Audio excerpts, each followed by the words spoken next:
West, there's just one way to handle the killers and the spoilers. And that's with a U.S. Marshal and the smell of Gunsmoke.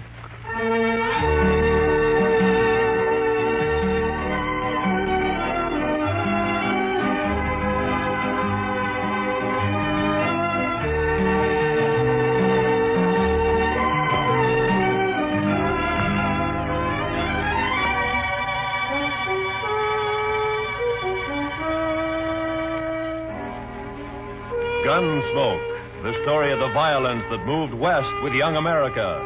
The story of a man who moved with it. Matt Dillon, United States Marshal.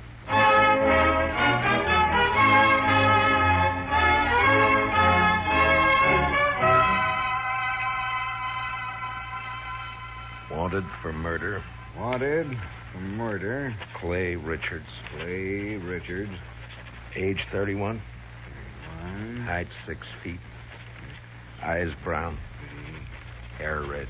Eyes brown, hair red. Hey, how'd you like me to print his picture on these notices? I got a woodcut. Well, let me show you. Ernie! Yeah? Fetch your marshal a copy of that front page. Interviewing Clay's wife yesterday, I noticed a tintype on the mantel, their wedding photograph. So, first thing you know, I snitched it. It's very thoughtful. Yeah, I'll take it, Ernie. Here. And then I propped it up in front of me and carved me this woodcut. Ain't she prime? Ain't she just elegant? Real elegant. Good likeness, don't you think? Of course, he was 7 or 8 years younger with the tintype. Yeah, it's a good likeness. That's his hair shorter. Doesn't show what makes a law-abiding man like him try to rob a bank. Doesn't look like a man who murdered an old cashier and a Chinese cook who just happened to be Sure sweated there. over it, though.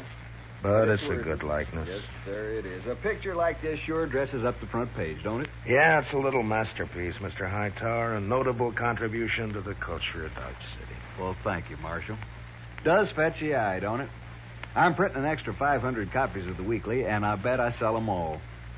Too bad the cashier's shot went wild.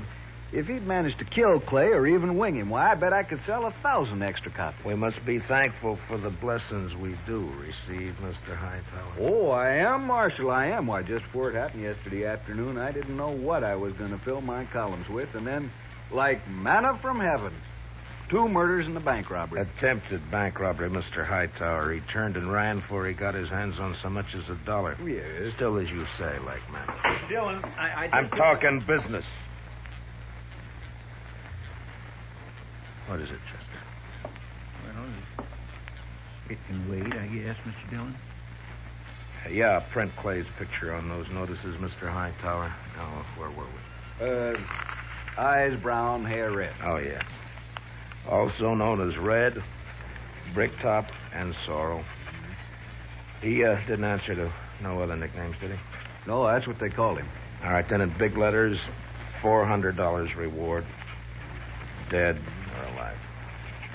And at the bottom, apply Matt Dillon, Marshal, Dodge City. Mm-hmm. Print 200 copies. How soon can I send Chester over for him? This afternoon. Good morning, Mr. Hightower. Chester?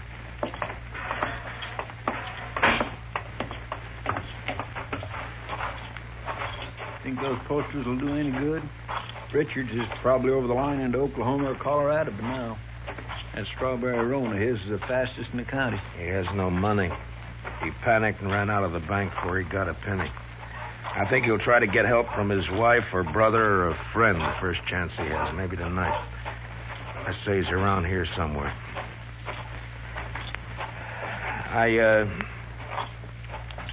I'm sorry I turned on you like that, Chester. Why, that's all right, Mr. Dillon. Out all night with a posse, no sleep, man's bound to get touchy. No, it's not that. It's the way... It's the way people use a thing like this. The men riding posse last night, they enjoyed it as though they were hunting fox or possum.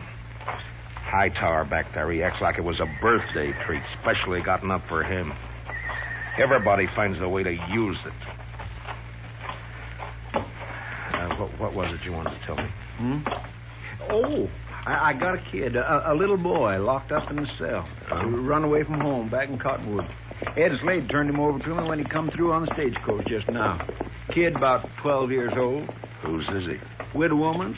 Miss Bonnie. She runs a boarding house in Cottonwood. Ed says kid's always running away a little while, I guess. He flagged Ed for a ride on the road halfway between there and here. Soon as Ed seen him stand there with his bundle on his shoulder, he knowed what he was up to. So he told the kid he'd help him and then turn him over to us when he got here. All right, we'll send a telegram to the mother to come fetch you.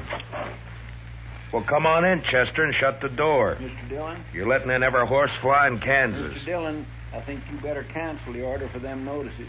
What? The Dutchman's coming up the street, and he's leading a strawberry roan, and Clay Richards is draped across its back. Like a sack of wheat across the saddle. Last time I saw him, 2 days ago, he was standing at the bar laughing his head off. A sack of wheat across the saddle. And followed by half the saloon bums and loafers in town. All right, Chester, make him keep back. All right, now stand back, you fellas. Come on now, back. Stand back. Ziegler? How'd it happen, Ziegler? My goat, my old billy goat, he pushes open the fence last night and runs away. Forget your goat. What about Clay? Yeah, I tell you. This morning I go to look for the goat. I walk here, there. Near the river, I see Clay. He sits there. I say, hello, Clay. Wie geht's? You dirty Dutchman. You no good dog. Clay was your best friend. He helped you buy your farm, so you kill him for All right, all of you. Keep back, everybody. Clay? Me? No, my brother, he was like... We was in the war together. But listen. You killed him for the war. Not so. I kill nobody. Not since Gettysburg. Clay is dead already when I find him. I don't even own a pistol. Ziegler, inside, quick. Yeah. Chester, give me a hand with Clay. All right, all of you. Listening. Shut up! I will not tolerate a disturbance. You know me. I got him, Chester. Take his legs.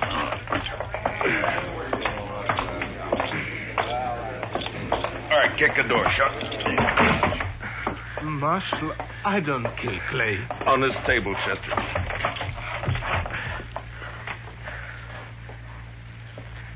What'd you do with Clay's gun? His holster's empty. Gun? Clay's? I ain't got it. I don't even own one. Chester, see if it slipped out. while His we were holster was empty coming up the street. First thing I noticed. Maybe it's over on the... Another customer? Why, that's 3 in less than a day. Oh, bountiful harvest. My fees this month will keep me in luxury. In luxury. Doc, I want to have an inquest as soon as possible. Well, as soon as I finish the autopsy, shouldn't take long with the practice I've had this week, huh? No. Late afternoon all right with you? I'll take him up to my office right now. No, thank you, Chester. I can carry him all by myself here. You just open the door there like a good fella and...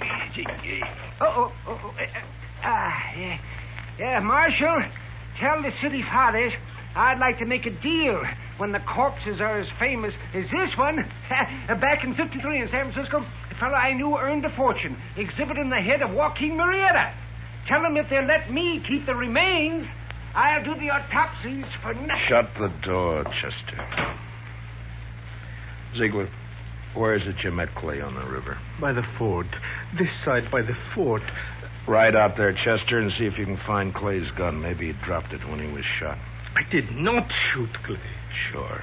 I did not. I had no reason to. I did not. Now, you listen to me. Maybe you think Dodge has got so big I don't know about everything that goes on here. Well, if you do, you're wrong. If you think I don't know about the bank having an overdue mortgage on your farm, you're wrong. $400 is reason enough for a struggling farmer like you. No. Could not do such a thing. I am a human being. To a peace officer, Ziegler, that's enough grounds for suspicion. But whether you did it or not will be decided at your trial. In the meantime, you just stop yammering about it. Trial? Me? Even when I shoot somebody, I stand trial. If they find it's justifiable homicide, and they probably will, Clay being a wanted man, then they'll let you off. And if not... Please, I am permitted to go now. Go. Are you crazy? My farm, the stock, I must look after it. You sit right down. You want to be lynched? You're trying to get yourself murdered? Have you forgotten about Clay's brother, Adam? Adam would not believe I shot him. What difference does it make whether he believes it or not? His brother's been killed. Everybody's looking to him to do something about it, and he knows it. You want me to guess where he is right this minute? He's in one of them saloons lapping up courage to come in here and ask me to give you to him for a present. You want to know who's with him? Every loafer, every bum, every slob in town. Slapping him on the back and telling him what a shame it is. Egging him on to kill you so that they can have some excitement and some fun. Well, maybe you deserve killing, but it's my job to uphold the law, and I'm not letting you out of here. What? I tell You might that... spend your time trying to think up a better story. That is, if you intend to stay in this town. All right, now think back. Didn't Clay go for his gun before you shot him? I tell you, I didn't. If I'm not under arrest, you have no right to keep me here. I got to look after my farm. I go. All right, Chester, lock him up. Yes, sir, Mr. Dillon. Come on now, Ziegler. Step out, Sonny. This cage is bespoke. Who's in there, Chester? That little old runaway from Cottonwood? Oh. Yeah, come over here, son. Come over here to me. I know who you are. You do you? You bet. You're Matt Dillon.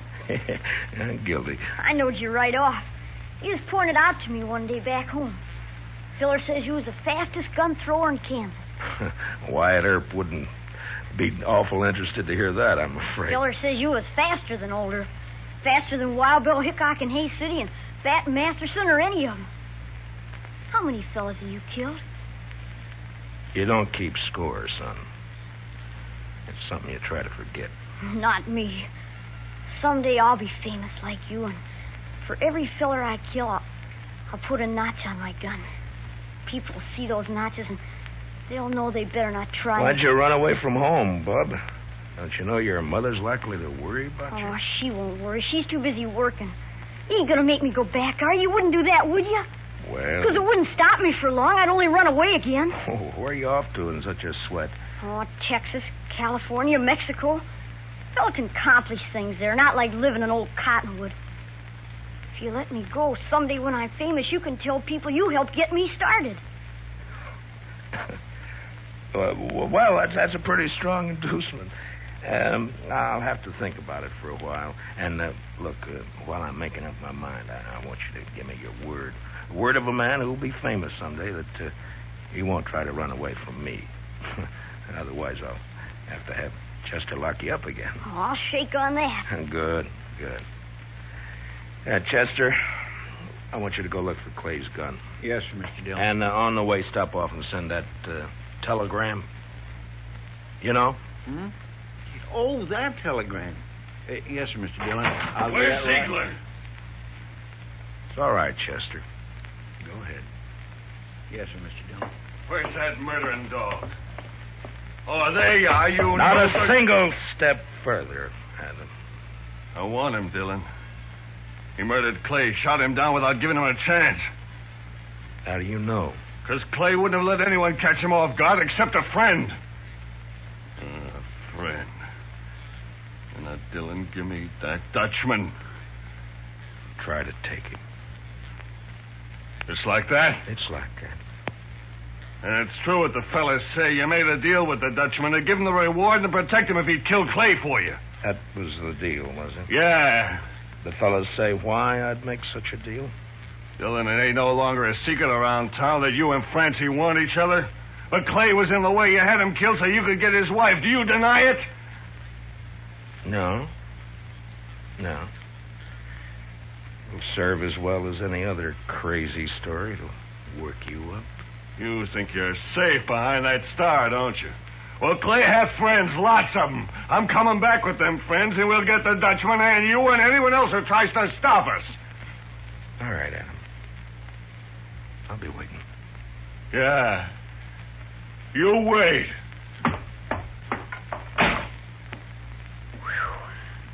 I almost seen something pretty just then, didn't I, Mr. Dillon? Yeah, almost. About another pint of whiskey ought to do it.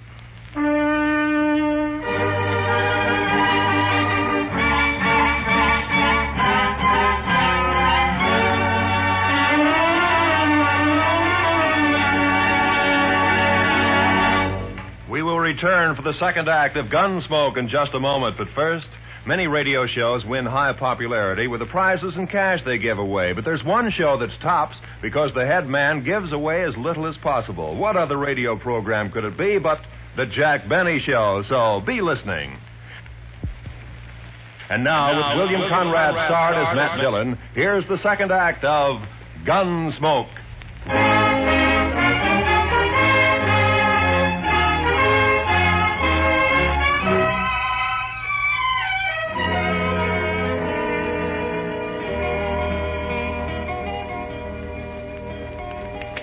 Son? You say something, Mr. Dillon? Yeah, open that drawer in front of you there. You'll find a small bottle of oil in there. No, the one to the right. Yeah, that's it. Now, bring a little brush, too, huh? Here it is. Thanks, bub. It's a right nice gun you have. Yeah, it's not bad, but a little stiff. Just a little stiff. Don't it have a trigger? I never seen no gun without a trigger before. Oh, you remove a trigger or tie it back against a guard. And all you have to do is thumb a hammer. Hey, like that. It's faster. Yeah, that's better now. Remove the trigger. I remember that. What in the world for? Well, I remember everything you told me. About the Texas holster and the spring holster and the double roll and filing off the sight. It's just me, Mr. Dillon. Oh, any luck, Chester? No, sir, not any. I went to the store first and asked Mr. Denton what kind of ammunition Clay Richards used to buy, and he told me Clay had a double-action 44. I scoured that riverbank a half mile each way from the ford, and not a sign of it. I got that telegram off. You know who ought to be here pretty soon. It's only 7-8 miles from... Is that a fire in town? Funeral services for Mr. Grinnell, the cashier. So soon? It's awful hot weather. Yeah. Any of your guns need oiling, Chester? I don't think so. You sure? When Adam left, he said he'd be coming back with some friends. I know. I stopped at the Oliver Ganta just now to rinse out my mouth. Adam was there talking mighty ugly and mighty big. He's got a sizable following. When do you think? Any minute now, Mr. Dillon. Want me to take Bub out of here to one of the hotels, maybe? I want to see No, it. I think you'll be safer here, Chester, behind stone walls and dodging about the streets rubbernecking. You keep your head down, Sonny. You hear? There's a... Matt, I gotta talk to you. She ought to be in mourning. If she cared for Clay at all anymore, she ought to be in black. Matt, Oh, Lord, I find her more beautiful all the time. Matt, have you heard what they're saying? What are they saying, Francie? That you and me, that you made Pete Ziegler kill him because of... I'm sorry that got back to you, Francie. It's all over Dodge. Adam almost strangled me before they dragged him off. Francie, I didn't shoot Clay. Francie, I beg you, believe me. Shut up, Ziegler. Woman, Shut up or I'll pump you to death! Francie, it's just one of those crazy stories. They needed one and they made one up. But, Matt, everyone believes it. On my way down here, people were pointing, whispering. Old women clucking their tongues at me. They believe it. They'll forget it as soon as this is over. They'll remember that even if we once did go with each other, it was finished and done with even before the war ended, before you even met Clay. No, they won't forget it. For the rest of my life, as long as I stay here... Hold it a minute, Francie. Yeah, Doc, what is it? Oh, am I interrupted? What is it, Doc? Our Topsy's finished. I examined his liver and lights, his... This is Mrs. Richards, Doc. Oh, I beg your pardon, ma'am. I'm sure I meant no disrespect for the departed. Well, Clay was shot all right, but from the nature of the wound and the coagulation of the blood, I'd say it happened sometime yesterday. I'd say the cashier's bullet didn't go wild after all. how could a dead man gallop away? Well, the wound wasn't what killed Clay. The ball hit the rib case and bounced off. .22 caliber it was. What did kill him was the stab in the back, right through the spine, inflicted sometime this morning. Now, near as I can judge, by a small blade, 2 or 3 inches long. It could have been a Barlow knife. Thanks, Doc. Please accept my condolences, Mr. Richard. You call the inquest anytime you're ready, Marshal. Chester, close the door. You see, I didn't do it. I didn't shoot him. All right, I then you that I- stabbed him, maybe. You said you never carried a gun. Look, Francie, go home and give matters a chance to simmer Matt, down. I'm going to ask you for something. Yeah? Turn Pete Ziegler out into the street. What? Francie, they're itching to get their hands on him. Let him have him. It'll prove that story's a lie, that you didn't make a deal with him. Please, Matt, I have to live here. Clear me, I have to live here. Matt? Matt. Don't look at me like that. Go home, Francie. Go home or leave town or hang yourself or anything you like. Just go away. Matt? Away! Right now.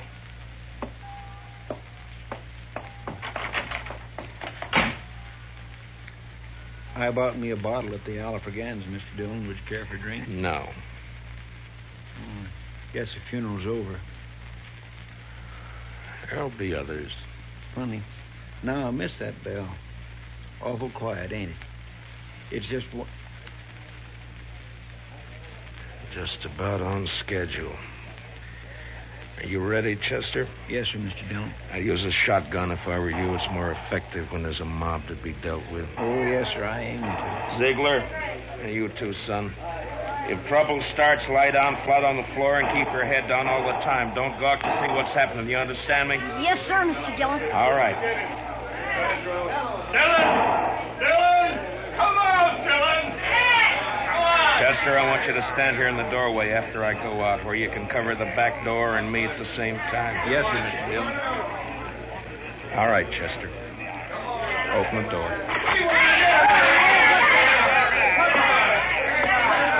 Come on now. It's my duty to warn all of you that you're in the breach of the peace. I've sworn to uphold the law. I've killed men in order to do it, and I'm prepared to do so again. Give us a Dutchman, Dillon. Men! I ask you to be sensible and to leave quietly. But if you refuse to listen to reason, if you insist upon being fools, if you've already decided to act like wolves instead of humans, then there's nothing I can say to make you change your minds. A Dutchman. All right, you want Peter Ziegler? Well, he's not more than 20 feet behind me, so come on and get him, any of you. One at a time or all at once. Come on. Which one of you wants to die first? You?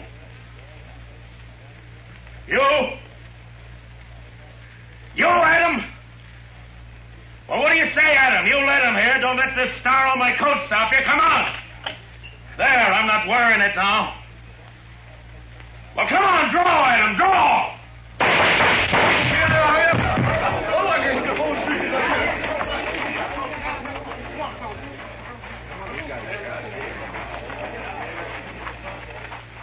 You all right, Mr. Dillon?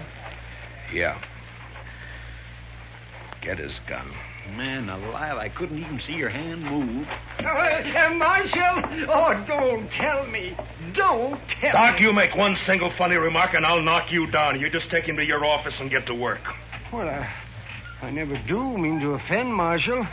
In my line of work, well, bodies, they're just so much lumber. Make all the jokes about him you please, but not to me and not in my hearing. In my line of work, there's nothing humorous about death. Give him a hand, Chester. No, I can handle it, Marshal. Thank you. Just the same. Can you direct me to the marshal's office? Yes, ma'am, right here. I'm Marshal Dillon. Well, I left Cottonwood as soon as I got your telegram. I'm Miss Bonnie. Where's my boy? Oh, we have him, ma'am, safe and sound. Here, let me help you down. Hitch that horse, Chester. Right this way, ma'am. Oh, I'm so sorry he put you to all that trouble, Marshal. The truth of the matter is he's a wild one and no mistake. Takes after his father, one scrape after another. He was no trouble at all. I enjoy children. I like to have them around. Bub, your ma's here. Son? Chester, where's the boy? Did you let him slip past you? No, sir, Mr. Dillon. He never got past me. Look, the back door's open. He seen me and he hightailed it, the devil. We'll round him up for you, ma'am. Don't worry. Oh, I don't know why I bother hauling him back. If he's run away once, he's run away 1,000 times. This time he ran because I wouldn't buy him a gun. He wanted a real one. That boy's just gun crazy, I swear. I got him a nice Barlow knife instead. Barlow knife? I reckon it didn't signify, and off he runs. Barlow knife? The kid. Chester finds that kid. Marshal, has he done something bad with it? I told him to use it careful. He promised he'd use it careful. No, never mind, Chester. He's got Clay's strawberry roan. We'd never catch up to him. I try to bring him up right. I tell him to be good, but he don't listen. He just don't listen. Now, calm yourself, ma'am. Just calm yourself. Here's his little bundle, Mr. Dillon. What? Yeah, give it to me. That's pretty heavy. Here, you're better at knots than I am. Open it, will you? From the moment he was born, he's been nothing but tribulation to me. Now, please, ma'am. What's he got in it, Chester? Shirt, stockings, piece of sausage, and this. 44 double action. Yes, sir, Mr. Dillon. That's Clay's gun. Sonny didn't manage to keep it long, did he? Well, if he wants a gun that bad, he's bound to get hold of another one somewhere, somehow. Chester, call Mr. Hightower over. Hey! Hey, Mr. Hightower! Oh. Come on over. Mr. Dillon wants you. Marshal, could I have, please, a drink of water? What? Oh, Ziegler, I forgot all about you. Chester, where are the keys? Yeah, right there on the desk. Oh.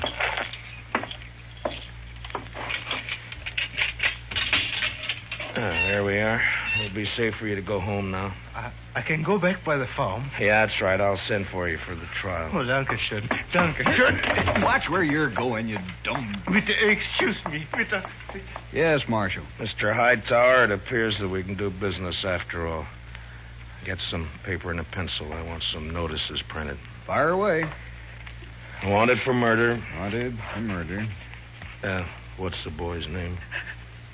Bonnie. William Bonnie. William Bonnie. William Bonnie. Age 12.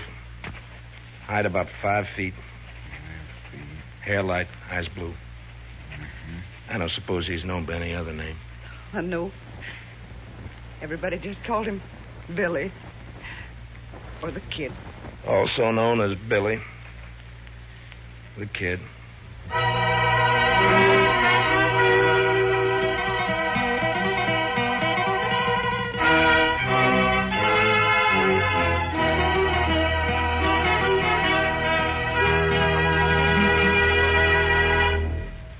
Gunsmoke, under the direction of Norman MacDonald, stars William Conrad as Matt Dillon, U.S. Marshal. Tonight's story was specially written for Gunsmoke by Walter Newman, with music composed and conducted by Rex Corey.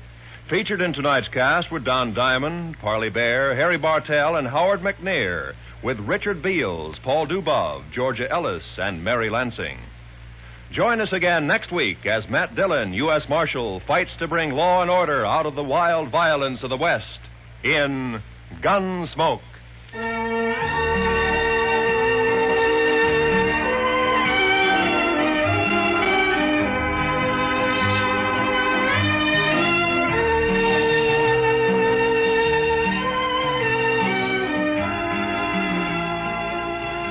Those longtime favorites, Amos and Andy, are rising to new heights in their CBS radio series on Sunday nights. Heard on most of these same stations, Amos and Andy find trouble as constantly as ever and make it just as funny and as human as they have for more than 20 years. Be sure to hear Amos and Andy this Sunday, won't you? Right after the Jack Benny Show. This is Roy Rowan speaking. And remember, there's fast, funny quizzing on The Bob Hawk Show every Monday evening. This is the CBS Radio Network.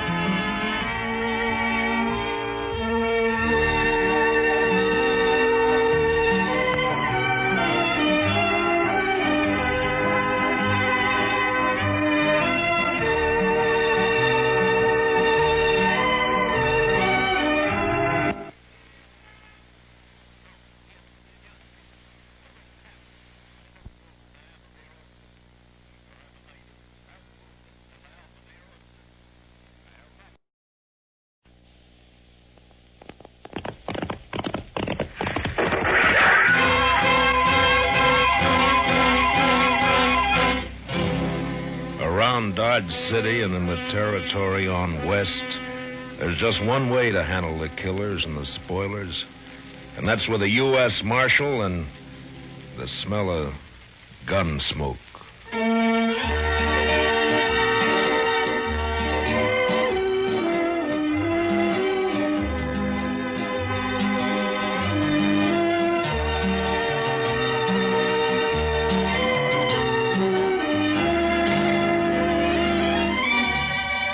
Gunsmoke, starring William Conrad. The story of the violence that moved west with young America. The story of a man who moved with it. Matt Dillon, United States Marshal.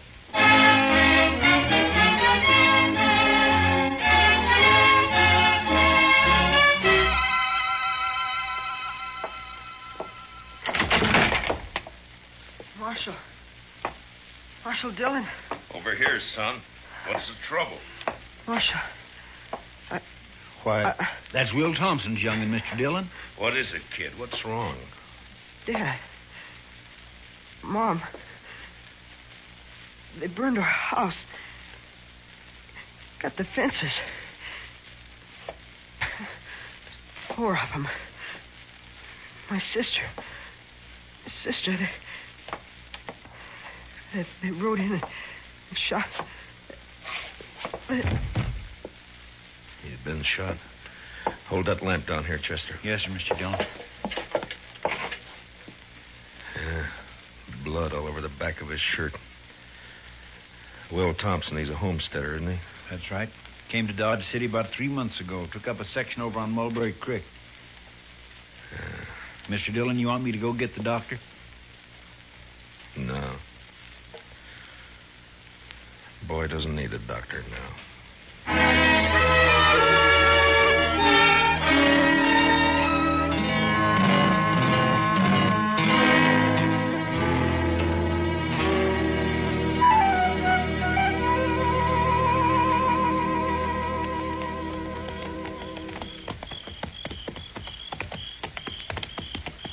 Burned the house is right, Mr. Dillon. It's still burning. Yeah, what's left of it is.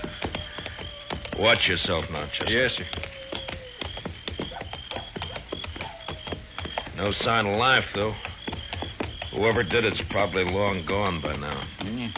No reason to hang around. Well, let's tie up here and look around on foot. Bring up your carbine, Chester. I got it, Mr. Dillon. Yeah, they even fired the corn crib. Now, why would anybody want it? What's there? What is it? It's a dog. Shot. A dog? When they even shoot the dogs, it's a... You see something? Yes, sir. It's Will Thompson. I think it's Will. What do you mean you think it's what? Scalped. He was Indians, Mr. Dillon. They couldn't have been Indians. Only tribe reported in 20 miles is the Kiowas, and they wouldn't do anything like this. They've been peaceful for years. Yeah, I don't know, but... Come on. Let's find out what happened to the rest of the family. Yeah.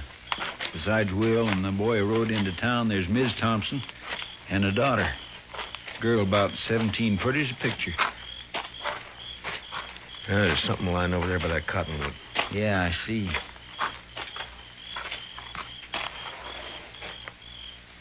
Well, I guess we found Will's wife.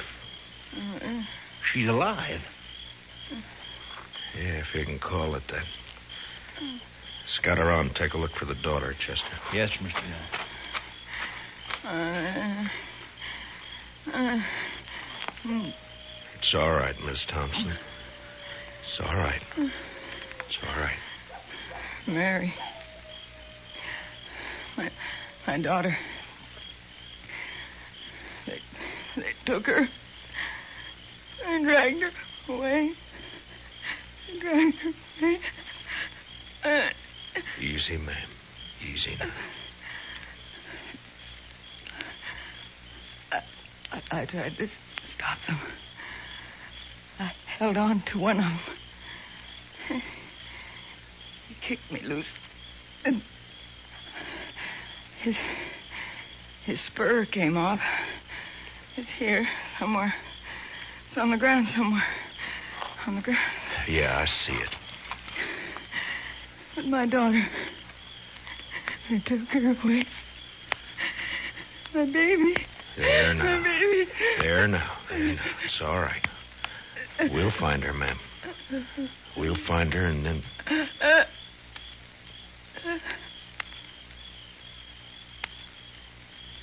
Miss Thompson?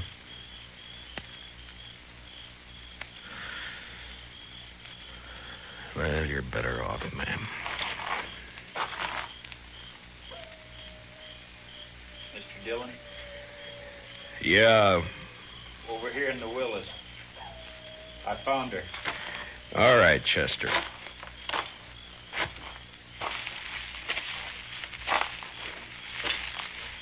She was pretty as a picture. I've seen her in Dodge. Walking down Front Street.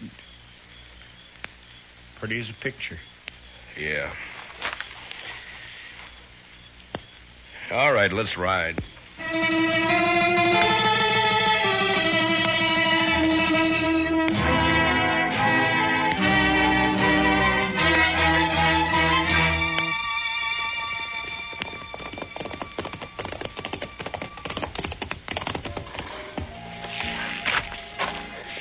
We'll look in the Long Branch first, then if Jalisco Pete's not there, we'll try the other saloons. I bet his boss is here. He's here every night. Yeah, I know. Follow me in, Chester. Just keep him off my back. I'll take care of the rest of it. Yes, sir. Good luck, Mr. Dillon. Yeah, thanks.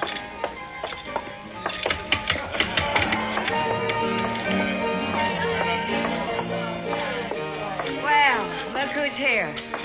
Matt Dillon. Hiya, Kitty. What brings you in, sweetie? Business or pleasure? It's not pleasure. Ah.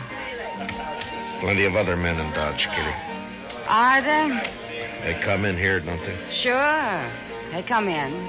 I talk to them, and I drink with them. That's my job. You follow me, Matt? I follow you. I'm off at 2 every night. Kitty, have you seen Jalisco tonight? No. He hasn't been in, Matt. Ben Rourke's sitting over there at a draw table, though. Good, I'll talk to him. I'll see you, Kitty. Sure, Matt. Sure you will. I think I got a pretty good hand here myself. All right, boys, here's where money talks. I'm raising another 100 and I'll stand pat. Ben? Huh? Well, it's the marshal himself. I'd like to talk to you, Ben. All right, Matt, talk. Not here. We'll go over there by the bar. I'm sorry, I'm busy. I got a pat hand and a cinch bet. Maybe. This is official, Ben. Meaning? Meaning I want to talk to you. Now, come on. Take over my hand, Donnelly. I'll be right back. All right, Matt, let's have it. What do you want to talk about? One of your cowboys, Ben, Jalisco Pete. What about him? Know where he is? Around somewhere, I guess. Why? I'd like to know if he lost his spur recently. Tonight, in fact. It's pretty, ain't it? Mexican silver, needlepoint rowel, gold inlay. Pete's the only man I know in Dodge who's got a pair like this. All right, I'll see that Pete gets it. He'll appreciate you finding it. I doubt that. I found it lying beside a woman he'd just kicked to death. Will Thompson and his whole family were wiped out a few hours ago by 4 night riders. You know anything about it? How would I know about it? Your boys call you King, Rourke, don't they? Never heard of one of them pulling anything without being sure you'd back him up. Matt, are you claiming I was in on this? You're a cattle rancher, Ben, an open range man. You boys all hate the homesteaders coming in with their plows and fences. Been a lot of fences cut by night riders. Now it's murder. You haven't named me yet, Matt. A couple of months ago, here in the Long Branch, I heard you say you'd get the homesteaders out of Ford County if you had to burn them out. Well, did you? Sometimes a man gets known as a fast gunslinger and it goes to his head. I asked you a question, Ben. Then he gets himself a tin star and goes around bothering people.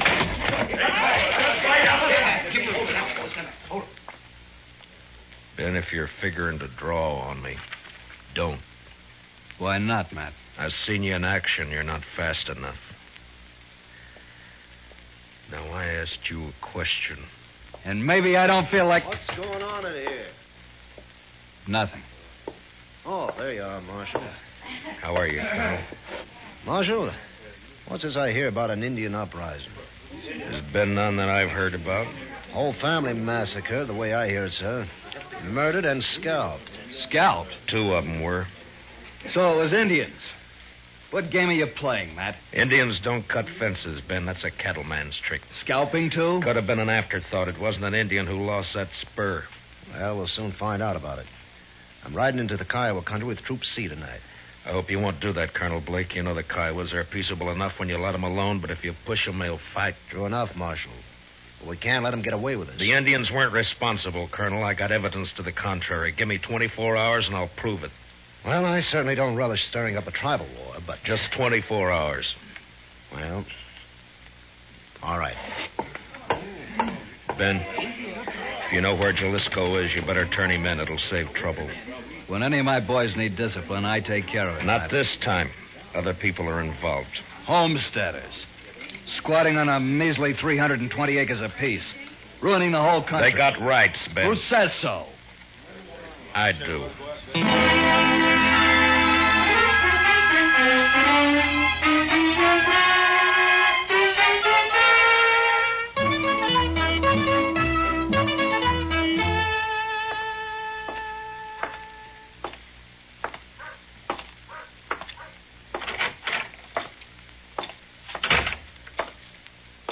Morning, Marshal. Good morning. Any luck, Chester? No, sir. I just stopped by the jail here to see if you'd found him. I wish I had. I'll head out again in a few minutes. Oh, this fellow's been waiting for you all morning, Mr. Dillon. Is that so? My name's Ezra Hawkins, Marshal. We ain't met before. I got a homestead up the river. Don't leave me much time to get to town. I see. Well, what can I do for you, Mr. Hawkins? Well, it's about what happened to the Thompson family last night. The other homesteaders sort of appointed me to speak for the whole bunch. All right, speak. Well, we want to know what you aim to do about it, Mr. Dillon. I aim to get the killers. When? Mr. Hawkins, I've been up all night trying to get an answer to that question. If you've got any information to offer, fine. If you haven't,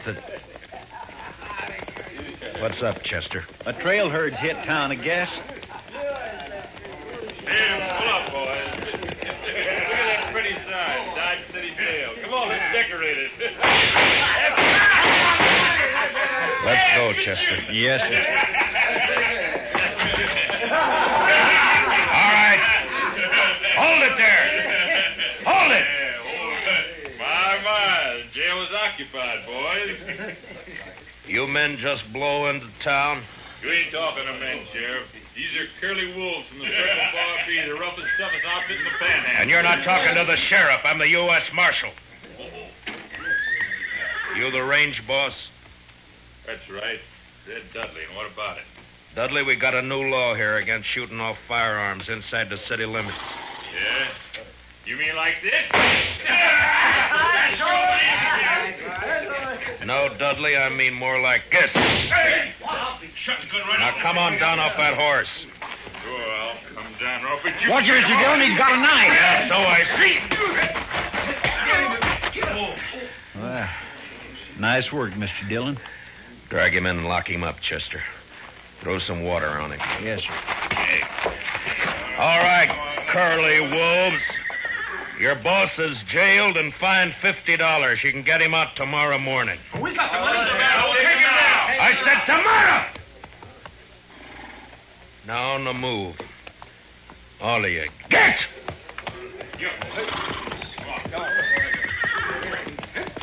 I'll see you down to the bar. You handle things right fine, Marshal, once you get started. Thanks, Hawkins. Only trouble is some of us homesteaders are getting kind of impatient. The cattle ranch has been treating us pretty bad for too long. The boys are all meeting at my place today. I reckon I can hold them back till tonight. You know what I mean, Marshal. Yeah. I saw it happen in Abilene. Dirty and bloody. I'd hate to see it happen here. Sure, I know what you mean. Range war.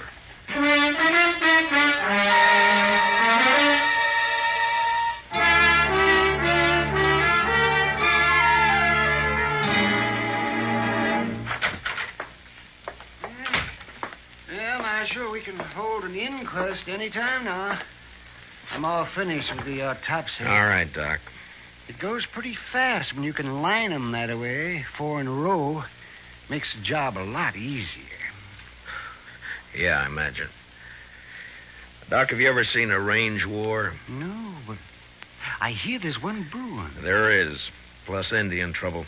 If I don't bring in Jalisco Pete before tonight and find out who his 3 partners were, you're going to have bodies lined up 20 in a row. Well, it'd sure bring in a lot of fees. I could retire and buy myself a ranch. Sure, Doc. Oh, boy. Oh, that sounds like Chester, Marshal. Yeah, he's been scouting those thickets along the river bottom. Mr. Dillon, I brought in Jalisco. Where is he, Chester? Outside, tied on a pack mule. Good. No, sir. I'm afraid it ain't so good. He's dead. Been shot in the back and scalped.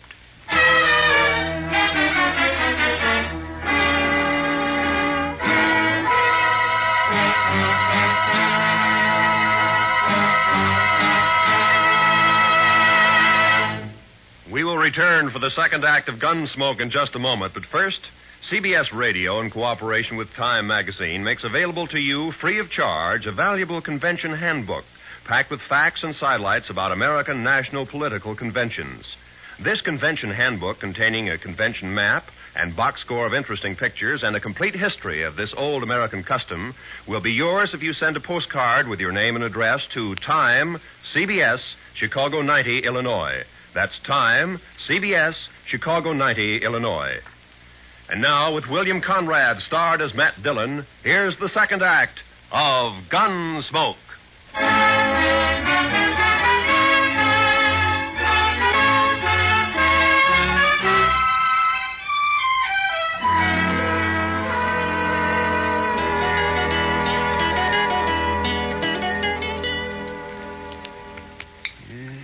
Just a second now, Marshal. Let me see. Here it comes now. There's the bullet, if it'll do you any good. It won't, Doc. The slugs I dig out of the bodies all look alike. Someday, though, they may figure a way to tell them apart. Maybe even tell which gun fired which bullet. Oh, no, not a chance of it, Marshal. Well, I guess that's all I can do for the late lamented. Oh, I see he's only wearing one spur. Yeah, I know. I got the mate to it here. That's what I wanted to talk to him about. It's too bad, Marshal. His talking days are over. Yeah, somebody made sure of that, all right. And then tried to cover the trail by scalping him. Well, I can tell you one thing. It wasn't done by Indians. That's my guess, too. I've seen how Indians do it. Down in the territory, up in the Dakotas. Slick and clean. Nothing like this. I could do a better job with my eyes closed. Yeah, I bet you could. Well, I guess I'd better get ready for the rush. Looks like a showdown, Marshal. And I don't see any way that you can stop it. Neither do I.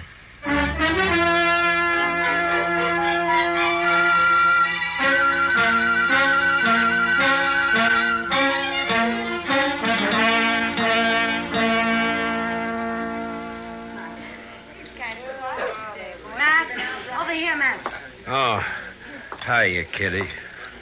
Business again, Matt? Well, I was looking for Ben Rourke. He isn't here. He left about an hour ago. Some of his boys came after him.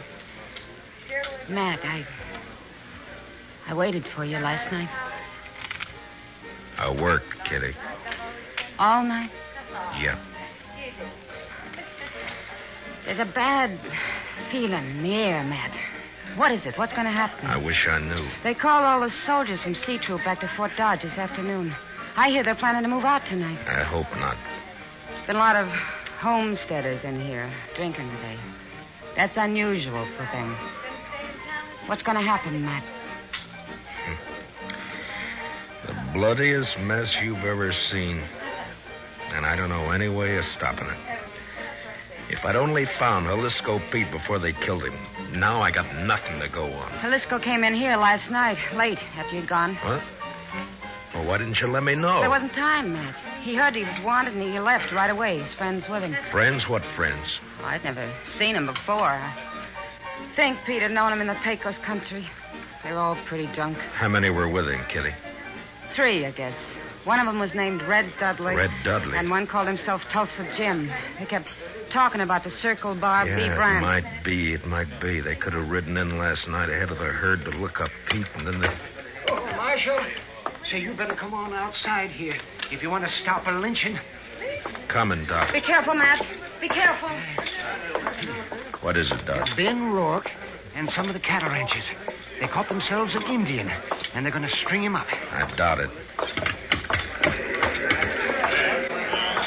Let us be clear of this, Matt. We know what we're doing. I hope so, Ben. Who have you got here? One of the murdering skunks that wiped out the Thompsons. Any objections? I might work up some, Ben. What's your name, fella? He won't talk to you. Hasn't opened his mouth. Look, fella, as an Indian, you're a ward of the government. I'm a U.S. Marshal. I represent the government. I'm here to protect you. Now, what's your name? Keith Toxwa. Work hard. Good man. No kill. What makes them think you did? Say kill people. No kill. He pleads not guilty, Ben. Sure he does. And maybe he can explain why we caught him 2 miles from my ranch house. Is that reservation? What was he doing there? Mr. Rourke? Maybe I can tell you what he was doing. What? Ezra Hawkins. One side, if you don't mind. Would you let me through here, please? Let him stand safe. We got tired of waiting, Marshal. We come on into town. Maybe that was a mistake, Hawkins. Maybe. You have to play it the way you see it. Look, mister, let's have it. What's this all about? I'm a homesteader, Mr. Rourke. Well, I accept your apology. Tweren't no apology. I just wanted you to know who those 100 men across the street were. And they all got guns. 100, huh? Well, there's 30 of us, so the odds aren't bad. What's on your mind?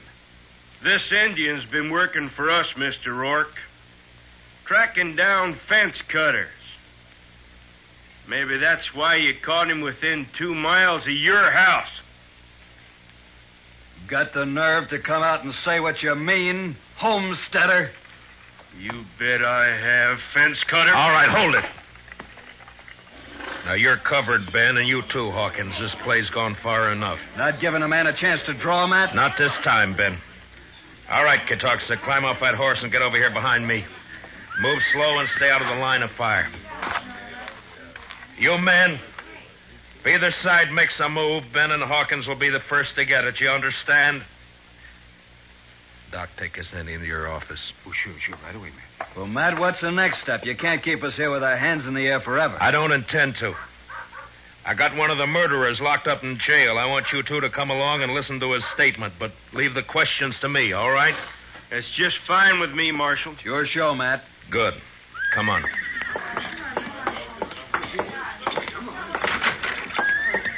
Chester? Chester? Looks kind of deserted, Matt. He may have gone back to the cells to see. Chester? Ben, Hawkins. What's the matter, Matt? Here, I'll get that gag off of him. You cut the ropes, Ben. Right. All right, Chester, here we go. Easy now. There. What happened, Chester? Oh, they slipped in and got the drop on me, Mr. Dillon. Took Red Dudley with them. There was 2 of them, not more than 20 minutes ago. Who were they? Did you know them? Nope. Circle Bar B-boys, I think. They slugged me and thought I was out, but I heard them talking. They were all in with Pete on the Thompson killing. Yeah, I know. And they killed Pete, too. They was afraid you'd make him talk. The question now is, where are they? I know where. They are Kansas rooms. They are Kansas, huh? They planned to hole up there till it got dark. Maybe they've gone by now, though. Maybe not. Want some help, Matt? No, thanks, Ben. It's my job, mine and Chester's. Come on, Chester, let's go.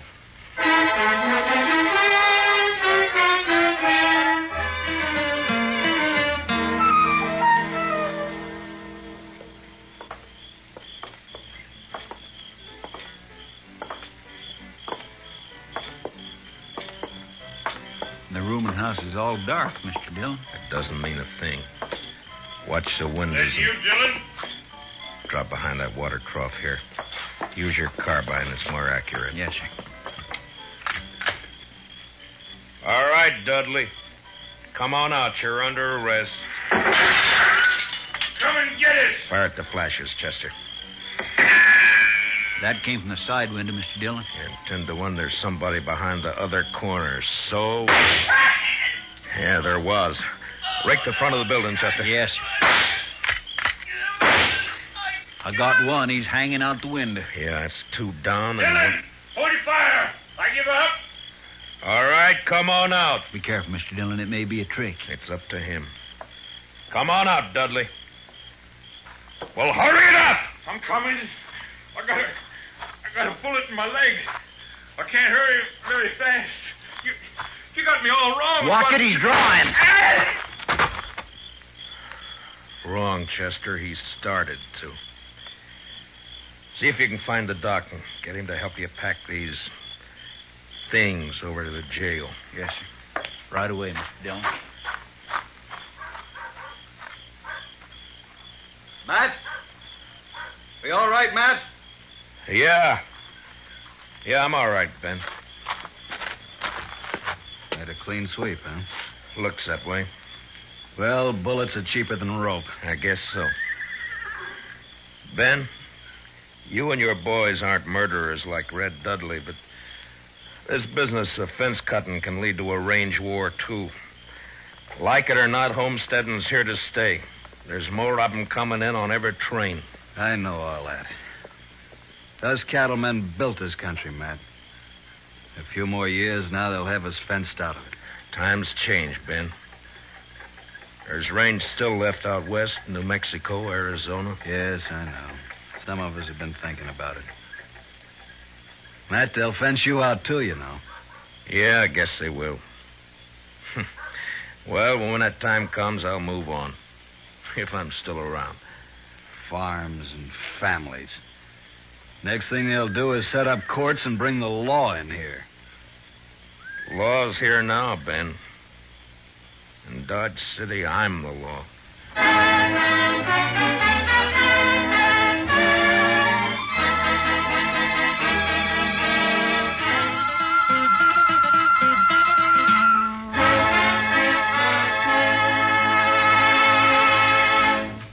Gunsmoke, under the direction of Norman MacDonald, stars William Conrad as Matt Dillon, U.S. Marshal. Tonight's story was especially written for Gunsmoke by Les Crutchfield, with music composed and conducted by Rex Corey. Featured in tonight's cast were Harry Bartell, Lou Krugman, and Georgia Ellis, with Jack Crucian, Barney Phillips, Vivi Janis, and Johnny McGovern. Parley Bear is Chester, and Howard McNair is Doc. Join us again next week as Matt Dillon, U.S. Marshal, fights to bring law and order out of the wild violence of the West in Gunsmoke.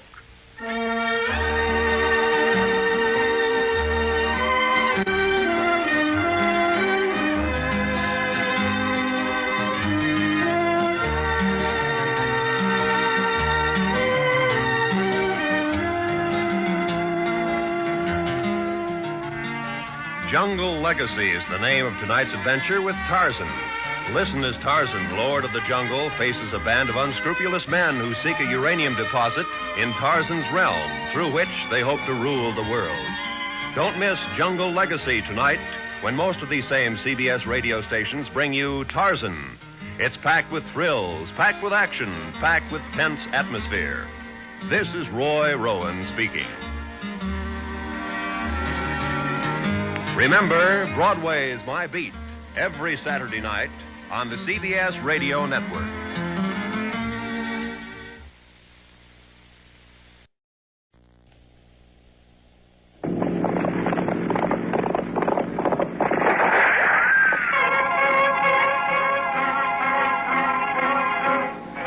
Around Dodge City and in the territory on west, there's just one way to handle the killers and the spoilers, and that's with a U.S. Marshal and the smell of gun smoke.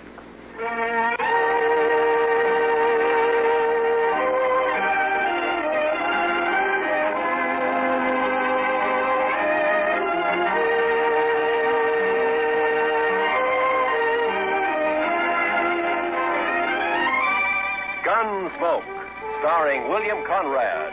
The story of the violence that moved west with young America. The story of a man who moved with it. Matt Dillon, United States Marshal.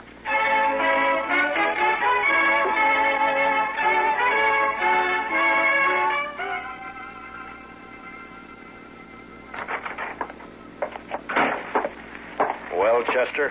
It's another one, Mr. Dillon. Laying near his wagon. The horse was still hitched and was grazing. Another stabbing? Yes, sir, Mr. Dillon. 2 buffalo hunters found him early this morning on the road leading out to Cimarron Crossing. We just brought him back. Who was he? His name was Jones. Les Jones. Been in town a couple of days buying supplies, food. Where'd he come from? Well, some of the boys told me he's got a little farm on up the Arkansas piece. Got a wife, too. Pretty little thing, they tell me. Yeah. You know anything more about him?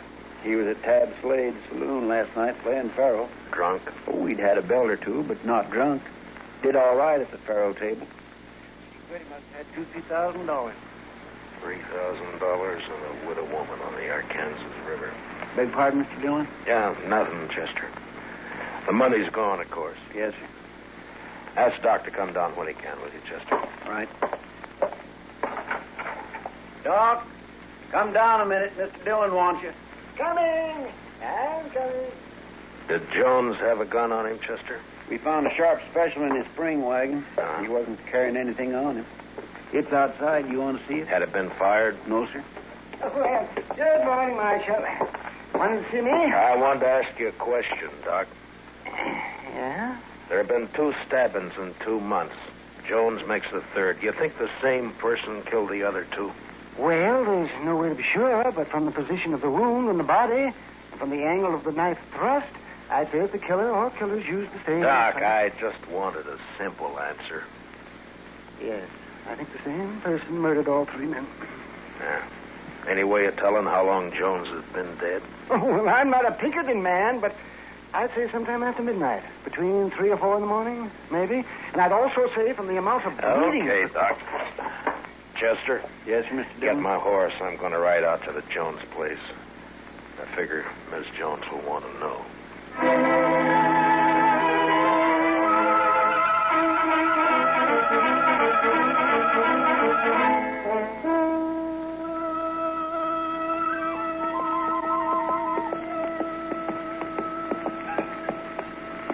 Hello, mister. Howdy, Bub. I live here. Where are you from? I'm from Dodge. Dodge. Sneak you right all the way from Dodge? Sure. Get down and I'll water your horse. All right. Yeah, here you are. What's your name, son? Alvin Jones. My dad is Les Jones. I guess you know him, huh? Yeah, sure. I guess most everybody knows him. Your mother in the house? You gonna stay for dinner? Well, I don't think so. Is she in the house? Yeah, she's there. Just go on up. Don't worry about your horse. Thank you, Bub.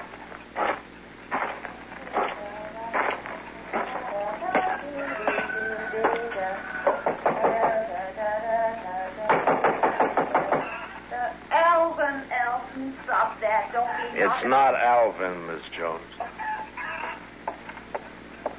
Oh, I am sorry. I thought it was my son. My name is Dillon, Miss Jones. Marshal Dillon of Dodge. Come in, Marshal. Thank you, ma'am. You care for some buttermilk? Or maybe out here men don't drink buttermilk like they do at home. Well, thank you, but nothing for me. Miss Jones, I got some unpleasantness for you. Yes? It's about your husband. He's in trouble? I left Dodge 4 hours ago. I thought I should be the one to tell you. He's hurt bad. More than bad, Miss Jones.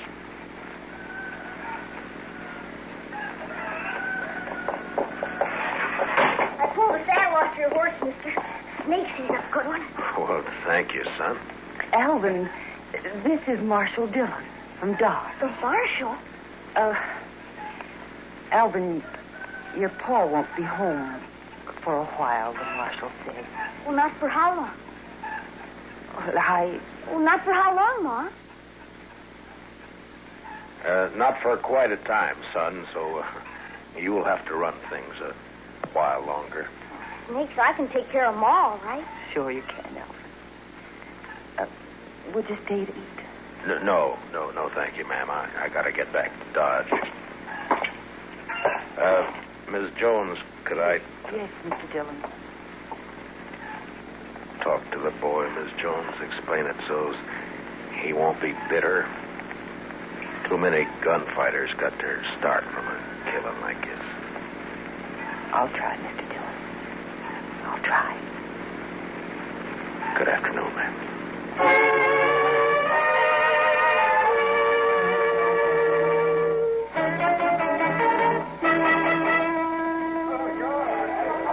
And make sure you got enough whiskey to finish the night this thirsty weather. Oh, we've got plenty, Mr. Slade. If no fight starts that... Oh, Mr. Slade. There's company coming. Marshal Dillon just walked in. Oh, set that bottle of rye up on the bar. Yes, sir. Howdy, Matt. Join me in a drink? Thank you, I will. What kind of drive? Been traveling? Yeah, I've been up the river a bit to the Jones place. Jones? Tell his wife she's a widow. Oh, yeah, I heard about that. It's too bad. He was in here last night, wasn't he? Oh, yes. Matter of fact, he was. You wouldn't know anything about his being killed, would you? What are you asking me, Dillon? Straight question. Are you saying I killed him? Just asked a question, Slade. I don't know anything. Someone knifed that man after he left here. He was taking a lot of money out of your place. You had a reason. I wasn't even here last night. My partner, Ben Ramirez, was running the place. Where were you? I was with his sister. All evening? Till late enough. Where's Ben and his sister now? I don't know. Home, I guess. Well, I think I'll ride out and have a talk with him. And Slade. Yeah? If you have any big winners tonight, make sure they get home safe. Huh?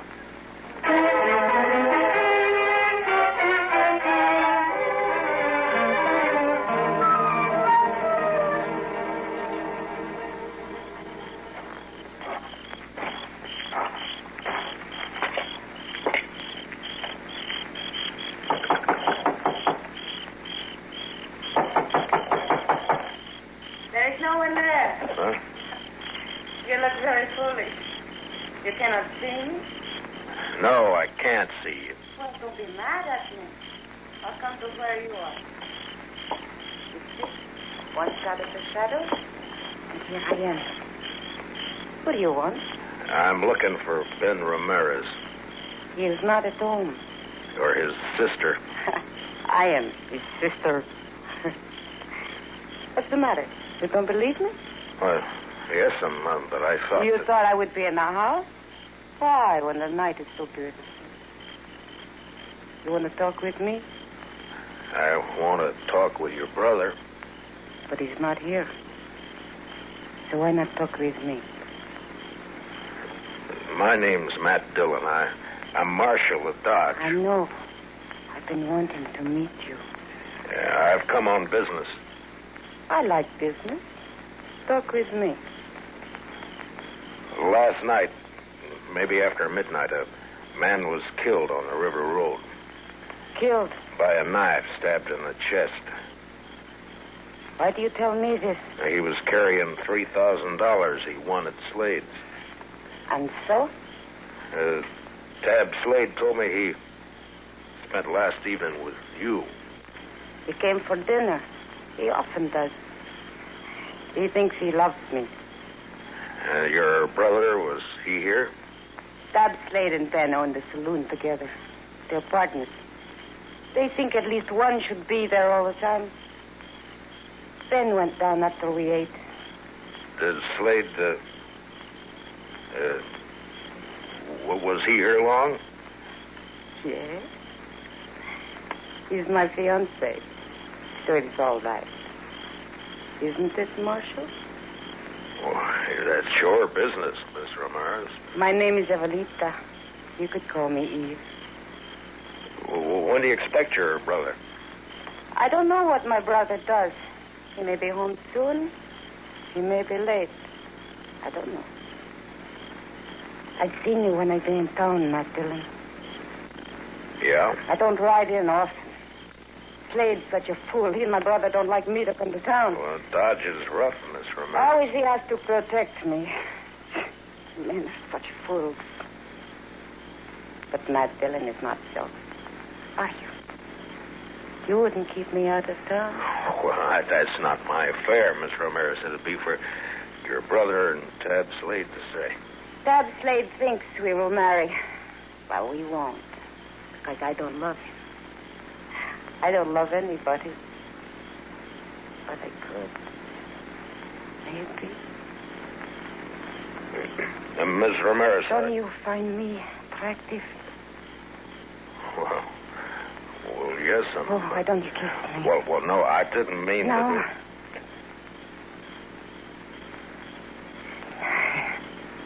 Dillon, I've got a gun pointed at the back of your head. Ben, I want to. Fooling with another man's fiancée isn't smart, Dillon. Ben, please. He'll go inside. All right.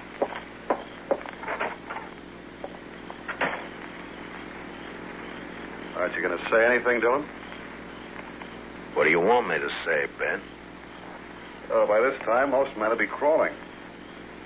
You're a hard one, Dillon. I can't fight a man who's behind me in the dark with his gun drawn.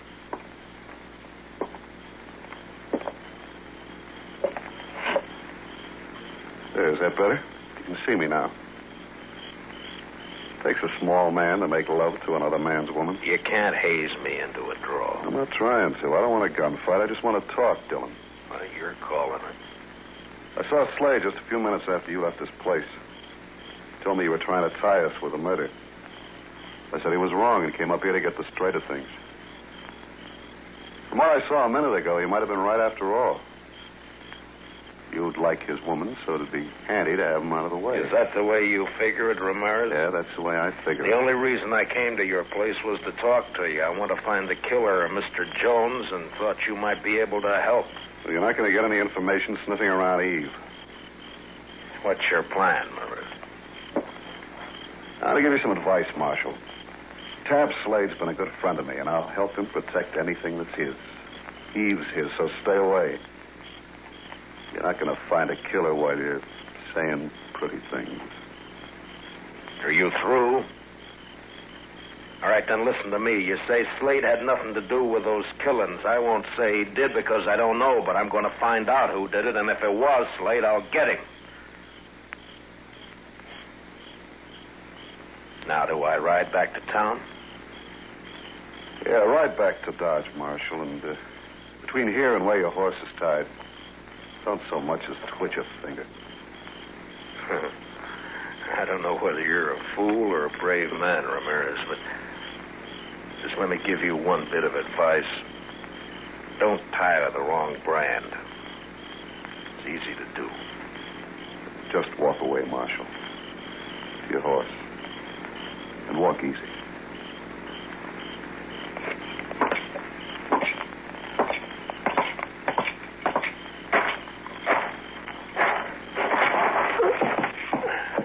Marshal. Yeah? If you find out who killed Jones, let me know. I'll do that, Ben. I sure will.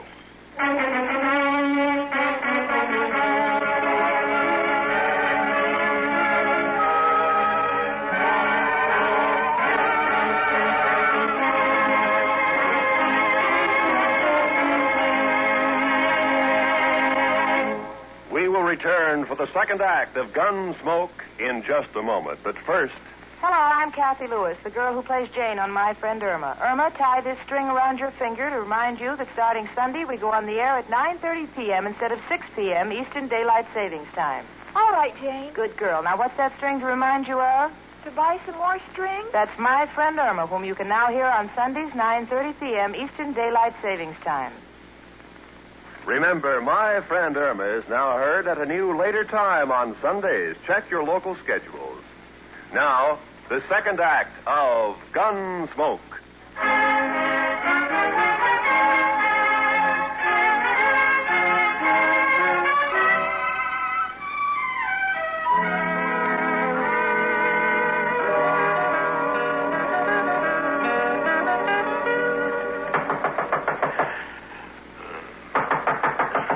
Mr. Dillon? What? Who is it? It's Chester, Mr. Dillon. Oh, Chester. Wait a minute. What time is it? Almost 4 in the morning, Mr. Dillon. 4? Yes, sir. I'm sorry to have to wake you, but you better get dressed and come right away. They've got Tab Slade. Slade? Who's got Slade? Some of the ranchers, they're going to lynch him right in front of his saloon. We'll go and try and hold him for a minute. I'll be right along. Yes, sir.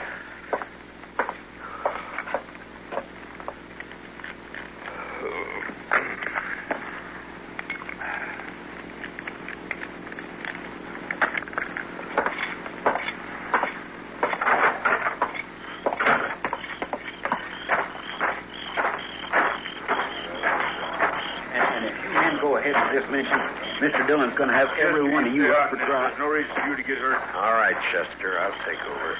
Marshal, we don't want to have trouble with you, but we're going to hang Tab Slade. Right now. Harrison, you're too smart a man to be the head of a mob like this. Now tell your men to break it up and go home. I'm sorry, Marshal. I can't do that. Slade killed another man tonight, and he's going to pay for it. All right, now listen to me. All of you. If Tab Slade killed a man tonight, I'm going to... He did. If you can prove Tab Slade killed a man tonight, I'll take him to jail and hold him there for trial. Marshal, Tab ain't going to be alive to stand trial. Do you know Slade killed anybody? If one of these men lays a hand on Tab Slade, I'll start shooting. There'll be a lot of men dead. How about you, Marshal? Might be you could get hurt, too. That's right, John. You could kill me, all right. But which of you is going to shoot first? And die first? Huh? Well, which one? Chester? Yes, sir. Go pull Slade off that horse, cut the ropes, and take a gag out of his mouth. Yes, sir, Mr. Dillon. And you men, don't anybody make a mistake. Don't you move a shadow. All right, just a minute. All right, Slade, get down off there. Thank you, mister. All right, Chester. Give me a chance. Now, you and Slade walk back to the far side of the street, slow. Yes. I tried to tell him I had nothing to do. The rest of you just stand where you are, looking right here at me. First man so much as moves his eyes will be in real trouble. We're across the street, Mr. Dillon. Good, Chester. Now walk Slade down to the jail and put him in a cell for safekeeping. Now, Harrison, you and your boys head for home, and if you got any sense at all, forget to tell your families what you were almost a party to. Now, good night, gentlemen.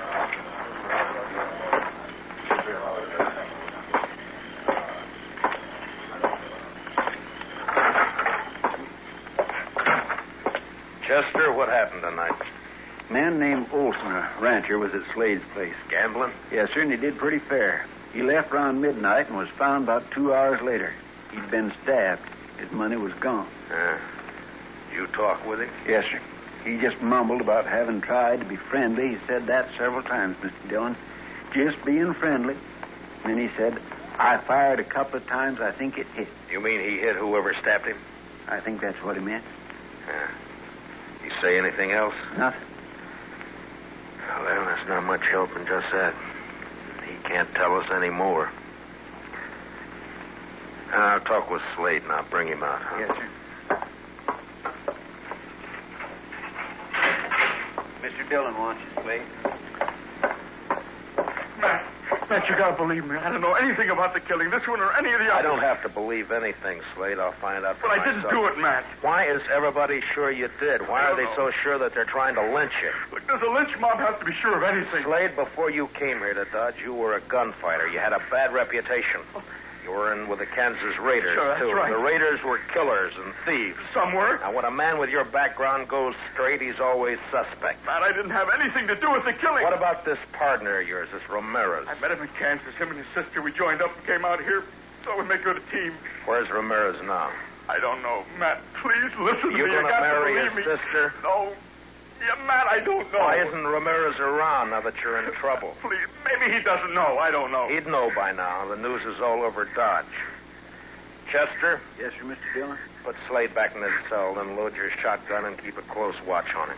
Well, where are you going, Mr. Dillon? I'm going to take a ride out to the Ramirez place. I want to have a talk with Mr. Ben Ramirez and his sister, Eve.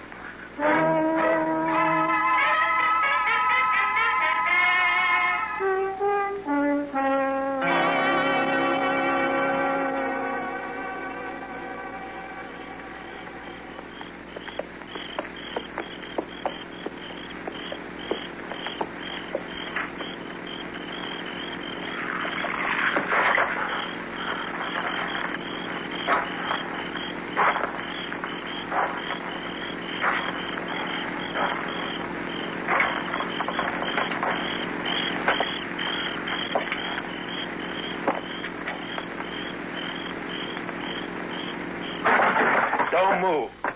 Just stay where you are, Ramirez. It's late for a social call, Dillon. Why? You're still dressed? I was just going to turn in. Last time we talked, you had a gun in my back. Now your gun's on your hip, and it'd be smart to keep it there. I'm not going to try a shootout with you, Dillon. I wouldn't chance it, especially in this lamplight. There'll be no reason for anyone to draw. I just want the answer to some questions. What questions? Where's Eve? What do you want her for? I ask you a question, Ramirez. I want an answer. Where's Eve? She's in bed. Where was she around 3 this morning? Here, I suppose, asleep. I think you better get her out here, Ramirez. What's so important about Eve? A man was killed this morning, and I think she might have done it. You know what you're saying? Yeah, I know. You're calling my sister a murderer. That's right. And if you're going for your gun, Ramirez, make sure you're ready to die. I told you before, I'm not a fool. But if I can trick you, I'll kill you. Don't try, Ramirez. Why do you say my sister killed a man? No hand around these parts would stop for anyone on the road at night. Not unless it was someone they knew or someone they didn't have to fear, like a woman. Like your sister. You don't know anything, Dillon, and you're guessing wrong. I didn't know when I got here, but now I'm sure. What do you mean? The man who died tonight shot at and hit the person who stabbed him. There's no blood on you, but there's blood on the floor over there by the door. Blood that could have come from a gunshot wound. That doesn't prove anything. And there's blood on the table by you there. It's not blood, it's just a shadow from the lamp.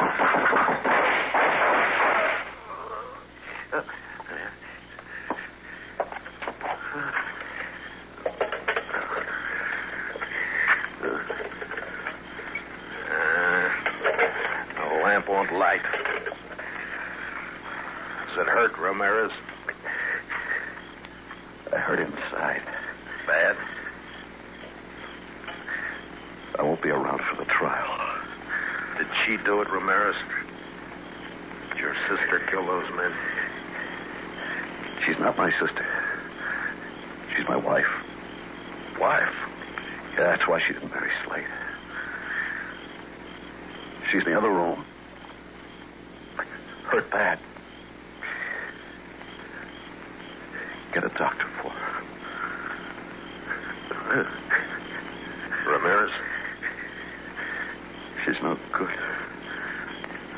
But I loved her. She's got a horse.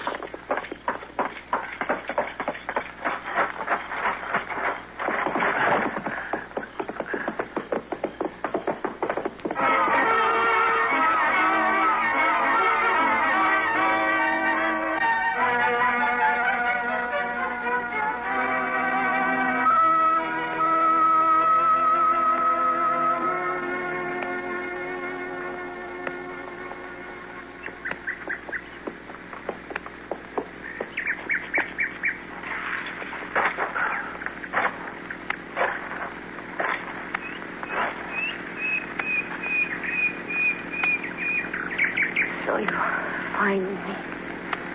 I saw your horse grazing when I topped that slope. Matt, what are you going to do with me? Take you back to Dodge. Have you up for trial. There's no point. I wouldn't live long on horseback. I have bled too much already. Yeah. Is there anything I can do to make you more comfortable? No. Nothing. Eve, can you tell me why? Why you killed 4 men? For a very simple reason. I wanted the money they had. I wanted it very much. Matt, I've been thinking about my husband. Is he dead, Matt? Did you kill him? He went for his gun, Eve. I killed him. He was kind to me. I tried to love him, but I couldn't. I didn't love anything but money. Maybe, Matt, I could have loved.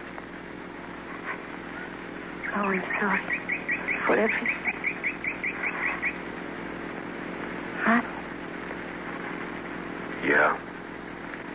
very lonely.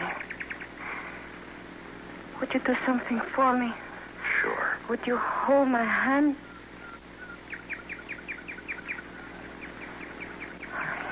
Good. That's good. Very good. I'll just rest here a minute longer. Perhaps I can.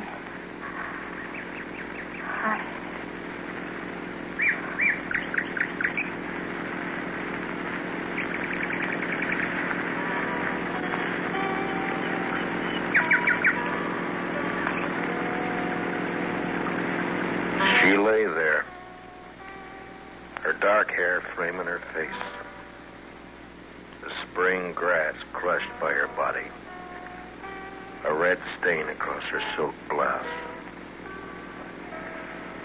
The morning sun warmed the soft wind that moved across the land. Later that day, Eve Ramirez and her husband were buried on the outskirts of Dodge City, not far from the banks of the Arkansas River. And later that night, Dodge City was alive with saddle bums, ranchers, cattlemen, searching the dark of the Kansas night for excitement and life.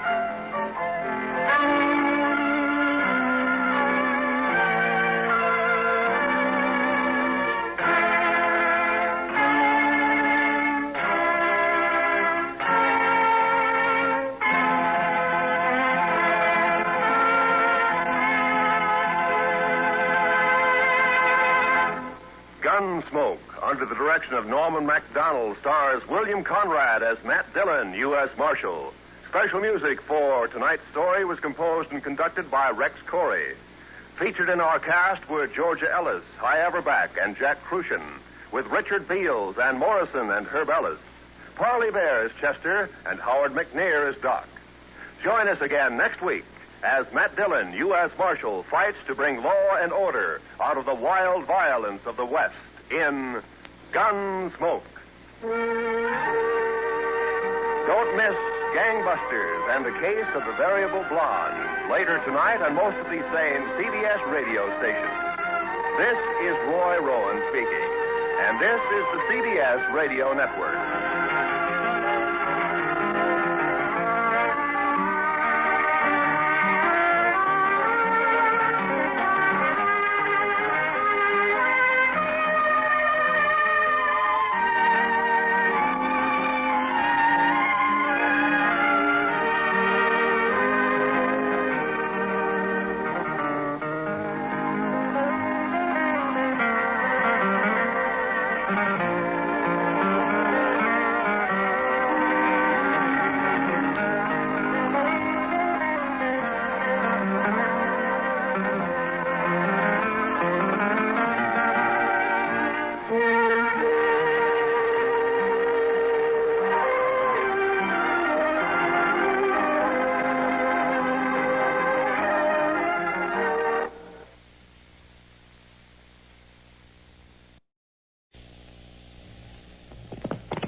Dodge City and in the territory on west, there's just one way to handle the killers and the spoilers, and that's with a U.S. Marshal and the smell of gun smoke.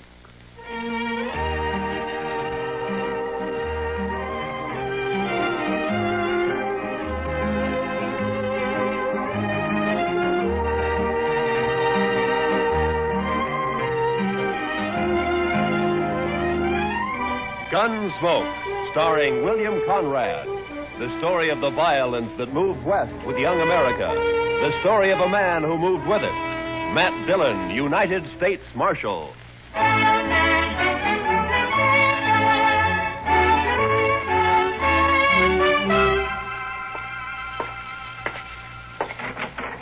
Chester. Chester. Chester, where are you? Back here, Mr. Dillon. Well, Come on out. Yes, sir, Mr. Dillon. As soon as I get my boots on. Your boots on? What are you doing? Sleeping? No, sir. Just washing my feet. Well, now, I hope you didn't have any plans for tonight. What did you want me to do, Mr. Dillon? Well, I want you to stay on Front Street for a few hours while I go up and have a toddy with Big Kate. But if you're going to be busy... No, sir. well... I haven't got anything to do. I'd be proud to stay here. Just look at the dust in that street. Uh-oh. Mr. Dillon? Huh? Looks like Major Randall from Fort Dodge crossing over here. Ah. Open the door for him, Chester. Major will like that.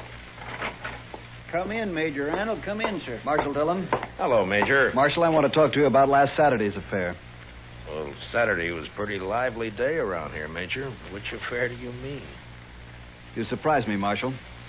2 United States Army soldiers were murdered while driving a supply wagon from here to Fort Dodge. A government payroll was stolen, and you seem to have taken no interest in the matter. Well, now, Major, protecting the Army isn't exactly... The Army can protect itself, Marshal. That isn't the point at all. Well, if that's true, Major, how come there were only 2 soldiers carrying your payroll?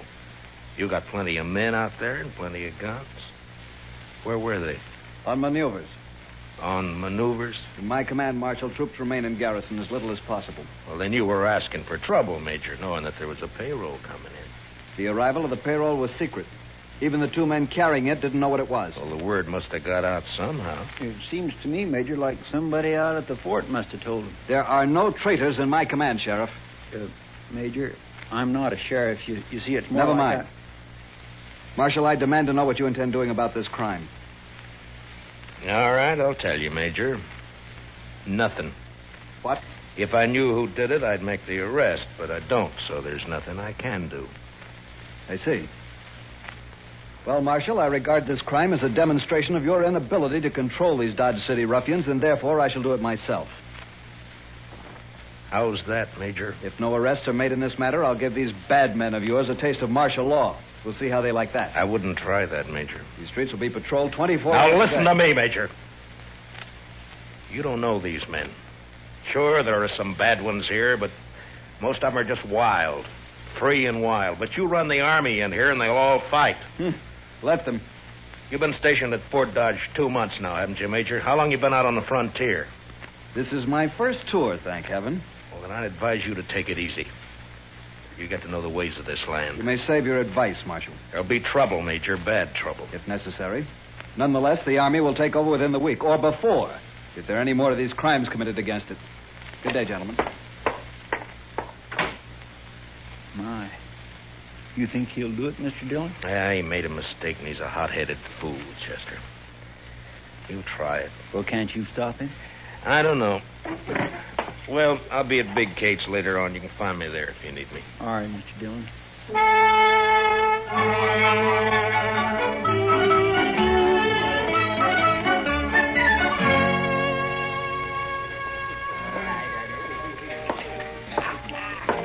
Hey, Marshal, come here. What is it, Shiloh? There's talk of Dodge being run by the Army, Marshal. So? So I don't like it. I and most of the men around here got out back in 65. We've had all the Army we need. Yeah, I know. But maybe things will work out. And if they don't work out, which side you fighting on, Dillon? Where do you stand? I'm hired to keep the peace, Shiloh, not to answer fool questions. You calling me a fool? Well, say it. No, you're drunk, Shiloh. You saying I'm drunk, Marshal? Is that it? All right, Shiloh, I'll show you how drunk you are.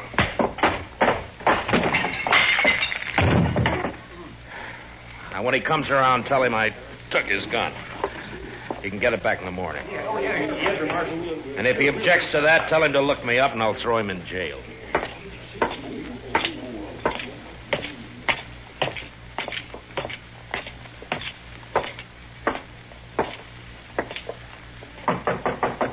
Who is it? It's Matt, Kate. Well, come on in. Well, sit down, Matt. I'll get you a toddy. Thank you, Kate. You could thank me best by buying a drink at the bar downstairs once in a while. Well, why should I? I get better whiskey for free up here. At least you're honest. Well, what's in the wind, Marshal Dillon? Did you just come up here because you're tired of sitting with your back to a wall? You're right, Kate. It's the only place in Dodge where I can relax. That's probably just because you don't consider me worth killing. How old am I, Matt? Oh, what? You heard me. Well, I never thought much about it, Kate. You sure didn't. What are you getting at, anyway? Just that if I was 20 years younger, you probably wouldn't come here at all. No? And why? Here's your toddy. Forget it. Anything you say, Kate. You know, Matt, you ought to get yourself a girl. Oh, now, Kate, don't start I mean that, it, please. sure. Somebody like, we'll say Connie Dell. There's a real pretty girl. A lot of fire, Oh, too. you're sure a conniving old woman, Kate. You're just no good at all, you are. You'd say worse than that. I told Connie she'd come up and have a drink with us the next time you showed. Yeah, all right, Kate, if it pleases you. It does. Connie! Now, there's fresh cigars in that box by your chair, Matt. Well, now. Had them brought in by the Santa Fe Railroad all the way from St. Louis. Evening, Miss Kate. Oh, come on in, Connie. I've corralled the marshal for you. Sit down, honey. I'll fix you a drink. Don't let her talk bother you, Connie. Well, I did ask to meet you, Marshal. No? Why? Why'd you want to meet me? Maybe just to see if you're really as cold and cruel as you seem downstairs. And? I can't tell yet. But I don't think you are. Yeah, a profession like mine leaves its mark on a man. There's always trouble of some kind, isn't there? Most always. Like this army business now. Yeah. Will it be bad, Marshal? Yeah, it could be. Well, I'll figure it this way, Matt. The major's in trouble, and he's trying to cover it up by threatening to take over Dodge. Well, any more difficulties, and he will do it. Blasted greenhorn. Say, Connie, your corporal been in? He left a while ago. Well, what's he say? How'd the soldiers feel about all this? Well, I don't think they want to mix it with all these gunmen and buffalo hunters and the like. Yeah. The major will wish he were back on maneuvers if it starts. Maneuvers? So that's where they've all been. No wonder it's been so quiet.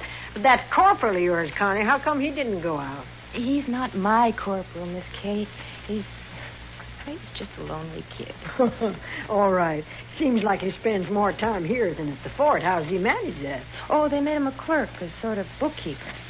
His time's pretty much his own. Uh-huh. Well, he's lucky. He's got a good, safe job, too. Suppose it is. Well, I'd better get back.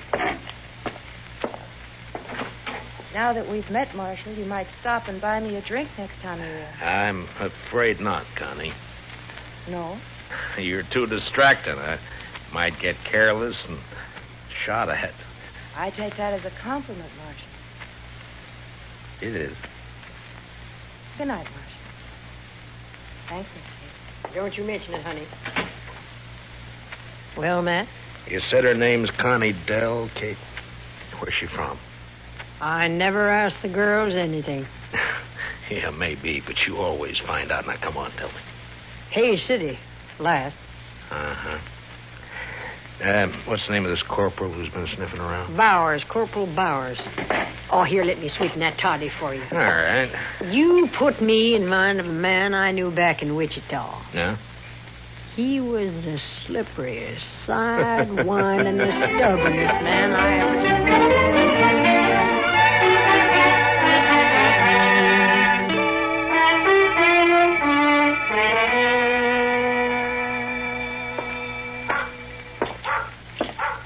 Evening, Mr. Dillon. Everything quiet, Chester? Yes, sir.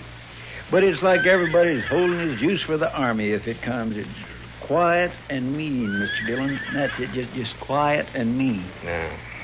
All right, Chester, you can go to bed. I'll stay around for a little while longer. Yes, sir, Mr. Dillon. Oh, first thing in the morning, I want you to go to the depot and have him send a message to the sheriff in Hayes City.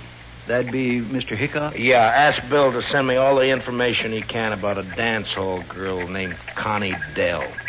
She left there about a month ago. Connie Dell. I'll do it, Mr. Dillon. And bring me the answer as soon as it comes in, huh? Well, we ought to have it by tomorrow evening. Yeah, I hope so. Well, good night, Chester. Good night, Mr. Dillon.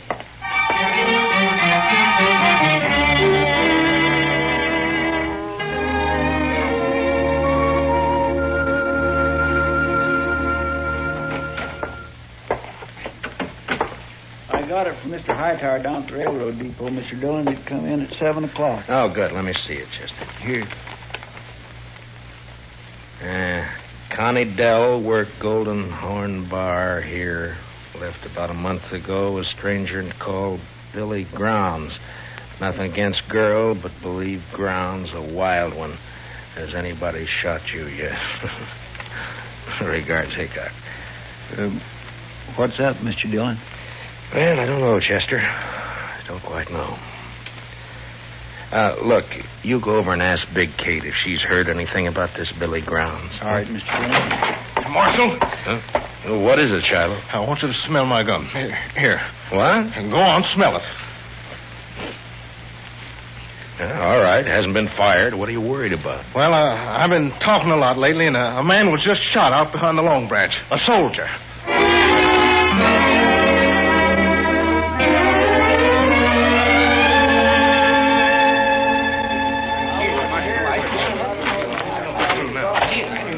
Any witnesses to this? Well, who saw it? I just heard the shot. I want to know who killed this soldier. Well, maybe nobody did see it, Marshal. And maybe nobody cares much about it anyway. Just a soldier. All right, you men, I'm going to tell you something. If I don't find who shot this man, the Army will move in here for sure. Not the whole army, Marshal. They won't all move in. Why not?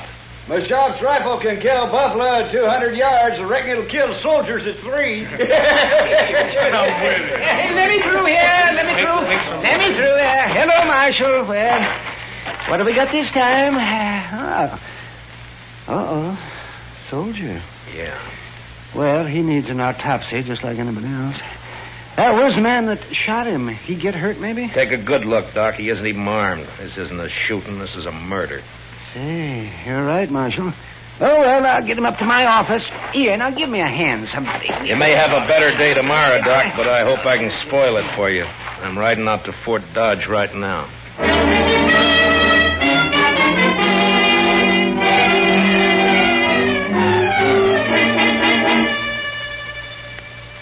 Well, Marshal, what brings you here? Trouble, Major. What sort of trouble? Murder? A soldier? Yeah. Who? I don't know, some private. Why haven't I been informed of this? It just happened about an hour ago. In Dodge City, of course. In Dodge City. Have you arrested the murderer? Nobody saw it happen. I see. Well, Marshal, you leave me no choice. I shall have Now, hold it, Major. I didn't ride out here just to carry news for you. I want something from you. From me, Marshal? Yeah. I want you to keep all soldiers out of Dodge for the next 48 hours. Put it off limits. That's not exactly what I had in mind, Marshal. But you're going to do it anyway. What? Now, listen, Major. Dodge City's an armed camp. It's full of men who fought Indians, who fought the war between the states, and who fought each other ever since they could spit. They'll fight you next. And they'll make you hate it. Marshal Dillon, I shall report your treasonable talk. Report what you like, but stay out of Dodge. Now, I'll make you a deal, Major. Give me 48 hours and I'll find your killers. You better take it. All right. But I want the criminals delivered here. Sure, Major. And I might have to kill them to get them here.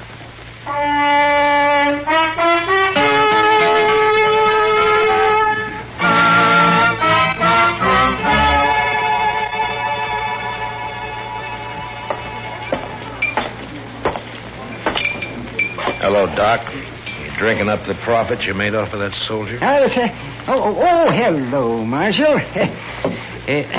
The boy's name was Bone, according to the letter I found on him. Uh-huh. Anything else? Yes. Dug a couple of slugs out of him. It's a funny thing, Marshal. I haven't happened on lead like that since 65. What do you mean, Doc? Well, I'd swear that boy was shot with a cavalry pistol. I'll see you later, Doc. Now, mind you can't prove it. Not exactly, but I would swear.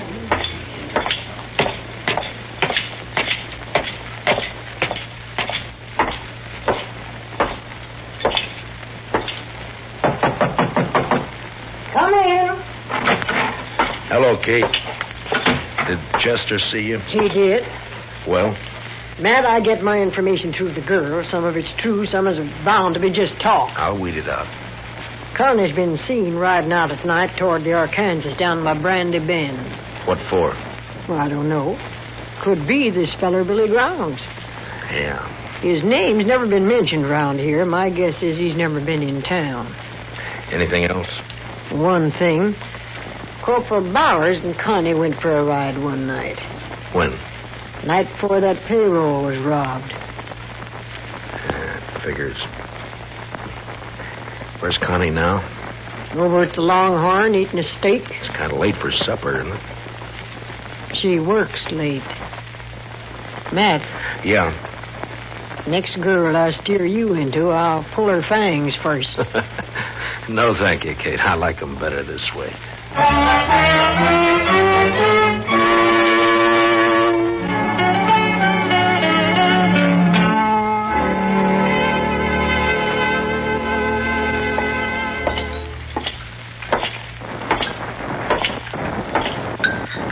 Good evening, Connie. Well, this is a surprise, Marshal. May I sit down? Of course. Thank you. You sure Corporal Bowers won't mind? Don't be silly. Anyway, he's away at the fort. Huh? What time do you leave, Connie? I don't know, about 7, I think. Why? Anyone with him? Yeah, Private Bone. Marshal, you think Bowers shot him, is that it? You know any reason why he would, Connie? They were friends. They worked together in the bookkeeping office. I see. Tell me, Connie, Bowers say much about his job there? Well, what he does and all? No, Marshal, he never talked about it. Handled expenses for supplies and the like? Figured out the payroll? I don't know. Bowers would be in a good spot to know when to expect the payroll money in, wouldn't he? Even when it was kept a secret? You'd have to ask him, Marshal. I don't know anything about the Army. But this isn't why you found me here, is it? Of course not, Connie. I'm sorry. Hey, you look real pretty tonight. Why, thank you, Marshal. You really mean it? Sure. Sure I do. I have to work late tonight, but I can get off tomorrow evening. Marshal, would you go for a ride with me? There'll be a moon. Where would we ride to, Connie? I don't know. Anywhere, maybe along the Arkansas. Oh, I know. Let's ride down toward Brandy Bend. All right, Connie. We ride down to Brandy Bend.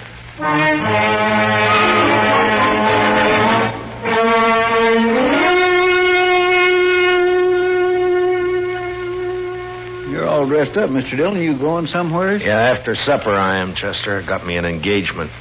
Going riding with Connie Dell in the moonlight along the river. Is she a nice girl, Mr. Dillon? All girls are nice, Chester. Some fall in with bad company, that's all. Yes, sir. Mr. Dillon? Yeah? Who'd this one fall in with? Me? Oh, now, Mr. Dillon, that's not so. Then who'd you think, Chester? Well, come on, tell me. Billy Grounds? You don't give me much credit for romance, Chester. No, sir. Well, don't look so worried about it. I was thinking, would you like me to follow you tonight? Indian style? Thanks, Chester, but it wouldn't help. You see, I'm riding into an ambush. It'll be over fast. Real fast. Well, all right, Mr. Dillon, if that's the way you want it. That's the way it's got to be. And as soon as I leave, I want you to ride out to Fort Dodge and see the major. Yes, sir. What about... Tell him to arrest Corporal Bowers for the murder of Private Bone. I think Bone found out where the leak about that payroll money came from, and Bowers had to shut him up. The major won't like that, will he? Well, tell him I'll prove it. And anyway, I think Bowers will confess fast enough when the time comes. When'll that be, Mr. Dillon? When I get back to town. With Billy Grounds. What about the girl? Well, it's like I told you, Chester. Nice girl. Bad company. You know, I had me a girl once. Huh? Well, you never told me about that, Chester. What happened? It was over in Abilene. I gave her my money to go to St. Louis and buy some wedding clothes. She wanted that. So? Well, I don't know, Mr. Dillon. I guess she just liked it there in St. Louis. I'm going down the street, Chester. You better get started for the forge soon. Yes, sir, Mr. Dillon.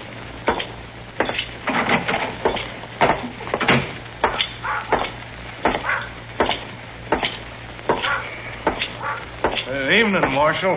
Hello, Shiloh. I feel another drunk coming on, Marshal. Well, then check your guns back there with Chester. What if the army comes tonight? I'll need my gun. And stay sober. But if the army doesn't come, I'll have stayed sober for nothing. Every man's got his problems, Shiloh. But if I see you drunk and wearing your gun, you'll wake up broken-hearted in jail tomorrow. Tonight I'm going to get drunk enough to draw on you, Marshal. That so, Shiloh? And some night you're going to die.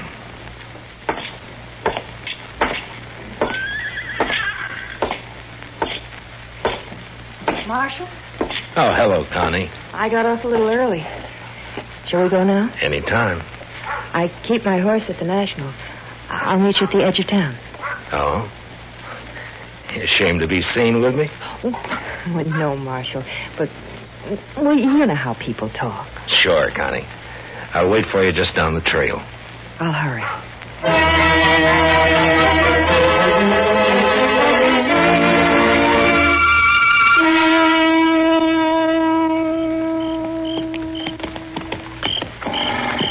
We come pretty fast, Connie. You want to get on for a minute? I'm all right. All right. We'll let the horses blow a little and then move on, huh?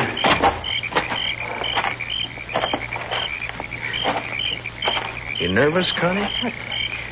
No. Why? Well, then sit down and relax. All right. This better? Yeah. Sure is a nice night. Yeah, it's beautiful. You're not even looking at it, Connie. Is something on your mind? No, of course not. Why should there be? I don't know. You tell me. It's nothing, Marshal, really. Connie, let me ask you something. You ever see a man killed? What? Why'd you say that? Well, did you? Yes. Once in a saloon. Tell me, do you have a fair chance? Yeah, he even drew first. Then you never saw a man shot in the back? Or ambushed? What do you mean, Marshal? I think it sort of goes against your grain, Connie, the idea of a man being killed without a fair chance. I get it, Marshal. All right. Go ahead. Down by the river near Brandy Bend, Billy Grounds is waiting to shoot me in the back. Then why did you come, Marshal? It's my job. I suppose you know about everything. I think so. What are you going to do? Connie, unless I made a mistake about you, I think you're going to let me have a fair chance at him. Somehow. Why should I? What does it mean to me? I don't know, Connie. I don't know. But you think about it. You think about it all the way to Brandy Bend. Now, come on, let's ride.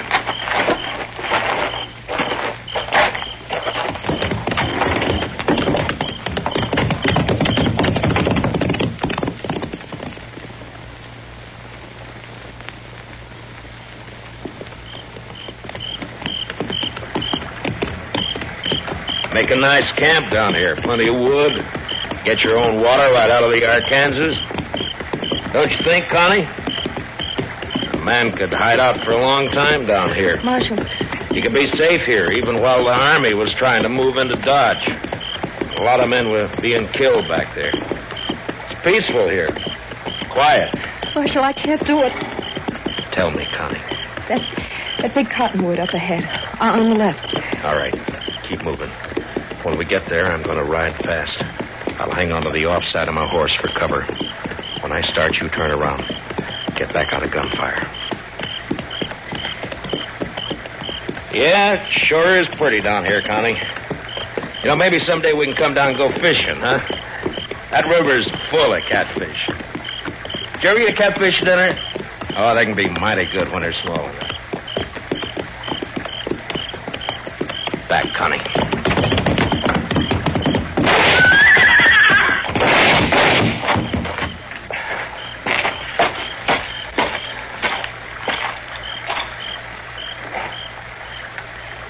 Connie? Connie?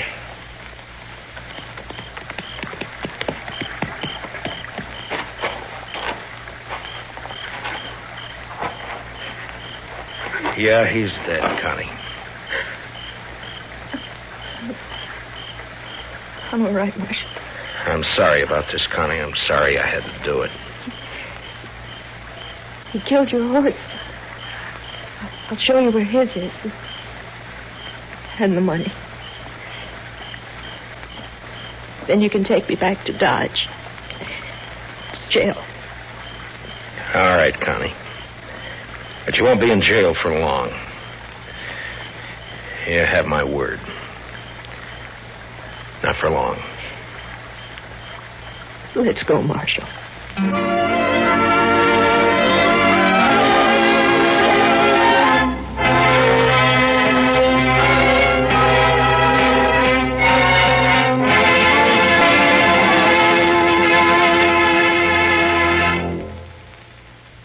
Gunsmoke, under the direction of Norman MacDonald, stars William Conrad as Matt Dillon, U.S. Marshal. Tonight's story was especially written for Gunsmoke by John Meston, with music composed and conducted by Rex Corey. Featured in tonight's cast were Michael Ann Barrett and Jeanette Nolan, with Harry Bartell and Don Diamond.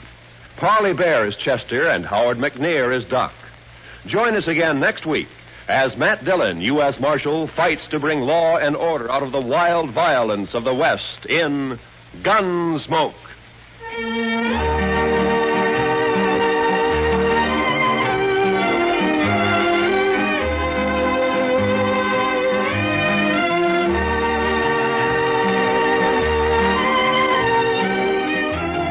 The adventure just begins with Gunsmoke on CBS Radio. Still ahead tonight, Gene Autry, Tarzan, Gangbusters, and Stars in the Air. Yes, listen in for them all on most of these same CBS radio stations. This is Roy Rowan speaking. And remember, for your free convention handbook, write to Time, CBS, Chicago 90, Illinois.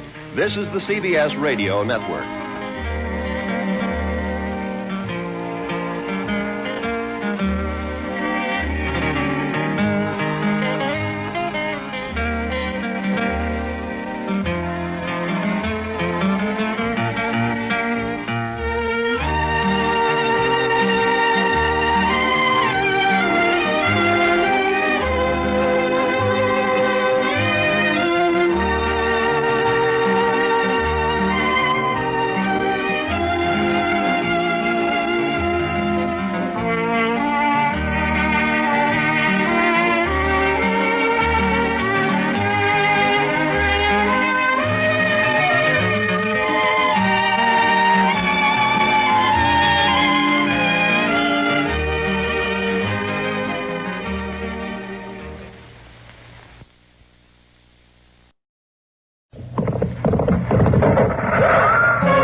Dodge City and in the territory on west, there's just one way to handle the killers and the spoilers, and that's with a U.S. Marshal and the smell of gun smoke.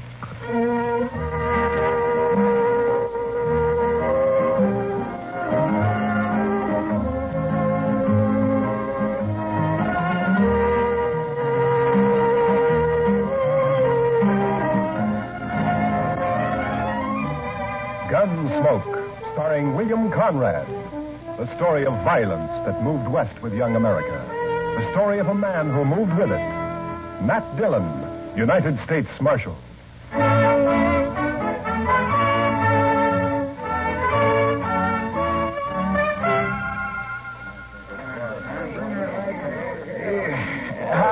Marshal. Hello, Mr. Biggs. Can I give you a hand? No. This is the last batch here. Hey, wait till the flies get to these buffalo hides in the morning and be enough vultures overhead to keep the place in shade for a week. Yeah. You'll sure have your hands full by tomorrow night. It looks that way. When these boys turn them hides into cash, they'll bite the corks out of every bottle in town. And some of them look mean enough sober. Yeah. Well, you better bed down and get some sleep, Mr. Biggs. Where are your boys? I don't know. Jeff had some trouble with a dry axle up near Pawnee Rock, and Boaz stopped to help him fix it. But they shouldn't be this long behind me. Well, if I see him, I'll tell him where to find you. You can tell Jeff, but Boaz ain't even going to hear you. Why? What's the matter with him? Oh, he's riding higher than an eagle. You know that white buffalo you've been hearing about? The albino? Mm-hmm. Well, it's just Indian talk. Oh, you think so, huh? Well, if it is, Boaz sure shot himself a mighty scared buffalo. White as borax. That ought to fetch a price. Hey, anybody seen Marshal Dillon? Over here, Chester. You better saddle up, Mr. Dillon. What's the matter, Chester? Indian trouble.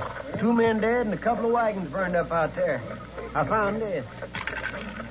A war rattle made out of buffalo toes. Arapaho. Well, they haven't been making any trouble. Well, these did. I was topping a hill when I saw the wagons go up in fire. It was Indians, all right. I saw one ride off. That's funny. I never heard of Arapahoes attacking at night. How far out, Chester? 10 mile, maybe. Toward Pawnee Rock. Pawnee Rock?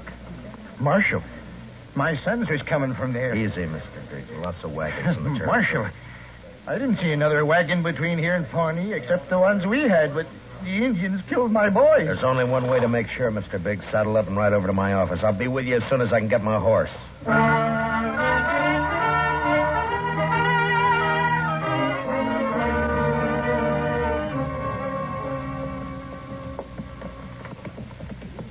I cut back through those button willows over there when I spotted the wagons being fired. We must be close to it, then. Just over there. Right down yonder. See him? Yeah. I see him. We rode up and dismounted. The last glint of hope in Mr. Biggs' eyes died. His boys were there, all right. And it wasn't nice to see. Kill him. I'll get him first. I'll murder every redskin in the territory. We got to bring your sons in, Mr. Biggs. You know what the morning's going to be like. You don't want to leave them out here. Now, come on. Hey, look. Down there by the stream. Yeah, 4 of them. And they're not saddle horses. Mr. Biggs. Mr. Biggs. You recognize those horses down there? Yeah. I know. Teams belong to Boaz and Jeff. Indians must cut them loose from the wagons before they fired. Doesn't that seem curious to you, Chester? In what way, Mr. Dillon? Why didn't they take the horses with them? Yeah. What are you thinking, Marshal? No burned hides in those wagons. So they stole them. Yeah, they stole them. But Boaz and Jeff both have their rifles there beside them, and the horses are left behind, too. Horses and guns are the first things Indians would go for. What are you looking for, Mr. Dillon? Those buffalo hides weren't carried off without wagons. Yeah, here. Marks the 2 other wagons here, and they're fresh. I didn't see any other wagons, only these. Well, they'd finish and gone before you got here, Chester. Well, yeah, but I'd have caught up to any wagons on the trail to Dodge. Did you go by regular trail? Well, no, I figured the Indian I saw wasn't alone. I didn't want to get bushwhacked further on. You didn't see any Indian, Chester. But, Mr. Dillon, just as plain... No Indian would leave guns and horses. This job was done by white men. They didn't take anything that could be recognized or identified. You mean somebody's in Dodge by now? With the hides my boys worked and sweated to get? I'm afraid so, Mr. Biggs. There'll be more than 300 buffalo hunters there by morning. Could be any of them. We'll find the right ones. Oh, how? The albino. Whoever killed your sons will have that white buffalo hide.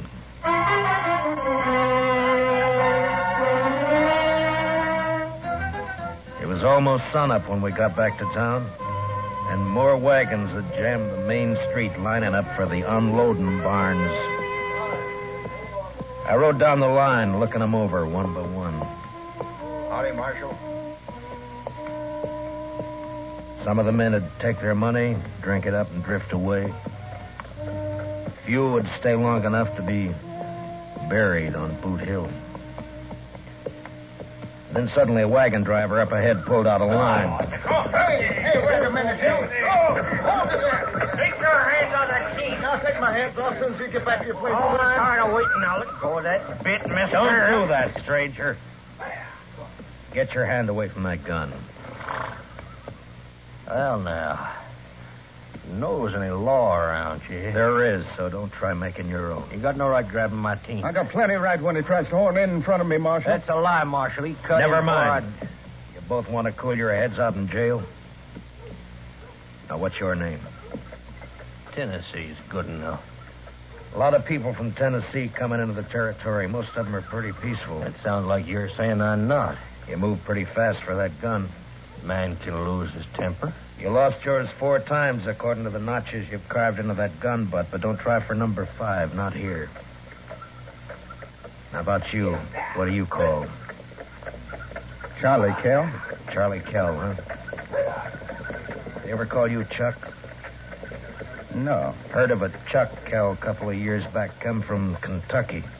Not me. Man I heard about was a gunfighter, so he never wore gloves. See, you don't either. It's pretty rough on the hands.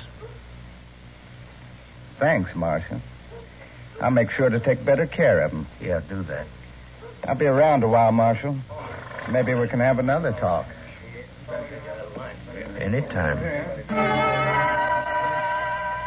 They'd need watching. But what I wanted now was a white buffalo hide. Searching the wagons wouldn't do. There wasn't time, and a search had let the killers know that something in the hides they'd stolen could be identified. The time to find out would be when the buyers checked them. I got Biggs and Chester to cover 2 of the unloading barns, and I covered the 3rd one. Then finally daylight came, and the haggling started. And you want to sell those hides and learn how to handle your skinning knife a little better. They're as good as any. And full of holes they ain't. Give you $4 a hide for the bunch. You gave that last fellow 8. He looked tougher than you. 6. I'll take 6. 4. Take it or leave it. You think you can rob me, mister? Watch your mouth, boy. Here, none of that. Let me go! Easy, son. Go! Let me have that gun just so you won't be tempted. There, that's better. Give me that. Give it back. You can pick it up at my office whenever you're ready to leave town. Yeah, you look like a city boy to me. Where are you from? St. Louis? None of your business. When something's got you beat, son, there's no shame to admitting it and going home. Sometimes that takes a real man. Don't tell me what to do. Why don't you watch your own job? Why don't you leave me alone, Marshal? I ain't got a white buffalo hide. What'd you say, boy? You heard me. What do you know about a white buffalo hide? What everybody else knows. That you're looking for one. Everybody in town knows it. How? Because the old man whose sons were bushwhacked is all liquored up over at the other barn, shooting off his mouth.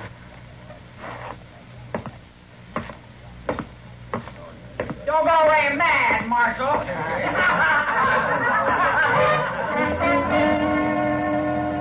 Mr. Biggs wasn't at the barn where I'd left him. I cut through an alley to Front Street and headed for the saloons. I never got to him. Mr. Dillon?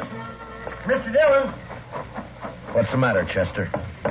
Old man Biggs. Where is he? I'm looking for him. Well, he was over by the barn I was watching, drunk, going through the wagon. Yeah, I know about that. I was trying to get him to go back to his own barn, but all of a sudden, he took off. For where? I don't know, but there was one wagon he was watching in particular.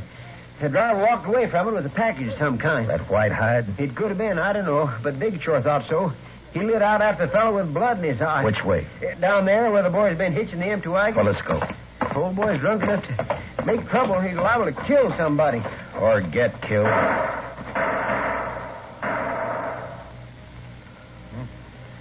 Too late, Mr. Dillon. Yeah. It came from there behind that row of wagons. You stay here, Chester. Be careful, Mr. Dillon. When I rounded the corner wagon, Mr. Biggs was sprawled across a wagon tongue, his eyes dead and open, staring at the ground. And standing over him was Tennessee, a smile on his face, and his gun extended to me butt first. Looks like I'm in the mighty trouble, Marshal. He's dead, Tennessee. That's more than a mite. You take my gun for a while. You mean until after you hang? Wasn't figuring it'd be that serious. Not when a drunk follows me out here and throws down on me. If you're figuring on self-defense, forget it. Look at his gun. It isn't even cocked. Well, it's out of his holster, Marshal. That's enough. Law don't say I have to wait till he kills me. You'll have to make a jury believe that. Well, I shouldn't have much trouble doing that, Marshal. What are you doing here, Mr. Kell? Oh, I just happened to follow Tennessee out here. Why? Well, you broke up our little argument in town. Thought I'd get him alone here. See if maybe he was still nursing a grudge he wanted to settle. But the old man beat me to it. Now, Tennessee here ain't exactly a friend of mine, as you know, but I hate to see any man hang when he ain't guilty. Is that your personal verdict, Mr. Kell? That's right, Marshal. The old man threw down on him, and Tennessee had to kill him in self-defense. Chester, Yes, sir, Mr. Dillon? which one of them had the package? This one. This is the fellow the old man was after. All right, Tennessee, where is it? I don't know anything about a package. Look in the wagon, Chester.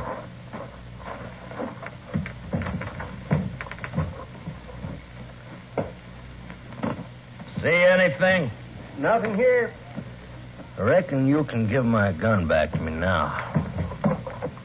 All right, Tennessee. Here. Thanks. But if you decide to use it again while you're in Dodge or any place else in Kansas, I hope I'm there when you do. Well, now, don't you fret, Marshal. I'm sure you will be.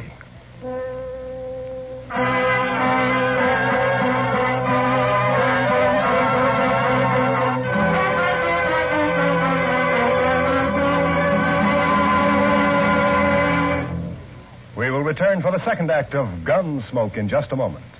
But first, action, excitement, thrills. That's Gangbusters. Gangbusters helps to fight crime by fearlessly naming the criminals. Listen for it later this evening on CBS Radio. Now, the second act of Gunsmoke.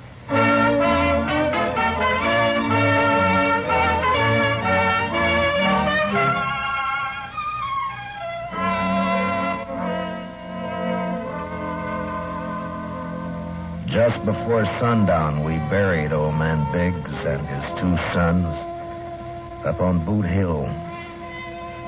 By the time the service was over and I rode down, darkness had fallen, and everything was going full blast. The town was roaring. Seemed like a good man, old Biggs. He was, Chester. So are his boys. Yeah, but there are too many men like Tennessee and Cal coming in, Mr. Dillon. They won't last, Chester. They'll keep coming, but they won't last. They'll take a gun and go against a man, but they won't sweat. They won't take root and build. We still gonna look for that hide? Yeah. Well, just what do you want me to do, Mr. Dillon? Tennessee and Cal will be in town, but their wagons are back there with the other empties. Ride back and look them over. Well, they might have had somebody carry that package off for them. It might be, but they don't seem like partners, Mr. Dillon. From what I heard, you stopped them from gunfighting. Took more than one man to kill the Biggs boys, and more than one man and more than one wagon to cart the hides in. Well, you mean they staged that trouble just for you? Just for me. After they heard I was looking for that white hide. Well, why do you figure that, Mr. Dillon? When gunfighters start for their guns, nothing stops them, Chester. They both started, but they both stopped. I reckon you better take a look through those wagons. Yes, sir, Mr. Dillon. Where'll I meet you? I'll be checking the saloons.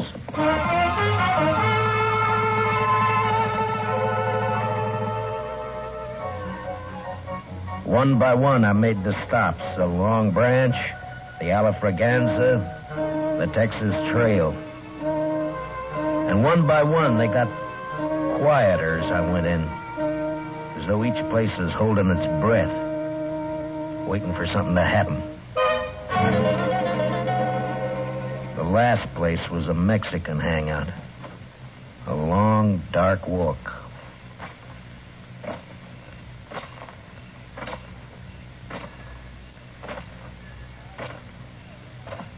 Hello, Marshal. Can't see me, can you, Marshal? No. No, I can't see you, son. Too bad. Because I got another gun. They sell them around here. And I ain't going back to St. Louis. You'll fire once, son, and if you don't kill me with that, and I'll kill you. I'll gamble on that, Marshal. Marshal!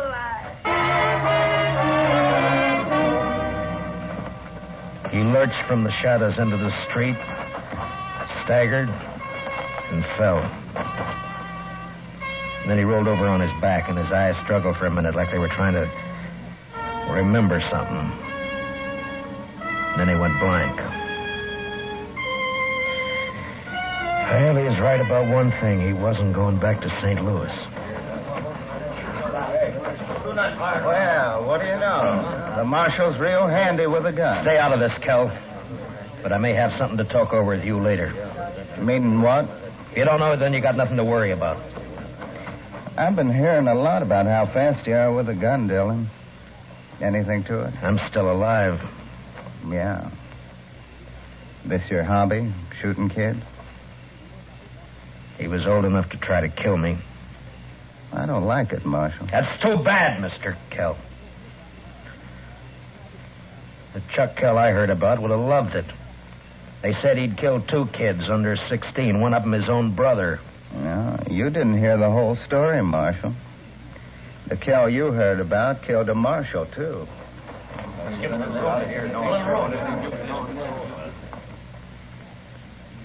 You made the bid, Mr. Kell. And you got a gun. Use it or I'll take it away from you. Come and get it. Anytime. Here it is.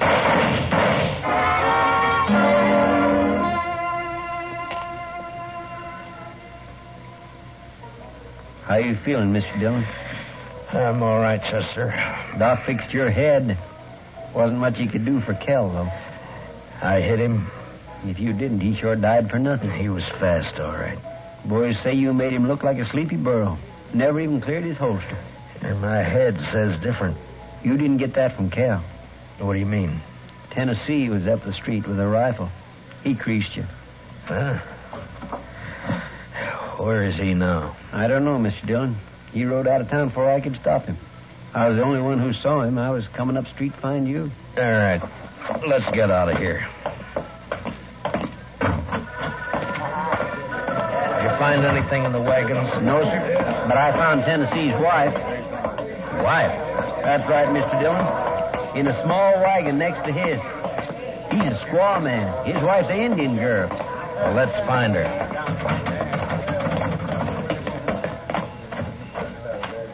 All right, Chester. Which way? Edge of town, Mr. Dillon. Well, let's go.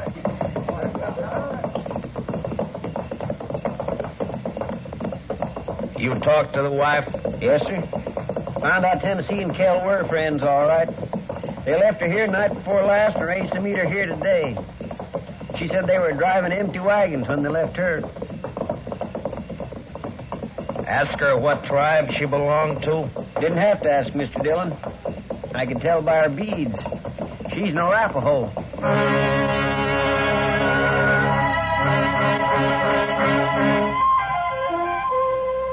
She was there, all right.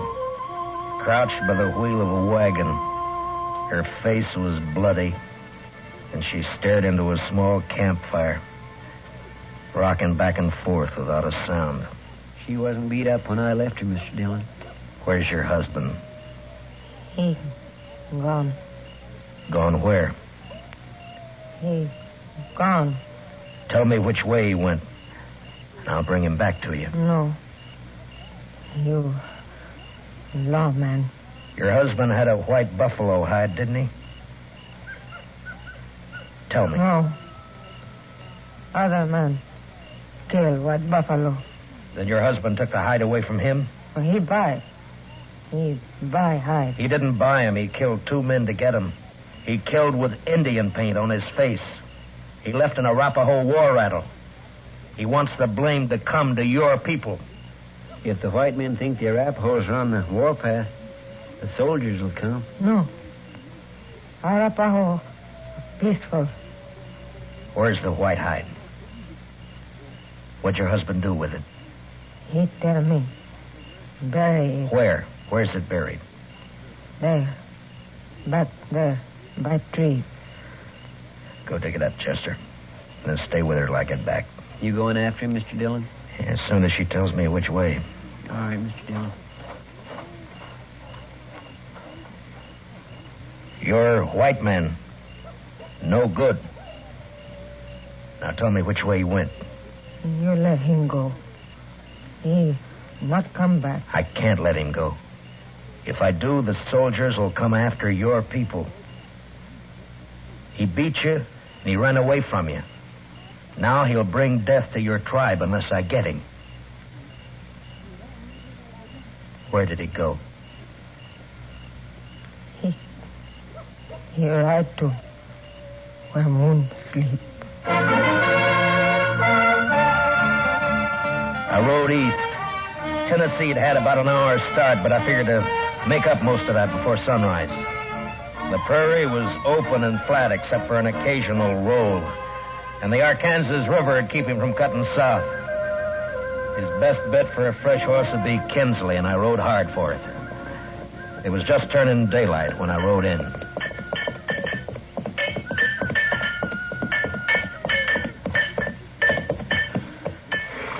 Well, howdy, Marshal.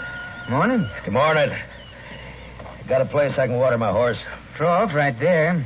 Just let him loose. You'll find it. Thank you. Looks like you come a long way. Dodge. Another fella here just a few minutes ago been riding hard, too. He come from up Pawnee way, though. Tall, dark, riding a vinegar roan? Yeah, that's right. You get a fresh horse here? I'd send my boy out the corral to get one for him. He'll be back soon. You mean he's still here in town? Yeah. Asked about breakfast, so I sent him over to the widow Hilliard's place. Right over there, across the road. Thank you. I'll be back. Say, you after that fella, Marshal?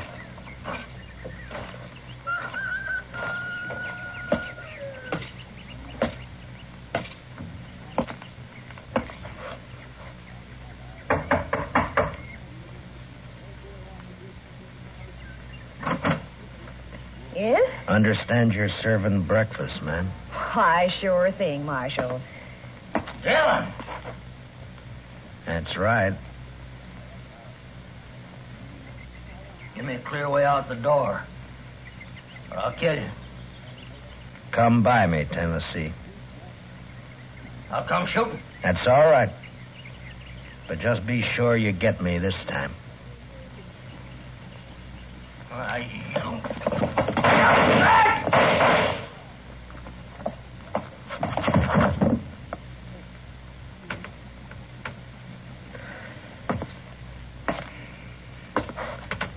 You hurt, ma'am? No, I'm all right, Marshal. He looks kind of dead. Yeah. Bad one, hmm? Yes'm. Gunfighter. Thief. Killer. What's your name, Marshal? Dillon, ma'am. Matt Dillon. I'm sorry about Marshal, when my husband brought me out here 15 years ago, Indians burned this place down 3 times. I'm used to killing. You want to carry him out? I'll go fix you that breakfast.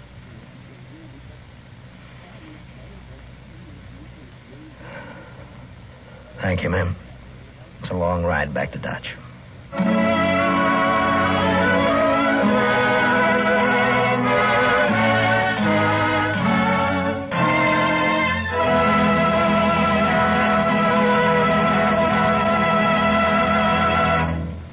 Gunsmoke, transcribed under the direction of Norman MacDonald, stars William Conrad as Matt Dillon, U.S. Marshal. Tonight's story was specially written for Gunsmoke by Joel Murcott, with music composed and conducted by Rex Corey. Featured in tonight's cast were Stan Waxman, John Daner, and Larry Dobkin, with Sam Edwards, Lillian Baeff, Tom Holland, and Mary Lansing. Parley Bayer is Chester. Join us again next week as Matt Dillon, U.S. Marshal, fights to bring law and order out of the wild violence of the West in Gunsmoke.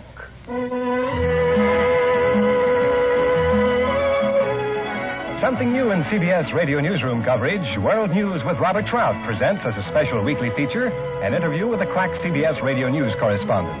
This correspondent flies in from his post overseas to give you his authoritative eyewitness viewpoint on latest developments. Tomorrow afternoon on most of these same stations, World News with Robert Trout. This is Clarence Cassell speaking. And remember, from now to November, you'll find intensive, impartial campaign coverage on the CBS Radio Network.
Around Dodge City and in the territory on West, there's just one way to handle the killers and the spoilers, and that's with a U.S. Marshal and the smell of gun smoke.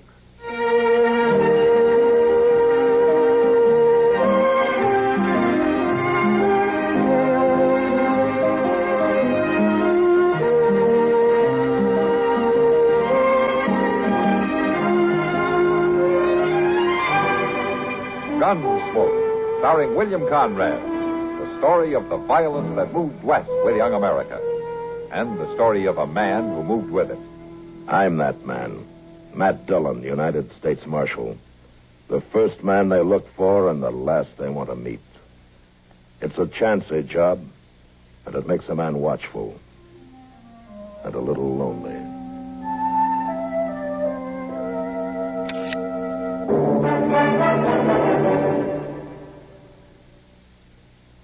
What do you need? You need lots of dollars during sicknesses. You need lots of dollars for an accident. You need the kind of protection that only Mutual of Omaha sells. What do you need? You need health insurance that offers you maximum benefits at minimum cost.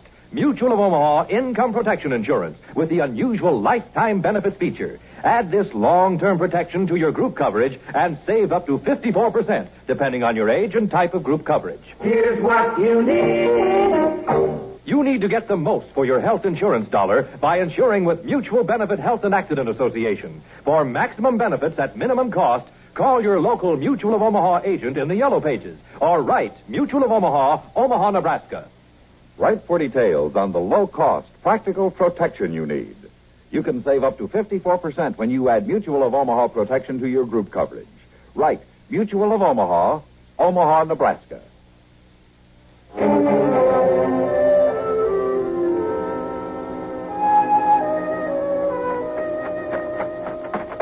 Mr. Dillon? Mr. Dillon. Take it easy, Chester. But there's been a train robbery, Mr. Dillon, about 5 miles east. They held up the baggage clerk and got away with $50,000 in double eagles. Well, when did you hear about it? Just now, when number 7 pulled into the station. You got to get over there right away. I guess they'll wait. Dodge City's the end of the line. Well, yes, sir, I know Anybody that. say how many were in on it? 3, according to the clerk, all wearing masks. They snuck aboard when the train stopped for water, cottonwood tanks. Made them cut the rest of the train loose and go on with just the engine and the baggage car. Had horses waiting down the track somewhere. You ought to get over at the depot, Mr. Dillon. The baggage clerk shot pretty bad. Shot? Now, why didn't you say so? And another thing, they cut the wire so the train crew couldn't telegraph ahead. Same old story, Mr. Dillon. You'd think them bandits would figure out some new way. Why? This one usually works.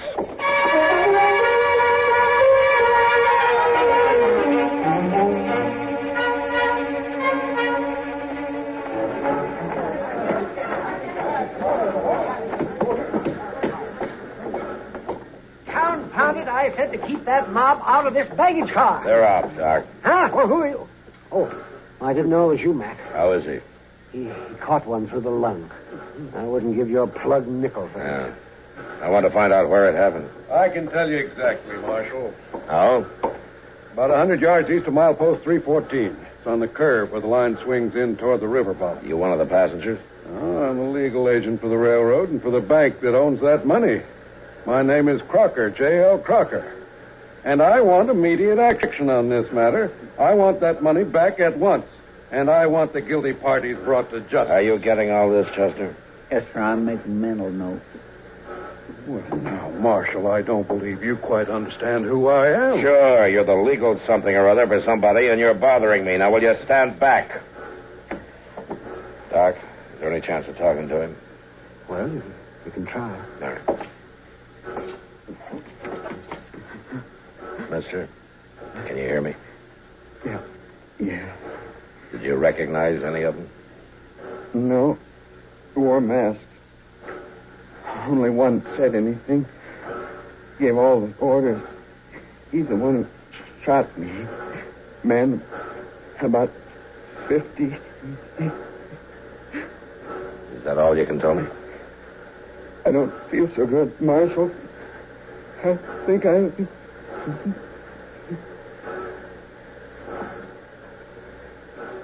That's it, man. Yeah. Chester, go get our horses saddled up. We'll ride out to milepost 314. With luck, we can get there before dark. Maybe pick up their trail some way. Aren't you? Well, now, Marshal, in my opinion, you ought to form a posse and go after these criminals. Mr. Crocker, I don't care about your opinions. I think I'll have a little talk with your superiors when I get back to civilization. Good. Find out what's happened to my checks. I haven't been paid for 2 months.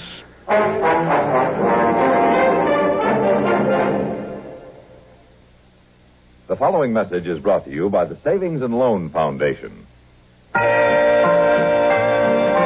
Where you save Does make a difference. Where you save Does make a difference. Where you save Does make a difference. Save more, have more, earn more. At Savings and Loan. Yes, your dollars get good earnings at Insured Savings and Loan Associations.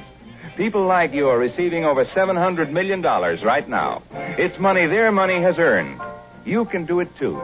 Where you save does make a difference. Join the millions of thrifty people who make a profit on their savings at Insured Savings and Loan Association. Now's the time to start an account or add to the one you have at your nearby Insured Savings and Loan. Remember, Where you save Does make a difference. Where you save Does make a difference. Where you save Does make a difference. Save more, have more, earn more. At Savings and Loan.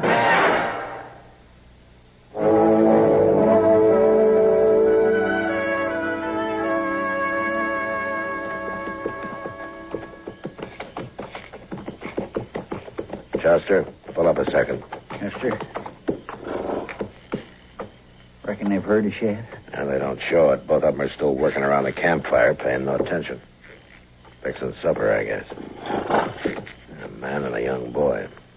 Must be homesteaders on the move. I've never heard of bandits hightailing it in a covered wagon. Besides, there's only 2 of them. 3 men held up the train. Yeah, I know.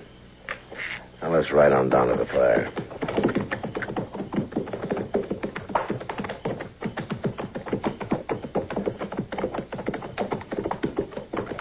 Well, now, howdy, strangers. Evening. Climb down and sit. Have some supper ready here in a spell, such as this. Keep your eye on that coffee, Jerry. I'm watching it, Pa. You men pushing cattle? No, hunting killers. What? Had a train robbery this morning. Now, I'm a U.S. Marshal out of Dodge. My name's Dillon. Proud to know you, Marshal Dillon. I'm Dan Everly. This is my boy, Jerry. How are you, sir? Jerry, how are you? Well, we're heading for Dodge ourselves. How far we got to go yet? About 9 miles. You planted a homestead? That's right. Had a place back at Newton, but it didn't do so good. So, somebody robbed a train, huh? Mm-hmm. 3 of them. Got away with $50,000 in gold. Have you met anybody today? No, nary a soul. Now, Marshal, you just rest yourself there now, and we'll have some side meat and hominy in a few minutes. Oh, fine, thanks. Yeah, you got enough there, Jerry. This is it, Chester. We found them. These two? How do you figure? They're horses. Saddle stock, never meant to haul a wagon. And the third one's over to the right in that thicket covering us. Saw a glint on his gun barrel. What we do? Move fast. You roll to the left, draw, and cover the two by the fire, and I'll take the one in the brush. You got it? Yes, sir. All right, then. Now. Don't move, you two. You're covered. You there in the brush. Come out with your hands up. Now, wait, Marshal. Don't shoot. All right, then. Tell him to get out here with his hands up. They got us. There's no use fighting. Come out, like he says.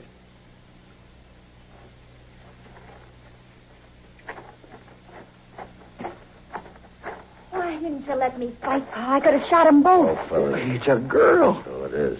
My daughter, Janet, I told her to hide out there till we found out what she wanted. I wanted to keep her out of this. So you and your 2 kids were the bandits, huh? Now, you're quite a father, Mr. Everly. You leave him alone. Pa knew what he was doing. He had a right to that money. I see. How old are you, Janet? 18. It's any of your business. The young'uns ain't to blame, Marshal. I brought 'em up to do like I told 'em. They didn't know. Somebody ought to have known. Now, where's the money? Don't tell him. Be quiet, Janet. Marshal, we buried that money, and I reckon I'm not going to tell you where it is. It's ours, and we got a right to it. Yeah, you said that before. I had a homestead outside of Newton. My wife died there. The young'uns and me fought the prairie for 4 years. Crop failures, hard times. Then last fall, I finally got a good stand of wheat ripe for the harvest. You know what happened? Now, what happened? Sparks from a train set fire to the grain field, burned us out, lost everything. I wrote letters to the railroad office in St. Louis. They said I'd have to come back there and prove my claim. Now, they knew I couldn't do that. Well, did anybody ever tell you things were easy out here in the West, Mr. Everly? Chester, you and the boy hitch up that wagon and start loading it. All right, sir. Come on, son. What are you aiming to do with it? Take you into Dodge City. To jail.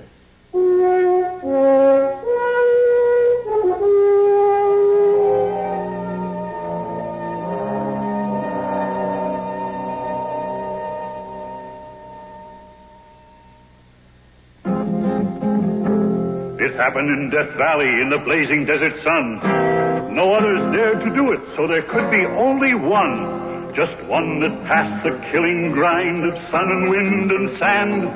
The test that proved this new car wax is the finest in the land. Turtle wax, turtle wax, turtle wax. Reader's Digest ad tells the story of the amazing Turtle Wax protective power that kept cars' colors shining bright even in fiery Death Valley sun.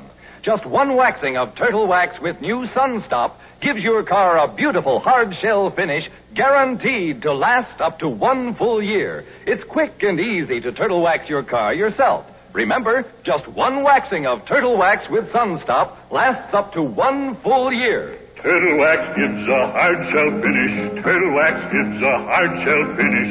Turtle Wax.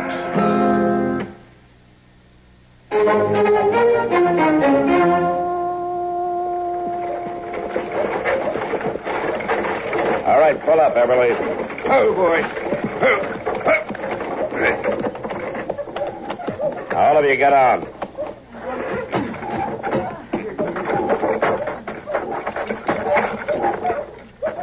I guess my reasons for robbing that train don't count for much, do they, Marshal? Judging's not part of my job, Everly. But not the young'uns. It wasn't their fault. You killed a man, Everly. What do you expect? Marshal, I didn't aim to kill him. He went for his gun as we was leaving, but I didn't aim to kill him. Well, Marshal, I see you brought in the culprits. Yeah, it looks that way, Mr. Crocker. Oh, where's the money? I want to get it locked up in the bank right away. They say they buried it. What? Matt? Matt, are you all right? I heard of the saloon that you brought in the bandits. That's right.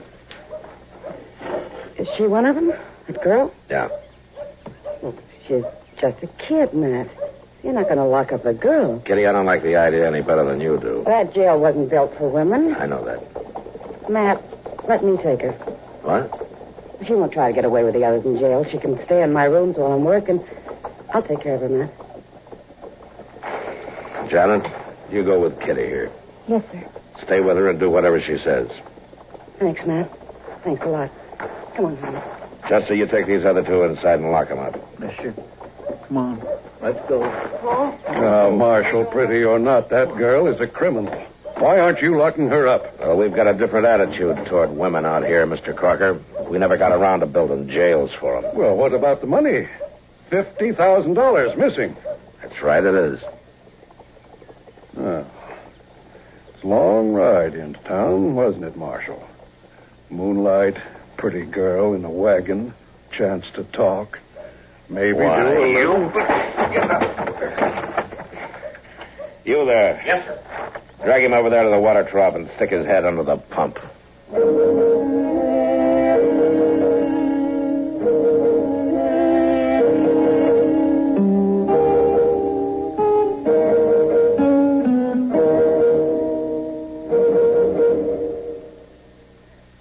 Now, here's a lilting little tune sung by a group that really knows how to keep you looking your best dressed best. There's a difference, see the difference with Stay New.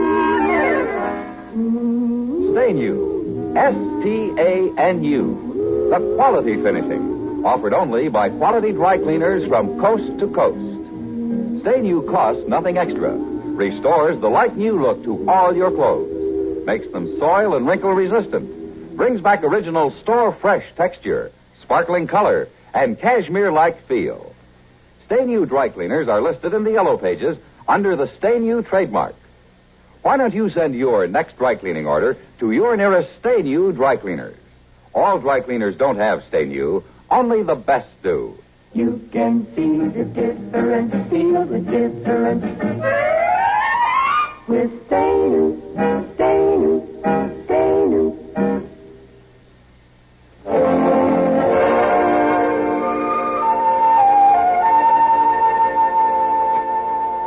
How are you and Kitty getting along, Janet? Oh, just fine. She's been wonderful. The noise downstairs bother you? Keep you awake at night? No. No, the only thing that keeps me awake is worrying about Pa and Jerry. What are you going to do with us? And I got no say about that. There's no proper court here. I'll probably get orders to send you up to Hayes City for trial. Oh, they won't understand. Maybe Pa was wrong. I guess he was, but he thought he was doing right. Sure, we all think that. He was doing it for us, for Jerry and me. And he didn't mean to kill that man, Marshal. Really, he didn't. Well, I better be going now. Sure. Goodbye, Janet.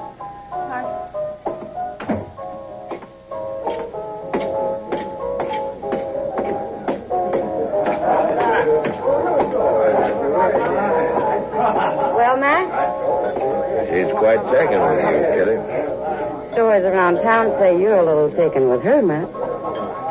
That's Mr. Crocker's doing. He's been shooting his mouth off for a week now. He's offered a $1,000 reward for the return of that money, no questions asked. Yeah, I know. But how much do you know? What do you mean? Well, people will know you don't pay any attention, Matt, but some of these hangers-on around the saloon wonder if you did make a deal for that money. Who cares what they think? But it's bad, Matt. Crocker keeps prodding them. Some of them are beginning to say that Everly's might remember where the money is if they had ropes around their necks. Lynch mob, huh? Yeah, they're going to have to move fast. I got orders about an hour ago to send the 3 of them to Hayes City in the morning. Matt. Does she know about it? No. Just didn't have the heart to tell her.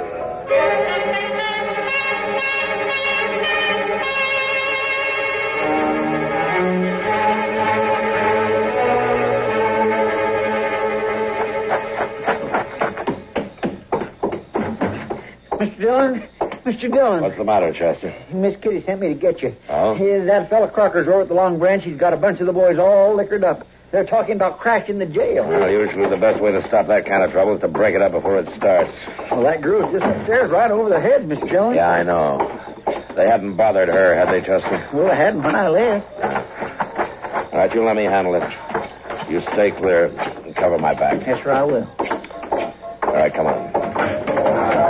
A man that pulls a deal like that ought to be run out of town. And you're just the boys to do it. Now, it's about time somebody took the star off of that tin-horn marshal and shoved it down his throat. And as far as I'm concerned, Go on, Mr. Crocker. You're doing real fine.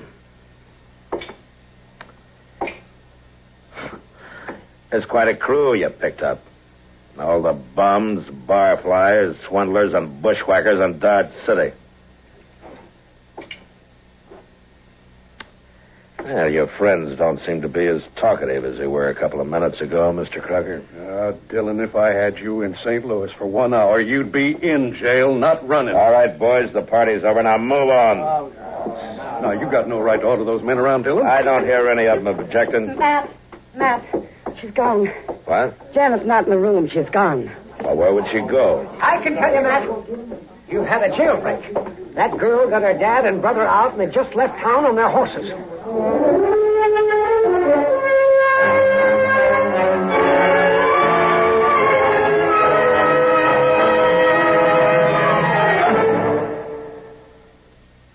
Car owners, have you ever heard of K-Site Smooth Seal? Why, no. Why, no. Is it new? What's it do? Well, this is off the record. Just between us boys, your automatic transmission, does it ever make a noise? You mean a little kind of grinding? Does that little chatter matter? I hear a very weird whir sometimes. It doesn't sound good, boys, but let's be sure. When you're sitting at the light and it goes to green, you put your foot down hard. Have you ever felt a sort of a jerk, a kind of a jar, or heaven help you, a real thud bump? Oh, I've felt it. Me too. I've had it, stranger. What do we do? Well, don't buy a horse and don't trade your car. Just get yourself some new K-Site Smooth Seal. New K-Site Smooth Seal? New K-Site Smooth Seal? New K-Site Smooth Seal? How will that help? Why, it's made to soften those shrunken seals, which are apt to leak when there's power on the wheels. It stops those thud bumps, jerks, and jars that are apt to creep into these modern cars. Why, this K-Site Smooth Seal in one application can pack them all off on a long vacation. And it's less than $2 at your service station. A little new K-Site Smooth Seal, boy. Come on. I'll go. And if it doesn't work? You get double your money back.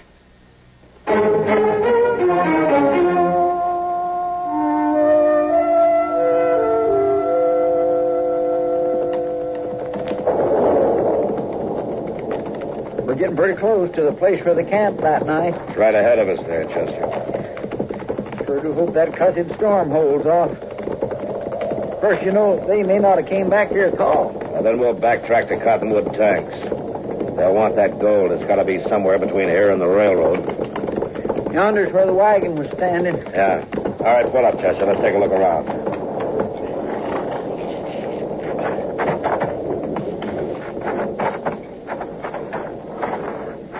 Mr. Dillon, look there. Huh? A hole dug in the ground. Right where they had the campfire that night. Yeah. Well, they buried the gold there, Chester, and built their fire right on top of it. Get out! It came from that thicket over there. I'm going to fire and roll away, maybe draw a shot. Now, you keep your eyes open. Yes, sir, I will.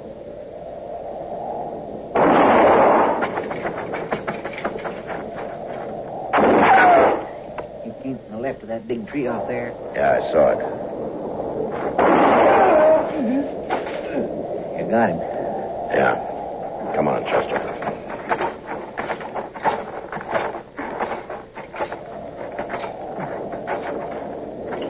Everly. Now, you're covered, Everly. One move and you're finished.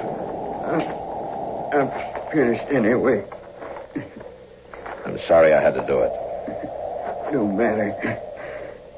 Want the young'uns to have a chance. They rode on with the money, I suppose. Let 'em go, Marshal. It's their money. I had a right. Maybe, but you had no right to kill. I didn't aim to, Marshal. The law has to go by acts, Everly, not intentions. Storm coming up. Yeah, it looks that way. Hope the young'uns find shelter. Jerry caught cold there in jail. Used to worry his mother when he coughed. So she's dead now. Died back there. Back. Yeah.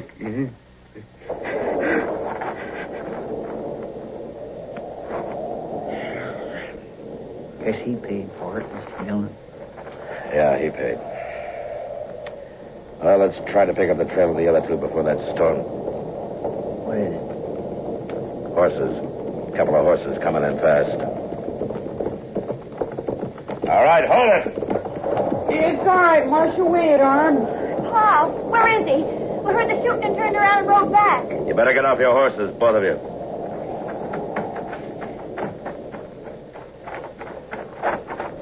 Tell me, what happened to...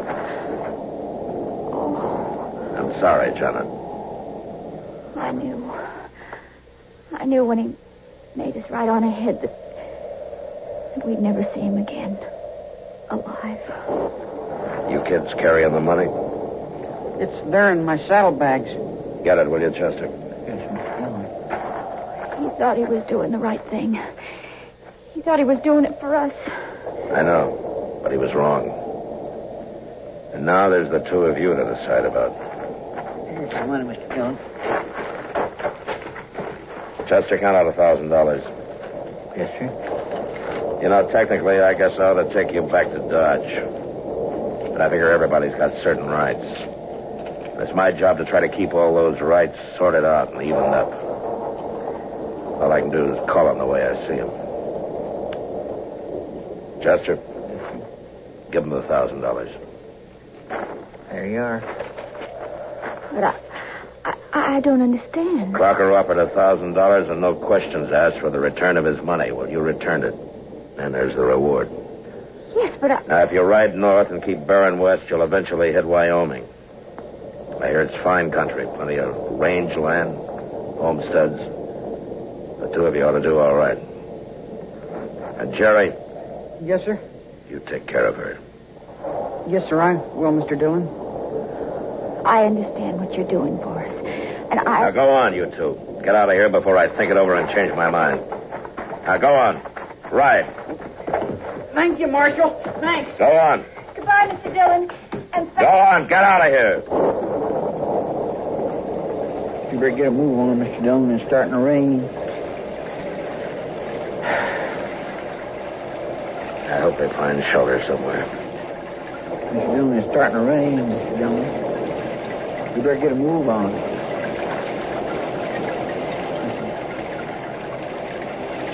Mr. Dillon?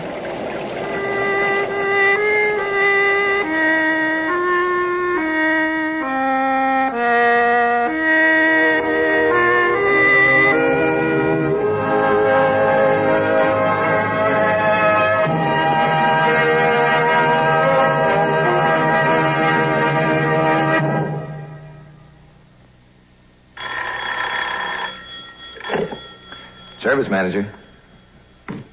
Tell you about Guardian Maintenance? Well, sure, I'll be glad to. Guardian Maintenance is a kind of specialized service your General Motors car gets at a GM dealers like ours. Yeah. Now, it makes good sense, doesn't it, that our mechanics know your GM car best? You see, they specialize in one make of car. And what's more, they've got the right tools and factory-approved parts, too. Yes, sir. That holds true for every Chevy, Pontiac, Oldsmobile, Buick, Cadillac, and GMC truck. It's the best kind of service for the best kind of cars. And all GM dealers are offering performance service specials right now. Includes engine tune-up, tire rotation, a front-end adjustment, a wheel check, and a complete, and I mean complete, lubrication. Makes for a worry-free vacation, I'll tell you. Huh? Good. We'll be looking for you. Bye.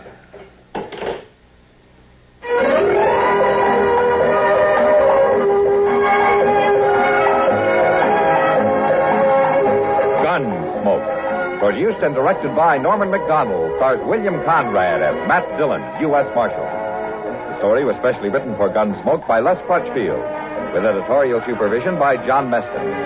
Featured in the cast were Vic Perrin, Barbara Eiler, Sam Edwards, and Bart Robinson.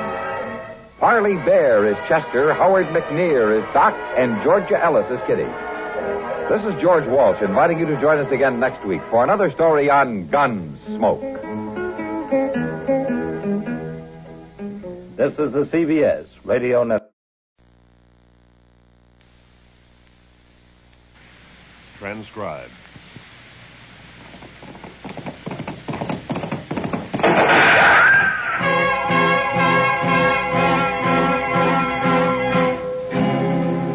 Around Dodge City and in the territory on west, there's just one way to handle the killers and the spoilers. That's with a U.S. Marshal and the smell of Gunsmoke.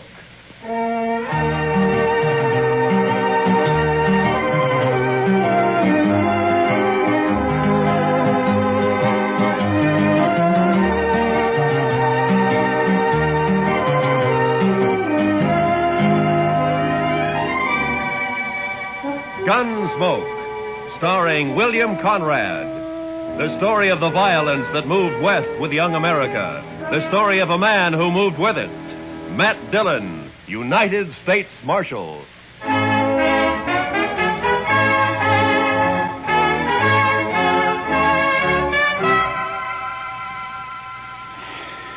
Sure is hot today, Mr. Dillon. Yeah. Used to get hotter in Sweetwater, though. Texas? Yes, sir. But I wasn't there very long. No. What'd you do there, Chester? Oh, I was a salesman, Mr. Dillon. Salesman? Well, what'd you sell? Lightning rods. Lightning? Oh. Well, now, they're good things to have, Mr. Dillon. Why, I had a line of lightning now, rods. don't explain it to me, Chester. Too hot. Well, I'll go get us some beer. Maybe that'll help. I don't think I want any beer, Chester. Well, then, why don't you just go take a siesta, Mr. Dillon? I'll stay here in the office. Why don't you just leave me alone, huh? All right, Mr. Dillon.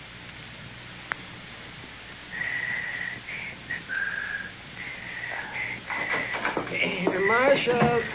Yeah, what do you want, Doc? A couple of cowboys been feeling their liquor over at the Texas Trail. That's what saloons are for, isn't it? Yeah, they were giving Kitty a bad time. Oh? She got rid of them now. But they're down at the end of Front Street now, making remarks and pestering the town ladies. It just might lead to trouble. Well, I'm not going to walk down there in this heat just to lecture a couple of hard-nosed cowboys. I'll go, Mr. Dillon. Oh, good, Chester. You go, huh? Just tell them to take it easy and leave the ladies alone. Yes, sir, I will, Mr. Dillon.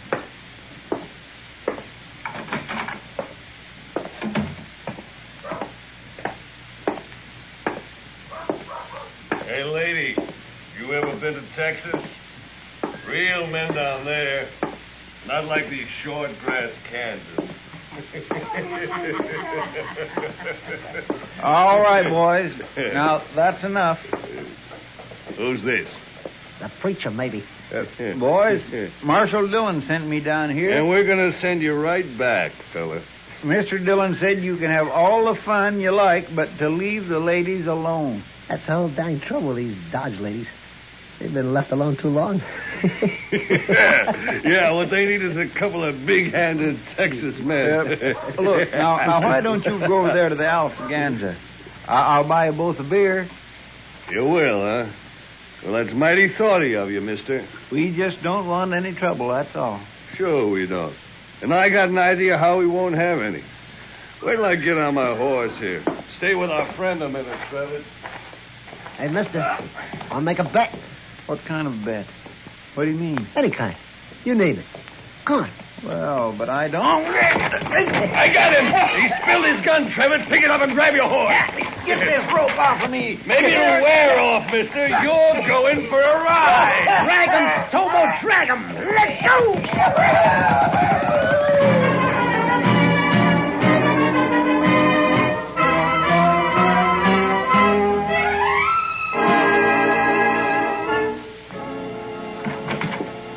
Chester, Marshal. What? What? Who got Chester? A couple of cowboys. The ropesman dragged him out of town. Come on. Well, which way? West, I'm going with you. Hurry.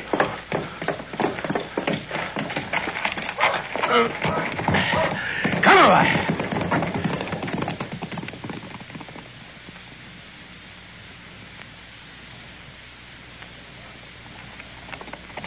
There they are, but they're not dragging anything. They must have cut him loose. There he is, by that sagebrush there.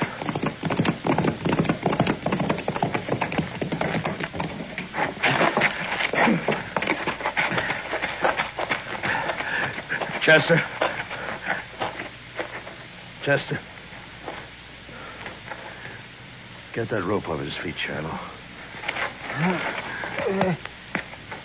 Look at him. He's bleeding all over. They tore him to ribbons. I'll stay with him, Marshal, if you'd like to. No, Shiloh. Go get our horses. I want to get him back to the dock right away. All right, Marshal. It's all over, Chester. I got you now. We'll be at the dock soon. Easy, Chester. Easy, fella. Easy now. I'll carry him when you get tired, Marshal. I won't get tired, Shiloh. Not for a long time.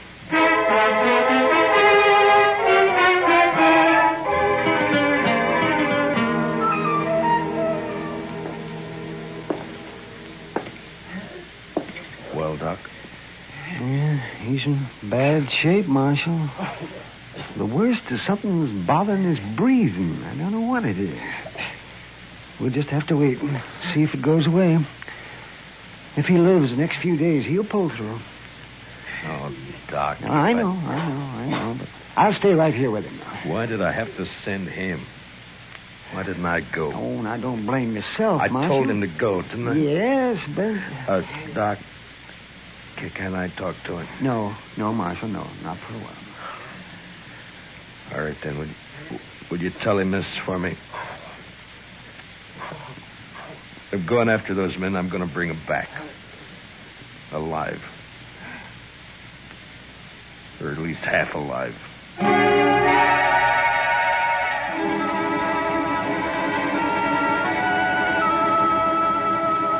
In the street outside, waves of heat move back and forth, making things seem unreal. Like Chester lying up there at docks. That seemed unreal somehow.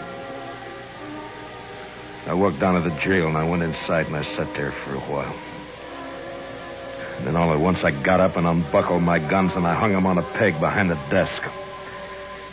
And I went over to the Texas Trail. I'm over here, Matt.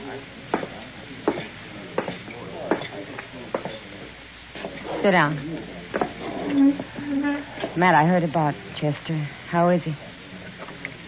Doc doesn't know for sure. Oh.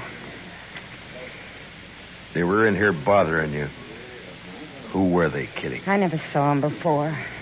One was a kind of weasel-faced man named Trevitt. And the other? Big man. Real brute. Named Stobo, I think. I see. What outfit, they say? Would it be the Crow Track? Yeah. The Crow Track's holding a herd up the river.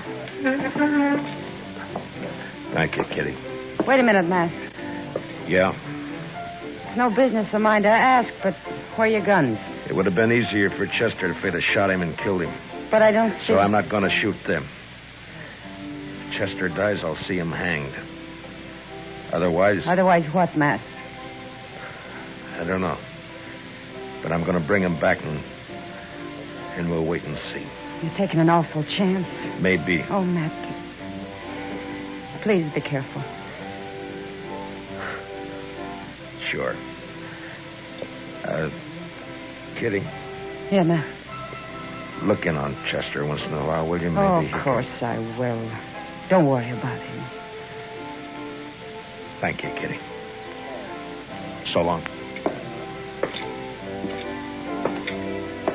Hey, Marshal. What is it, Shiloh? I'll walk outside with you. Marshal, I want to ride after those cowboys with you. No, Shiloh, I'm going alone. But we could use you here at the jail. Here? I'm going to take 2 prisoners. I don't know when or how, but I need a jailer when they come in. So I'll bring them in with you, and then I'll... No. That's something I have to do alone. Marshal, you're a stubborn man. But, okay, I'll do it. Keys are in my desk. Here's my horse. I'm going now. Wait a minute, Marshal. You're not armed. I know it, Shiloh. Goodbye.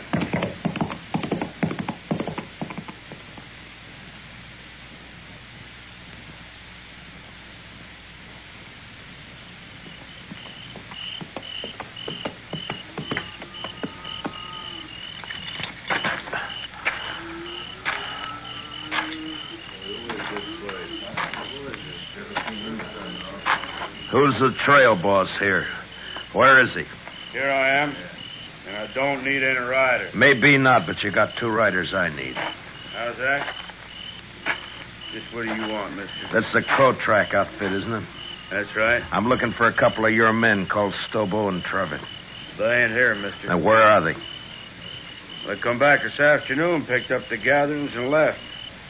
Didn't even wait to get paid off. Now, I'm telling you this just because they're no good, and I'm glad they're gone. Which way'd they go? I wouldn't tell you if I knew, mister. I didn't think you would. Who are you, anyway? I'm a U.S. Marshal out of Dodge. That's so? Well, I don't know what you want them for, and I don't care, but how you going to take them, Marshal? Put salt on her tail? You ought to at least take a club if you're going after that Stobo.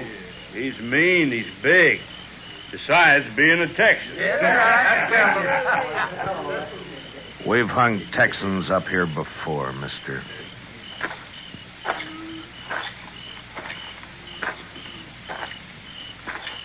Marshal. Yeah?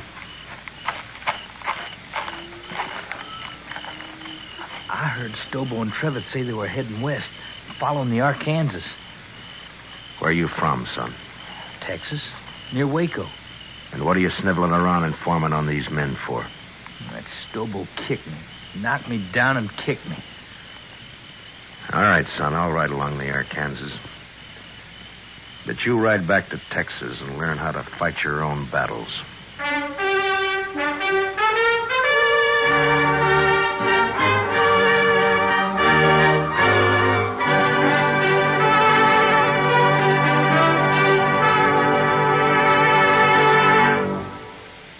We will return for the second act of Gunsmoke in just a moment. But first, the conventions start next Monday when the Republican Party takes over Chicago. CBS Radio's greatest reporting names and a corps of technical experts manning mobile units and studios covering the convention floor and corridors are all set to bring you history as never before. Whatever happens, wherever it happens, you'll miss nothing when you tune in the conventions on CBS Radio starting next Monday. Now, the second act of Gunsmoke.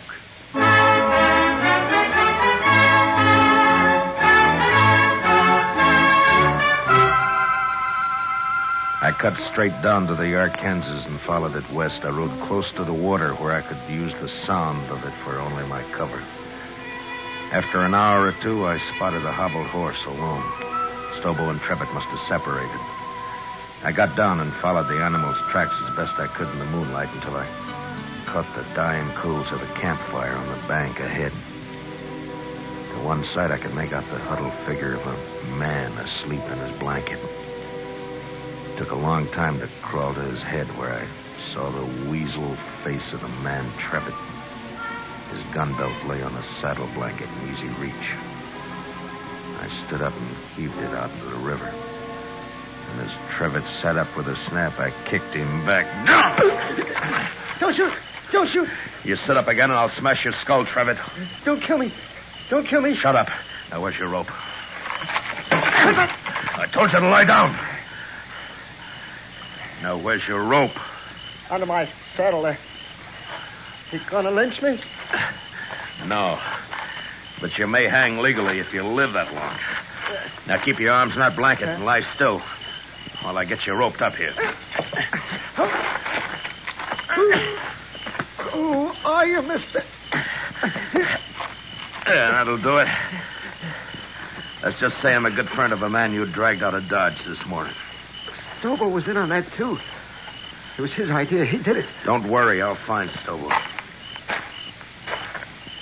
You ain't going to leave me like this? I'll be back.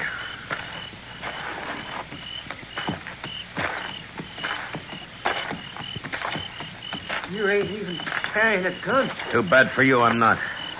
Now, Trevor, I'm going to throw you across my horse and tie you on. He'll take you into Dodge right to the jail. When you get there, tell Shiloh who you are if you can still talk. And he'll give you a nice, clean cell. You're the marshal. I'll be back when I find Stobo. You can't do it, Marshal. How dare you, that son? Ride like that across a horse? No, listen. Stobo's about a mile upriver. We had a row and I left him. See, I told you, Marshal.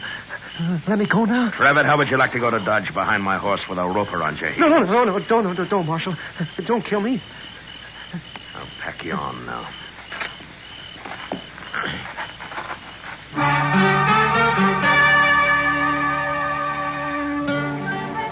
I tied Trevor across my horse and started him off in the direction of Dodge, and then I forgot about him.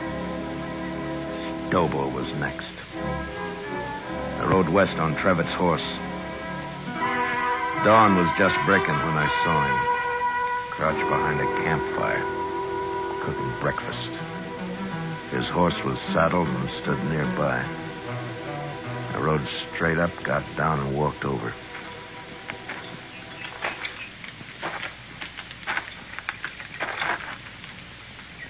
You lost, stranger? No. I'm not lost. Stobo. No tricks, mister. I don't see your gun, but no trick. Relax, Stobo. I'm unarmed. Who are you? Matt Dillon. I'm U.S. Marshal, out of Dodge. You're a long way from Dodge, Marshal. Stobo, you and your pal had some fun with a friend of mine yesterday. You hurt him bad.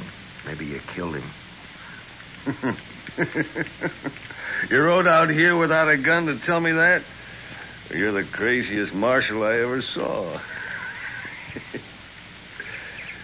I'm going to shoot you, Marshal, and bury you in the river. What do you think of that? I expected you would. Huh? But unless you want it on your conscience that you refused to feed a man on the trail, you better give me a piece of that pork first. You're about the coolest man I ever saw, Marshal. Do I eat? Sure you do. Sure. You just stand right there across the fire and don't move. I have to shoot you before you've been fed. I know. It's too bad I only got one dish for your last meal, Marshal. A man can keep sassy on meat alone, Stobo. Yeah, he sure can. Well, looks about done. At least this here piece says you can't... All right, I got your gun, Stobo, so don't try anything. You burn me! You burn me! Just a few coals. They won't hurt you. Now shut up and get on your horse. I'll kill you for this, Marshal. You can't hurt me like that. On your horse! Come on now. Get up there. Now, you just sit there, Stobo. I'm going to throw a noose around your neck, so keep your hands down. There now. Now, you ride toward Dodge. And you do anything I don't like, and I'll jerk you off your horse and drag you the rest of the way. Now, ride.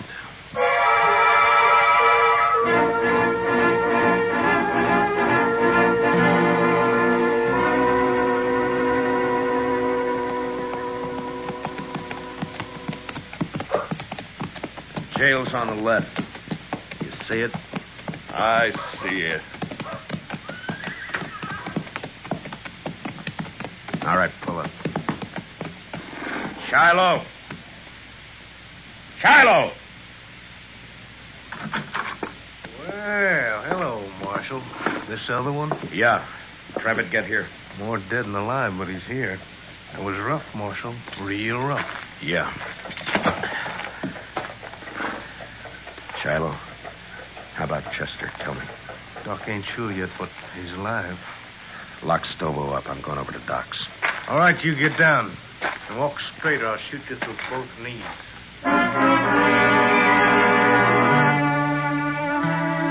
Chester was asleep, but the doc let me take a look at him. Seemed to me he had more trouble breathing than before. But the doc said another day might see him out of it. And there was nothing I could do.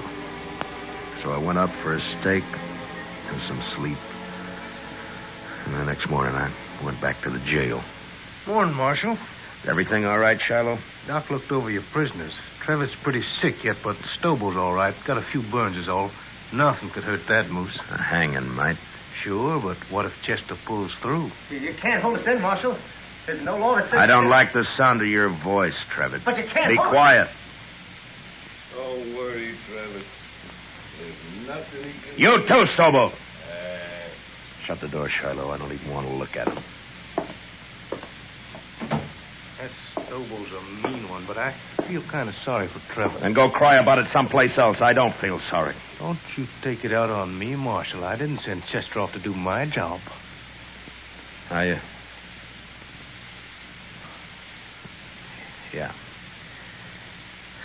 Yeah, you're right. I'm sorry. Go get some breakfast, huh, Shiloh? I'll wait here now. I'll be back later.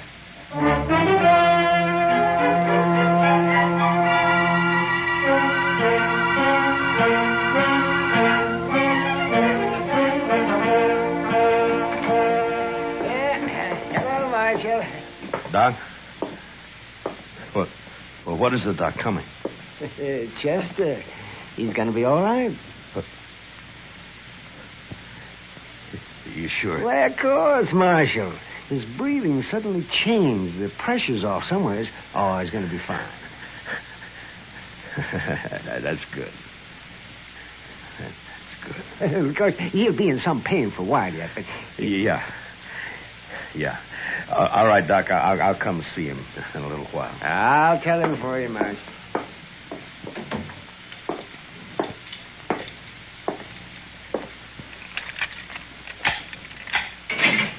All right, come on, Trevor. Where to? Come on, I said. What's up, Marshal? I'll be back for you, Stobo. Now get going. Come on.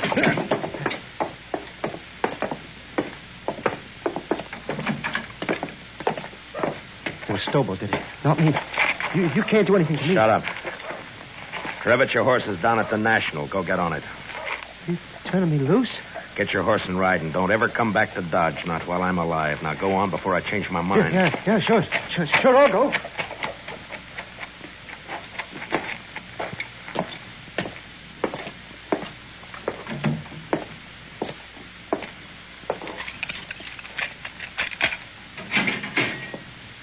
You're next, Stobo. What you do with Travis? Put a knife in him? I turned him loose. Now come on, get out of that cell. Am I free, too? You will be in a little while.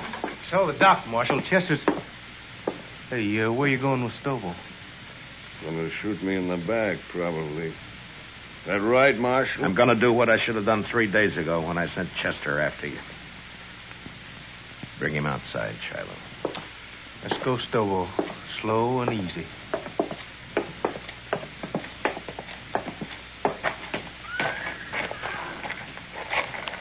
Bring him over here, Shiloh. You're gonna drag me, is that it? You try that. That's what you do, isn't it, Stobo? Don't try. Never mind. Shiloh, hold my guns. Here. What the... Oh, I get it. You're gonna fight me. Well, Marshal, you're crazier than I thought. Why, I'll tear your throat out. If he wins, let him go, Shiloh. Maybe I will. I said you'll let him go. All right, Marshal, all right. Maybe you're crazy, but I guess this is your party. Come on, Marshal. I'll make it short for you. Real short. Stand back, everybody. Get back, do you hear? You're big, Stobo, but you're stupid. You're ugly stupid. Why, you... I'll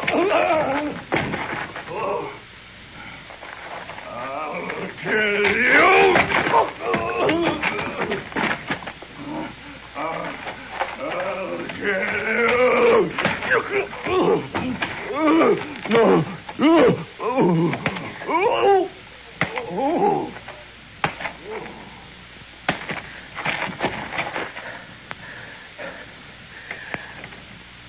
Give me my guns, Shallow. Here. You don't look too good, Marshal. I'd better get that doc. He's hurt, but he isn't dead. If he can't ride, throw him on a stage. Get him out of here. If I see him again, I'll shoot him.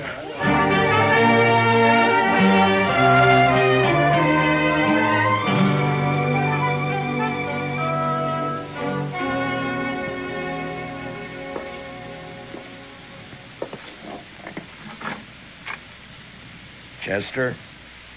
Can I come in? Yes, sir, Mr. Dillon. My, what happened to you? I've been lecturing a couple of hard-nosed cowboys. One in particular. Oh, I see. I'm sorry, Mr. Dillon. Those two sort of got the drop on me. Yeah, it sure did. But, Mr. Dillon? Yeah? I've been thinking, and Yeah? What is it, Chester?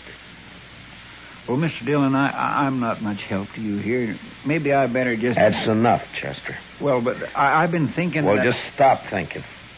Yes, sir. Now, look, Chester, I'm going to tell you something. I need you here. You see, you're the only man in Dodge I can really trust.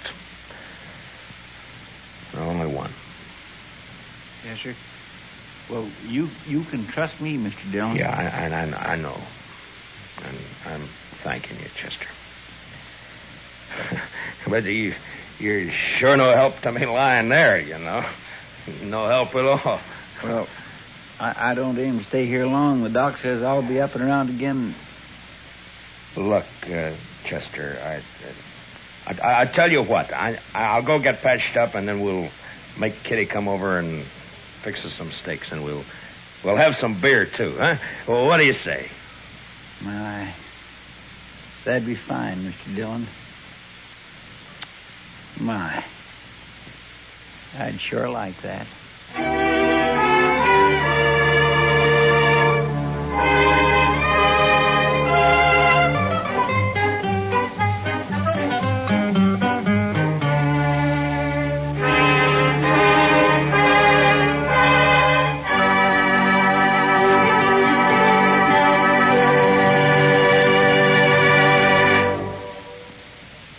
Gunsmoke, transcribed under the direction of Norman MacDonald, stars William Conrad as Matt Dillon, U.S. Marshal.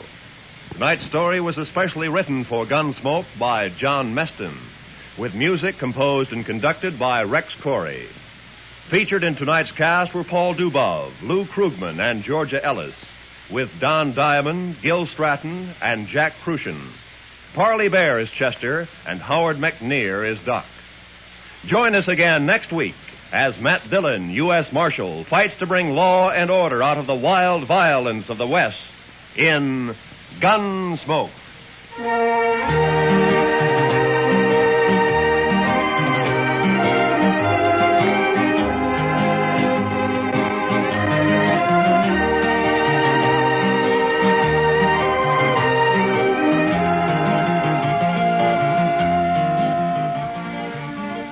Meet Millie. This delightfully funny little secretary is heard from every Sunday evening here on CBS Radio. Audrey Totter stars as Millie, a gal with a one-track mind on the subjects of love and marriage, especially where the boss's son is concerned. Remember, you can now meet Millie every Sunday night on most of these same CBS radio stations. This is Roy Rowan speaking. And And remember, tune in History starting next Monday. Hear the Republican Convention on the CBS Radio Network.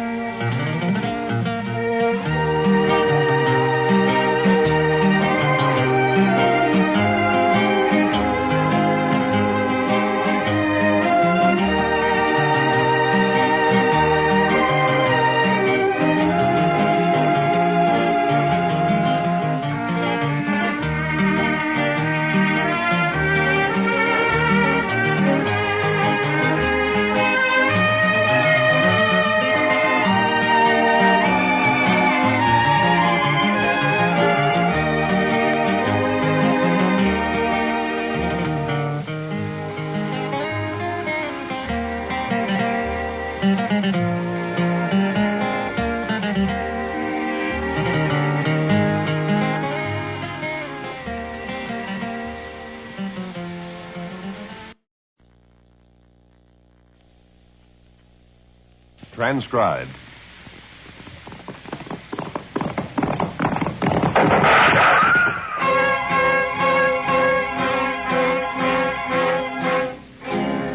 Around Dodge City and in the territory on West, there's just one way to handle the killers and the spoilers, and that's with the U.S. Marshal and the smell of Gunsmoke.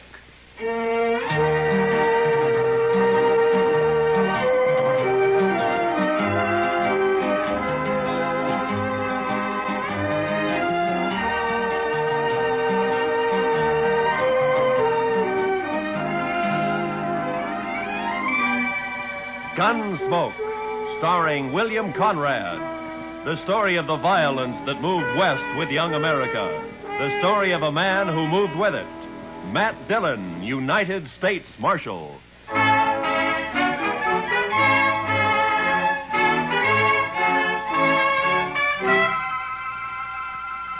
It had been some time since we'd had any real trouble. Anything more than throwing a few juiced-up cowboys in jail to sober up for a few hours. And I liked it peaceful for a change. And I hoped that it'd stay that way.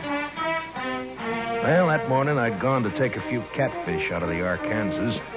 When I got back to the office, I found a note from Chester saying he's at the Alafraganza having a beer.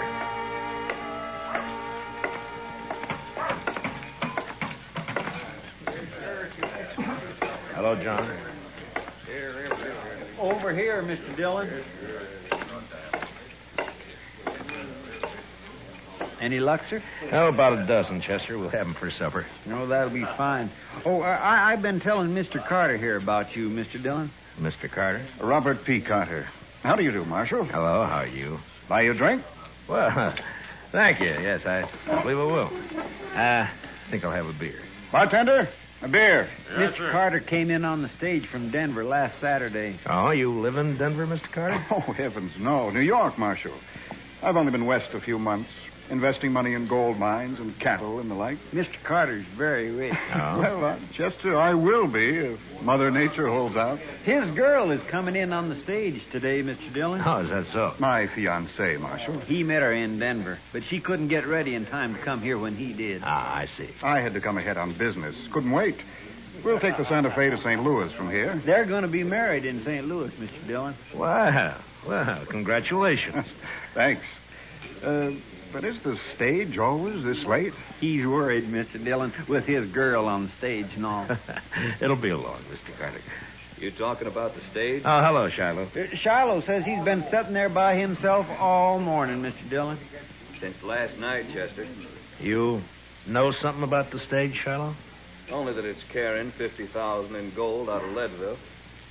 So? But maybe that's why it's late. What do you mean, man? Well, if somebody wanted that gold, they'd have to stop the stage long enough to get it unloaded, wouldn't they? Bandits.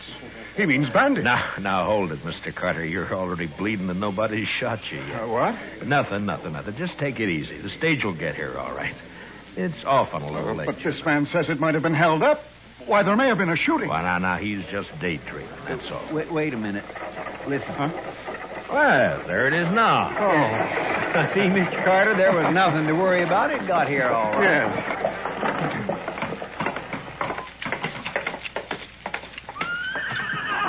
Marshal! Hey, Marshal, come here. What is it, Jim? Got held up, Marshal. What? Lost 50,000 in gold. Where'd this happen? About 20 mile back near Cottonwood Draw, but... Anybody shot? Now they're shot, fired. They tricked it. But Jane! Marshal... Where's Jane? What? Driver! Where's the girl that was on this stage? What's happened to her? That's what I started to tell you, Marshal. There's a tree across the road. We got down to move it. This rider got the drop on us. He's all alone. Never mind all that. Where's the girl? He took the gold, took the girl, too. What? He took Jane? You mean to tell me you let him take Jane? Well, now, mister, there wasn't much choice. He held a shotgun on us, and they're gone before we could do a thing. Oh, but this is impossible. Now, take it easy, Mr. Carter. We'll find them. You'll find them? You were out fishing when it happened. What kind of law is there around here anyway? Easy, Mr. Carter. I took one of the team after Marshal, but I couldn't get near him. He had an extra saddle horse with him. Put her on that. I see. But I don't think he planned on kidnapping that girl. Way it was, he just looked at her and told her to come along. Did you recognize him, Jim? No. His horses are both sorrels. By heaven, Marshal, you'd better get her back here at once, or I'll take this up with Washington. I'll see you disgraced. Shut up, Carter. Chester, go get our horses and a couple of rifles. I'll get a few more details from Jim here. Well, don't you want a posse, Mr. No, Dillon? there'd be too much shooting around that girl. Now, hurry, will you? Yes, sir. I'll hurry, Mr. Dillon. Mark my words. You'd better have Jane back here by nightfall, Marshal. You or care else... to ride along, Mr. Carter? No. No, I'm not equipped for that sort of thing. I'll take care of matters at this end. Yeah. All right, now, Jim, now tell me first exactly what happened. Well, we just come down into the draw about 100 yards from the creek.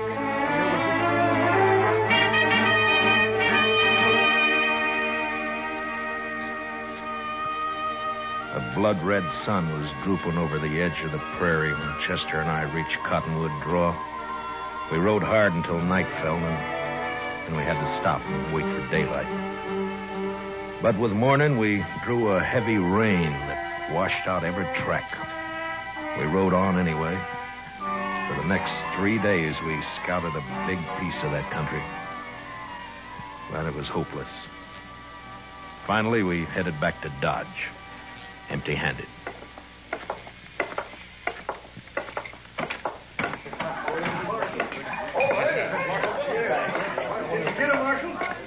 Bartender, bring me a bottle, will you? Sure, Matt. Where is she, Marshal? Is she all right? Carter, I'm sorry. What? You mean you didn't find them? Rain washed out their trail first morning. We never picked it up again. They could be anywhere. You came back without her. We did what we could, Carter. Now we'll just have to wait for word of some kind. He'll be seen sooner or later. Wait. Well, I won't wait. This will cost you your job, Marshal. I promise you that. Look, Carter, if it'd make you feel better, why don't you ride out yourself? It isn't my job to keep the law around here, Marshal. It's yours. Yeah. Say, Marshal. Yeah, what is it, Shiloh? Big Kate wanted to see you when you got back. Asked me to tell you. Big Kate? Oh, all right, thank you.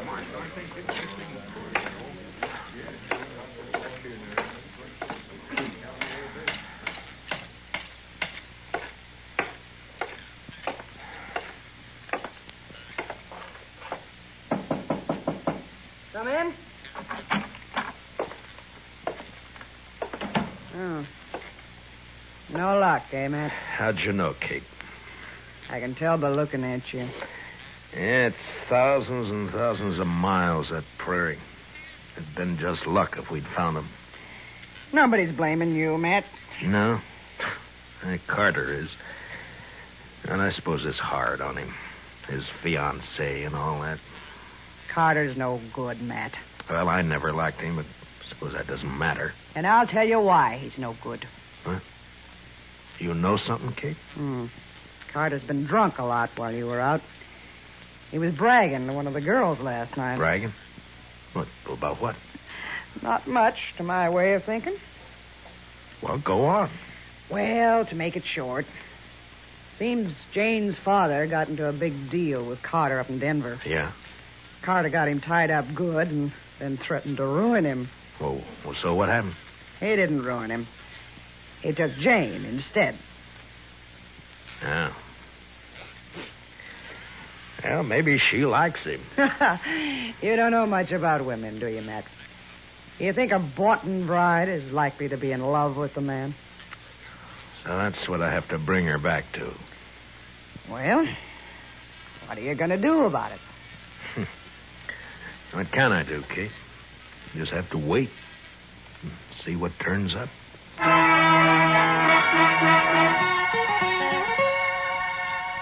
I waited a week. Carter was drunk the whole time, telling everybody how he was going to fix me good. I'm not doing much about it, except stay out of my way. And things were fairly quiet. Chester and I spent most of our time in the office. Well, he sure fooled me, Mr. Dillon. Oh, Carter? Yes, sir. He seemed like such a nice fella. And so rich. He's rich, all right. But poor in spirit. You've been going to church again, Chester. Yes, sir, Mr. Dillon, last Sunday. Oh, last Sunday. Didn't it rain last Sunday? Oh, I like church, Mr. Dillon. But I sure do hate to get all dressed up. You the marshal? Yeah, I am. Here you've been looking for a man and a woman. You know anything, mister? My name's Chad Brown. Just rode in from Satana. Yeah? There was a man and a woman about 80 miles back on the trail. What color horses were they on? Well, as soon as they saw me, they rode off, so I didn't get very close. But both horses were the same color. I guess maybe sore. Yeah. Are you willing to ride back with me, Mr. Brown? I don't know, Marshal. I've got an awful thirst. That woman's out there against her will. I'll go. I'll get our horses. No, Chester. Be better if you wait here this time. We'll be back in a few days. With luck. Let's go, Mr. Brown.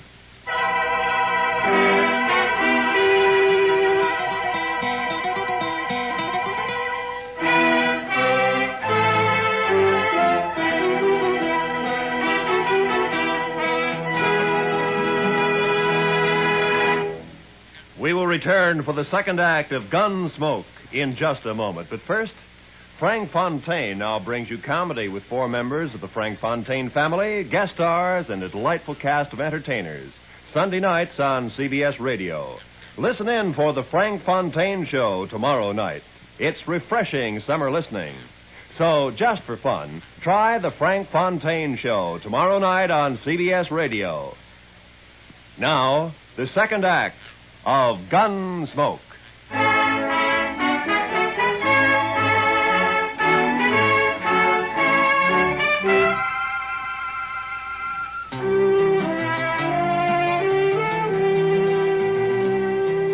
Chad Brown and I covered the 80 miles in a day and a half.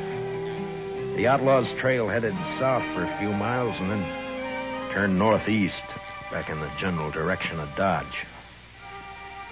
It was hot and still. On the horizon, there were occasional flashes of heat lightning. And then in the distance, we saw the long, low cloud of yellow dust that spelled cattle. A Texas herd trailing north. The kidnappers' tracks led straight into it, and an hour later, we pulled up not far from the swing of the herd. A line of longhorns stretched for several miles across our trail. We watched them, looking for a lag to ride through. All of a sudden, a rider came hallooing down on us. Hold up! Hold up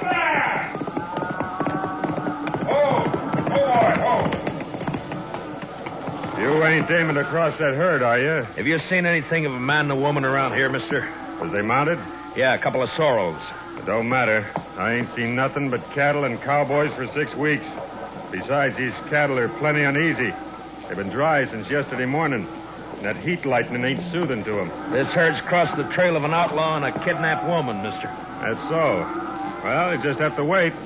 You can ride around a draw back there, but you can't cut through this herd, mister. Look, I'm a U.S. Marshal out of Dodge, and I haven't got any time to waste. You think we can... I sure appreciate your problem, Marshal, but I can't help you. I'm trail boss of this outfit, and I got 3,000 head of cattle here worth maybe $20 a head at Dodge. They're too nervy now, and I sure can't chance your touching them off by riding through there. I guess he's right, Marshal. It'd be pretty risky from the look of them. They're moving too fast now. Yeah, I know. Just that I hate to lose the time. You got more time than I got cattle, Marshal. Well, I don't know about that. But I won't tempt the stampede, mister. We'll ride around the drag. We'll see you in Dodge. The Elephant still running? Yeah, it is. Mostly on Texas money. Adios.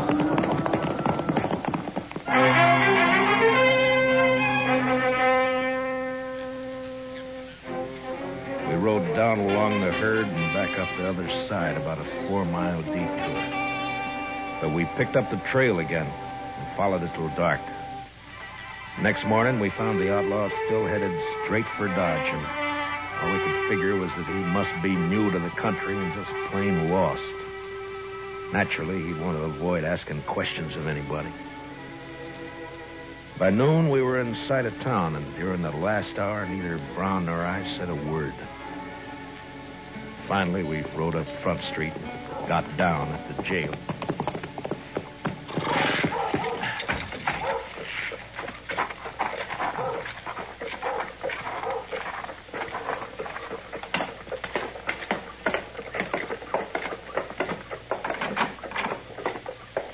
Mr. Dillon? We got him, Mr. Dillon. They rode right in here early this morning. Gave himself up, huh? Yes, sir. I got the man locked up in back, and the money is over at the bank. Oh, good. How's the girl, Chester? Oh, she's fine.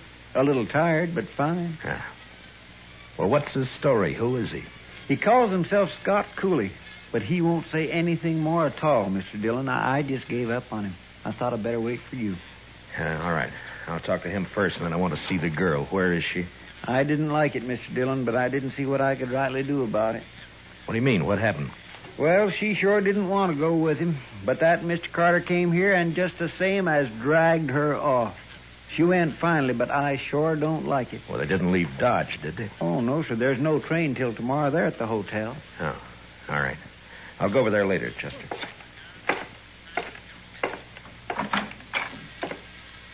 Yeah, so you're Scott Cooley, huh? You're new around here, aren't you?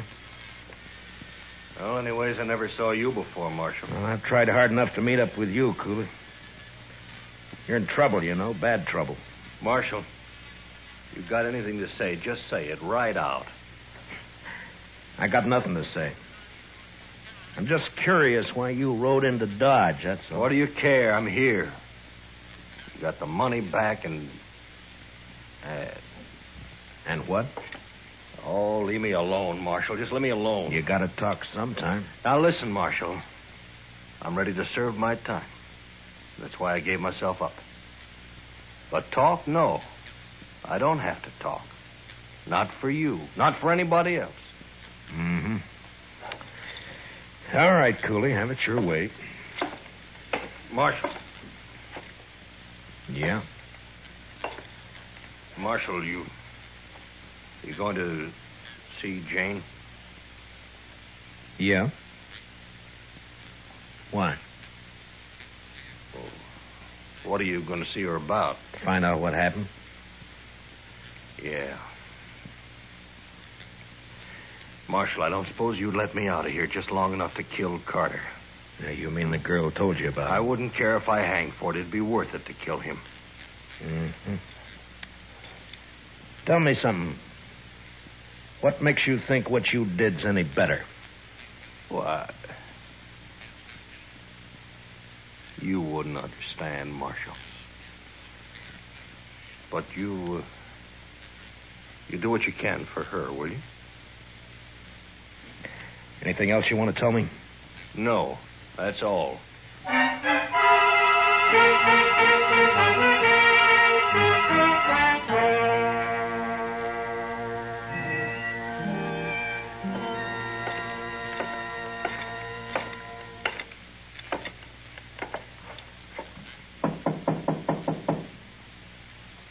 Who is it? Matt Dillon. What do you want? Open the door, Carter. I want to talk to the girl. Some other time, Marshal. You want me to kick the door open?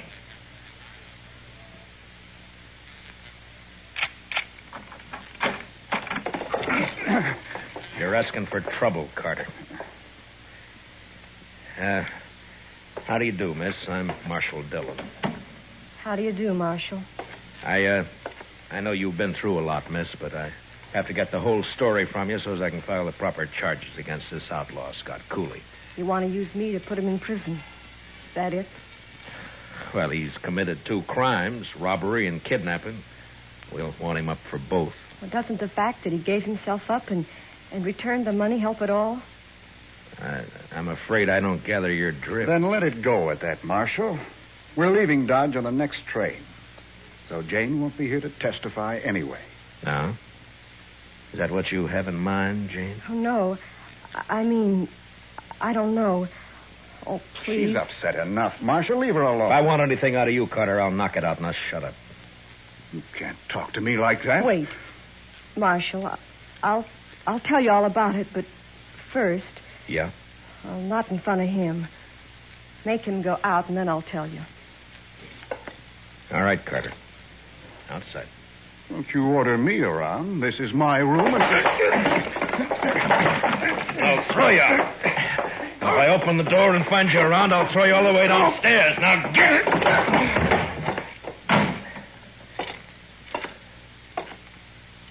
All right, now.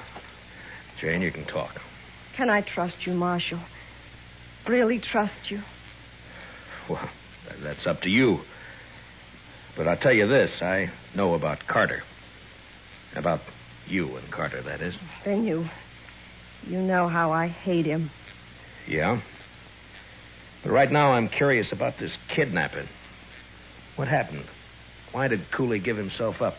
Because we decided we couldn't live being hunted down the rest of our lives. Ah. So you were in on it with him, huh? No, Marshal. The first time I ever saw Scott Cooley was when he held up the stage. I'd like to believe that. Well, very simple, Marshal. I love Scott Cooley. What? I love him.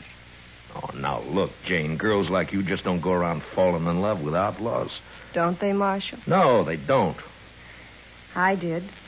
Then either you're crazy or you're lying to me. And if you weren't a woman, I'd throw you in jail right along with him. I'm a woman, Marshal, but I've no objection to going to jail with Scott. Now, then you admit you're his accomplice. No. I suppose it's hard for you to understand, Marshal. It is.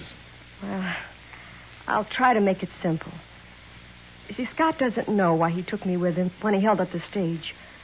He's never done anything like that before. It just seemed perfectly natural to him.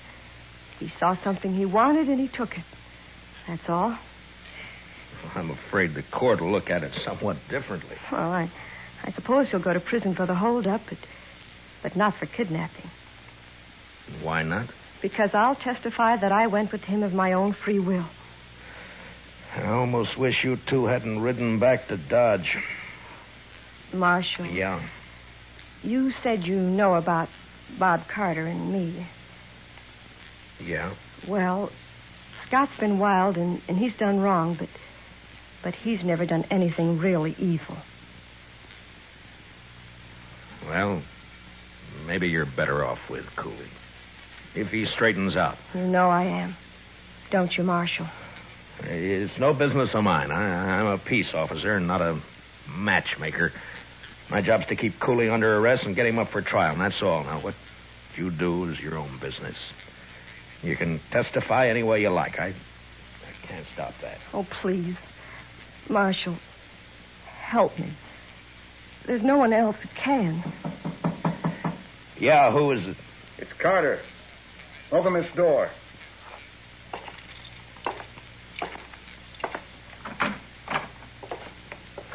Huh. Well, gentlemen. There are 4 of us here, Marshal. We figure you've talked to Jane long enough. Yeah, I think I have, Mr. Carter. You're leaving. Yeah, we're leaving. Are you ready, Jane? Oh, thank you, Marshal. Yes, I'm ready. Jane isn't going with you. I've just put her under arrest. Under arrest? I arrest anybody I think needs arresting, Mr. Carter, and I'm not in the habit of explaining why. There's a law about that, You're Marshal. in Dodge, Mr. Carter. Come along, Jane. You can't do this, Dillon. We won't stand for it. Ah, you're a fool, Carter. I know these 3 bums you got with you, and they don't want to draw on me any more than you do. You fed them some liquor and promised them more. For that, they'll do anything but face me in a gunfight. Am I right, boys? Huh? Well, I take it I am. All right, now get out of my way. You go first, Jane. You stay here, Jane. Take your hands off her, Mr.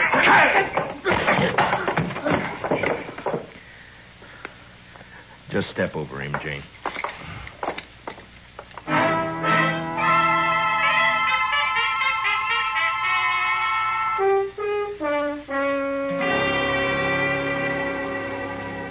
Mr. Dillon, I don't like to say anything. Well, then don't, Chester. But I can't help it, Mr. Dillon. This is the first time you've ever jailed a woman, and I just don't like it. Good. What? I don't like it either, Chester. What's this all about, Mr. Dillon? Chester, Jane and Cooley are in love. My. Don't look so dewy-eyed about it. Cooley's got to stand trial yet, you know. I want no part of this, Marshal. Now what, Shiloh? I never did like that Carter. Well, what's he up to? Oh, sir, he's drunk and he's buying liquor for everyone. He's making a lot of talk. There's about 20 men with him now. Where? Texas Trail. Nobody likes it about this girl. Looks like they'll come over here and try to bust her out of jail. Chester. Yes, sir? Those horses still out back? Yes, sir. I was going to put them away later. No, leave them. Now, will you get over to the Texas Trail and install those men for a while? Huh? All right, Mr. Dillon. Come on, Shiloh. Not me. I'm going to bed. I got too drunk last night. Got the worst head out.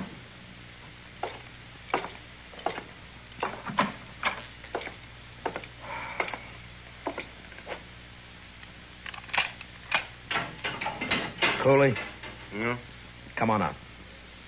What is this, Just Marshal? hurry it up, will you?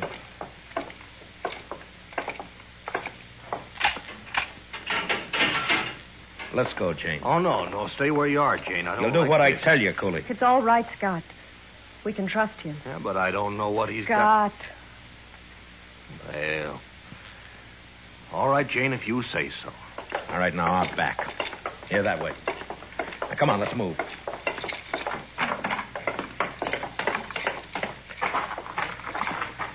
All right, you take the gray horse, Jane. He's gentle enough. But hurry, will you? Come here.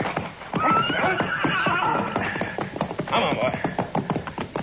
Where are we going, Marshal? We're going to Hayes City. Cooley's going to stand trial there. Yeah, They got the money back, Scott. They can't do much to you. I know. But there's that kidnapping, too. I won't testify. That's all. Jane, you're going to have to testify. You'll be in contempt of court if you refuse. Then I'll lie. Anyway, I did go of my own free will. After a while, anyway. That's perjury. But you don't have to do that either. There's an easier way. How? Well, before I deposit Cooley in the Hayes City jail, we might just make a little stop. What do you mean, Marshal? Stop where? We're going to stop at the preacher's. You know, a married woman can't testify against her husband. Scott. Scott. Come on, honey, let's ride.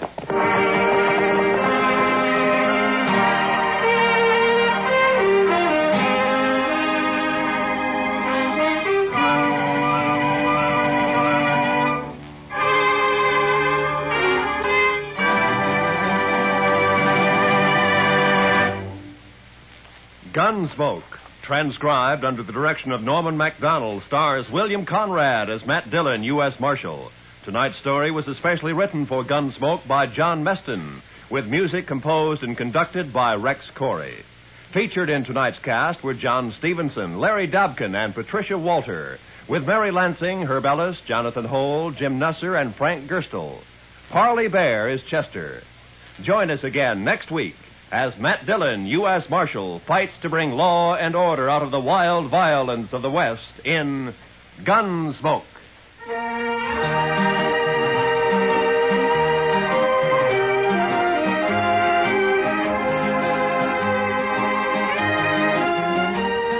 Tomorrow, new feature is added to CBS Radio's On a Sunday Afternoon program when Eddie Gallagher introduces the Main Street Music Hall with handsome Bob Carroll and pretty Eugenie Baird as your singing stars. On a Sunday Afternoon is heard on most of these same CBS radio stations. This is Roy Rowan speaking.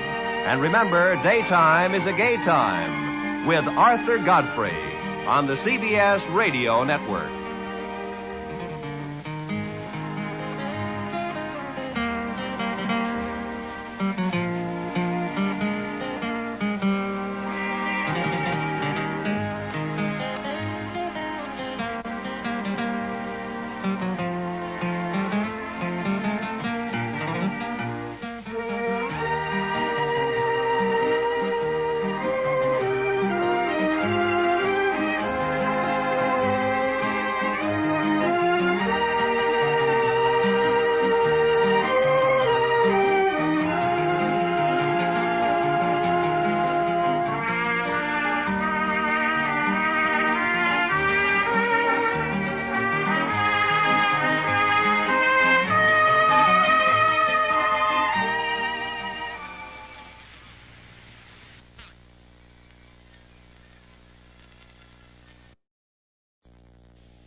Dodge City and in the territory on west, there's just one way to handle the killers and the spoilers, and that's with the U.S. Marshal and the smell of Gunsmoke.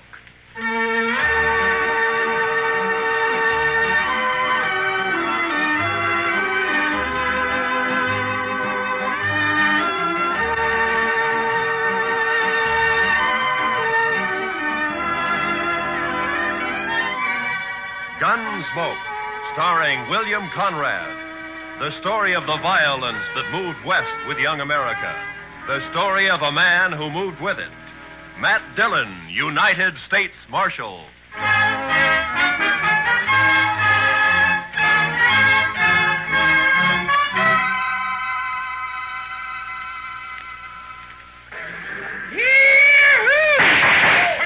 Hey, all you pretty travelers, you listen to me.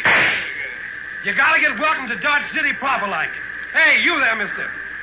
I said you. You addressing me, sir? I reckon I am.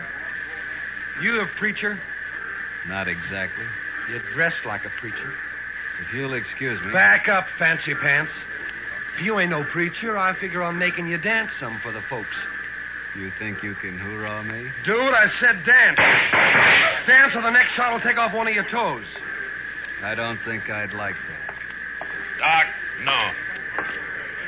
All right, Thorne, put up the gun. Marshal, you got a wild and woolly town here. Marshal, you move aside. I'm going to make this grinning dude kick up his heels for us. I'd say that might be quite a trick, Thorne. Unless he's changed a lot since I last met him. Have you, Doc? Not for the good, Matt. I was afraid. You pasty-faced tenderfoot. I said for you... Shut up, Thorne. He's drunk, Doc. He's dead. You just don't know it yet. I'll take it good if you'd meet me later at my office. All right, Matt. For you. Well, that's sure a lot of talk. Now I'm going to shoot that dude's boot heels. Fire one shot and I'll pistol whip you, Thorne. What's that? You're kind of forgetting who's holding a gun, ain't you? Oh! I wasn't forgetting. Oh, my wrist. You broke my wrist. I doubt it. Now let's go to jail. Oh, you can't put me in jail. I'm Thorne Finley. Move. Oh, you wait till I tell Big Jack about this, and I will, too. Do that. He might be grateful to me for saving your neck. You pulled some fool stunts, Thorne, but you've never been closer to dying than just a minute ago. You mean from that fancy pants? Oh, I could handle 6 like him. That makes you a lot of man. I can name a dozen pretty good gun hands who can't handle one of him. What? That's Doc Holliday.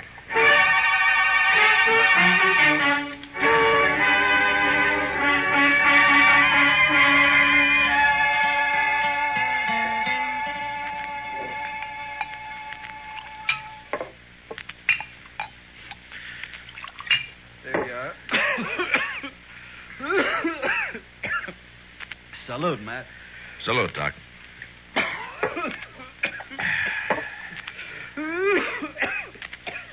That sounds worse, Doc. Yeah, I got orders to go to Arizona. Air is dry there, better for my lungs. Going? Thought I might. Wyatt invited me to visit him. He and Virgil and Morgan are the law down there. Some little mining town called Tombstone. Well, it sounds peaceful anyway. If it isn't, it will be by the time Wyatt Earp gets through. He is the peacemakingest man I ever met outside of you. Matt, who was the tellerhead down at the depot anyway? Oh, Thorne? He's just a spoiled kid. Kid? Couldn't be much younger than you. Sure, but Thorne never grew up. His father has coddled him and protected him and gotten him out of scrapes ever since he was a pup. He's never had to be a man. Not with Big Jack wet nursing him. Big Jack? Big Jack Fenley? Oh, you know him? I've heard of him. Well, that figures. He owns about half of Kansas. Star in a box runs more cows than he can count. Swings a lot of weight in Dodge? Too much. Mr. Dillon? Mr. Dillon, somebody said that Doc Holliday would come into town today and he... Oh, excuse me. It's all right, Chester. Why don't you shake hands with him? Don't mind if I shake with my left hand. It's a kind of habit. Yeah, I know. Mr. Dillon has the same habit. He would. How about dinner tonight, Matt? Sure. How long will you be in Dodge? Not long. Just till I finish a chore. Oh? That chore have anything to do with Big Jack Fenley? Might say so. Gonna kill him.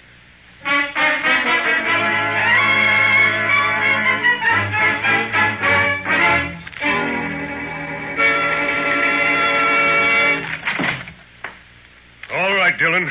Turn him loose. You forgot to close the door, Mr. Fenley. You're going to turn my boy loose? Or I'm going to have to do it for you. You got a writ of habeas corpus? Writ? Thorne didn't commit no crime. The charges are drunken, disorderly, disturbing the peace, and attempted assault with a deadly weapon. Eyewash. You still need a writ. But, man, Judd Nathan does what I say, and you know it. Don't you think I can get a writ? I'm sure you can and will. You always do. Then what's the point, Dillon? It's just a lot of useless red tape. It's a law. And close the door on the way out.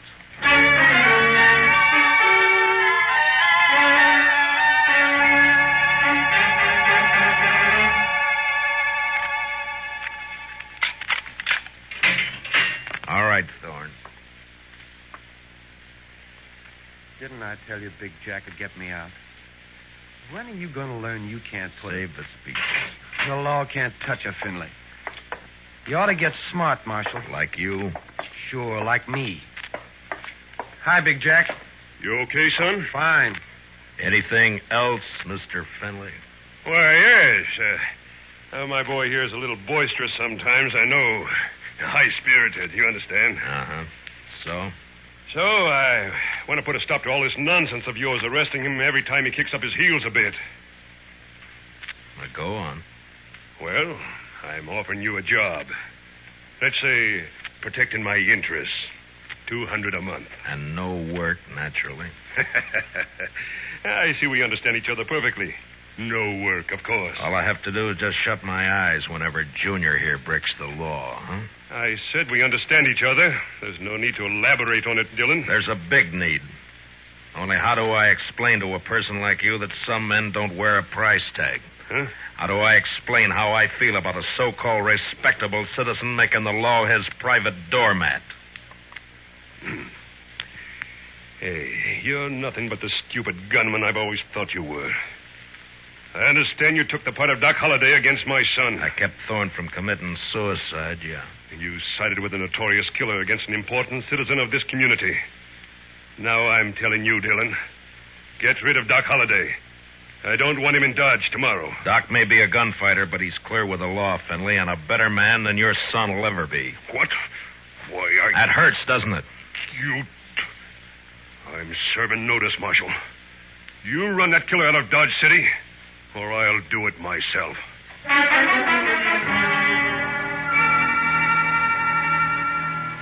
Big Jack Finley, cattleman and self-made king of southern Kansas.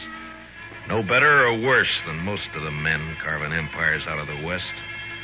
Until love for his son blinded him to the fact that Thorne Fenley had gone bad. And from here on, I knew the war was on between Big Jack and me. So Big Jack Fenley's going to run me out of town, huh? No, unless I do it first. Oh? I do something naughty, Matt? Well, you threatened a man's life. That.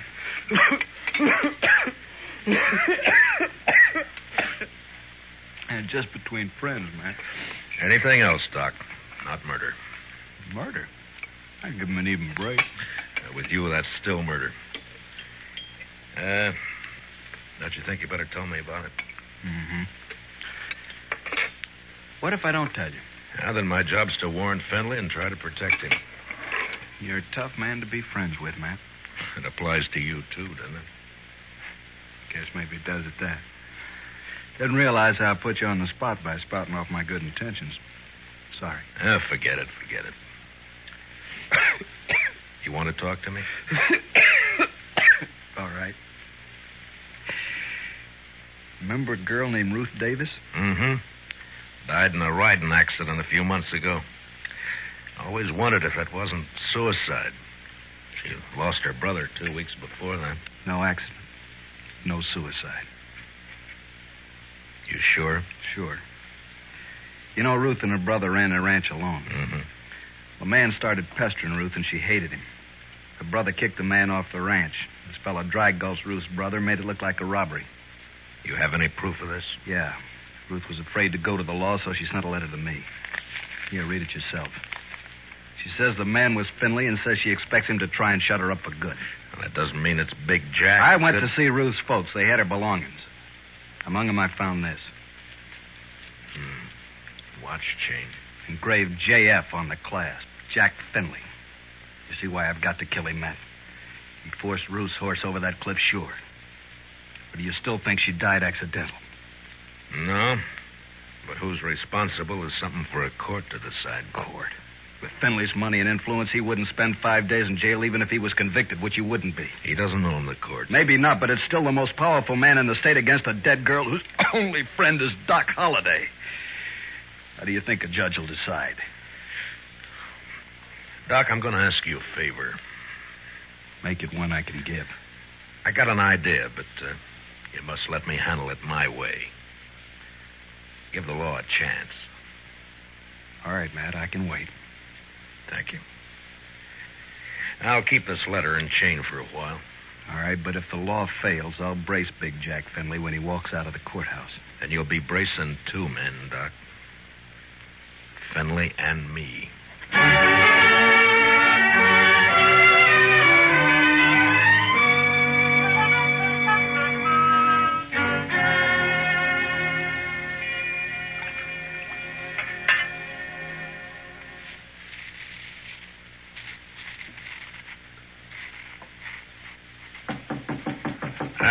Come in.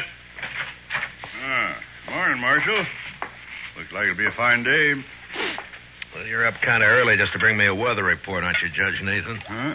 Oh, well, I want to see you. Go right ahead. You mind if I finish shaving? No, please do. Just thought I'd chat with you about the... About the Finleys? Yes. It seems that Big Jack's very upset by your attitude. I'm not surprised. He feels you're a little rough on his boy. I am. But then his boy's a little rough. Yeah. Well, perhaps Thorne is high-spirited, like yesterday. Yesterday he was just plain high. Tell me, Judge Nathan, how do you like being on Fenley's payroll? What? You know, you used to be a pretty decent person. Oh, you can't talk to me like... Yes, I can. I'm sending a copy of Thorne's record to the governor. Governor? And with it, I'm sending a list of the writs you've issued to get him out of jail and a copy of the court records. I've only tempered my justice with mercy, that's all. Thorne's been arrested for 18 offenses, convicted of 10, spent no time in jail, and paid a total of $15 in fines. I'd say you've been very merciful. You said you were sending this to the governor. You haven't actually mailed it yet? No. You got an out. Not that I don't feel justified in any decisions I've made, but such a report might cause undue talk at the Capitol. And ruin your political hopes. Well, my conditions are simple. Get off Finley's payroll now. Very well. And give me cooperation from here on, no matter who's involved. Do that, and I shelve the report. I'll do it. Mr. Dillon, trouble's a-making. What kind of trouble, Chester? It's Big Jack Finley, Mr. Dillon. He's rounding up his crew at the Alfraganza. They're going to ride Doc Holliday out of town on a rail. Did you cut yourself shaving?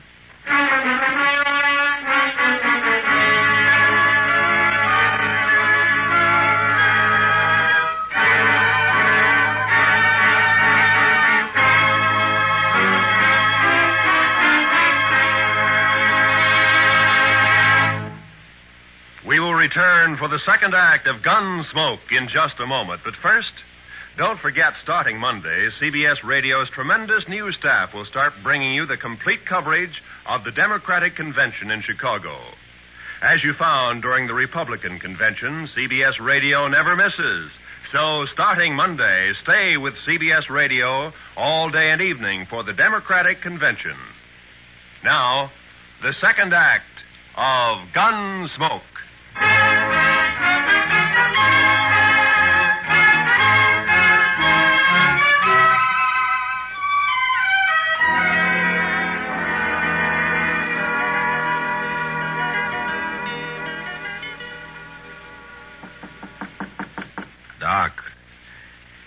Doc. What? Wake up, Doc. It's Matt.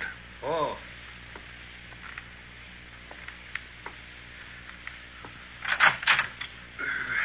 What's up? Trouble. Lots of trouble. Big Jack Finley's organizing a little citizens committee of his own hand-picked men coming to escort you out of town. On a rail? Yeah, that's the general idea. Here, take your shotgun. Yeah, I'll hide it under the covers, modest like. Here. I'll wait against the wall here. Good. That'll put him in a crossfire. If it comes to that. If there's enough of them, we're in a spot. Yeah, likely we are. You're risking your neck to save me some bruises. One I owe you, friend Matt. It's my job. Still one I owe you. There he is. Wrap him up. All right, stop right there. I'll shoot the man who takes another step. You think you're going to stop us, Dillon? I think so. Me and Doc. Doc. Show him, Doc. Sure thing, Marshal. Look, boys, surprise. Shotgun. I sure do love surprises. Dillon, I've got a dozen men with me. Well, sure, about 6 of them will die, Finley, if you don't crawl out of here fast. And guess who'll die first, Big Jack? You there, Moncrief. I always figured you for some brains. Get your boss out of here, quick. He's sure talking sense, Big Jack. Shut up, Moncrief. You showing yellow. Oh, but, man, there's nothing here for us to die over. Listen to him, Finley. That greener Doc is holding has 18 buckshot in each barrel. He'll get slaughtered if he triggers that thing. And I'm getting edgy, Finley. And me, if I get a coughing spell, I'm liable to shoot without meaning to. All right. This is twice you have made a Finley back down. You'll never get a third chance. Let's get out of here.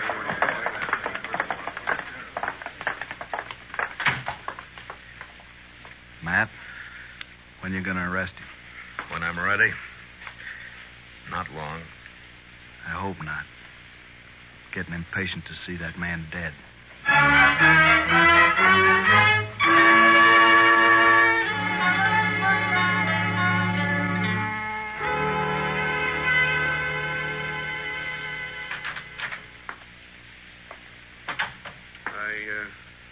Got your message, Marshal.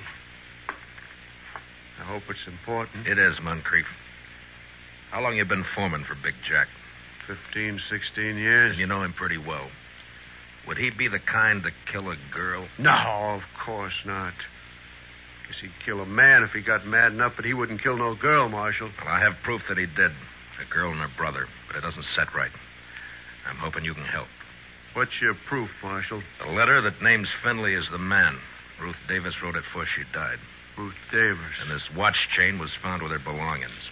It's engraved on the back. I know. I was with Big Jack when he bought this chain in Chicago. It was right after his wife died. Big Jack wear it all the time?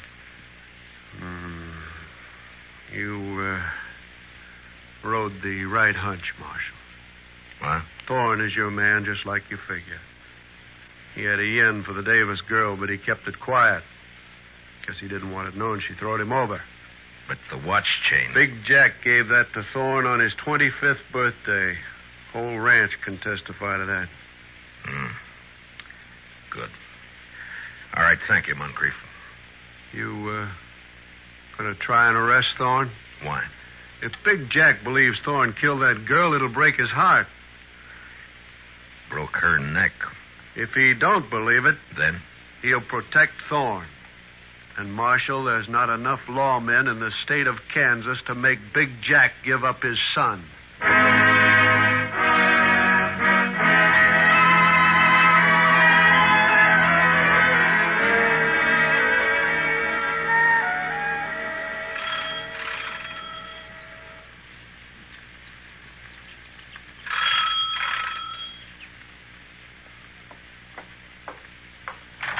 Yeah, what it... Oh, it's you, Marshal. And, John Holliday. Doc, this is Judge Nathan. Holiday? Oh, yes, I've heard of you. I've heard of you, too, Judge. Wonder which has heard the worst. What's that? Why, Judge, I'm here on business. Oh, of course. Come in, won't you? In my study here, so we won't be disturbed. Now, what is it, Marshal? I want you to swear out a warrant for Thorne Finley's arrest. Charge, murder.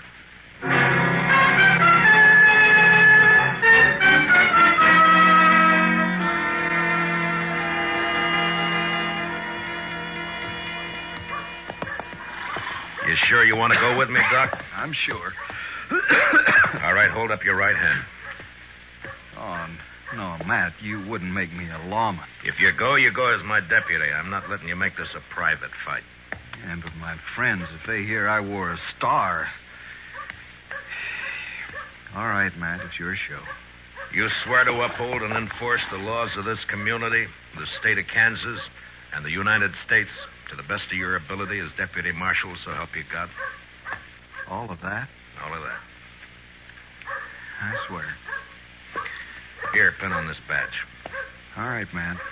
You know, I'm feeling this badge is going to cramp my style something terrible.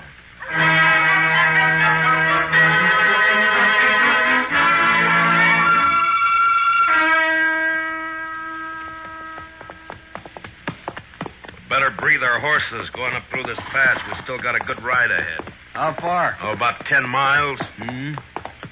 What do you think, Matt? Will they fight? Well... Doc! Stay in your horse, Marshal. Grab some clouds. Keep those hands high. Bill Queen's on the other side of the pass behind you.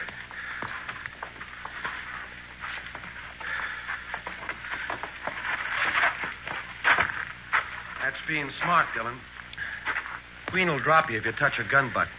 You're handy at this bushwhacking, aren't you, Thorne? If Doc... He's all right. My slug seems to have bounced off his thick skull. Good. Yeah, let's pull your teeth. Better you do it. With your left hand, reach down and across slow. Pull your gun out with your fingertips and toss it away. Nervous? Just cautious. Or maybe this Queen doesn't exist, huh, Thorne? Queen! Queen's one of Dad's men, but I pay him extra to work for me. Any more questions? I guess not. There's my gun. The rifle next. I got a penknife in my pants pocket. You know why Holiday came to Dodge? Yeah. Yeah, I guess you do, or you wouldn't be riding with him. Well, he's not going to tell any stories to my dad or anyone else. You can't kill us, you stupid... Not planning on killing you. And what have you got planned? Queen's kind of a magician. He's going to make Holiday just disappear.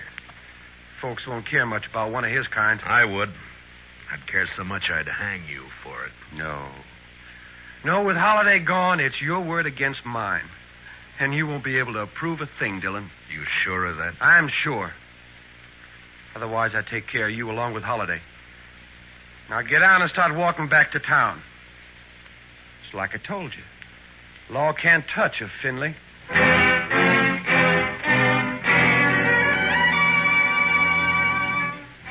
It was no time for heroics, so I walked. When I reached a turn, I cut back through the rocks, but it was too late. They were gone. And with them, the horses, guns, and Doc Holliday. 2 miles up the road, I found my horse turned loose. And with a mind full of cold hate, I raced on to the Star in a Box. On the front porch of the ranch house was one of Big Jack's men. Hold it right there. Out of my way, mister. I'm in no mood to shake hands. Where you heading, lawman? You don't hear well.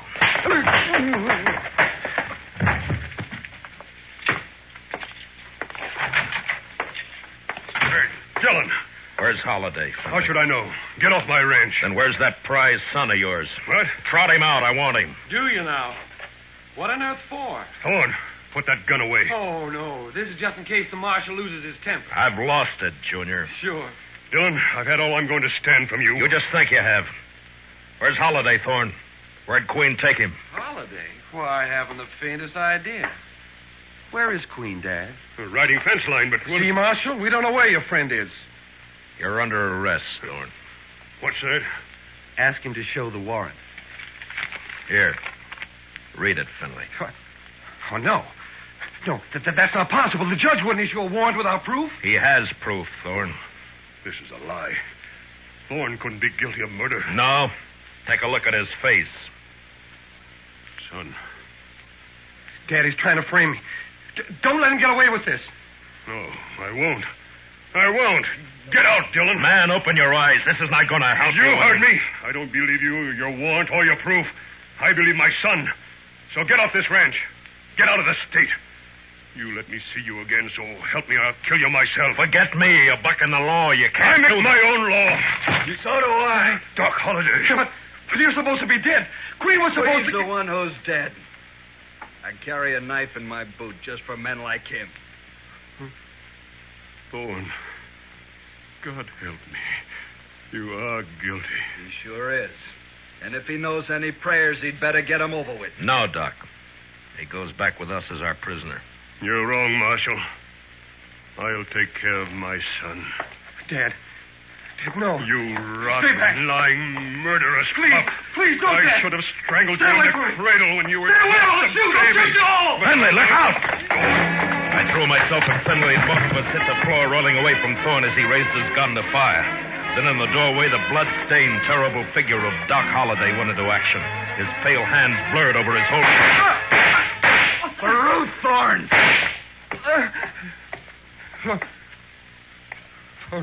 Ruth?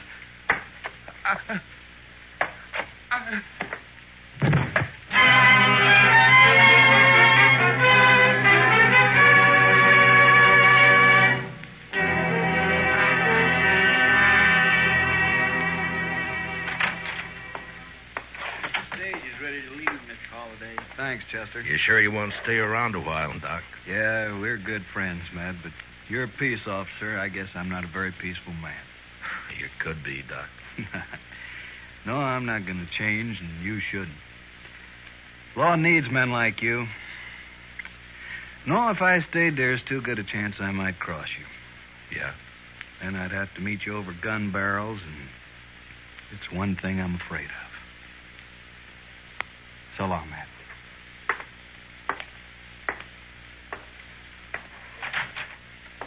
Good luck, Doc. I never would have thought Doc Holliday was scared of meeting anyone in a gunfight. You don't understand, Chester. Doc's afraid because he might beat me.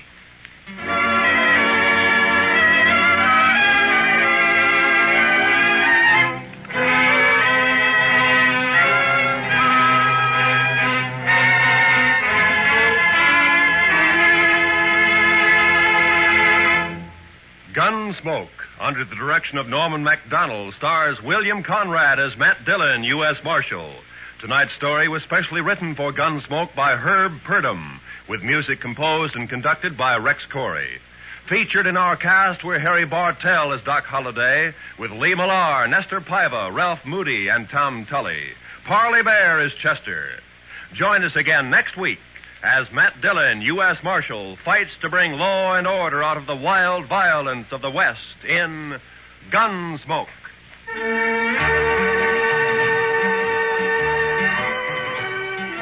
Sunday evenings, we invite you to join lovely Doris Day, Spring Byington playing a December Bride, and Audrey Totter as Millie. They're here on most of these same CBS radio stations. This is Roy Rowan speaking. This is the CBS Radio Network.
And in the territory on west, there's just one way to handle the killers and the spoilers, and that's with a U.S. Marshal and the smell of Gunsmoke.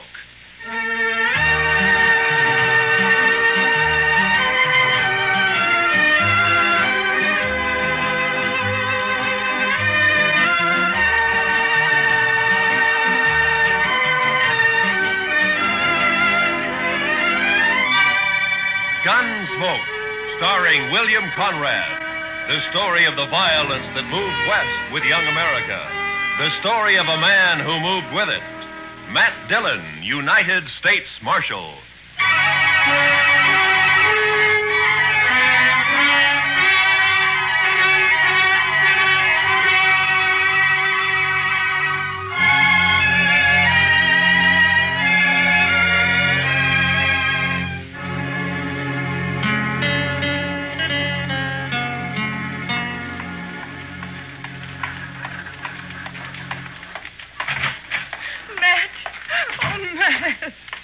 Jeannie, what's the matter? Good morning, Miss Wells. Good morning, Chester. Matt, I've got to talk to you. Sure. Chester? You folks will have to excuse me. I can't be puttering around the office all day. I'll be in the back if you want me. Yeah? Matt, he's here in Dodge City. I just saw him. He came in on the morning train. You mean Ed Beaudry? Yes. It's been 4 years, Matt. I'd begun to hope he'd forget. Hope he wouldn't find us. From what you've told me, Beaudry doesn't sound like a man who ever forgets. He's come here looking for Bert. To kill him, he swore he would. Matt, what are we going to do? I don't know. What's Bert think about it? He doesn't know yet. He's busy at the blacksmith shop. Matt, you've got to help us. You're the only real friend we have out here. It might make it easier if I weren't, Jeannie. I'm supposed to maintain law and order in Dodge. That's my job. Doesn't leave much leeway to mix in on personal quarrels. Well, there's no quarrel. It's just that Ed Beaudry's a hot-tempered fool. Bert never did anything to him. He married you, didn't he? A woman has a right to change her mind, Matt. Maybe Beaudry doesn't think so. Matt, you promised me once in Louisville. Yeah. Yeah, I know. All right, Jeannie, go on home and don't say anything to Bert.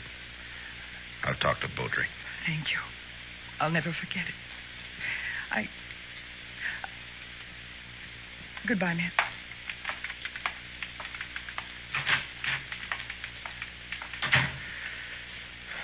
Chester. Yes, sir. I'll be right there, Mr. Dillon. Did Miss Wells leave? Yeah. Fine couple, the Wellses. Did you know them before they came out west? Not Bert. I knew Mrs. Wells. I guess we better drop over to the Texas Trail, Chester. There's a fella in town planning to do some killing.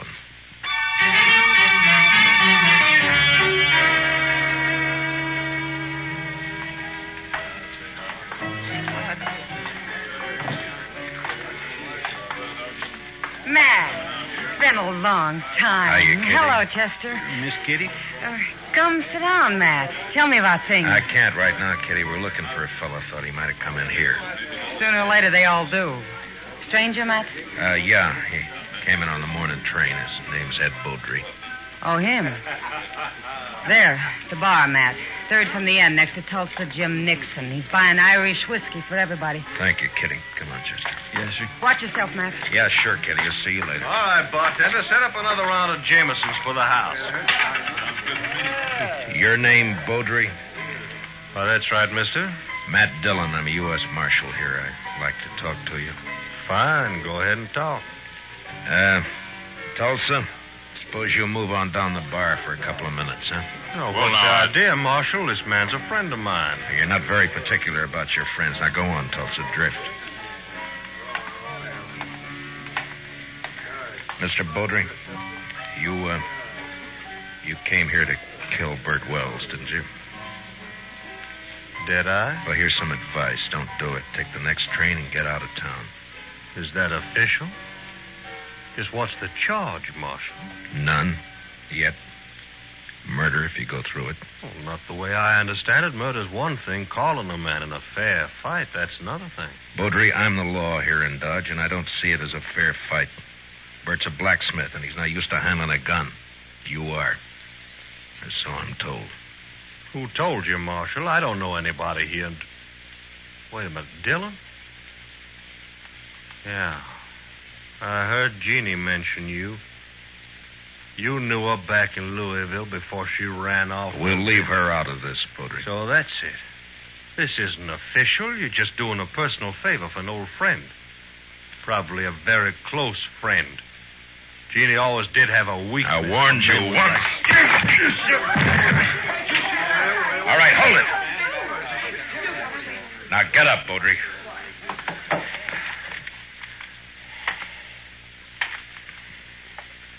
That was a mistake, Dillon. Now I'll have to kill you, too. I'm not a blacksmith, Beaudry. I'll look you up just soon as I've finished with Bert Wells. If you kill Bert, you won't have to look me up.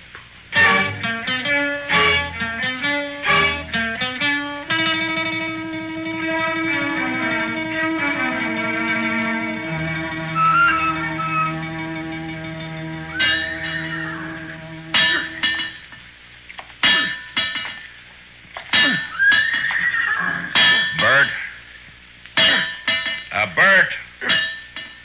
Huh? Oh, Matt. I didn't see you come in. I wanted to talk to you, Bert. About what, Matt? Ed Beaudry's in town. Beaudry? Well, it was bound to happen sometime. Has he been bothering Jeannie? No, she just happened to see him get off the train this morning. She came and told me. She shouldn't have done it, Matt. It's not your problem. Maybe it is, Bert. I'm the law in Dodge, and the law doesn't like the idea of personal grudges ended up in a killing. What do you aim to do? Prevent it if I can. Well, I wish you luck.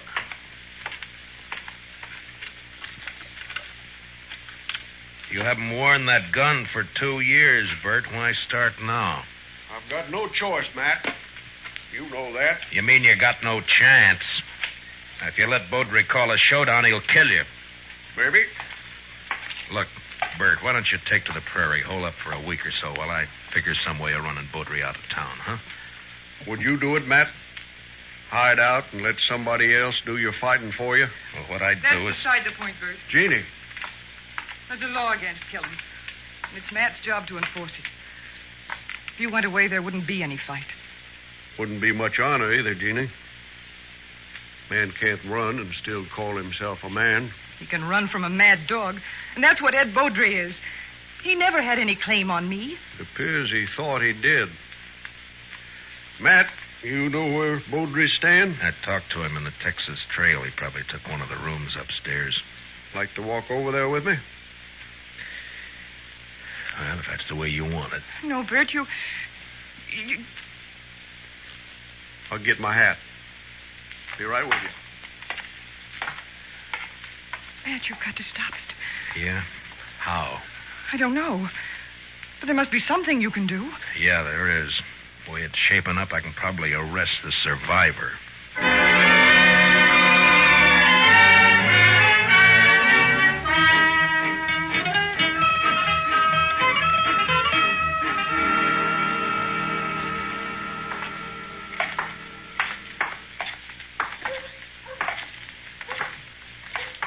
There's still time to turn back, Bert. Afraid not, Matt. I should have had it out with Beaudry back there in Kentucky 5 years ago.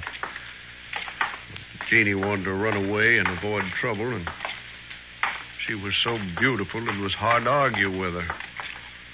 Yeah, I know. Be hard on her if anything happened to you. Life's always hard on a woman, I guess. Worse out here on the prairie.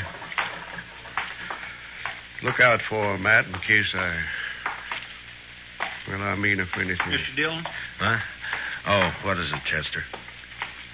Beaudry left the saloon a little while ago. Went over to the livery stable to hire a horse. Oh? I think he's riding out to your place, Mr. Wells. He's been doing a lot of talking. Jeannie will be there alone, Matt. I better get back home. It won't be necessary. Here comes Beaudry now. I won't draw unless he does, Matt. Heads up, Chester. Yes, sir.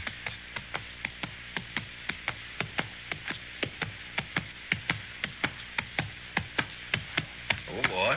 Oh. Just riding out to call on you, Wells. I decided you'd had plenty of time to look me up. No reason to, Beaudry. Most men would figure they had reason. Somebody been in a local saloon, telling their wife's history. What? Beaudry, you... All right, hold it. Don't draw, Bert. Chester, cover Beaudry. Just keep your hands still, Mr. Beaudry. You're fast with that gun, Dillon. Fast enough, Mr. You make Beaudry. a good bodyguard. Too bad you can't ride her 24 hours a day. I told you what to expect if you keep pushing this thing, Mr. Beaudry. Now use some sense and get out of town while you're still alive. I've been in lots of towns, Dillon, and I left them all alive. Wells, I've been planning to kill you for 5 years. Plans don't always work out. Listen, Will. You got till sundown. After that, I'm going to shoot you on sight. All right, Mr. Beaudry. If you've finished speaking your piece, move along. Why, surely, Mr. Dillon. See you later. Well, still a couple of hours before sundown. I think I'd like to spend them with Jeannie. I'll see you, Matt. Yeah, sure.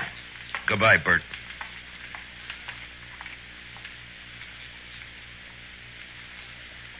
I declare, I just can't see any way of stopping it, Mr. Dillon. I can't either. I'd sure hate to be in Bert Wells' shoes. I'd hate worse to be in Beaudry's. He'll never submit to arrest. Chester, I'm going to have to kill him.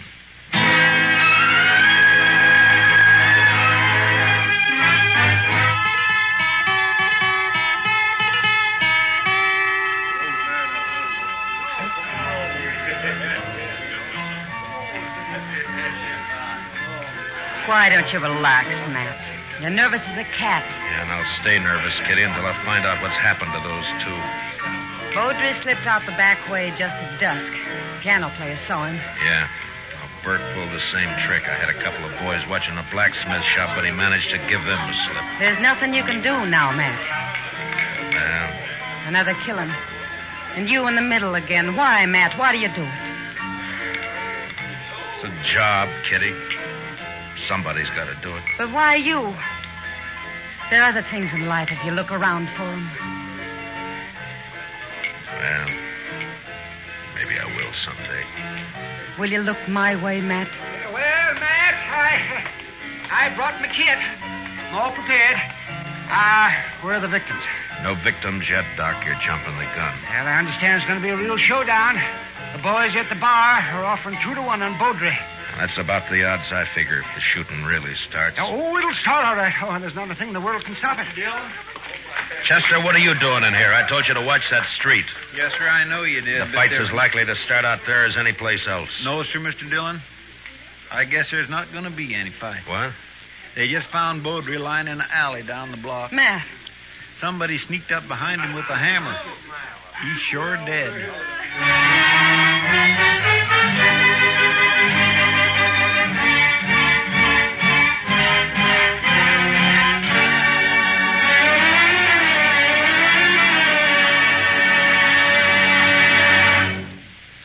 We'll return for the second act of Gunsmoke in just a moment. But first, what is the connection between the statue in the square and a pair of thugs who are definitely not on the square with the law?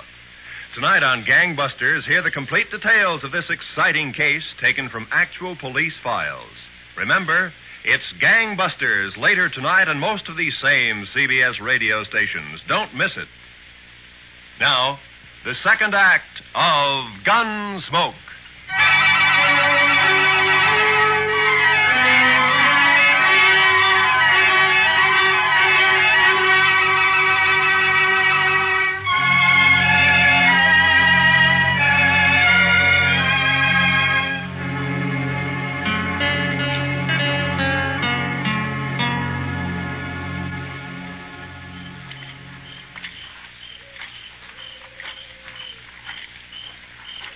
No light showing around the house, Mr. Dillon.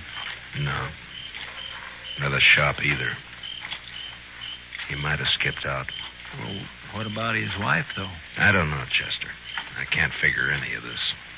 It's not like Bert to pull a sneaking trick like that. Hold it. Don't move. He's there by the tree, Chester. Yes, sir. Bert? Who is it? Who's that? It's Matt. Chester's with me. You better put away the gun. All right, Matt. I thought it was somebody else. Who, Bert? You know who. Beaudry, of course. Guess I better take your gun. Official, Matt? Official? Well, I got no quarrel with the law. Here. Thank you. Now, why did you do it? What do you mean? If it had been a gunfight, the law couldn't have touched you. The circumstances are all in your favor. But this way they'll call it murder, and they'll be right, because that's what it was. Matt, what are you talking about? It's no use. You left the hammer lying right beside his body. It's got your shop brand carved in the handle of it. Whose body you talking about? You mean Beaudry? Yeah, sure, Beaudry. Matt, you're making a mistake. I went looking for Beaudry, yes, but I didn't find him. Then I come back here. I was afraid to leave Jeannie there in the house alone. I didn't do it, Matt. You're wrong. It's not up to me, Bert. It's the court's job. All I can do is take you in. The evidence is too strong, and I got no choice. No choice? I didn't have a choice either. We must have had a choice somewhere back down the line. When? Where was it we could have stopped and turned back? I'm a marshal, not a philosopher. Now, let's go. What about Jeannie? I got to tell her. Chester will take care of it. Be better if you do it, Matt. You're a friend. That'd make it easy. I'd rather not if you don't mind. Now, come on, let's go.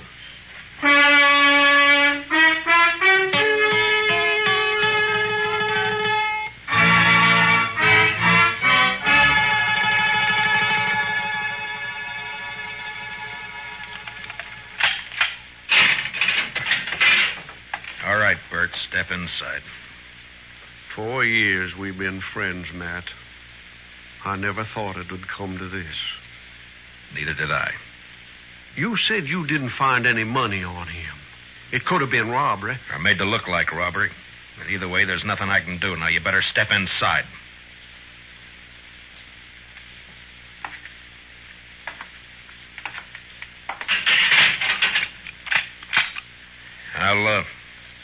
I'll bring you some blankets and tobacco. If you want anything else, let me know. Wish I knew how Jeannie was taking it. She'll be all right. She's a fine girl. Matt, look out for her, will you? Bert, a man's job is one thing, friendship's another. This prairie country is rough and tough and wild at the best. And without the law, nobody could survive in it. And that means putting friendship aside sometimes.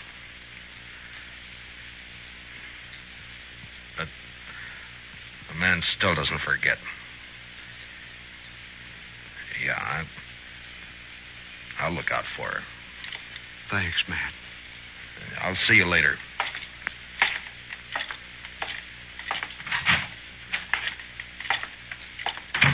Well, you get your prisoner tucked in safely, Matt? What about Beaudry? He's dead. Absolutely dead. In fact, I never saw anybody any deader. Blacksmith hammer makes a mighty fine weapon. Yeah, at least for sneaking up behind. I can't figure Bert doing that's not like him. Sometimes a man changes under pressure, Doc. Yeah, I can't figure it either. What would you say his chances are? Bad. Straws all point one way. Yes, maybe somebody's been messing with the straw stack. Who? That's a good question, Matt. Well, the court will ask it. Yeah, if he ever gets there. What do you mean? I just come from Texas Trail a while ago, and some of the boys are kind of riled up. They're talking real loose. No law against talking. Doubt if they aim to leave it at talking, Matt. They figure the evidence is a little on the weak side. A court might turn Bert loose, so they're saying it's up to them. Yeah, they're just mad because they lost their source of free drink. Well, maybe so, but you better keep your eyes open, Matt. Yeah, I know that pack, Doc. They hunt in the dark and pull down stragglers, and mostly they just talk. So don't worry.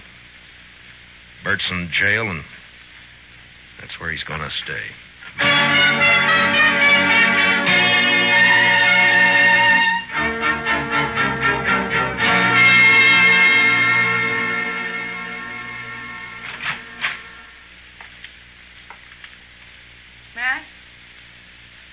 Matt, are you here? Yeah, I'm here. Wait a minute, I'll light the lamp.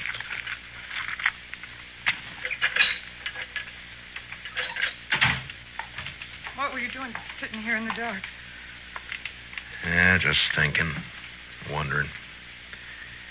You shouldn't have come here, Jeannie. Matt, I want to see Bert.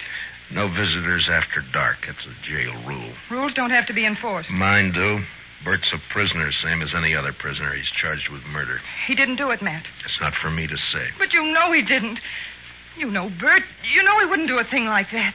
Sneak up behind a man's back in the dark. I'm not the court, Jeannie. I know. And they'll believe he did it. Yeah, the night train's coming in. Hope it's not bringing in trouble. The morning train did. Matt, I want to see Bert. I told you that you... Why, you little fool. Give me the gun, Jeannie. No.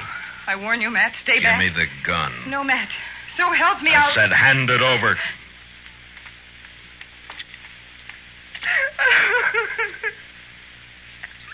You knew I wouldn't shoot. Yeah. Now, what did you hope to gain by that? I don't know. Get Bert out. Maybe I don't know. None of this is his fault. Something's got to be done. Matt, you've got to help me. Easy. Mr. Dillon? Yeah, what is it, Chester? I just come from the Texas Trail. I think there's going to be some trouble. Trouble? The bunch that hangs out around there are doing a lot of drinking and talking up the idea of coming over here to the jail. Oh, no. Well, maybe we ought to go over there and do some talking ourselves. Jeannie, I think the best thing for you to do is to go back home and stay there till morning. Now, don't worry about this. Nothing's going to happen. Oh, but, Matt, you can't handle that crowd alone. I've been handling things alone for a long time. All right, Chester.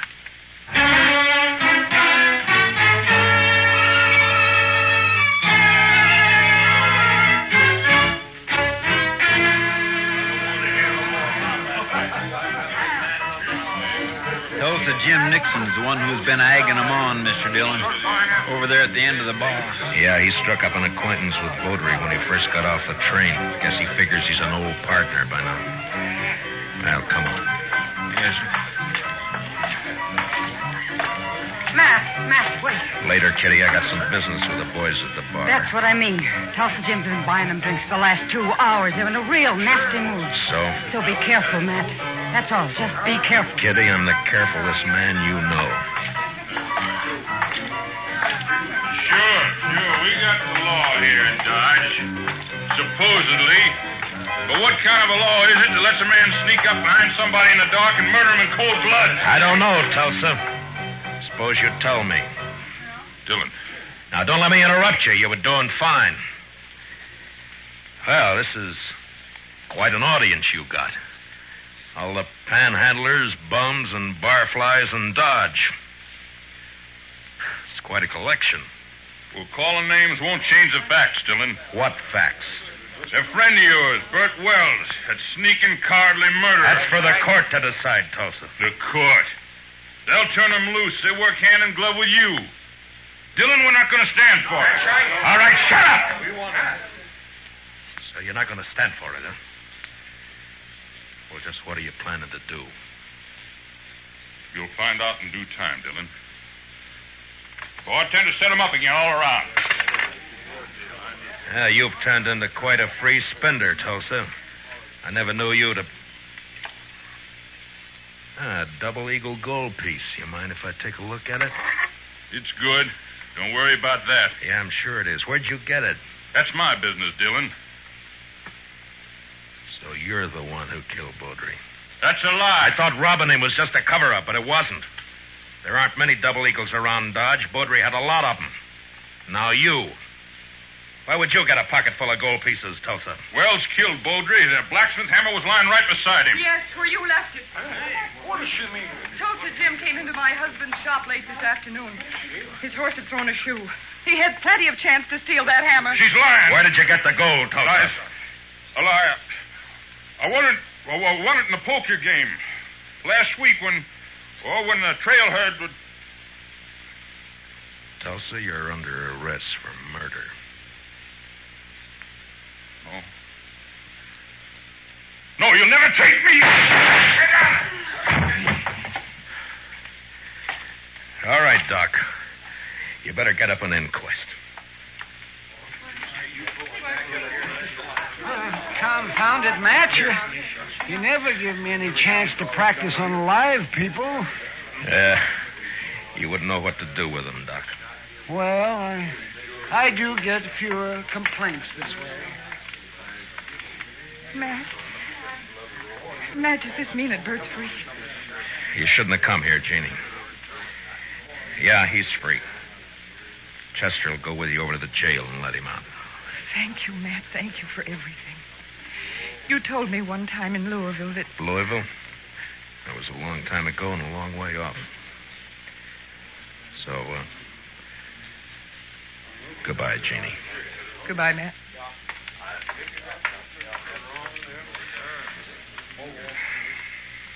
What's it all about, Matt? What? What's anything all about, Kitty? Professor, what do you say we'll just have a little tune, huh? Why, sure thing, Mr. Dillon. What'd you like to hear? Oh, how about that one of Foster's, Jeannie? Jeannie with the light brown hair. You bet. You knew her before, didn't you, Matt? Yeah, I met her in Louisville one summer. Saw her quite a lot for a couple of months. And then I drifted out west. A man misses out on things by drifting. I told her then if she ever needed help to call on me. Well, she called, and you helped her. Yeah, I guess. Anyway, that's that. Matt. Yeah. Yeah, Kitty. When are you going to help yourself?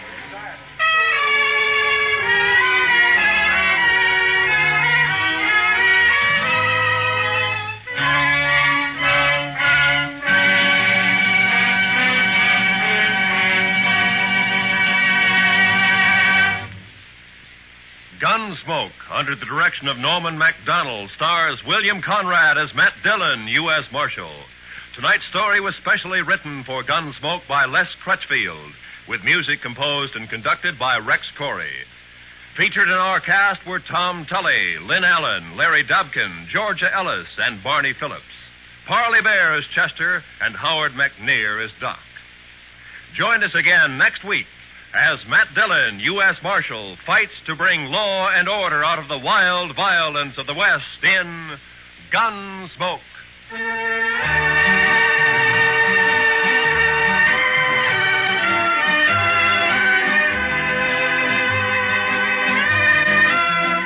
What are the tunes most people like best?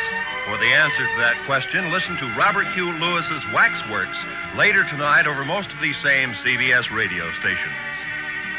Stay tuned now for Broadway is My Beat, which follows immediately over most of these same radio stations. Roy Rowan speaking. On a Sunday afternoon, the music's delightful on the CBS Radio Network.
Killers and the spoilers, and that's with the U.S. Marshal and the smell of Gunsmoke.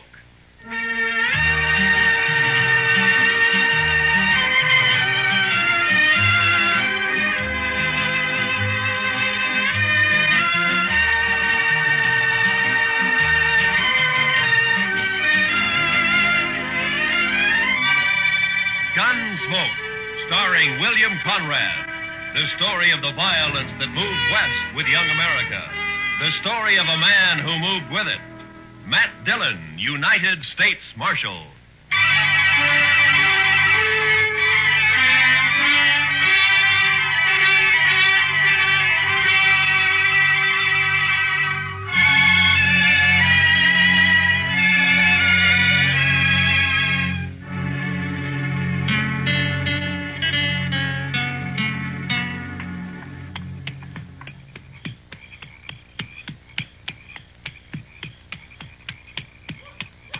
Oh, boy. Oh.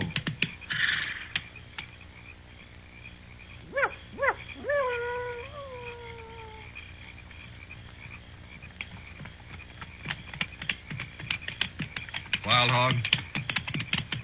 Wild Hog, that's you? Wild Hog, you there? Who are you? Put that spear down. Listen, Wild Hog and me are friends, big friends. You'll make much noise. You're a Cheyenne, ain't you? You must be with Wild Hog. What name, you white man? I'm Ord Spicer. Ord Spicer, you hear? You bother me and you'll be in big trouble with Wild Hog. No trouble. Tell these other redskins to put their spears down. I need more room. Come, white man. Are you with Wild Hog or ain't you? Much talk, come. All right. Any tricks, I'll shoot you first.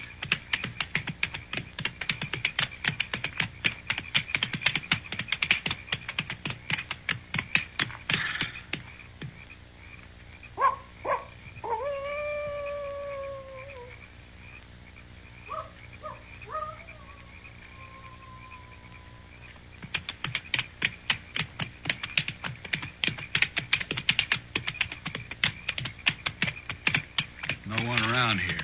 Where is he? Horse here, you walk. Blasted, why can't he ride out like anybody else? I want to be in Dodge tonight. Come.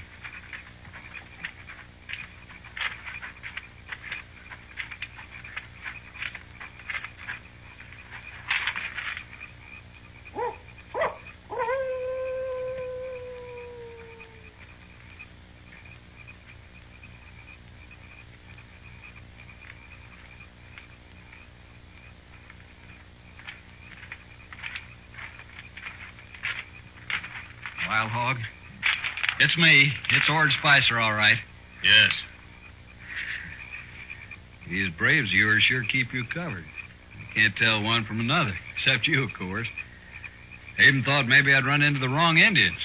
No moon tonight. Oh, I recognized them as Cheyennes, all right, but you never know with... With what, Spicer? Nothing, Wild Hog. Forget it. You never know with Indians. Now, Wild Hog, you and me are friends. Don't get so touchy. I didn't mean nothing. We are not friends. I pay you. That is all. Sure, we're friends. You're about the most educated Indian I ever met, that's why. I learn only English from the white man. Nothing else. Well, you sure had a good teacher, fella. General Custer, many bitter moons ago. I was a scout. Don't matter. I never heard of him. He was killed. Well, that's nothing to do with me. You got the money, Wild Hog? Yes. Here. $500. 500? Our deal was for 1,000. You will get the rest later. But I'm running a big risk for you, Cheyennes. This is mighty dangerous work, Wild Hog. It will be even more dangerous if we do not meet again, Spicer.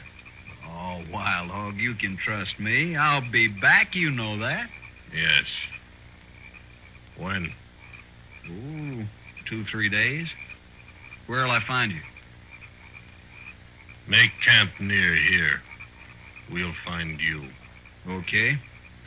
I'll get on into Dodge now. Goodbye, Wild Hog. Don't get drunk, Spicer. Never touch it.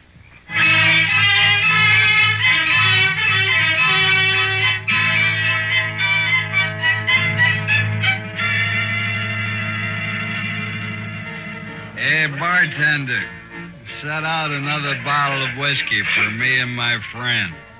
What'd you say you're called, stranger? Ord Spicer, friend. Mm-hmm. Here, let me fill your glass. Some town you got here, Dodge. You're sure easy with your money, Spicer. Nothing's too good for my friend. Say, what name you go by anyway? You got a lot of money, Spicer. Sure, I got money. I'll have more soon. You must have hit it rich, huh? Sure, I hit it rich. Easy money, friend. Easy money. How'd you do it, Spicer, anyway? Friend, I live like a gambler. My life's chicken one day and feathers the next. Right now, it's all chicken. Yeah, but how'd you do it? You made out real good, Spicer. Brains and guts, friend. Brains and guts. That's all it takes. I know, but how? You don't get money like that robbing old Indians. What's that? Huh? What'd you say about Indians? Oh, it's just a way of saying it back home. Don't get on the prod about it. Maybe you talk too much. Maybe you ask too many questions. Hey, what's the matter with you anyway? Maybe you know too much. Look, Spicer, if you're hiding something, don't trouble yourself. I ain't interested in you or your money or your liquor. I don't like that. You don't have to. You bet I don't. Keep your eyes right on mine, Spicer. I want to watch you die.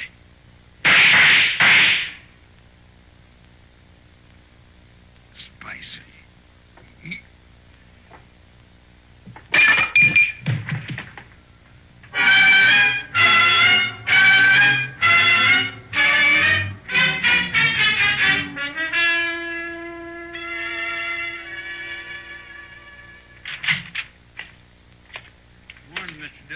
How's our prisoner, Chester? I got two, Mr. Dillon. You got two? Yes, sir. There's that Ord Spicer fella you locked up, and then there's a drunk who tried to buffalo me after you went to bed. No? Did you have any trouble with him? A little, Mr. Dillon. He tried to hit me on the head with his 6 gun. Well, you look all right. Oh, he didn't do it, sir. I bit his thumb and kneed him at the same time. Well, that's quite a trick, Chester. You must have been practicing. No, sir, I haven't been practicing. But I had it all thought out. I see. All right, let's turn Spicer loose. I'll go get him, Mr. Dillon.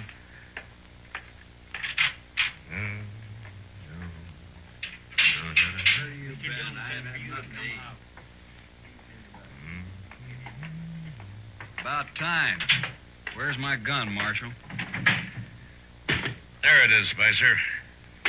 And, don't use it around here anymore. You can't bother a man for self-defense. I just want you to stay out of Dodge. 1 kill at your limit here, even in self-defense. I ain't afraid of you, Marshal. Besides, this is a poor town anyways. You can have it.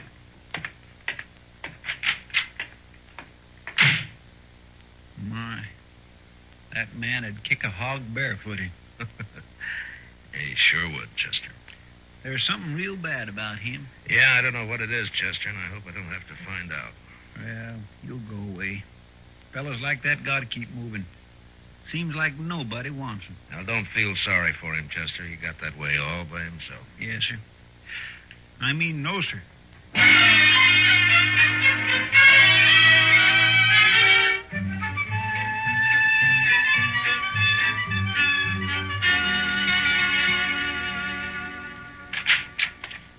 Morning, Marshal. Those greeners get here yet, Jack? Yep. Come in on the Santa Fe yesterday, Marshal. 4 of them. Right back here. Oh, good. Beautiful guns, ain't they? Just beautiful. You're a good storekeeper, Jack, but I only need 2 of them. Well, I can make you a good price on all 4, Marshal. Well, it wouldn't be any good if I don't need 4, would it? Well, maybe not, but I never know. I got half a dozen 44 Sharps rifles, same shipment. Thought I'd be stuck with them forever. Well, with the big 50 out now, there ain't a Buffalo hunter to use a 44 anymore. I don't see any 44s. Well, that's just what I'm telling you. Feller stopped in just this morning, took all 6. Paid me $75 a piece, too. You sold 6 rifles to 1 man? That's right, Marshal. Is he a buffalo hunter? Well, looked more like a drifter to me. Had plenty of cash, though. You know his name? No idea. Nothing wrong with it, was there, Marshal? Been a holdup around here I haven't heard about? No. Just a lot of rifles for 1 man to buy. No law in it, is there? What'd this man look like, Jack? Tall, skinny, kind of mean face. Mm-hmm. Did he wear a 1.6 gun with black grips? Yeah. Come to think of it, he did. You know him? Yeah. Ord Spicer. He killed a man last night. Look at him. Well, now I heard about that shooting. What do you suppose he's up to now? Where'd he go? I wouldn't know it. Packed the rifles on a mule and rode out of town. You going after him, Marshal? No. It's like you say, Jack. There's no law against a man buying all the rifles he wants. Seems strange, that's all. Well, let's settle on the price for those greeners, huh?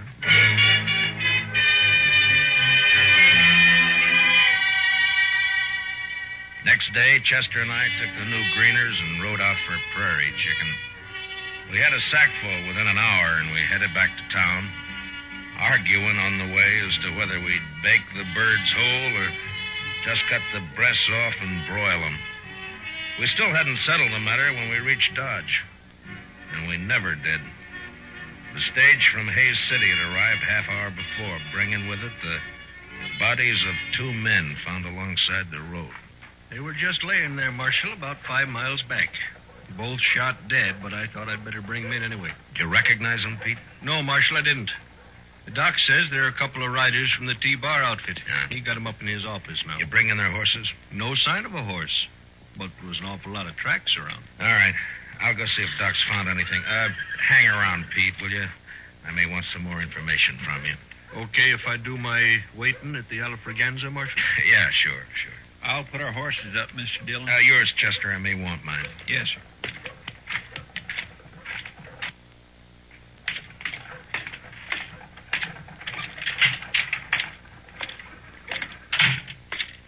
Oh, hello, Marshal. Just finishing up here. Be right with you. How'd they die, Doc? Well, they got half shot and then shot dead, Marshal. Yeah, I know, but is there any way of telling if maybe they killed each other? That does it. No, there is, Marshal, but I'd be mighty surprised if they did. What do you mean, Doc? Well, they were cowboys, Marshal. Cowboys just don't generally carry buffalo guns. Here, take a look. What? I dug some of these out of each of them. Those are slugs from a Sharp's rifle, Marshal. Yeah, sure are. Mm-hmm. That one's the best I found right there. Mm-hmm. What caliber did you say this is, Doc? Oh, I'd guess 44. 44 Sharps. Mm-hmm. Not many 44s in use around here since the Big 50 came on. I know a man with 6 of them, Doc. What do you think of that? I'll let you know when I get back. So long, Doc.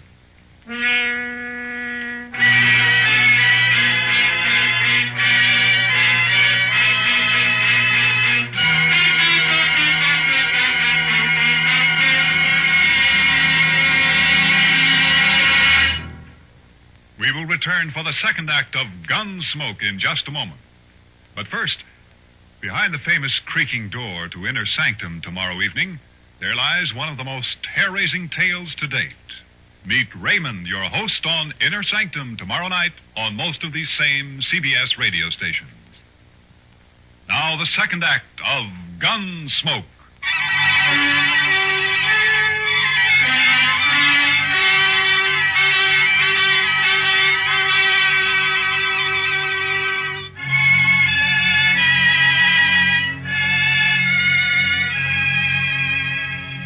The stage driver rode with me back to where he'd found the bodies, and from there I rode on alone.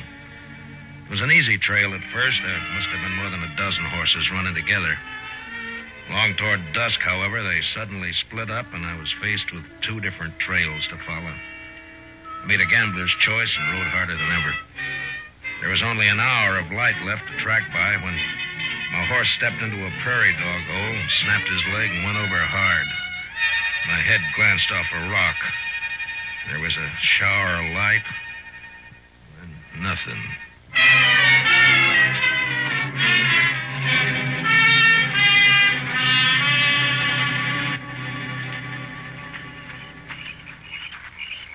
That's him, all right. That's Dillon. He's the marshal at Dodge I told you about. I think he is not dead. Stop. Put away your gun. But you can't let him live. He'd kill us, all right. I'm going to kill him anyway. You die for it if you do. Okay. You're the boss. But you'll wish I'd shot him. He is coming to now. We take care of him our own way. White Cloud, pick up his guns. Yeah, he isn't hurt. Just knocked out, that's all. Indians. Cheyennes. I'm no Indian, Marshal. Spicer. Yeah. Sure. No tricks now, Marshal. These redskins will shoot you to pieces. Yeah. Are those new Sharps 44s you bought them, huh, Spicer? It's no business of yours, Marshal. Not now. You're through. You're all the way through. Spicer, you're under arrest. What? I said you're under arrest. Now, Marshal, what are you arresting me for? Not that it matters much. For selling guns to Indians and on suspicion of murder. All right, so I'm under arrest, but, Marshal, I want to ask you something. Yeah. How are you going to take me in, that's all? Just how are you going to manage? I'll worry about that. You sure will. Come on, Wild Hog, let's shoot him and get it over with. This is a man of much heart. I admire his courage. To stand with death on all sides and arrest a man. No, we will not kill him. Not yet. But you can't take him with us. White Cloud, give him a horse. Come.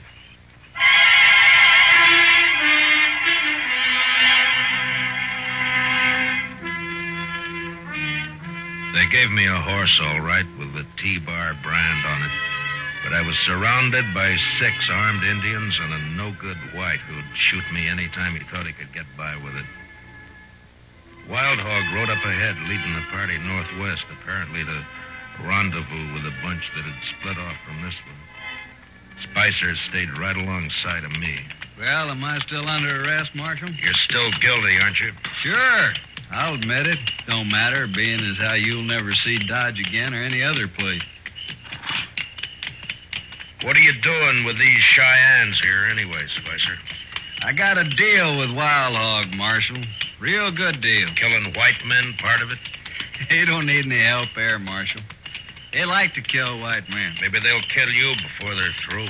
No, I'm too valuable to them. They like me. No? Now, why would they like you? Well, they didn't at first, but I talked them into it. Talked Wild Hog into it. He's a smart fella, that Indian. Saw right away what I could do for him. Like buying those rifles. What else did you do for him? Well, I stopped those 2 riders with the horses. Told them I was sick. Got them off guard. Those Cheyennes were on before they could move. It was real easy. You're kind of like a Judas sheep in a slaughter pen, huh? Yeah, that's it, Marshal. Pays better, though. I got $500 coming since we find a ranch or 2 to raid. I see. Pretty good deal, huh? You know, I think a lot more of these Indians than I do of you, Spicer. I don't like that, Marshal. At least they got an argument on their side. But you're just a renegade white. I'll kill you for that, Marshal. Now, shut up. All right, you've asked for it. Shoot me and Wild Hog will split you wide open, Spicer. Besides, he spotted the rest of his party up there. Huh? Oh, yeah. All right for now, Marshal. But I'll see you dead. I promise I'll see you dead.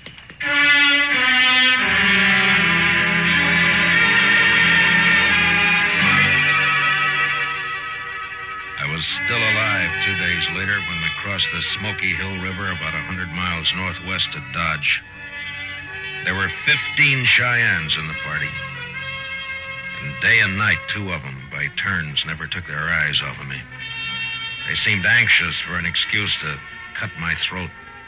And I had to watch every movement I made. It looked pretty hopeless. Wild Hog was smart, and he took no chances. But often he and I rode along together, though always flanked by my 2 warrior guards. Country is greener already. Better every mile. Why have you been raiding so far south, Wild Hog, if you like this land better? We are northern Cheyenne, Marshal, from the Bighorn Mountains. The Army took us south to a reservation in the Oklahoma Territory. Oh, so that's it. You jumped your reservation, huh? Why should we live in a hot, flat land that has no game? But the Army will be after you again. You've broken the law. Whose law? Ours or yours? All right, Wild Hog. But the Indian has a law against murder. You've broken that twice that I know of. Cheyenne does not speak of it as murder to kill his enemy. Those cowboys weren't your enemy, Wild Hog. They weren't fighting you. The Army drove us from our home in the mountains. The Army took our horses from us. We are going back home now on other horses, that's all. That doesn't explain your killing. Those men were peaceful. Marshal, if I could, I would kill every white man in the country. But I cannot. The Indian nations cannot. The red man has always fled before the white man. Those cowboys weren't chasing you? We needed their horses. They didn't even have a chance to fight. You tricked them. Is it only the white man who is allowed to trick his enemy? I was young once, Marshal, but I have seen too much trickery and lies and destruction and broken promises. I'll admit that's happened, Wild Hog. But you know, not every man is a liar and a killer. No. There are white men like you. And there are white men like Spicer. Spicer. Tell me something. Would you consider Ord Spicer guilty of murder? The Indian is Spicer's enemy, not his own people. Therefore, it is murder. Then you understand why it's Spicer I came after, not you. Why not me, Marshal? You're the Army's problem, not mine. I expect to fight the Army many times before we reach the mountains. Yeah.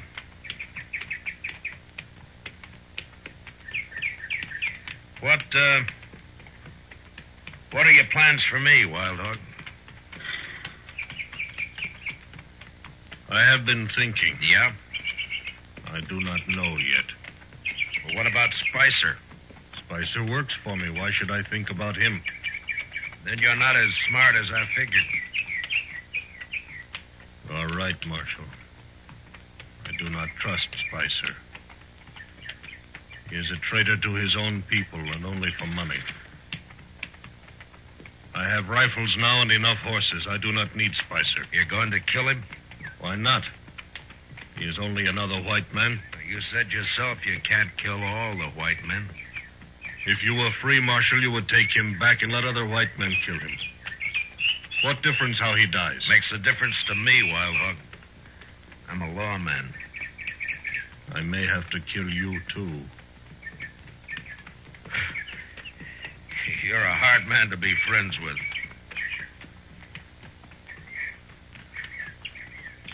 I will explain to you, Marshal. It matters little about any Indian. Few more winters and not many of my people will be alive. I do not complain of our fate. Tribe follows tribe, nation follows nation. It is the law of nature. The white man's turn to be defeated and to disappear will come. It is just a matter of time. And so we may be brothers after all, Marshal. I'm not sure I believe all of that, Wild Hog. Of course not. Still, I recognize you as a warrior among your people, as I am a warrior among mine.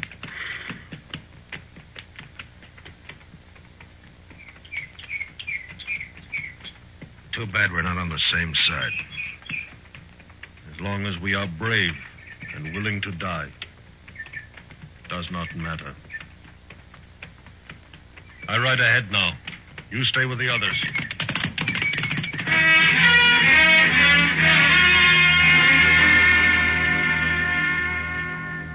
That night, we reached the North Fork of the Solomon River and camped with the shadow of low hills not many miles ahead.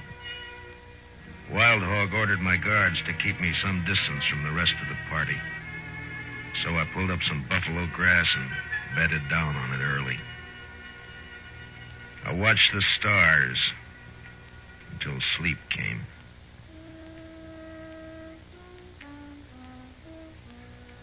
Next thing I heard was the sound of horses fading off in the distance.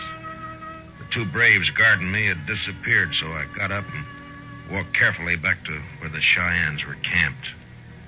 There, a couple of horses stood tied to a bush, but they were alone. The Indians had left. I stopped for a moment to listen.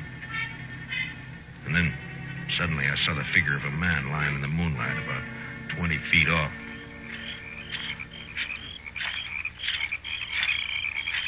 Spicer. Spicer. Yeah, there's no blood on you. You're all right. Come on a minute, man. Come on. Yeah. My hair. You've been knocked out, that's all. Now, come on, sit up. Oh, it's you, Marshal. What happened? Where are they? Where's Wild Hog? They've gone. Gone? Gone where? Here, let me... Where'd they go? They've been headed for the Bighorn Mountains. Less chance of running into the Army if they travel at night. But they couldn't leave me. Not here. Not now. Looks like they did. Some brave club Jim, they rode off, that's all. But I gotta go with them. You're still groggy, Spicer. And you're still under arrest. Remember? You can't take me in, Marshal.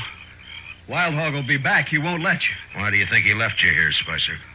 We're friends. Big friends, me and Wild Hog. You got no friends. You don't belong in anybody's camp. And I'm taking you back to Dodge anyway. That murdering redskin. He's a better man than you, Spicer. He's brave and he's willing to die. Now, come on, we got a long ride back.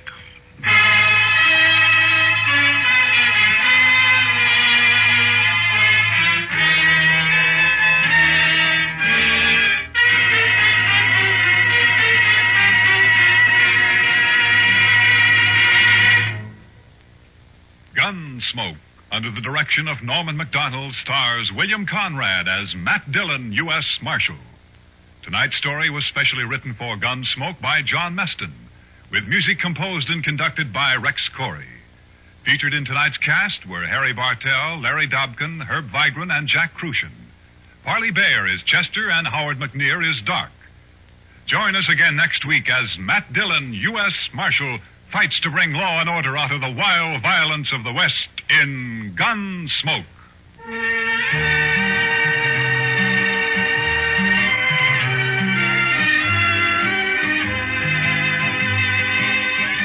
Remember, every Saturday night on CBS Radio, Tarzan brings you startling new adventures. Listen for Gold of the Sudan later this evening. Lancy Cassell speaking.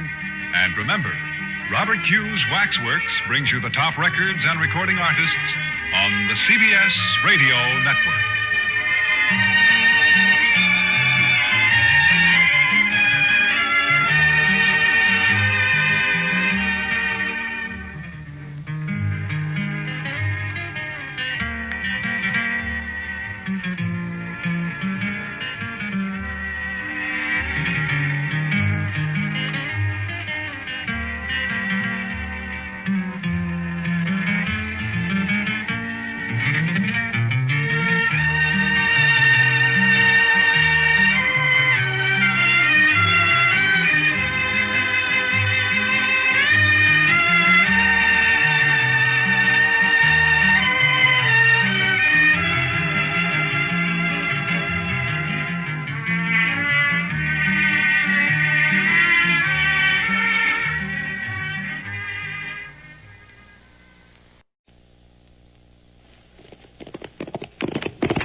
Around Dodge City and in the territory on West, there's just one way to handle the killers and the spoilers. And that's with a U.S. Marshal and the smell of gun smoke.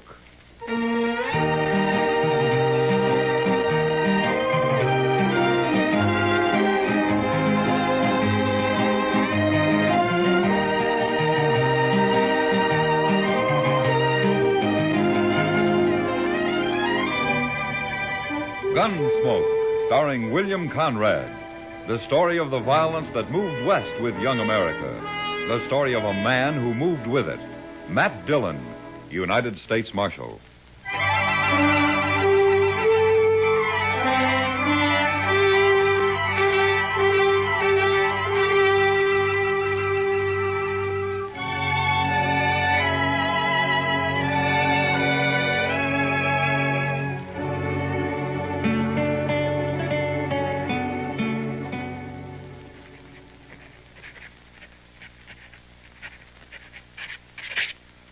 There. Report's finished, Mr. Dillon. Good. You better go on home now, Chester. It's getting late. Yes, sir. What about these new Dodgers? Oh, just leave them there. I'll look them over. What's the matter, Mr. Dillon? We got company at the back door.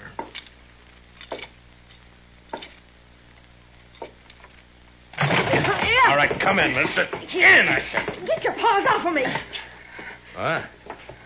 A girl? Sure, I'm a girl. What do you think I am? Well, put that long rifle away and I'll tell you. Where'd you get that thing, anyway? Pappy brought it with him from Kentucky, if it's any of your business, which it ain't by a darn sight.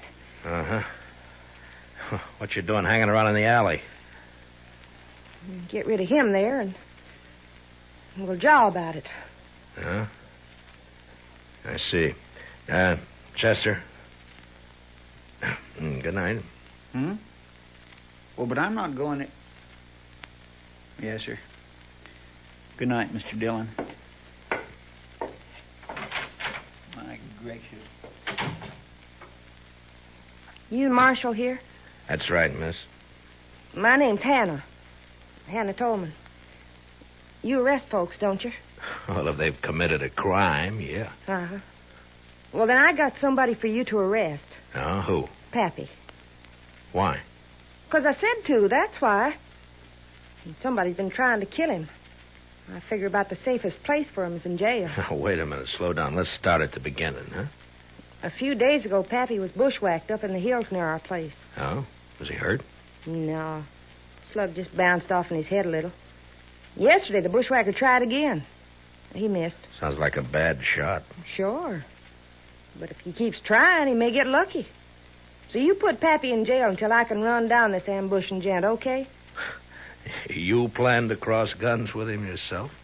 I may be a girl, but I was barking squirrels while you was still trying to dent a tin can. Well, you better let me take care of it, miss. And as for your father, I can't jail him without a charge. Sure, I know that. What kind of a charge do you want? Well, what kind do you have? Well, most any, I reckon. Ain't it enough that he's drunk all the time? Well, I can hold him overnight on that. What if he shoots up the town? That's 5 days for disturbing the peace. That'll do. Where did he do this shooting? We ain't. Yet. He's down at the Alfraganza slopping up booze at that other old buzzard Jingle Bob. Oh, the swamper? Yeah, that's the one. You'd best be somewheres around the saloon in a few minutes. I got a feeling Pappy's about due to bust the law again.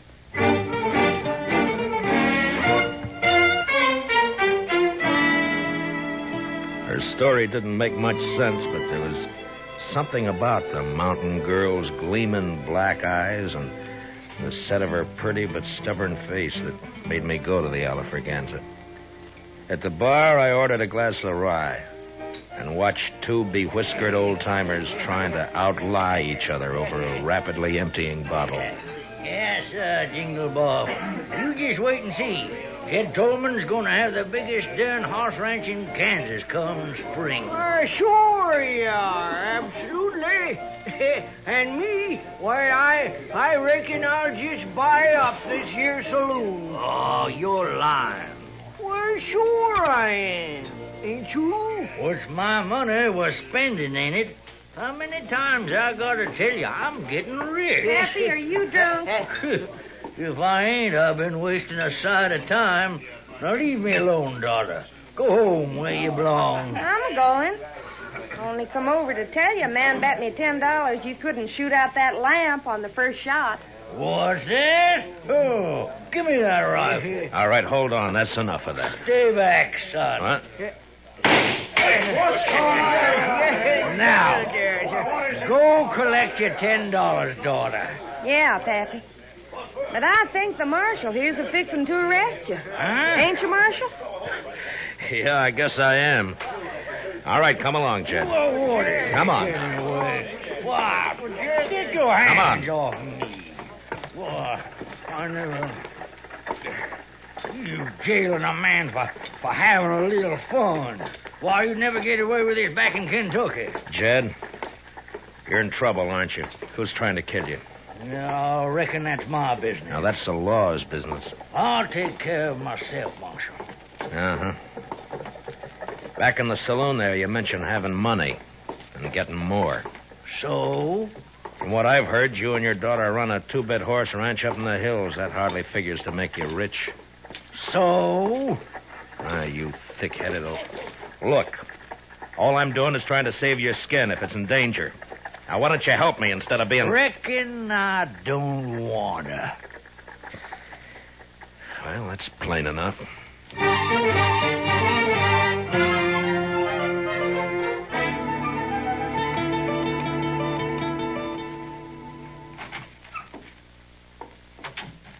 Morning, Chester. Morning, Mr. Dillon. You better take a look at this new Dodger. Huh? Wanted for robbery and murder, Vic Tolman. So that murderous gun hawk is loose again, huh? Broke out of prison last week. Yeah. If he's kin to Jed Tolman, he'll likely be heading this way. Yeah, likely. I'll give you a hunch, Chester. I think he's here already. You do? You know where he is? No, not exactly. But I expect Hannah Tolman may have an idea. And that's where I'm heading.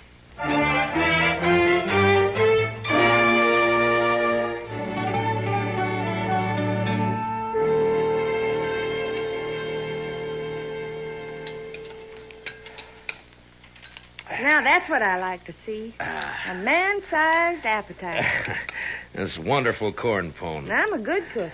I've been cooking for Pappy ever since Ma died 10 years ago. Huh? You take pretty good care of him. Somebody has to. Pappy's kind of shiftless. I reckon he'd starve if I didn't feed him. Only things he cares about are wild horses and booze. In a pinch, he'd give up horses.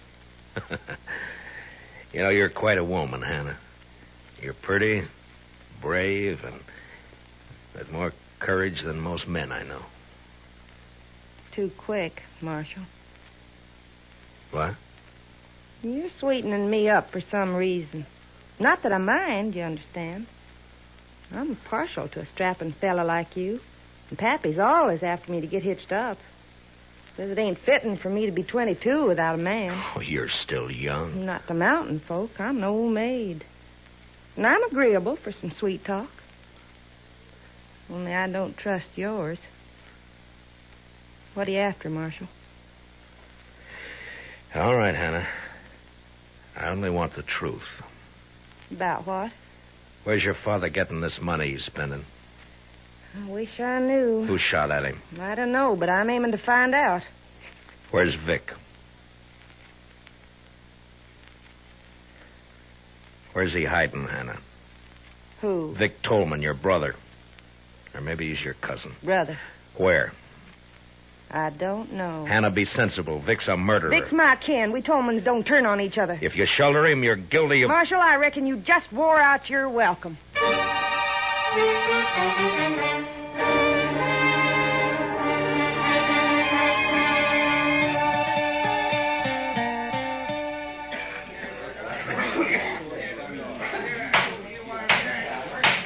The prisoner will stand up and face me. Jed Tolman, you've been found guilty of disturbing the peace. Sentence of this court is 5 days in jail or $100. 100? Well, Judge, ain't that a mite steep just for... $100 or 5 days. I ain't got that much on me. But I can get it if you let me go. Just a minute. Order in the court. Now, what's the meaning of this interruption? I want to pay this man's fine, Your Honor. That's your privilege, sir. $100. Pay the clerk. Yes, sir. Dick Curry. Somebody's been turning over rocks. Well, I don't know him, but he's sure a friend. Looks like I ain't going with you, Marshal. Yeah, looks like. But in your boots, I wouldn't be happy. Curry's one of the worst killers yet unhung. Oh, Matt, is that a way to talk about me? I'm clear with the law. Come on, Mr. Tolman. Go ahead, Jed. And, say hello to Vic for me. Vic? Oh, no. Mr. Curry. Is that true? What's the difference who put up the 100? Come on. No. No, not if it's Vic. No, you can't make me. I said come on. Marshal, don't let him take me. Oh, shut up and come on before Curry. Hmm? Stay out of this, Marshal. I don't think so. You paid his fine. You didn't buy him. He's going with me, Matt. Don't try to stop me. I can't imagine anything that'd give me more pleasure. You don't like living, do you? Very much. Now, just any time you feel like it. No. Not here, Matt. I'll pick my spot. Yeah. I'll try not to turn my back on any dark alleys. Do that. And, Tolman, I'll be seeing you again.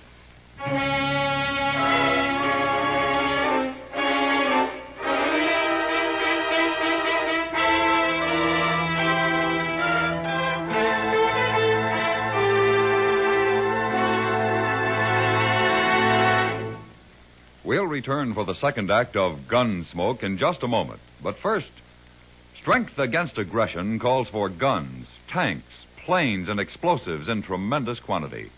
It calls for other things, too. Moral strength, based on equality of opportunity for all, and economic strength, which today can be based only on continued high output of civilian goods. America must produce, as she never has before, war material, civilian goods, and democracy. Only an all-out effort in all three directions will give us security against aggression. Now the second act of Gunsmoke.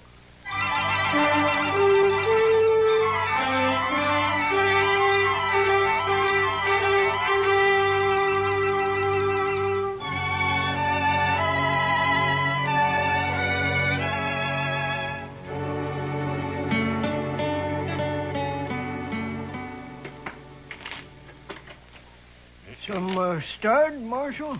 Why don't we play while we wait? No, thanks, Jingle Bob. You needn't wait with us. Well, Jed's my friend, Mr. Dillon. Sure. Maybe I can't help him none, but at least I can share whatever the trouble is. Understand? Mm-hmm.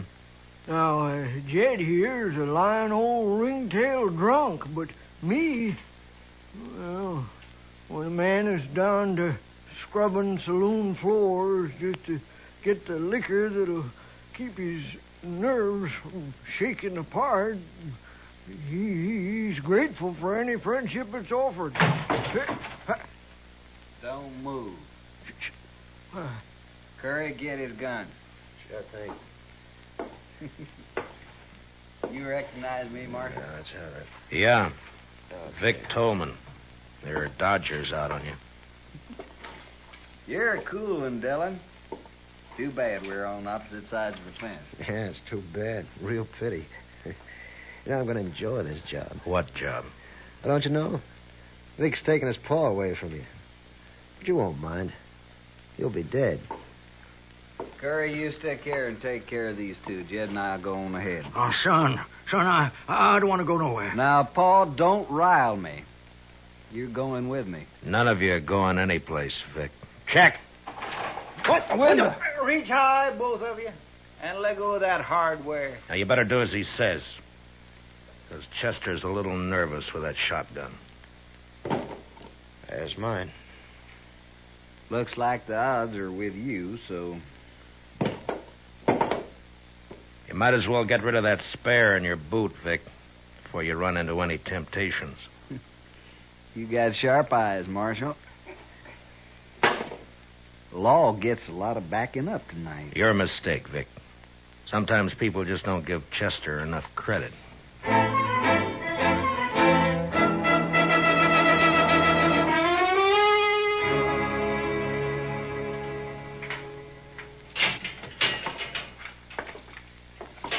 Chow time. Beefsteak, fried potatoes, stewed corn. Marshal, I must say you run a nice jail, don't he, Curry? Don't mind Curry. He's a little depressed about last night. You still run a nice jail. Something on your mind, Marshal? Mm-hmm. Yeah, a couple of things. Such as? Oh, such as your father spending money he hasn't earned, claiming to know where he can get more. Paul's sure a terrible liar. Mm-hmm. Such as him getting shot at twice and refusing to talk about it. Or help me investigate. Paul's a little bashful, too. Yeah. Such as his being afraid of you? I guess Paul's getting old, little dottery. Yeah. Then, of course, there's you. Well, now you're on my favorite subject. Go on. Well, you're a killer and a thief. But you're cool and smart. Smart enough to educate yourself. I had lots of time to read in the pen. Lots of time. You're going to have more. But not much more. Because you're going to hang for those guards that you killed. Maybe. Curry, ain't you going to eat that? Mm-mm.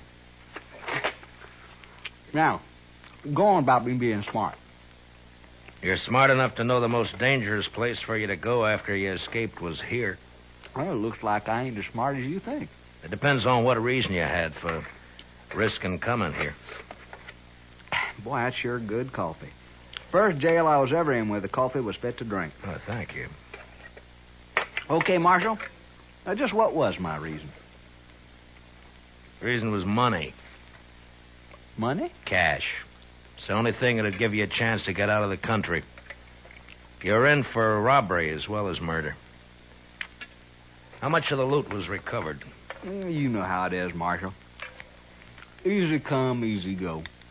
I spent it as fast, well, nearly as fast as I got it. So nothing was recovered, huh? No, it was all gone. It was all hidden, you mean? Hidden until Jed found it. Paul? Sure. That's his source of money. It's also why he was afraid to go with you. Like I said, too bad we're on opposite sides. You got brains and you use them. You want to fill in the details for me? I'll tell you this. You're right about my cash and money. I'd had it and be on my way to Mexico by now if Paul hadn't switched hiding places on me. You know, it hurts. Paul's turning against me. Yeah.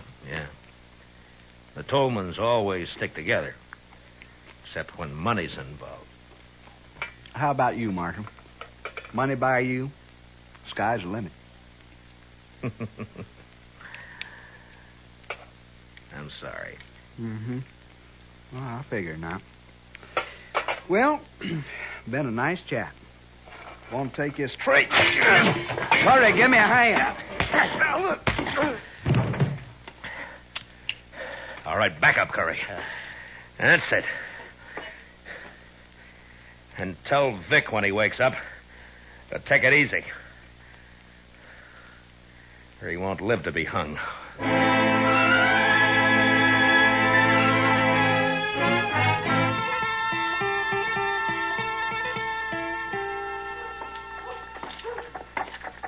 Hey, Jingle Bob.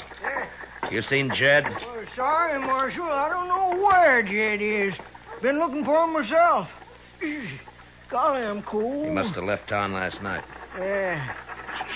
Ain't you cold? I got an old jacket you can have. I'd rather have a shot. Better still 2 shots. You got the jumps? Always got 'em, except when I'm full of booze. Funny, you won't believe it, but there was a time when I couldn't stand the taste of hard liquor. Made me sick. No, can't live without it. Yes, you can. Well, maybe. Let's say I don't want to. Let's say that... Here. Huh? Go buy yourself a drink. Hey, that's enough for a whole bottle. Well, thanks. See you later, Marshal.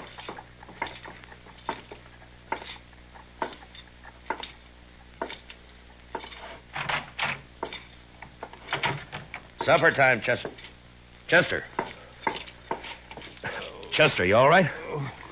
The prisoners? Gone. Hannah Tolman slipped them a gun, and they made me open up the cell, and then Vic slugged me. Well, I know where they'll go. Please, Mr. Dillon, take me along. It was my fault they escaped. All right, Chester. Ask Doc to put a quick patch on that head, and we'll go after him together.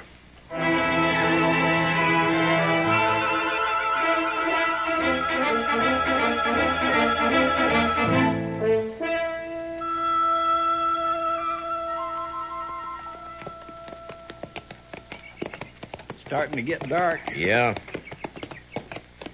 Why'd we leave the road back there? I wanted to reach that rise, Chester. But we circled around to come up the back side. Does that have something to do with you bringing binoculars? Yeah, it does. Vic Tolman will know he'll be followed. I want to see what kind of a surprise he has for us. All right, pull up. You wait here.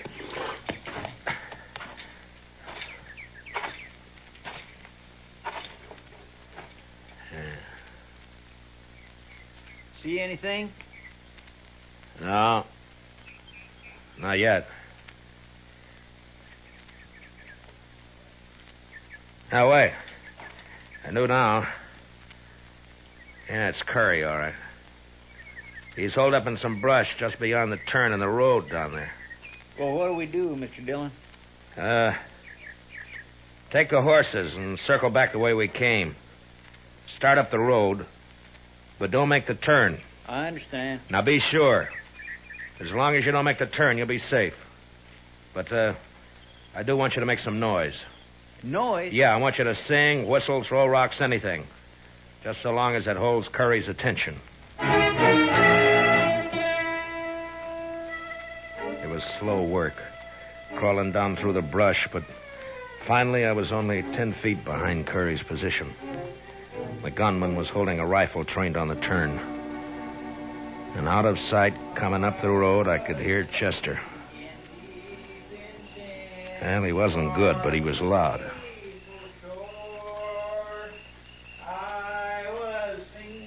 Come on around that turn, blast you. All right, don't turn around, Curry. What? Now, you may have a point, but I like Chester, bad singing and all. Now, lay the rifle aside and unbuckle your gun belt. Now, careful. Yeah, sure. Only don't shoot. Okay. Chester! Chester! I didn't mean no harm. I was only going to scare him. Yeah. Now, where's Vic? At the Tolman house. Waiting for Jed to show up. Uh-huh. All right, put your hands behind your back. I'm going to tie you up and leave you here. Leave me here? Yeah, we'll pick you up on the way back to town. It was dark when Chester and I were moving through the trees up to the Tolman shack. There was a light in the front, and through a window we could see the figure of Hannah Tolman moving around. Just a girl. Yeah, Vic's there. He just staying out of sight so Jed won't be scared off. Uh-oh. She's coming out. Heading this way. Yeah, there must be a well out here. She's carrying a bucket. Yeah, behind that tree, quick, and I'll take this one.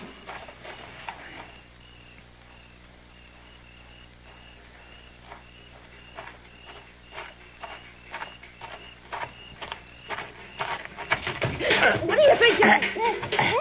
All right, now quiet down. We're not going to hurt you. Stop fighting.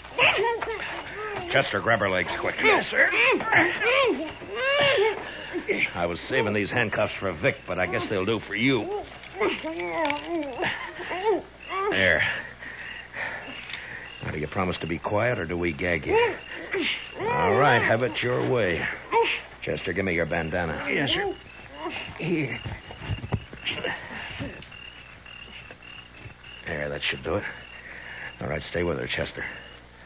I'm going for Vic. I was halfway to the shack when inside Vic Tolman became suspicious. Suddenly the lights went out, and the door opened, and a shadowy figure slipped out to stand, listening. Hannah? Hannah, answer me. Drop him, Vic. Who is that? I can't see. Matt Dillon. Throw down those guns. You're under arrest. Not this time.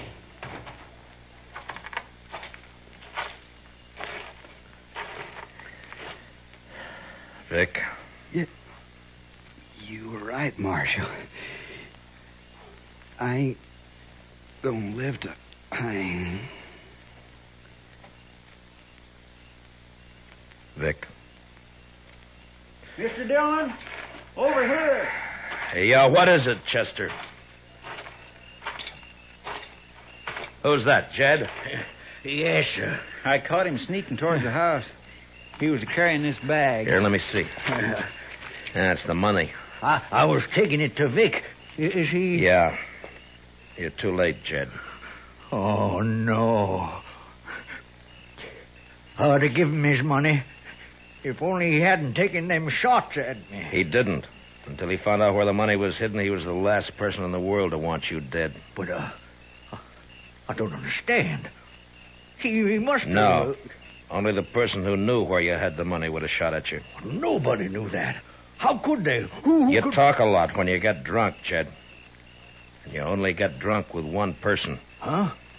You mean Jingle Bob? Yeah. Yeah. I remember. I was bragging. Told him all about finding it and switching hiding places. Why, that low-down snake.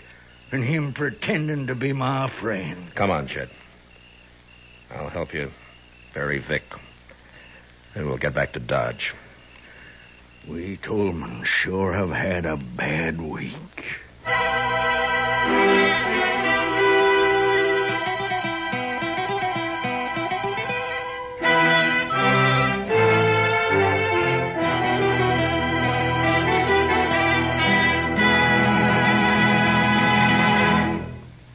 Gunsmoke, under the direction of Norman McDonald, stars William Conrad as Matt Dillon, U.S. Marshal.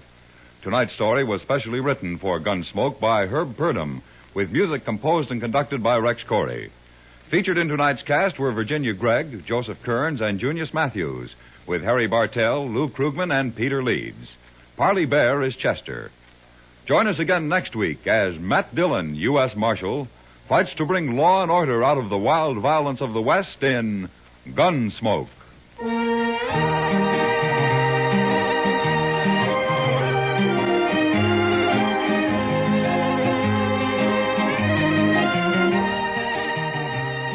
Remember, America must produce as she never has before. She must produce war materials, civilian goods, and above all, democracy. Only an all-out effort in all three directions will give us security against aggression. George Walsh speaking, and remember, Gangbusters goes into action Saturday nights on the CBS Radio Network.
There's just one way to handle the killers and the spoilers, and that's with a U.S. Marshal and the smell of gun smoke.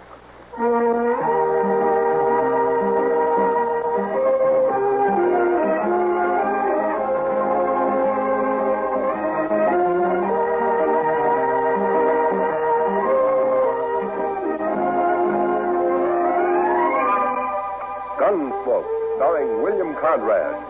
The story of the violence that moved west with young America. The story of a man who moved with it. Matt Dillon, United States Marshal.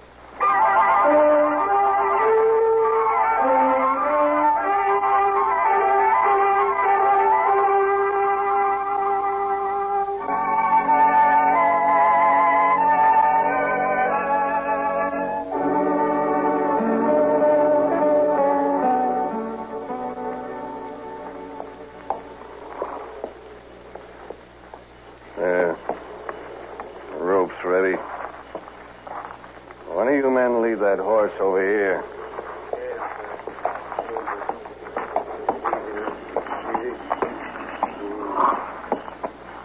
All right.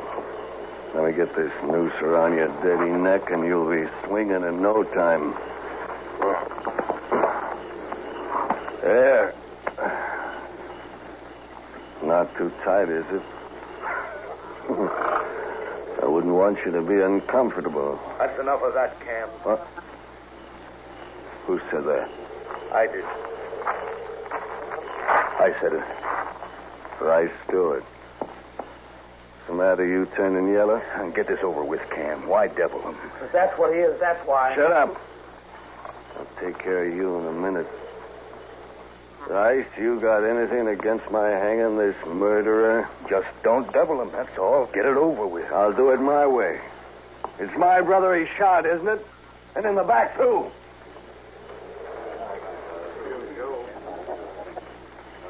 Rice, maybe you'd like me to turn this bushwhacker loose. Is that it? Oh, well, ask him his name. Nobody's even asked him his name. You'll hate this night. All of you. I was in on a lynching once, and I swore I'd never be in on another. Well, I guess the joke's on you, isn't it, fella? Look, I hear you laugh again, Cam, so help me, I'll shoot you. Maybe you shouldn't be here, Rice. How can you hang a man you don't even know his name? What do I care what his name is? So long as he pays for murdering Job. What's your name, fella? What do you care? You don't want to stop him. You just want it off your conscience, that's all. Tell me your name. It's Billy Saxton, that's my name, Billy Saxton. How's it sound?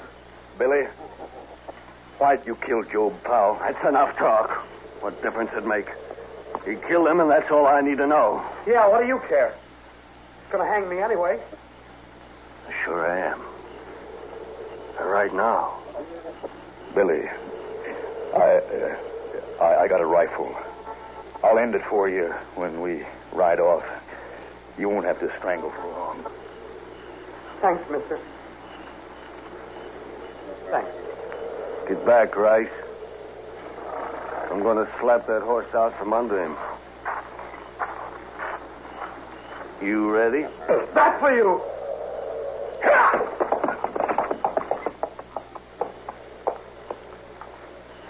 Let's go, men.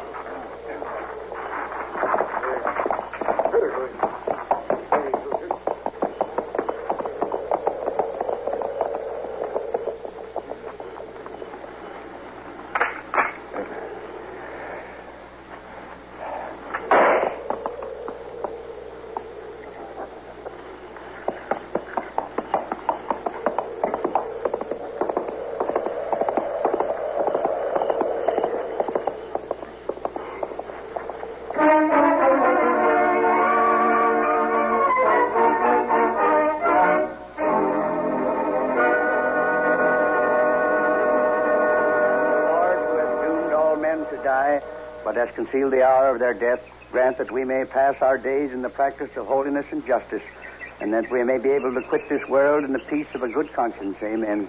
Amen. May Job Powell rest in peace. Amen. Amen. Go ahead, boys.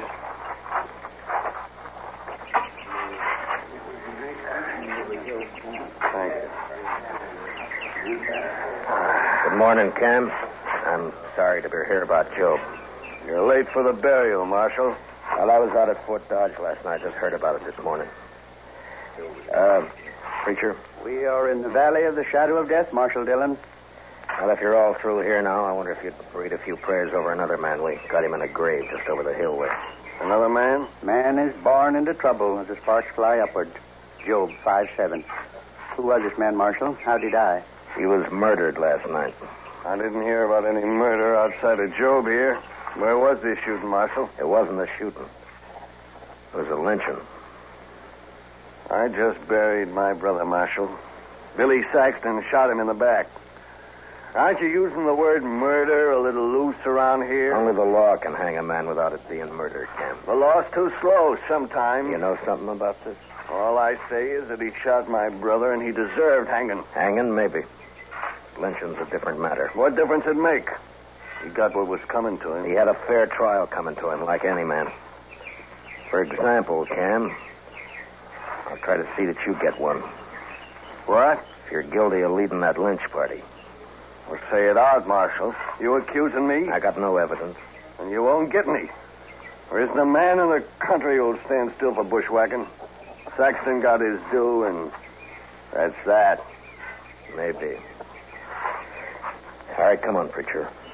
Let's bury him. Whoso sheddeth man's blood, by man shall his blood be shed. Genesis 9:6. Show me the grave, Marshal.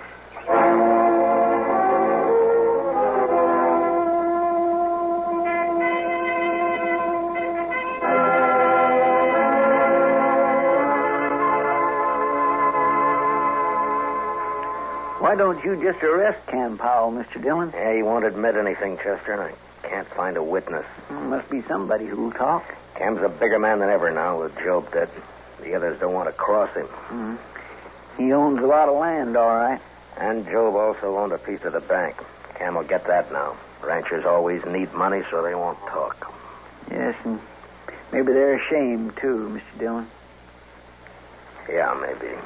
I saw lynching once, and not a man there could look you in the eye for a long time afterwards. You weren't in on it, were you, Chester? Oh, my gracious, no, Mr. Dillon. I was just a small boy. That was back in Waco. They hung a cousin of mine there. Oh, why? Well, sir, it's kind of hard to explain. He was about as honest a fellow as I ever knew, outside of some loose notions about other people's cattle. But, Mr. Dillon, I just don't believe that struck him as stealing. Why not? Well, because there wasn't anything personal about it, if you know what I mean. Well, I don't, but maybe you can explain it to me. Well, sir, it's just that there was all those cattle running loose on the plains, and I guess they seemed like a natural part of the landscape to him. He figured anybody could own them. Your cousin wasn't very bright, was he, Chester? I didn't know him well enough to say, Mr. Dillon. But anyway, they shouldn't have lynched him. No, they shouldn't have. And nobody's going to get by with lynching around Dodge if I have anything to do with it. No, sir. I heard Billy Saxton was at the Texas Trail last night. Maybe I can start there. He sure must have hated Job to kill him like that, Mr. Dillon. Yeah. I'll be back later, Chester. Yes, sir, Mr. Dillon.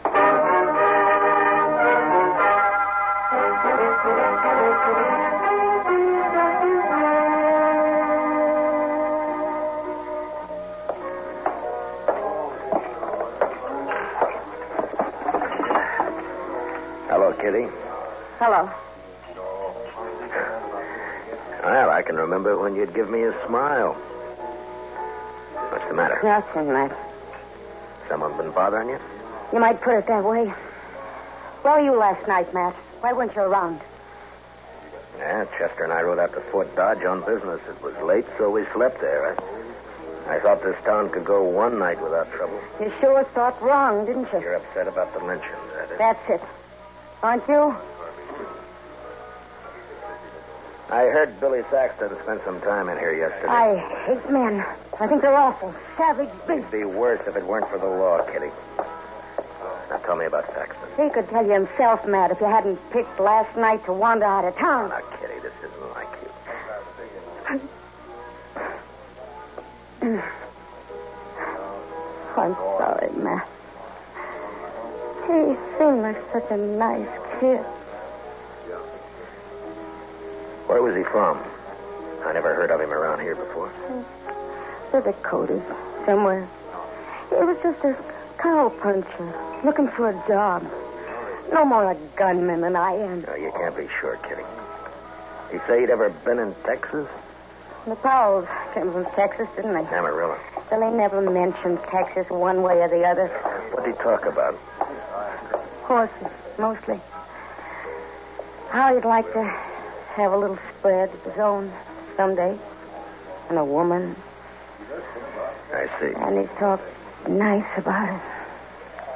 He wasn't like these hard cases around here. Anything else? Cam Powell was in this morning.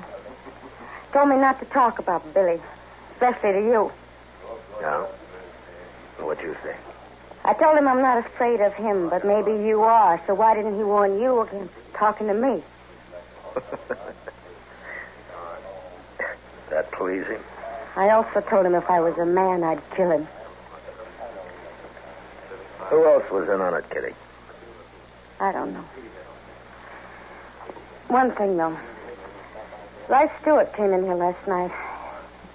Must have been afterwards. He sat over there in that corner and got drunk all by himself. Real drunk. Not like Ray. No. But maybe he was in on it and couldn't stand himself afterwards. Maybe that's why he had to get drunk. Well, I'll go see him. Anyone who was there would be in trouble, too. Wouldn't they, Matt? Yeah. But I have a feeling Cam really headed this thing, and if I can prove it, I'll have him up for murder. I'll keep my ears open, Matt. Thank you, Kitty. I think I'll ride out to the Stewart Ranch. Rice isn't a man who can lie with much conviction. Good luck, Matt. Yeah, I'll see you later.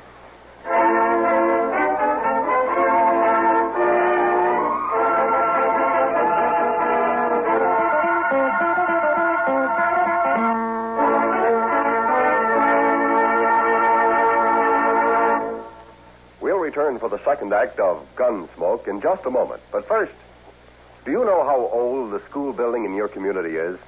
If it's over 25 years old, the chances are that it's woefully inadequate to the present demands on it. Join with the groups in your community working for better school conditions. Remember, better schools build a stronger America. Now the second act of Gunsmoke.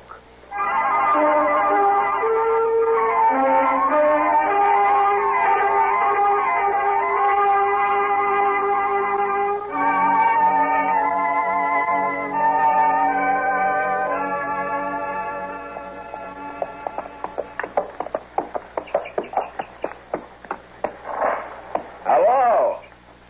Anybody around?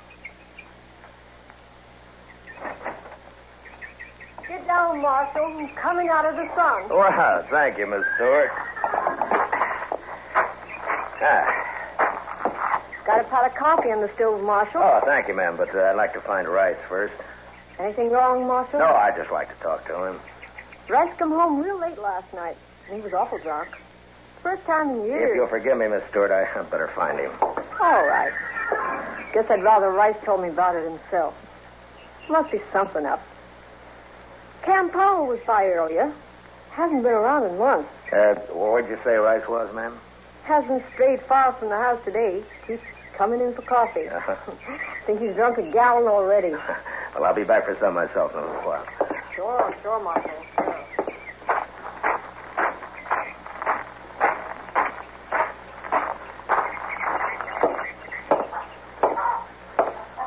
Rice? Rice, you in here? I'm here. Who is it? Matt Dillon. Oh. Hello, Marshal. Hello, Rice. Can I take a little of your time? I'd ask you up to the house, Marshal, but I think I'd rather talk here. Miss Stewart already asked me in. She hasn't heard about what happened in Dodge last night, has she, Rice? No, Marshal, she hasn't. How come you didn't mention it to her? What I tell my wife is my business, Marshal. Yeah, sure. But you know, she's bound to hear about it later. Maybe she'll wonder why you didn't tell her right off. That's still my business? She said Cam Powell was here this morning. Anything wrong in that? You don't feel very good today, do you, Rice? I got drunk yesterday. Last night I got drunker. Is that what's bothering you? Well, I'm not as young as I used to be, that's all. You're a poor liar, Rice. I figured you would be. Yeah, I suppose I am. Look, Rice, I've known you for 4 years, and I've never heard a bad word against you. But yesterday you were a little drunk and got mixed up in something you're ashamed of now.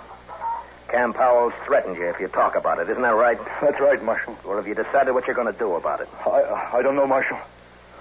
I just don't know. Well, then maybe I'm wrong about you. Maybe you know better than Cam and the rest of them. Look, it's done with now, Marshal. Why can't we just forget it? We just can't forget a lynching, Rice. That'd make it too easy for the next one to happen. I'll kill the man that starts another one. Then why are you going to let Cam get by with this one? Well, by heaven, I'm not. I should have stopped it then. I don't know what was wrong with me, but I'll face up to it now. What do you want to know, Marshal? Where were you when Job got shot? At the Longhorn. About 6 of us were having supper. Job went down the street for some cigars, and then we heard a shot out back, and we run through the kitchen and found the cook outside holding Billy Saxton. Mm-hmm. He'd shot Job when he passed the street end of the alley. Did the cook see it? Oh, she said he did. Then what happened? And Cam, he went crazy when he found Job was dead. And, I don't know, Marshal, but before I knew it, we'd slipped out of town with that boy. Cam hung him on that little tree about a half mile down the road. Yeah, I know. I cut him down. And that cook, that Hank something or other, I remember he grabbed Saxon's gun when we run out back. I can't get it off my mind. Nobody ever even looked at the boy's gun to see if it had been fired. Cam just hung him. And the cook's word for it. Mm-hmm. All right, Rice. Thank you. Will you be a witness if I need you? I'll see you through now, Marshal. All the way. Oh. I feel better already. All right. Let's go get some of your wife's coffee, Rice. Yeah. Then I got to get back to Dodge. It's good coffee, Marshal.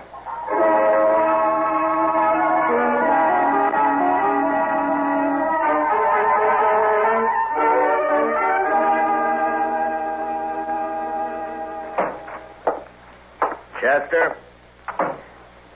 Chester? Chester, where are you? I'm out back, Mr. Dillon. I'll be right in.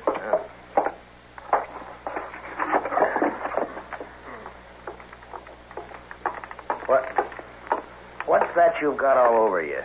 Paint, Mr. Dillon. White paint. Paint? Well, where'd you get it?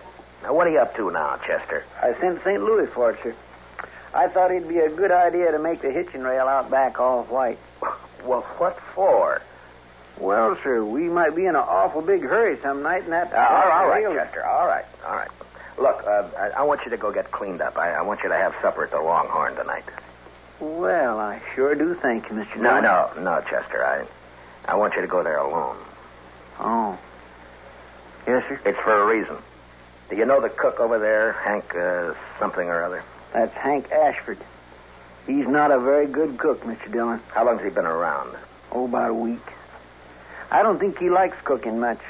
He don't seem to be very willing either. Well, it doesn't matter. I doubt if he'll be around for long. Why not, sir? I'm guessing that he'll be wanting to get out of Dodge fast after you let it drop real casual-like, mind, that I've ridden out to arrest Cam Powell. Is that so? You going to bring Cam in tonight, Mr. Dillon? No. You're just going to make Hank Ashford think I am. And don't let anyone else hear about it, though. Oh. I've got it, sir. You happen to know where Hank rooms? The Dodge house, Mr. Dillon. It's pretty fancy for a cook, isn't it? Yes, sir. All right, you go to supper about 6 o'clock. And I'm gambling that Hank Ashford will be packing his things at the Dodge house by 7. All right, Mr. Dillon.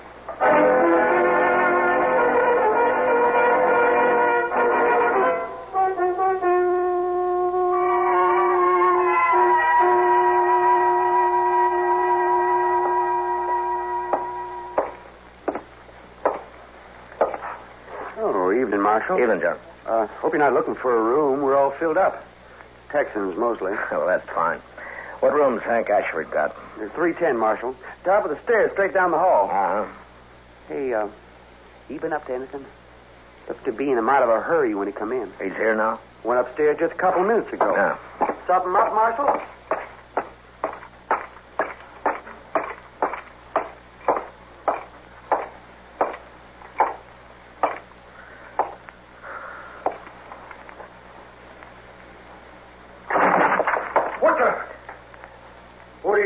Leave that gun lay where it is, mister.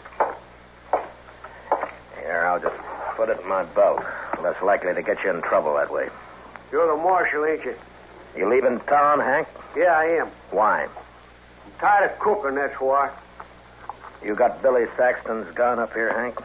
What? Or shall I tear your stuff apart and find it myself? No, it's in that drawer there. Yeah. But I wasn't at that lynching, Marshal. I can prove I wasn't. Yeah, I'm sure you weren't.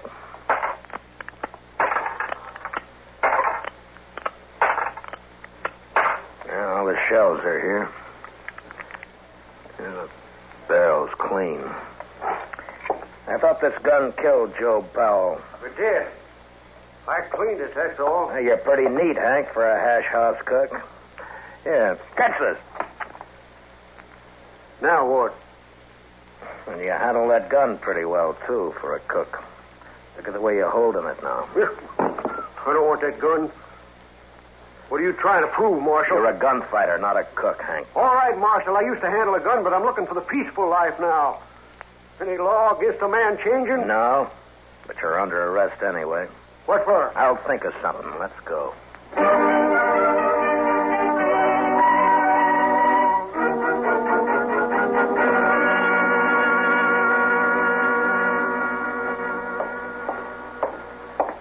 Hank wouldn't eat any breakfast, Mr. Dillon. Yeah, that's too bad. He says he won't be here long anyway. They all say that, don't they? Yeah, he may be right. I see Cam Powell coming across the street for him right now.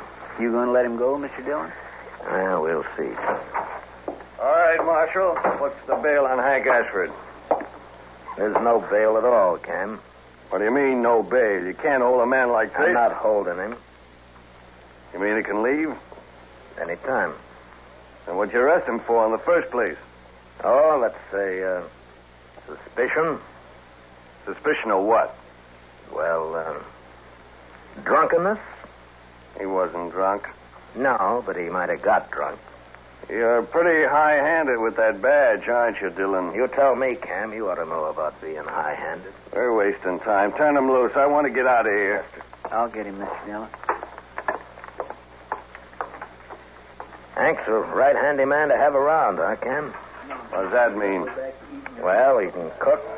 Probably turn his hand to most anything. Sort of a jack of all trades, isn't he? I wouldn't know, Marshal. Thanks for bailing me out, Cam. I didn't have to bail you out. You're free. Is that right, Marshal? That's right, Hank. So go on, enjoy yourself. I sure will. And I'll start by having a drink. Come on, Cam. Let's see if the Alfraganza's open. Mr. Dillon? Yeah. You think Hank shot Job Powell, don't you? Well, that'd be my guess, Chester. Then why'd you let him go? No evidence. They lynched the only witness. But I've made him a little nervous now. They'll get real jumpy with the help of some liquor. Well, what good will that do, sir? They just might hang themselves, Chester. With a prod or two from me.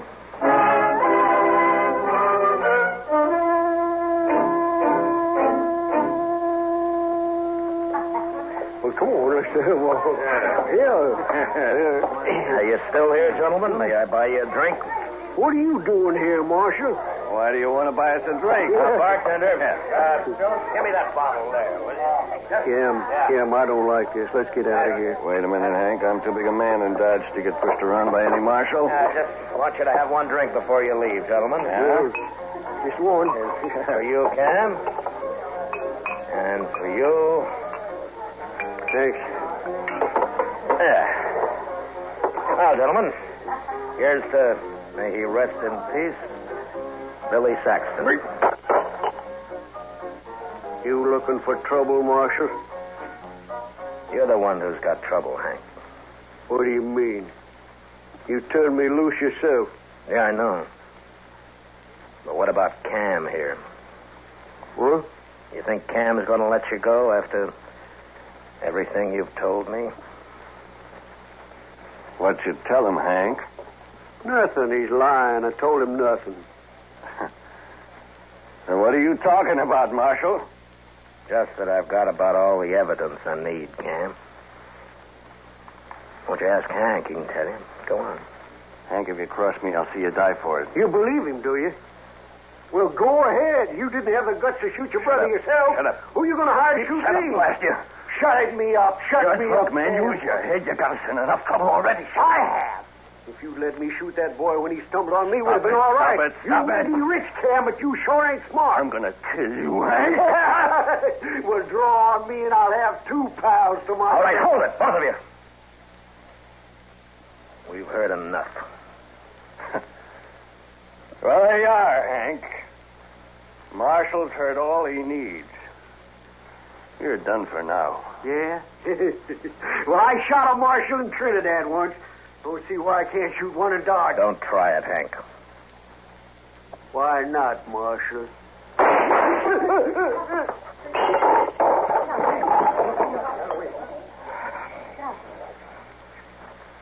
Good riddance. You're under arrest, Cam. Hank shot Job Marshall. You heard him say so. I heard him. But I'm still interested in who murdered Billy Saxton. And you're right back where you started, Marshal. Seems nobody knows about that lynching. I know about it. Right, Stewart. I'm not proud of it, but I was there. I witnessed the whole thing. I'll take your gun now, Cam. I guess you win, Marshal. Nobody wins this time, Cam. Now, maybe the next time anybody gets an idea about lynching a man around here, they'll think twice. Now, you lead the way.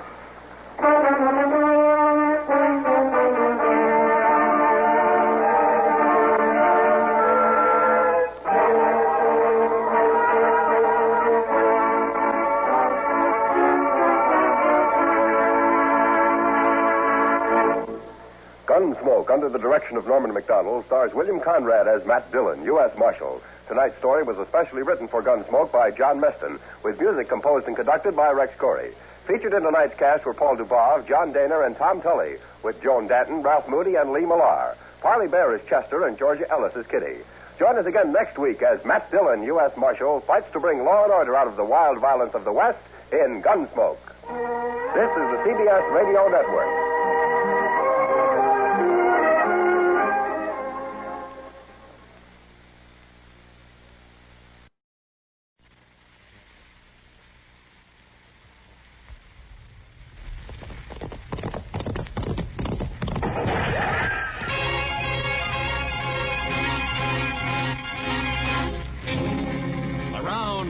City and in the territory on west, there's just one way to handle the killers and the spoilers, and that's with a U.S. Marshal and the smell of Gunsmoke.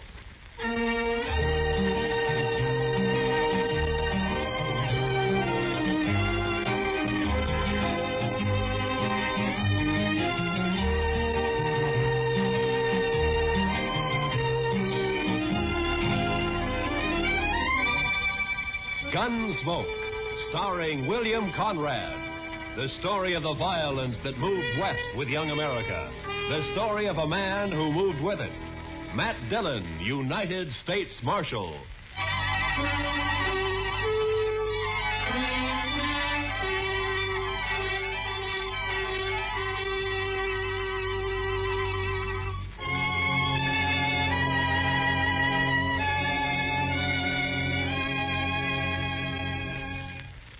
The dust. The heat was bad enough in Dodge City, but out on the plain, it was the dust. The sun was a burning red-brown chip in the sky, and the sweat on a man never had a chance to drop. It was blotted and dried with dust. Doc, Chester, and I had ridden to old man Gore's place 10 miles out. He'd had some trouble with one of the hands. The fellow had gone loco with liquor and had been shooting up the cattle. We found him, stripped naked nearby on his haunches, crying, drunk over a parched water hole. Doc had got him to bed and fixed him up some. And now we were heading back for Dodge. Darn horse. Seems he's just bound to stomp all the dust in Kansas in my eyes. Maybe the marshal will buy you a camel, Chester. This keeps up, we'll all buy camels. I remember the time back in Waco when I was just Doc, a small... Chester, boy. You see something ahead on the side of the trail there? Yeah, maybe. It looks like some poor calf strayed off and dropped. I don't think so. It looks like a man. Come on.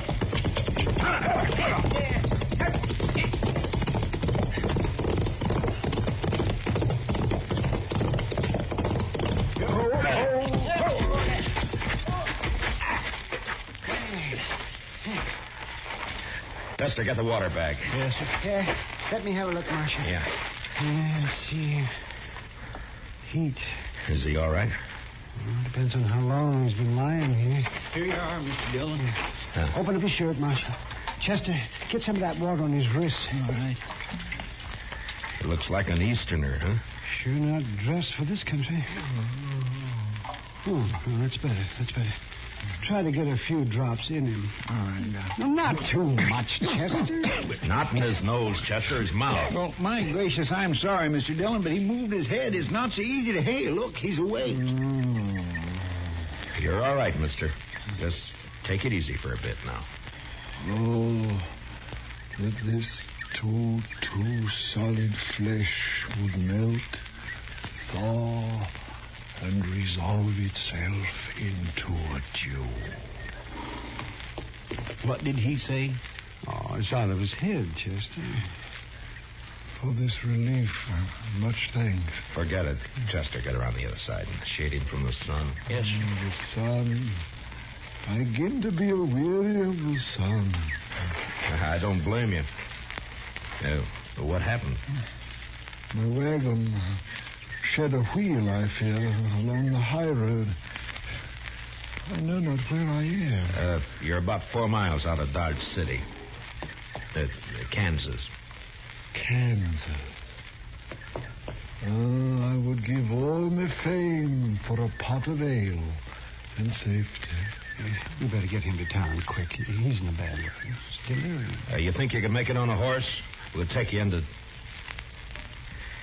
We'll take him into Dodge.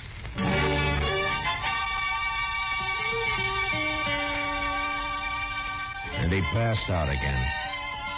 We tied him across Doc's horse. Doc and I doubled up, and Chester rode behind. The stranger was a tall, skinny man with a face like a friendly mule. Big hands and thin wrists stretched out from his sleeves. He had no papers on him, nothing. Until he woke up, we wouldn't even know his name. Doc settled him down in the back of his place, and he was still asleep when Chester and I rode out to where we figured he'd left his wagon. Wasn't hard to see when we found it.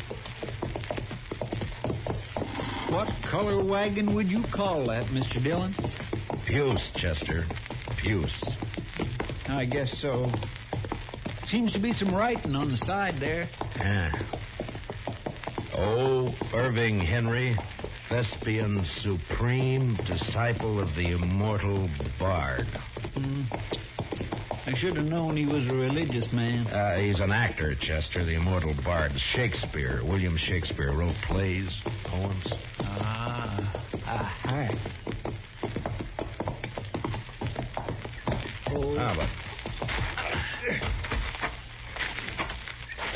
But you think he let the horses go, Mr. Dillon? I was wondering that. Seems to me he'd have ridden for help instead of trying to walk. Horses couldn't have got out of the harness ourselves. Let's take a look at the wheel. Huh? I wish we could wait till the sun goes down. It's going to be awful hot work, Mr. Dillon.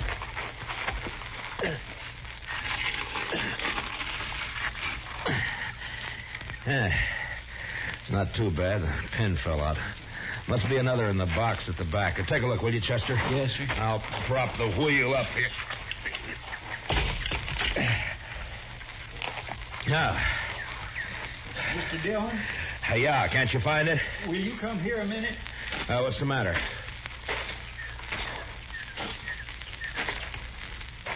Take a look in. Chester, get the water bag. Yes, sir. Yeah. Read the wagon. And then I saw the hand sticking out from behind the trunk.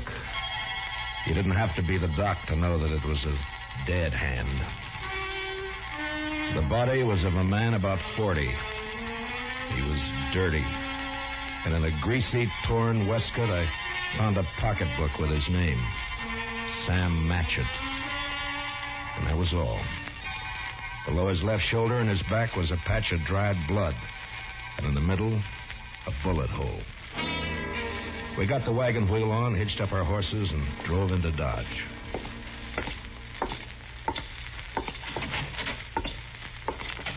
Doc? Oh, that's you, Marshal. Yeah. Yeah, I'll be right out. All right. Get that fella's wagon fixed up? Yeah, I brought it in. Is he awake? Oh, I haven't looked in the last half hour. I was making coffee. You want some? No, thanks. Oh, it's a funny thing about coffee when it's hot weather like this. Drink it scalding and makes you feel cooler outside. Look, Doc, I got to see that fellow. I want to ask him a couple of questions. Oh, yes, sir? I found a dead man in the back of his wagon. You don't say. You better take a look. Chester's bringing him in the side. Oh, sure. You want to go on back? Yeah, thanks, Doc.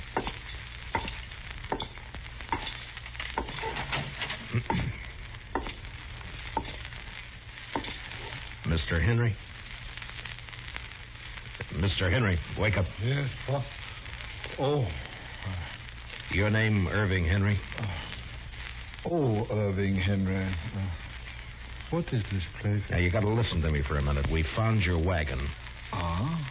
Did you let the horses go before you set on your own? Of course. I could not let them remain to die. Well, how come you didn't take one to ride?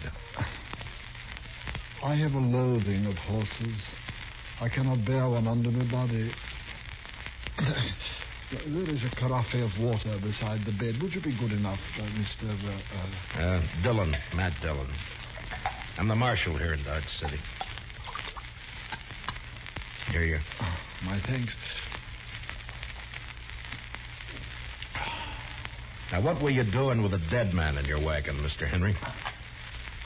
A dead man? A dead man shot in the back, lying in your wagon. This is very midsummer madness. I won't argue about that, but I'll thank you to answer my question. But it is impossible. It isn't true. I say it is. You lie in your throat if you say that I'm any other than an honest man. Look, mister, I didn't say you weren't honest. You're an actor. And you got a fine way of saying things, but murder's murder. I don't care how you say it. Now, I'm asking questions, and I want straight answers. Well, your pardon, sir.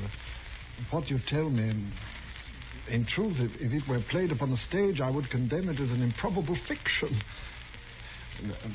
I swear to you, I know nothing of a body.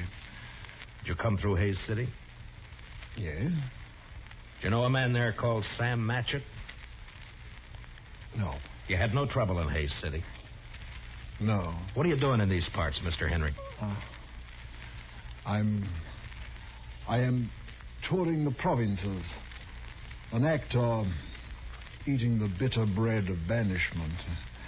My talents are not taken for their worth in the East. And therefore, I bring the immortal bard to the hinterlands. And now, sir, that the interview is ended, pray give me leave to depart. I'm sorry, I can't do that. You'll have to stay until we get this thing cleared up. Mr. Dillon, Doc would like to see you. All right, Chester. Stay here with Mr. Henry, will you? Well, sure, Mr. Dillon, sure.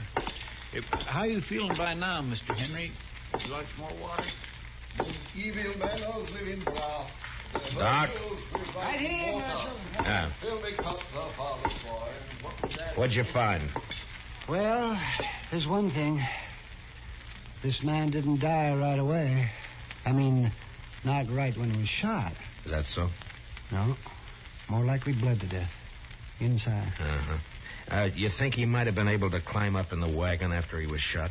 Might. There's another thing. Yeah? You see the way he's dressed? Now, you take a look at that. What? Help! Come on, Doc. Chester. What's the matter with him? Chester. My gun when I was pouring him some water, Mr. Dillon. He must have gone through the window, Marshal. I tried to get it back. It went off. Take care of Chester, Doc. I'm going after him.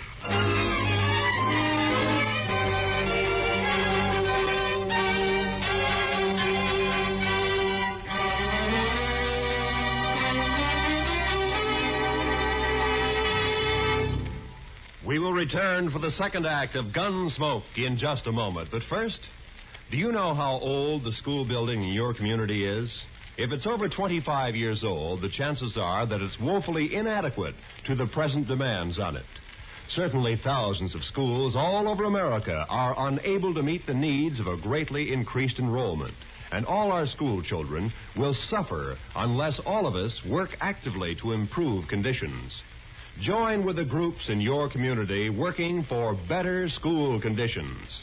Remember, better schools build a stronger America.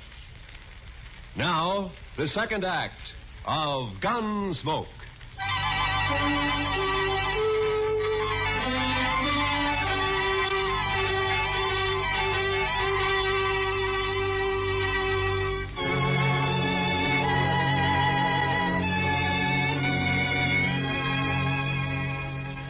When I went out of there, I didn't know how badly Chester was hurt. There was a lot of blood on his head and over his face.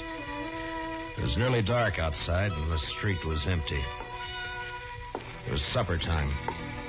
I could see the women through the windows getting food ready. The kids were inside, too. Sure looked peaceful. But with Henry out with a gun, well, that wasn't a good thing to have running around loose in Dodge.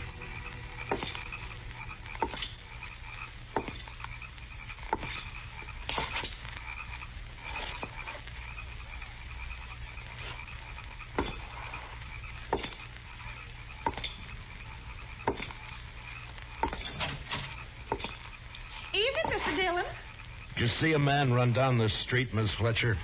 Well, no. Well, you better get inside and lock your door. Don't come out again. There's a killer loose.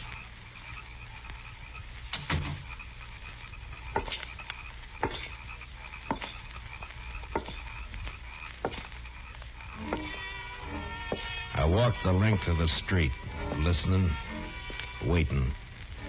And when I got to the end, there was nothing.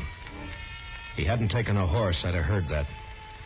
And in a way, I was sorry, because if he'd tried to hide and dodge, there'd be no way to get out of shooting that wouldn't get women and kids hurt. A breeze came up and swirls of dust flew around, and then settled as the air became still and hot again. I went back to Doc's place.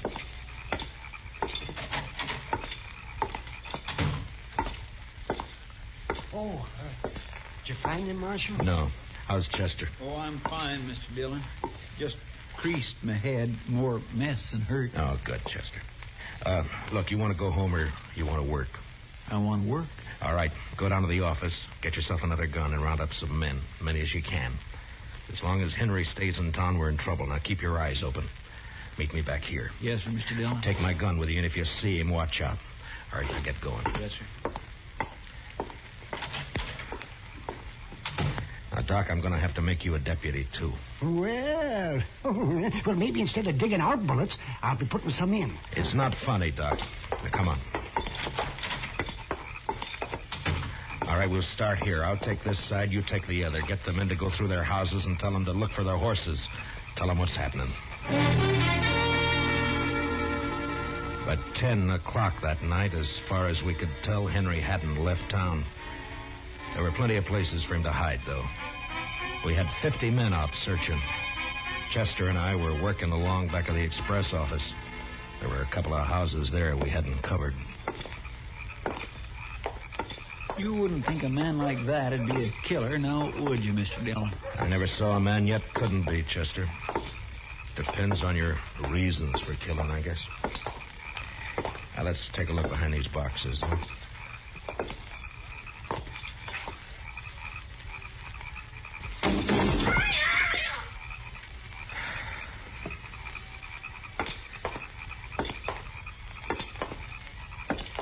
You think he could have got this far?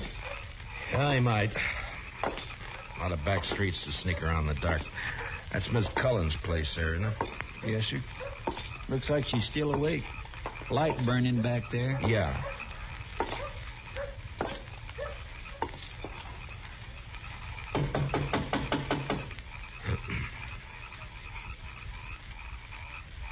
Seem a bit cooler to you tonight, Mr. Dillon? Yeah, a bit.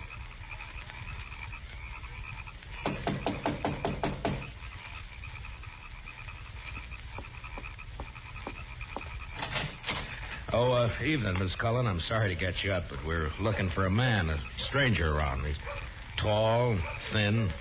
You seen anyone about tonight? No. No, I haven't. Oh? How's the kids? Oh, they're fine. Thank you, Mr. Dillon. Fine. Uh-huh.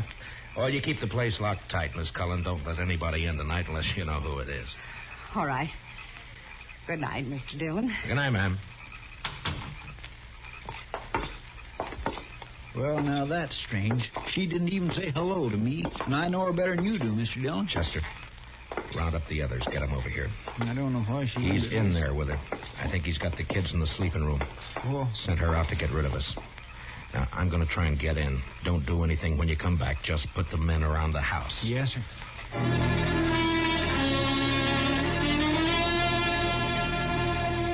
I'd seen Miss Cullen make a move with her head, and her eyes said the rest. When I told her to lock up, I shook my head, and I hoped she understood. I wanted that front door to stay open.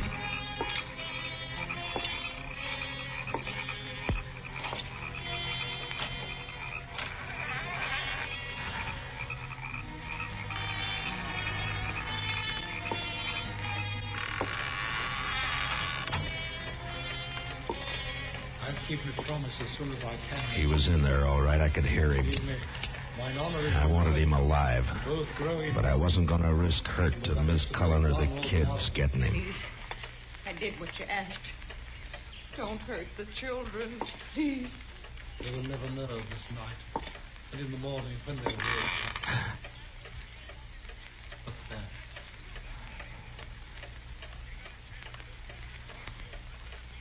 You said you locked the door after you. No, don't. I shall keep the pistol turned to the gold head, madam. Someone is here. They try to take me.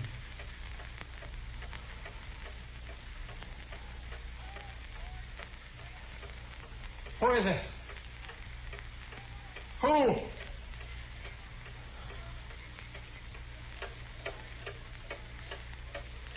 Mr. Dillon, go away. Please. He'll kill us. You lied. You lied. Oh, tiger's heart wrapped in a woman's hide. Listen to me, Marshal Dillon. Throw your pistol in here, and then come in with your hands before you. I have no stomach for child killing, but I will not hesitate to do so.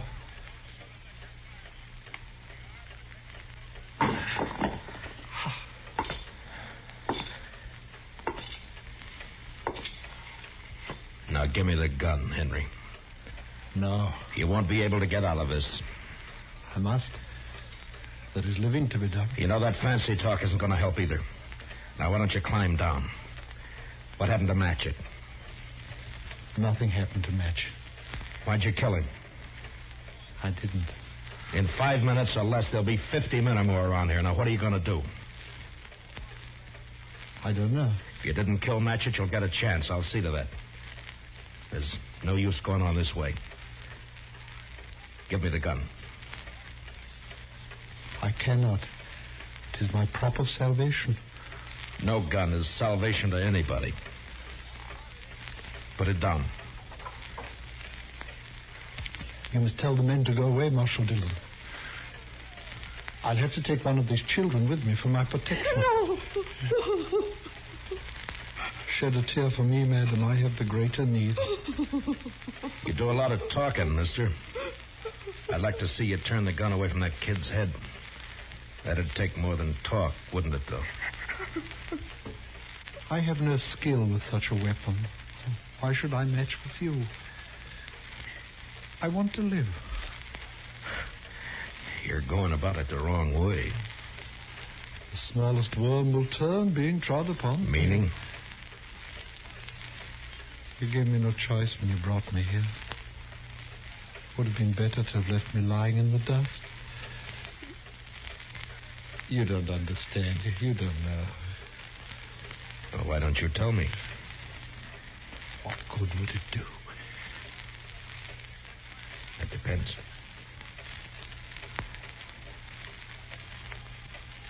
My life has been the theater. As a boy, I was a student of Shakespeare. You would look at me. Who would accept this face for Hamlet? This ill-shaped body for Romeo?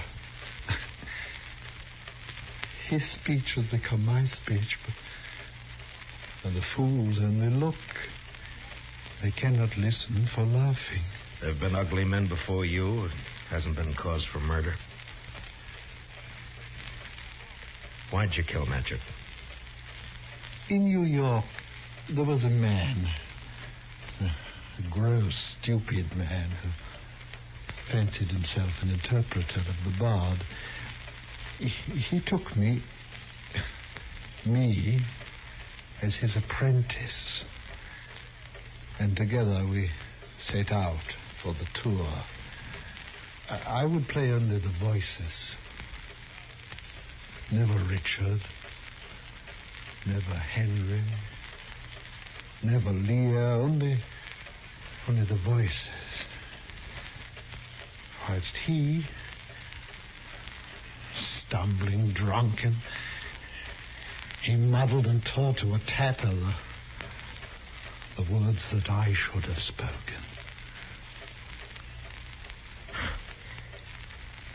You killed a man because you wanted to play a hero? How easily murder is discovered. Yeah, sometimes, I guess. It was yesterday. We were leaving Hayes City. We'd played there for 2 days, and it made me a laughing stock. It was night, and he became drunk and threatened to leave me in the next town. I made him stop the wagon, and taking up a pistol, I shot him. He did not die at first, and when I saw what I had done, I wanted him to live. And I put him into the wagon, and I drove on, hoping to find a doctor. Then, as the night passed, I saw that he had died. And I was afraid. The wagon broke down? Yes. I put my purse into his clothes and took his name for mine. How I've hated the name of Sam Matchett. But you wouldn't understand. I wouldn't? Well, what now? I want to live. I want my chance. You've done a murder. I can't let you go. You know that. Don't make it harder. I lost my husband 2 years ago. I know what it is to be alone. You've been alone, haven't you? I'm sorry. But you killed someone. We may pity, though not pardon thee, eh?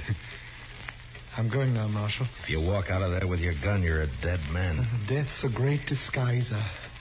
I must have my chance. Don't do it, Matchett. There'll be killing. Madam, forgive me. I would not have harmed your children. Matchett, put down your gun. Let me go my way.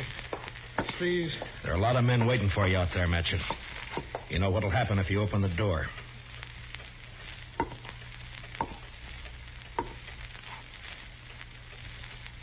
Don't do it, Matchett.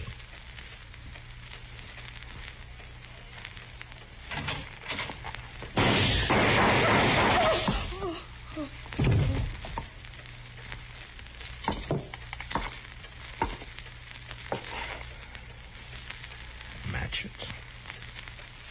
To sleep. Perchance to dream. Aye, there's the rub.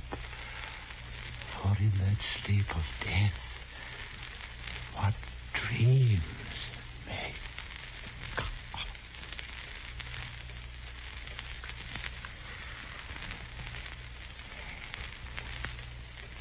Matchett.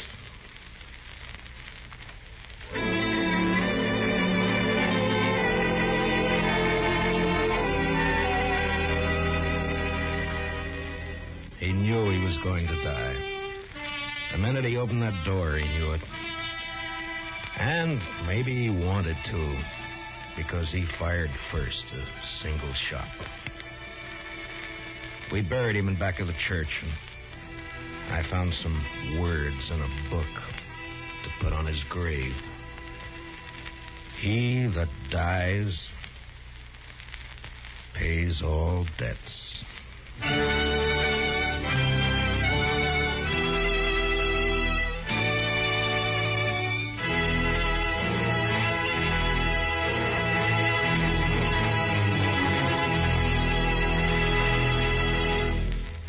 Gunsmoke, under the direction of Norman MacDonald, stars William Conrad as Matt Dillon, U.S. Marshal.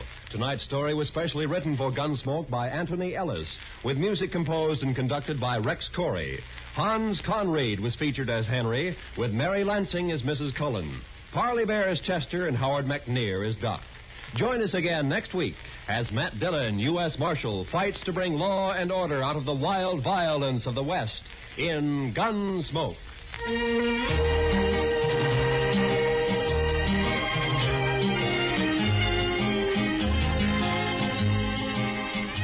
Roy Rowan speaking. Remember, Gangbusters going to action Saturday nights on the CBS Radio Network.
Dodge City and in the territory on west, there's just one way to handle the killers and the spoilers, and that's with a U.S. Marshal and the smell of Gunsmoke.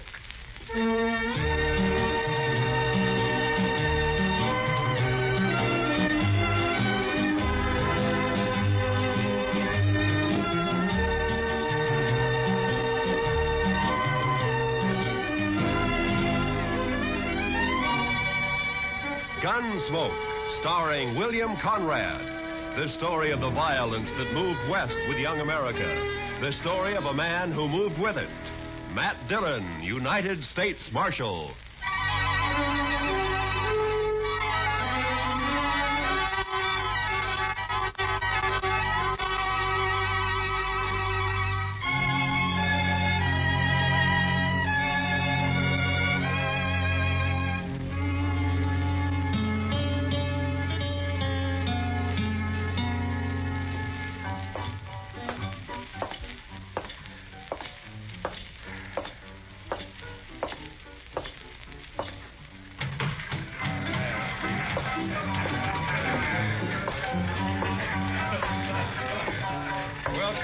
Cherokee Palace, Marshal. I see you received my complaint. I got it, Mingo. Where's Stanley? Where do you think? Upstairs. Brandy? Naturally. She always does mother him when he's in trouble. Be careful, Marshal. He might be dangerous.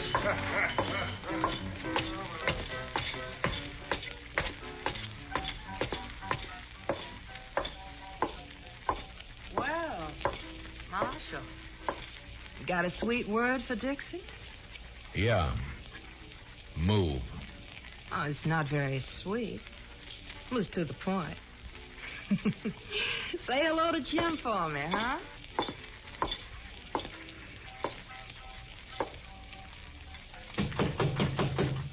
Go away. It's me, Brandy.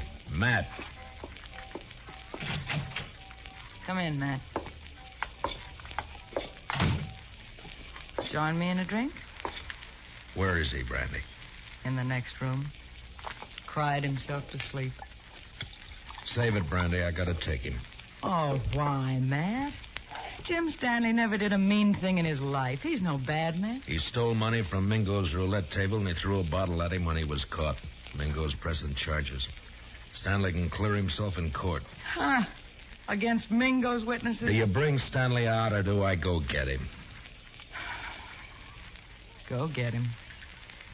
But I wouldn't be proud, Matt. Stick to running dance hall girls, Brandy. Let me run the law, huh?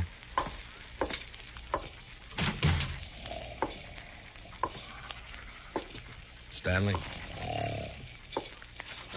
Stanley! Oh, it's you, Marshal. I was sleeping. I want you to come with me, Jim. Come with you? Sure, Marshal. You better get up. Come on. Come on. Oh, yeah.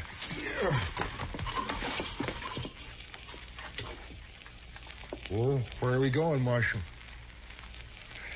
Would you like to visit my ranch? I got a new colt. The prettiest little sorrel you ever saw. Jim. What? We're going to jail. Jail? Me, Marshal? Do I have to? Yes, Jim. I've never been in a jail. I'm sorry, Jim. No. I can't go in there. No, Marshal, I ain't never been locked up before. Please, don't make me. I have to. I didn't mean to do it. Honest. I just lost my head when I realized my money was gone. I wouldn't have kept those chips. I know that. I just grabbed them. I don't know why. They were there, and I just grabbed them, and then Mingo started in on me. He kept saying things, bad things about... Take it easy, Jim. I wouldn't have cared, except that, well, Dixie was there. He kept yelling at me that I was a thief right in front of her. I tried to make him stop, and he wouldn't. Then something happened. The bottle was there. You threw it at Mingo? No, I just threw it, Marshal. I was crazy. I didn't mean to hurt nobody. I believe you, Jim. Marshal, will you ask Dixie to come and see me later? Yeah, sure, I'll ask her. Thanks. I just want to tell her not to blame Mingo for all this. She might say something or give up her job. Don't worry, Jim. I don't think Dixie's going to give up anything.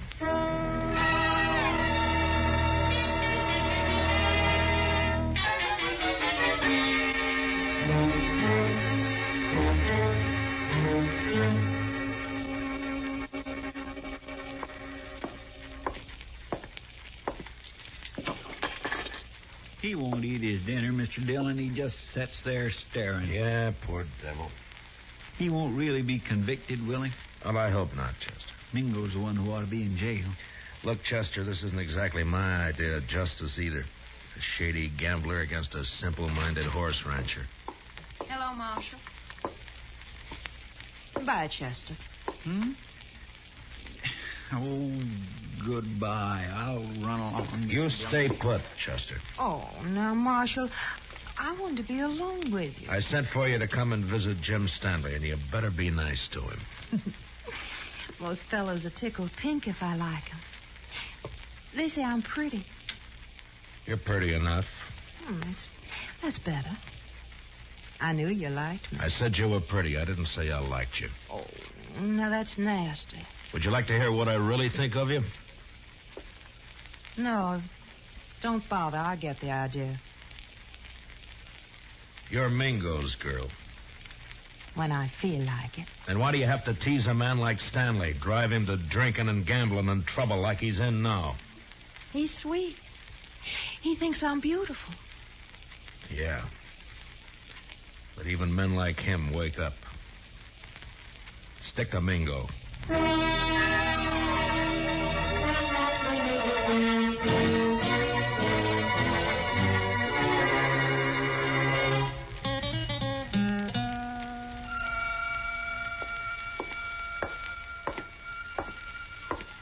Hello, Marshal. Thought I'd drop in and see if your prisoner was all set for trial tomorrow. Mingo, I want you to withdraw those charges. And let that potential murderer go free? No. You got back the chips Stanley took from your table, and his assaulting a man like you is ridiculous. He doesn't even wear a gun. A bottle constitutes a deadly weapon. Look it up, Marshal. Why are you doing this, Mingo? Why pick on a man like Stanley? Let's say I don't like him always slobbering over Dixie. She's private property. For that greedy little vixen, you'd send Stanley to prison knowing that it'll probably crack his mind completely? That's his problem. You don't understand, Mingo. I don't like to see people pushed around. Well, don't cross me, Marshal. I already have. People get dead that way. Yeah, so I've heard. Now, just who are these witnesses of yours against Stanley? Ned Cole, Saginaw Henry. Both on your payroll. Dixie. Some of the other girls. All working for you, huh? Jim Stanley's as good as convicted, Marshal. There's not a thing you can do about it.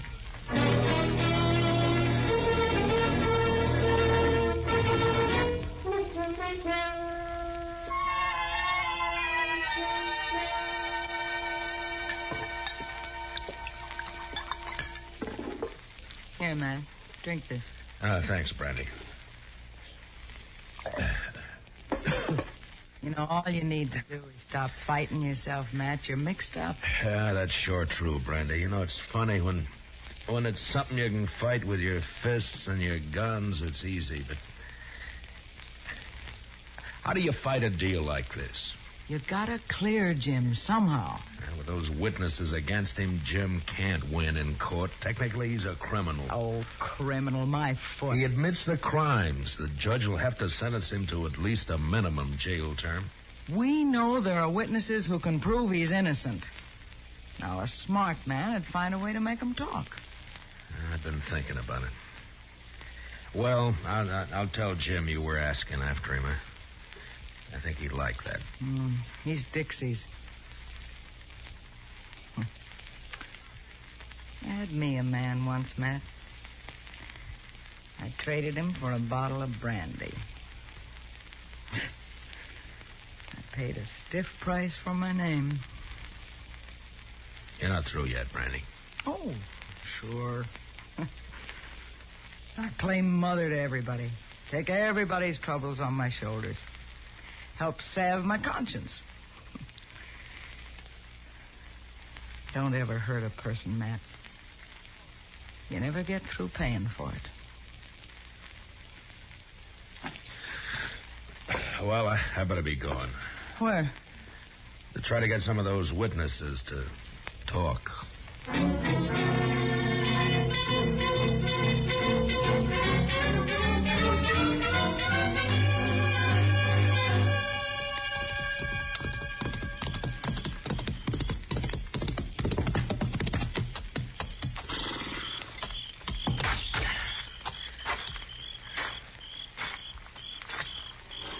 Hello, Saginaw. Huh?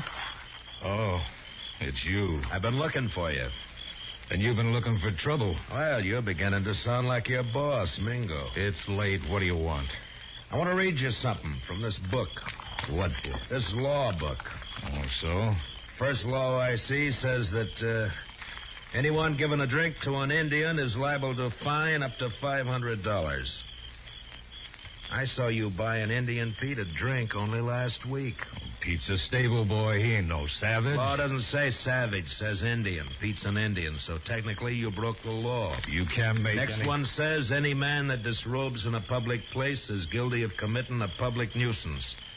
Carries a fine of $100. Look, what the devil is all this? I saw you breaking a horse down in Harrison's Corral a little while back. You took your shirt off, and that's disrobing in a public place.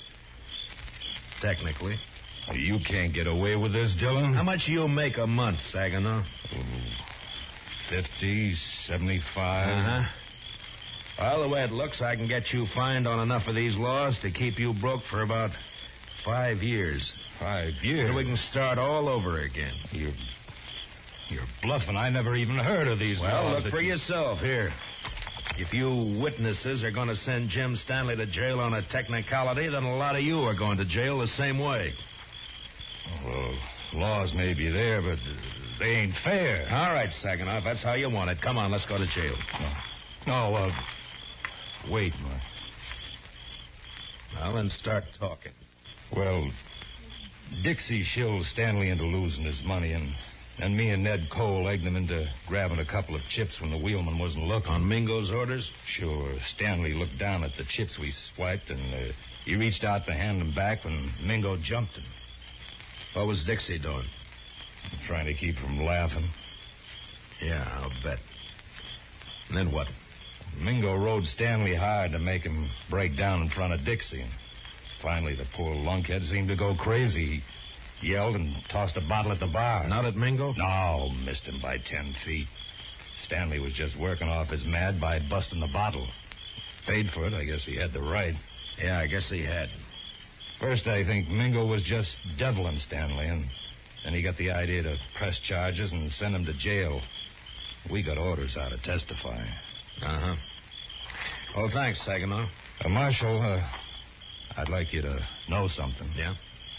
I'm glad I told you about Stanley, because framing him into prison isn't my idea of something to be proud of. It shouldn't be.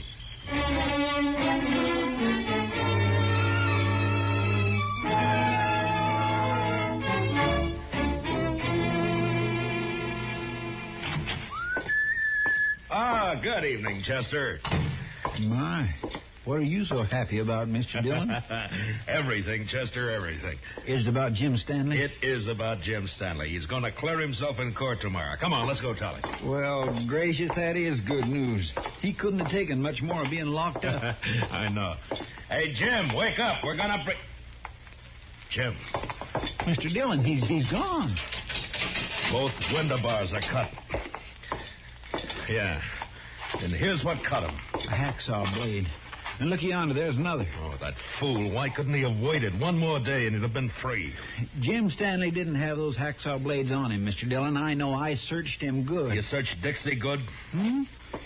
Oh, mercy, no, Mr. Dillon. She's a girl. He didn't have any other visitors? No, sir. Mingo's going to be awful mad when he finds out his girl helped Jim Stanley get away. Come on. You going to arrest Dixie, Mr. Dillon? I don't know, Chester. First, I got to find her.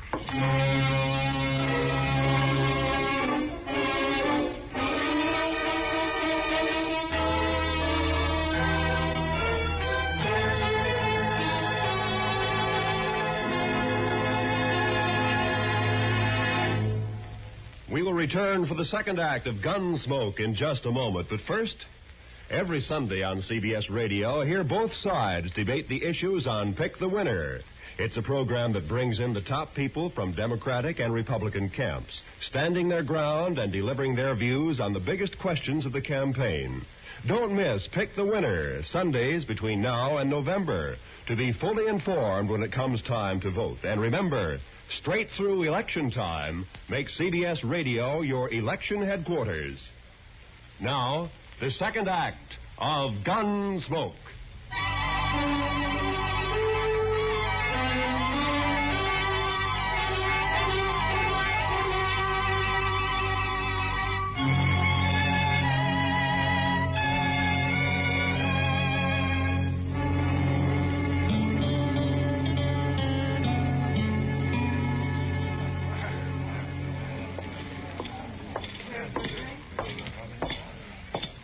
Kind of late, aren't you, Marshal? Where's Dixie, Mingo? Dixie, she's gone. I don't know where she is. You're lying. No, I swear she disappeared hours ago. I still think you're lying. Dixie's here someplace. No, he's telling me the truth for once, Matt. Dixie's gone, all right. Are you sure, Brandy? Saw her right out of town. Was Stanley? Yeah, Matt. The two of them. Dixie and Stanley? Dixie passed him some saw blades. He cut his way out. That rotten double-crossing help. He's your girl, Mingo. I'll be the laughing stock of Dart City. Good. I hope they laugh you clear out of Kansas. If it's the last thing I'll do, I'll find her. Both of them. Finding them is my job, Mingo. Go ahead. But you better beat me to them, or you'll be arresting them dead.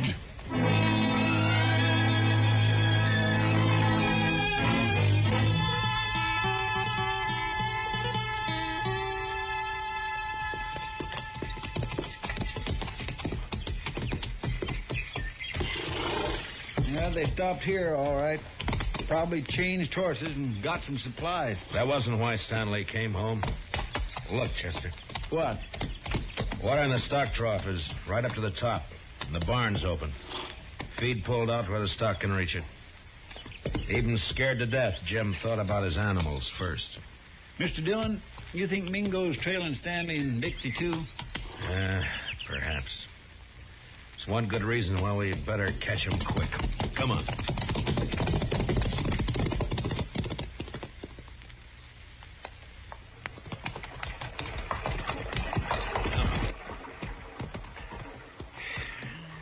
Still no sign.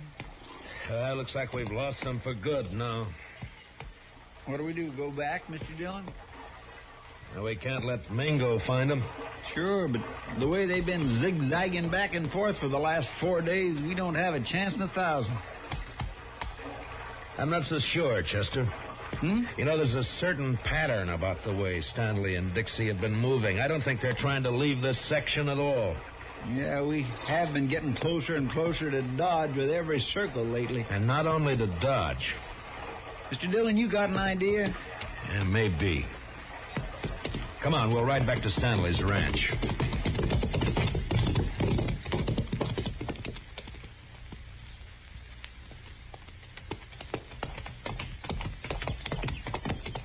You think they came back here?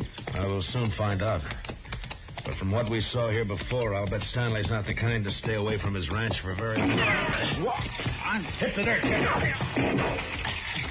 Behind the trough. Yeah. It's Jim Stanley. There's his horse. Yeah. All right, keep your eyes open. Stanley!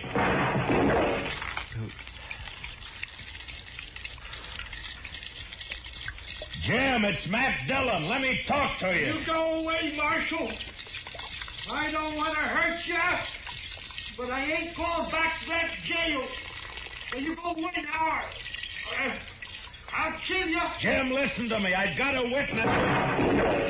You better leave quick now. Please, Marshal. Mr. Dillon, I'm getting wet. That's better than getting shot. Keep your head down. Yes, sir. Sure is wet. Stanley's in a good position. Closest cover for us is the barn. That's across 50 yards of clearing. That's a long run. He could pick us off before we made 10 feet. Yeah. Jim, I'm not leaving until I've talked to you. Leave me alone, Marshal. Can't you leave me alone? I'm coming to talk to you, Jim. No. No, stay back. I warn you. Mr. Dillon, don't do it. That's a crazy man. That's a frightened man, Chester. I'm coming unarmed, Jim. I don't think you're a murderer, but if you are, this is your chance. Well,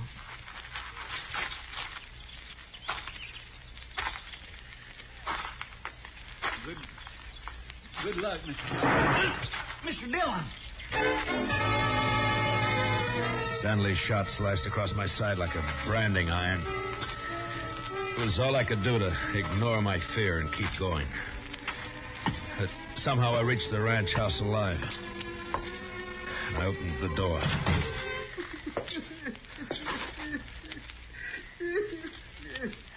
Jim Stanley stood there holding his gun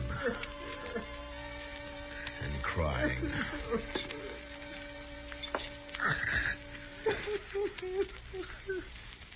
Jim? I didn't mean it. I didn't mean it. I was only trying to scare you. I'm not a killer. I never shot anybody in my life. Honest, Marshal, I can't even shoot a rabbit. I know that, Jim. I'm afraid. I've always been afraid of things. I try to be like other people. It only seems to bring trouble. You can stop being afraid of the law and jail right now. That's all over with. You mean that, Marshal? Really? Really. But I shot you. Did you? No, I don't recall. Oh, but Mr. Dillon, the shot hit your side. Right there. You see it? It's bleeding. Now, Jim, listen to me. You didn't shoot me. Oh, Well, all right, if you say so, Mr. I say so. Here, I'll take that rifle. Now, let's go back to town and get this business settled, huh? You've been good to me, Marshal. Forget it, Jim. There is one thing, though. Dixie. Oh, she brought me hacksaw blade. I know that. She said you were going to hang me and that I had to escape. She kept saying it. Uh-huh. She was riding with you. But where is she now? Oh, she left me last night. I was glad. I was nearly wild listening to her talk about you and prison. I even swore I'd kill myself before I'd go back to jail. I'm glad you didn't mean it. Oh, I meant it at the time. Oh, I was sure scared. You feel better now? Oh, yeah. Yes, I know everything's just going to be fine.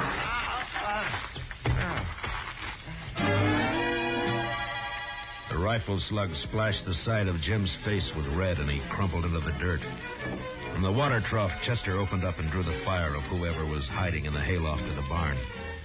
I could see a gun barrel poking out from the side of the hayloft. And I picked up Stanley's rifle.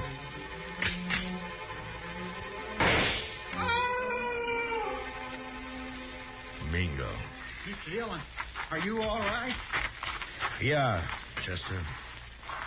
But Mingo's dead. Well, how about Jim Stanley, Mr. Dillon? Yeah, he was scared more than hurt. He should come to any minute. Well, my goodness. Oh, this looks like a sure enough war's been happening around here. Where have you been, Dixie? Oh, sure now, Marshal. A girl's got a right to look after her investments.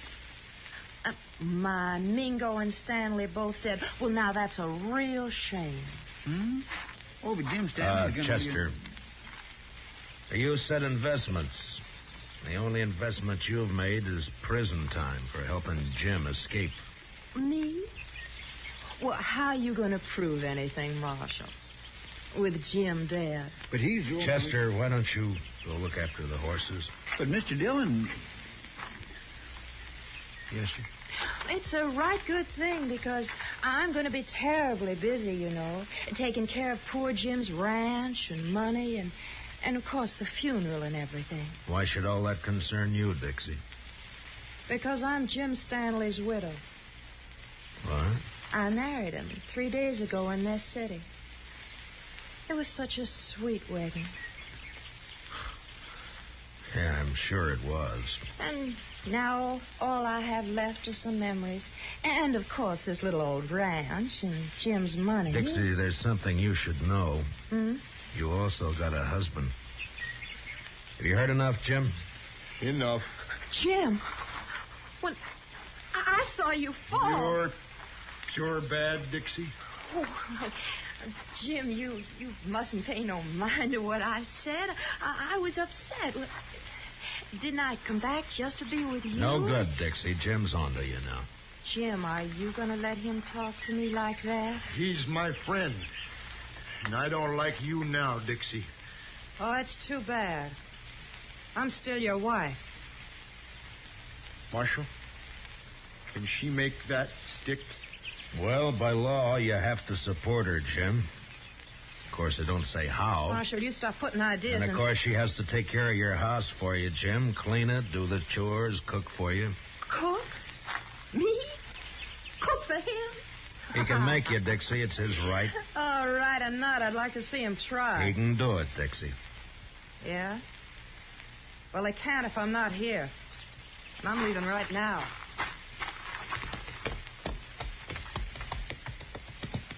You want to ride into town with us, Jim?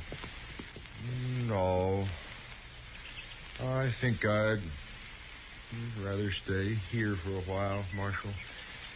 If it's all right. Yeah, sure. I'll fix it. But in a few days, when you feel like it, come in and see me, and we'll help you get that divorce taken care of. Divorce? On grounds of desertion. She just deserted you, remember? Chester and I are your witnesses. Oh. Well, thanks, Marshal. I sure do thank you. So long, Jim. Goodbye. Marshal? Bye. Come on, Chester, let's go. He's had it too rough out here on the frontier, hasn't he, Mr. Dillon? Jim Stanley, I mean. It's addled him, sort of. Yeah, I guess that's it, Chester. Men like him need looking after. Yeah, we got all kinds out here, Chester. Come on, let's get back to town.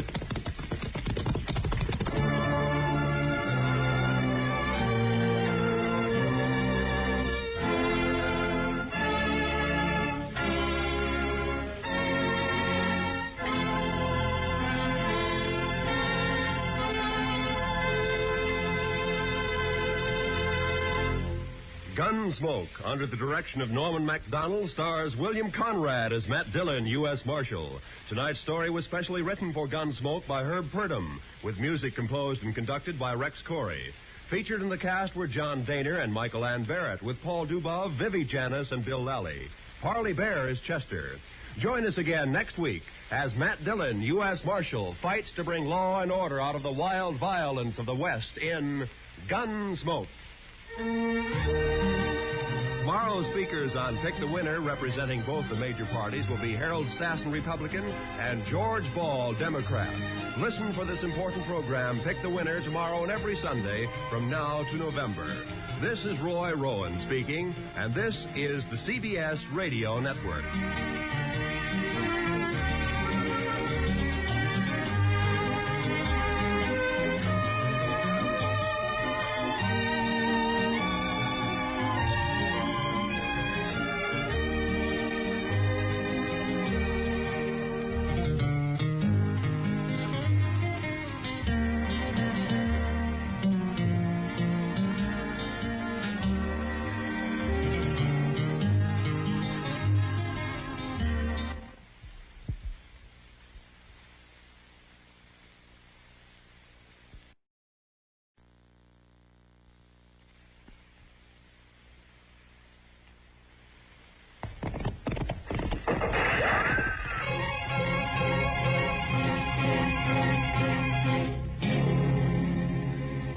Dodge City and in the territory on west, there's just one way to handle the killers and the spoilers, and that's with the U.S. Marshal and the smell of Gunsmoke.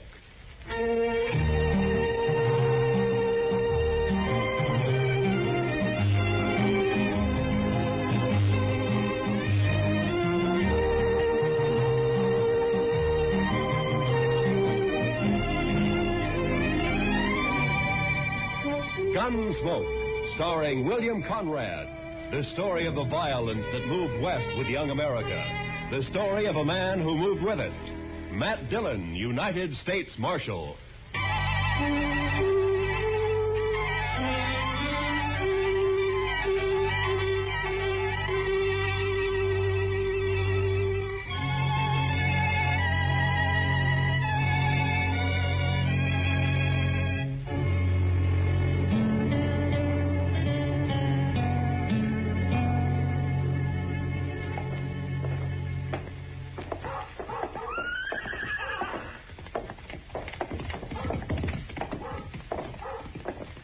There it is. Yeah. Wonder if he's in. We'll soon find out. Look him over close. You've got to know how he stacks up. Yeah, I know. Hope he doesn't recognize us. He won't. Come on. Morning, boys. Morning, sir. Are you the marshal here in Dodge? Yeah, that's right. My name is Dillon.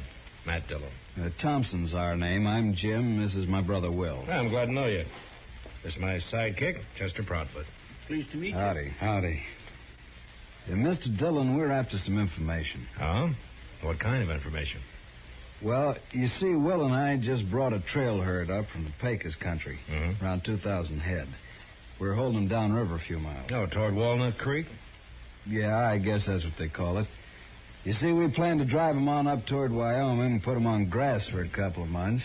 We got thinking we might sell them here if we could get a fair price. Well, you shouldn't have any trouble. The market's good right now. So we've heard. And the only thing is, we don't know any buyers here. We were wondering if you might have an idea or two. I see. Well, let me see. I suggest you go talk to Clem Bates. He runs the bank down the west end of Front Street. Clem Bates, huh? Now, he'll know of any buyers that happen to be in town. Might even buy the herd himself if it's in good condition. Well, we'll go right down and see him now, Mr. Dillon. And much obliged to you, sir. Forget it. Coming, Will? Yeah. It's been a pleasure talking to you, Marshal. Thank you. Same to you. Goodbye. Well, they seem like a couple of nice men, Mr. Dillon. Yeah. A couple of strange ones, Chester. Wonder what they're here for. Why, to sell a herd of cattle. You heard what they said. Chester, when's the last time a trail driver came in here and asked me where to sell his cattle? Well, I don't recollect that one ever did before, but all the same... Of course not. They go to the bank or one of the saloons. They don't come to the jail. Then why do you figure the Thompsons did? Well, I got an idea they might be sizing me up. I think that's the kind of information they wanted. But why? I don't know. Maybe they're planning something they think I might interfere with. What do you say we ride out to Walnut Creek and find out if they really got a herd, huh? All right, Mr. Dillon, whatever you say. That older one, Jim. You know, there's something familiar. I can't quite place it. Thompson brothers, huh? Well, come on, Chester, let's ride.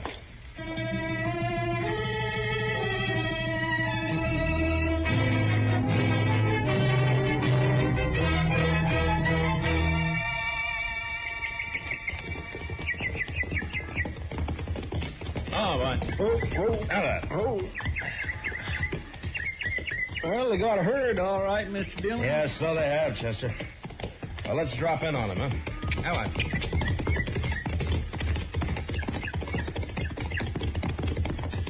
Smoke's coming up behind those willows. Must be their camp. Yeah, I guess so. These cattle are carrying a Circle Bar Tea brand. I never heard of it. It's like the Thompson brothers, Chester. I never heard of them either. At least not by that name. Camp looks deserted, Mr. Dillon. Yeah. Right we are! Somebody coming out of the wagon there. Yeah, he must have been asleep or... Well. You fellas better turn them horses around. Hello, Houston. Dillon, I didn't recognize you. Well, now that you have, why don't you put the rifle down? Well, sure, Marshal. I got no quarrel with you. You used to figure you did. Well, How long you been working for the Thompsons, Houston? Just a couple of months. I ran into them down on the Pecos and hired out for the drive. Did you know him before that? No, I just happened to run into them, and I heard they was looking for riders. Riders? I never knew you to hire out for anything but gunslinging. Well, why don't you let bygones be bygones, Marshal? A man can change. Maybe. Now, you take me. I don't hold no grudges. You run me out of town last year, and I was pretty sore about it, but not anymore. I'm willing to forget it. If you do, you'll be making a mistake, Houston. Now, look, Marshal. I told you to get out of Dodge City and stay out. That still goes. You understand me? All right, Marshal. That's the way you want it. I'm not in Dodge City. Not yet.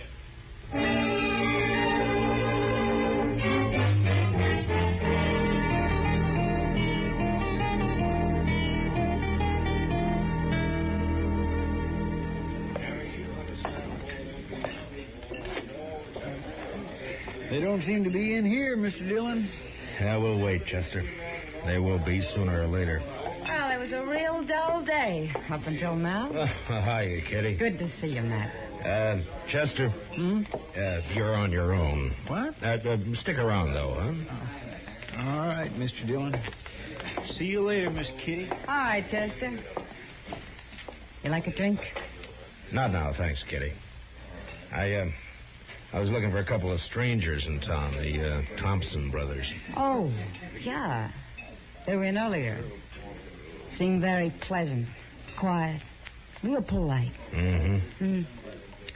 People aren't always what they seem to be, Kitty. Well, are they mixed up in something, Matt? I don't know. Well, then what do you mean? I don't think their name is Thompson. And I don't think they came here to sell cattle. But they brought a herd in. Yeah, Matt. I know that. But I'm pretty sure I've seen that older brother somewhere before. Somewhere, sometime. You're suspicious of everybody, aren't you, Matt? Are you going to start that again? All right. But you got the wrong attitude, you know. You miss a lot that way. Yeah? Yeah. Someday you're going to miss... Over here at the Oh, bar, there they man. are now. I came in with Clem Bates. Will you excuse me, Kitty? Sure, Matt, sure. When you're through, come back. I'll be here. All right, Kitty, I'll see you. Hiya, Clem. I just bought myself 2,000 head of the finest cattle that's come north all summer. Yeah, they are in good shape. I rode out that way this afternoon. Marshal, we want to thank you again for putting us in touch with Mr. Bates. We're as satisfied with the deal as he is. How about a drink, Matt? Thanks, Clem. Later, maybe, huh? Mr. Thompson, do you know that you got one of the crookedest gunslingers in this part of the country working for you? No, I didn't know it. What do you mean? Man who calls himself Houston Jack. Houston Jack. Is he back in town? Well, not back in town exactly. I ran into him out at the trail camp. I ordered him out of Dodge a year ago, Mr. Thompson. And the order still stands. That's funny. He didn't tell us he'd ever been in Dodge. Well, I thought maybe he didn't. That's why I figured I'd better let you know about it. I'm glad you did, Marshal. Of course, with the herd sold, we'll be paying the boys off tomorrow, and that'll be that. And then back to Texas. The sooner the better. Well, meantime, there's nothing to prevent us from having a sociable drink or two. Holly, set 'em up over here. Mr. Dillon? What? Oh. Will you boys excuse me a minute, Sure, please? go right ahead. Sure, Marshal. What are you going to have, Will? Yeah, what is it, Sammy? Could you spare me $1, Mr. Dillon? I need a drink awful bad. Oh, Sammy, you know what always happens? First it's one drink, and then it's 10. And I always end up by having to run you in. Oh, not this time, Mr. Dillon. Well, what's the matter, Sammy? Them fellas you're with, you know them, Mr. Dillon? Well, their name's Thompson. They're brothers. Oh, no, that's not their name. Well, then what is it? Me too, Gotta get out of here, Mr. Dillon. Wait a minute, Sammy. What the devil are you talking about? No, nothing, Mr. Dillon. Honest, just remembered something. I gotta go right now. Well, how about that drink? Some other time, Mr. Dillon. Thanks a lot. I'll remember it. Oh, goodbye, Mr. Dillon. Well, what's wrong with Sammy, Matt? Did he smell a drink somewhere? Yeah, he must have. I don't know what you said to him, Marshal, but he sure went out of here looking like he'd seen a ghost. Well, Sammy's seen a lot of different things at different times. Maybe he did see a ghost.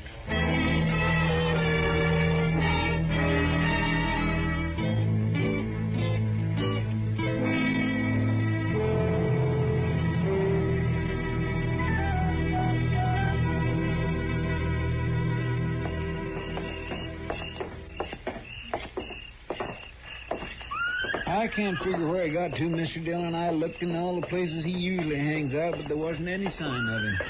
Well, the ways of a drunkard and the ways of a woman, Chester, they're beyond all human knowledge. Yes, sir, I guess they are, Mr. Dillon. There's one thing certain, though. As blurry-eyed as he is, Sammy recognized those Thompson brothers. And that's more than I can do. Oh, maybe there's nothing to recognize. Maybe you just think you've seen them before. Yeah, maybe. Well, there's no use going back to Texas Trail. That's one saloon Sammy will stay clear of. I just don't know where to look, Mr. Dillon. I'll swear. Wait a minute, Chester. Oh, Thompson's coming out of the saloon. No, I mean across the street. There's somebody by the corner that... By heaven, that's Sammy. Yes, and he's got a rifle. I got you, boys. Sammy, you're fooling! Over there by the corner. Come on, Chester. He must have been crazy, Mr. Dillon. He must have been out of his mind. Yeah, I guess. One side. Let me through here, please. Let me through. Sammy. Mr. Dillon, I could use that drink now. thought I'd get the reward.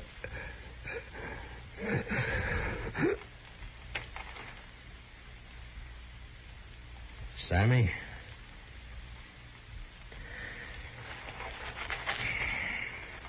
Is he dead? Yeah. We sure hated to do it, Marshal. We had nothing against this man. Didn't even know him, in fact. But I guess you saw what happened. Yeah, I saw it. He threw a rifle on you, tried to kill you. You couldn't do anything else. I can't figure it, Marshal. My brother and me didn't have no quarrel with this fella. Well, Sammy drank a lot. He wasn't always in his right mind. But you won't be held. It was out and out self-defense. Thanks, Marshal. Thanks a lot. Come on, Will, let's get out of here. Yeah.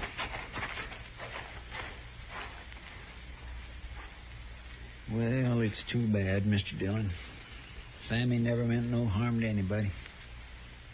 He did to the Thompsons, Chester. I can't figure it. Why did he do it? Because he recognized him, I guess. Say, did you see them draw after he fired? Yeah. Yeah, I saw him. They're fast, Mr. Dillon. Matt, What? Oh, Kitty. I heard him down the street calling for Doc. Who's hurt? Sammy got himself killed. Oh. Poor little guy. Yeah. Matt, you got trouble, too. What do you mean? Houston Jack's in town. What? He's over at the saloon now, looking for you. Matt, he says he's going to kill you.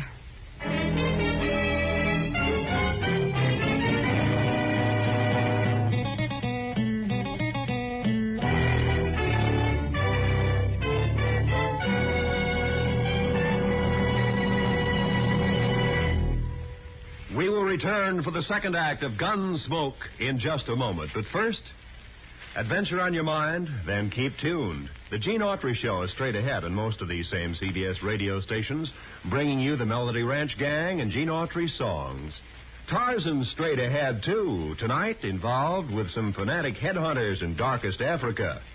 There's another true police case on gangbusters this evening. And Broadway is My Beat offers mystery fiction that's packed with excitement. They're all ahead tonight on CBS Radio.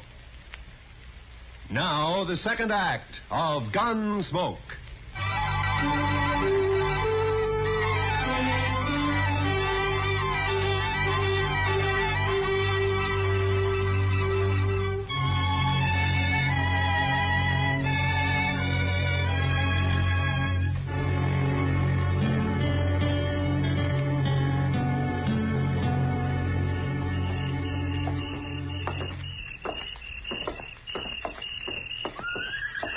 I just can't figure it, Mr. Dillon. I never thought Houston would have the nerve. Well, it's like a lot of things tonight, Chester. None of them figure. Mr. Dillon, you don't suppose he's going to set you up for the Thompsons? No, they got their horses and left. They're not in here. Well, we'll soon find out. Come on. Watch the boys at the tables, Chester, and keep them off my back, huh? Yes, sir, Mr. Dillon. Maybe I wanted to leave town just at that time. I'll tell you one thing for sure. It wasn't that tin horn marshal that made me do it. You notice he's staying plenty clear of me. Hello, Houston. Dillon, you got nothing on me. I told you to get out of town, didn't I? I know, but you still got... I told you to stay off, didn't I? Yeah, but you had no right. What do you think you are? Why'd you come back? That's my business. Mine too, maybe. You're under arrest. Stay back, Dillon. I'm warning you. You can't keep backing off forever, Houston. You'll have to stop sometime. I said you're under arrest. I heard what you said. I got ears, Dillon, and I know how to... He's holding out the door, Mr. Dillon. He's getting away. Careful, Master. He could be waiting outside. You drew, Mr. Dillon. Why didn't you shoot? Because you didn't draw. You can't... There he goes. Oh, come on, Chester.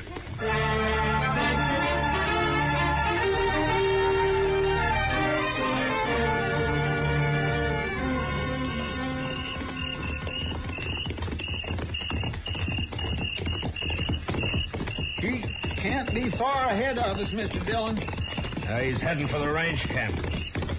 I still can't figure it, Mr. Dillon. It just don't add up. Justice, help me if you say that once more. What's the matter, Mr. Dillon? Pull up. Bubba. Pull? Oh. What are we stopping for, Mr. Dillon? He's getting farther away every minute. Chester, I owe you an apology. You're right. It don't add up. Well, it's just a way of talking I have. I didn't intend... No, I mean it, Chester. Everything Houston Jack did tonight, it doesn't add up at all. He knew I'd jump him if he came into town. He's tough, but he's not that tough. He's not the kind of a man to force a gunfight just for a chance to show off. Yeah, but there wasn't any gunfight, Mr. Dillon. No. He turned tail and ran. That's not like Houston either. He'll be a laughing stock from here to the Pecos. Well, it's like I said, it just don't add... I forget what I was going to say. Chester, suppose the Thompsons wanted to get us out of town for a while, huh? You mean they put Houston up to that dido so's we'd chase off after him? Well, there's only one way I know to find out. Come on.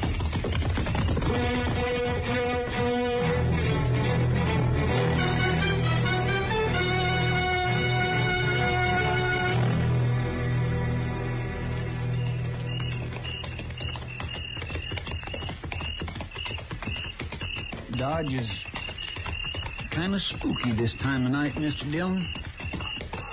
Pretty, though. All shadows and moonlight. Yeah. Man could do a fair job of shooting tonight. My. Sometimes I think Kitty is right about you, Mr. Dillon. Meaning? No heart. Maybe not, Chester. No offense, Mr. Dillon. Oh, forget it. You know, Chester, there's something about moonlight connected with those Thompson brothers. I wish I could remember what... Chester, don't look. Just ride straight ahead. Keep riding. There are 4 horses tied over there by the bank. Uh-huh. So that's it. One of them's been run. He's wet. I can see it in the moonlight. Houston must have circled back. Him and the Thompsons. Yes, but what about that 4th horse, Mr. Dillon? It's probably Clem Bates. They'd have to have him. The vault's locked at night. All right, around the corner now. They may be watching from the front windows. The Thompson brothers. I wouldn't never have figured them for a bank holdup. Yeah, look. All right, we'll leave the horses here. Slip back to the side address. Yeah. Ho.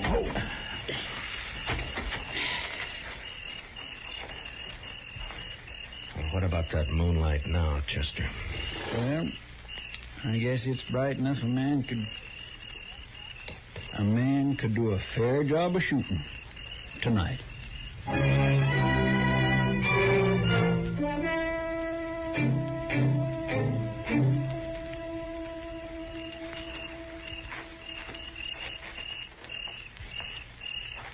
No sign of life, Mr. Dillon. Yeah.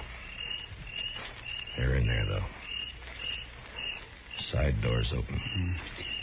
Maybe one of us sort of kind of... That came from the door. Come on, Chester. All right, get flat against the wall. They'll have to show themselves to fire at us.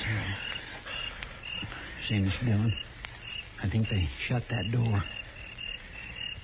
Yeah. All right, let's move in easy. Yes, sir.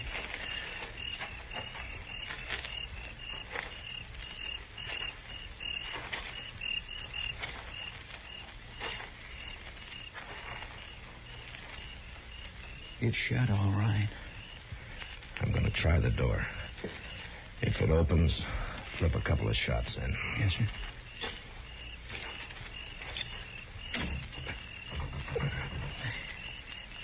It's bolted. Chester. Here goes. I think I hear him running inside. Yeah, one more. They crashed out through the front window, Mr. Dillon. Yeah, come on. Oh, there's Clem on the floor. They must have laid him out. Easy, Chester. Maybe be waiting outside for us. There they go. They're making a run for it. Yeah, come on. Let's get out through this window. Mr. Dillon? Mr. Dillon. It's all right, Chester. Nicked a rib, I think. I'm all right, though. I thought for a minute there that they'd... Yeah, I know. Looks like one of them stayed behind. That shot came from the corner of the livery stable over there. Maybe I can... What's the matter, Dillon? You're supposed to be good. It's Houston, all right. He's back at that old stone well. Yeah. Stay here and keep him pinned down, Chester. I'm going up on the roof through the trap door back here. All right, Mr. Dillon. Watch yourself. Yeah. Throw a shot or two at him. Keep him busy, huh? Yes, sir. You gotta do better than that, Dillon. I will, Houston. Don't worry about that. Now, if I can just get this open without... There. Now... You're not getting Lily, are you, Dillon? South corner there. Put me right over him. And then I... Wait a minute. Moonlight night and a bank. So that's who they are.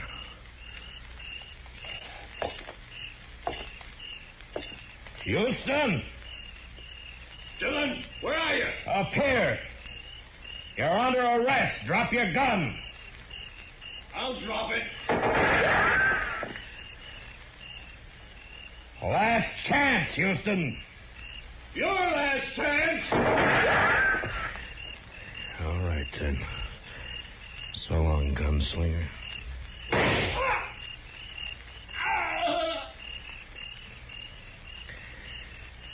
I reckon that did it, Mr. Dillon. Yeah. Moonlight's real bright up here, Chester. All right, Chester, I'm coming down.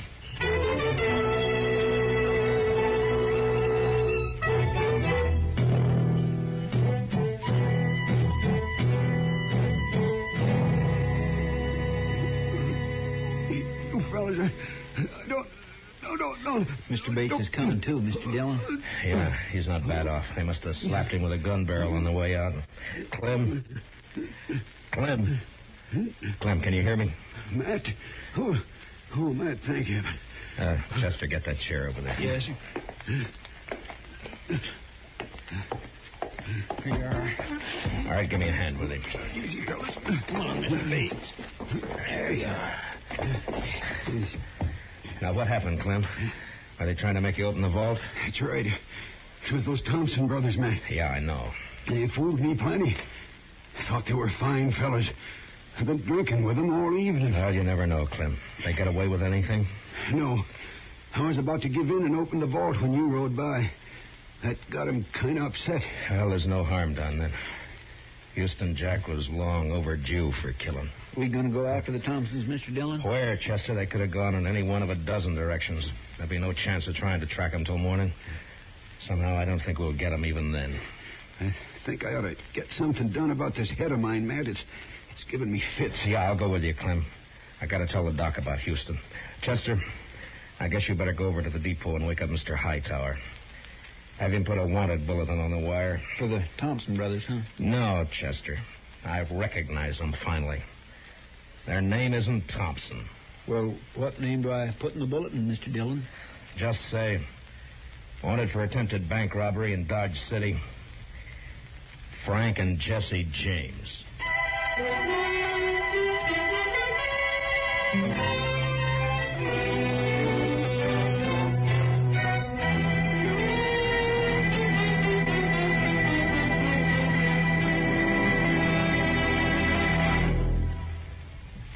Gunsmoke, under the direction of Norman MacDonald, stars William Conrad as Matt Dillon, U.S. Marshal. Tonight's story was specially written for Gunsmoke by Les Crutchfield, with music composed and conducted by Rex Corey. Featured in the cast were Harry Bartell and Vic Perrin, with Paul Dubov, Joe Duvall, and Lou Krugman. Parley Bear is Chester, Georgia Ellis is Kitty.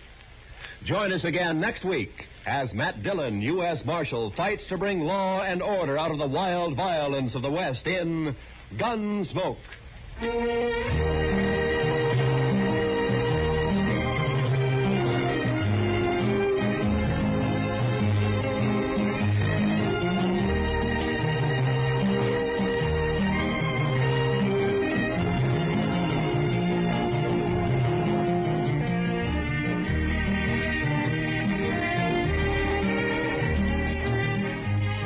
Sundays in the daytime, CBS Radio brings you a unique series of political debates. A program called Pick the Winner, on which the major parties select their highest authorities to discuss important election issues. Tomorrow on most of these same CBS radio stations, hear another major election issue debated. Hear Pick the Winner. And don't forget, to make the full use of what these programs tell you, register so you may vote this fall. This is Roy Rowan speaking. Remember, every Sunday we extend a cordial invitation to great music on the CBS Radio Network.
Territory on West, there's just one way to handle the killers and the spoilers, and that's with the U.S. Marshal and the smell of Gunsmoke.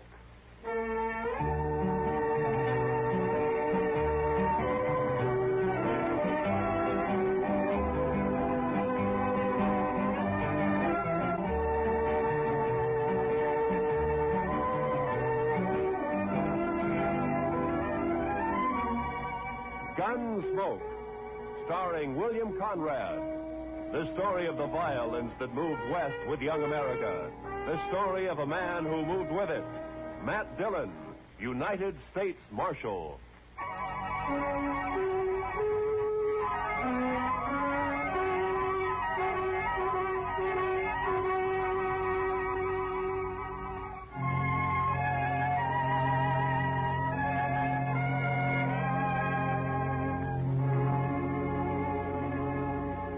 They told us a man we'd been looking for, a murderer, was in a cow camp on the North Fork of the Canadian River, about 100 miles south of Dodge.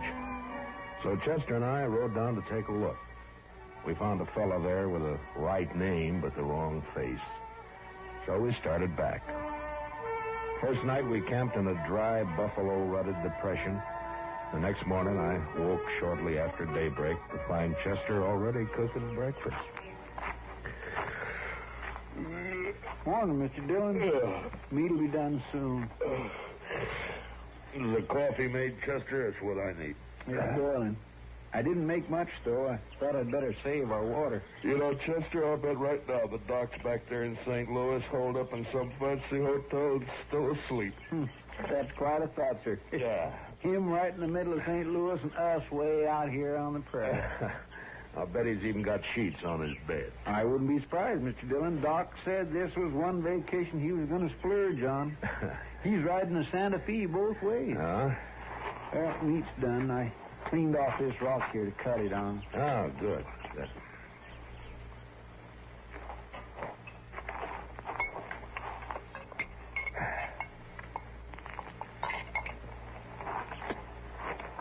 Well, you got it warm anyway, Chester. Well, now, meat shouldn't be overcooked, Mr. Dillon.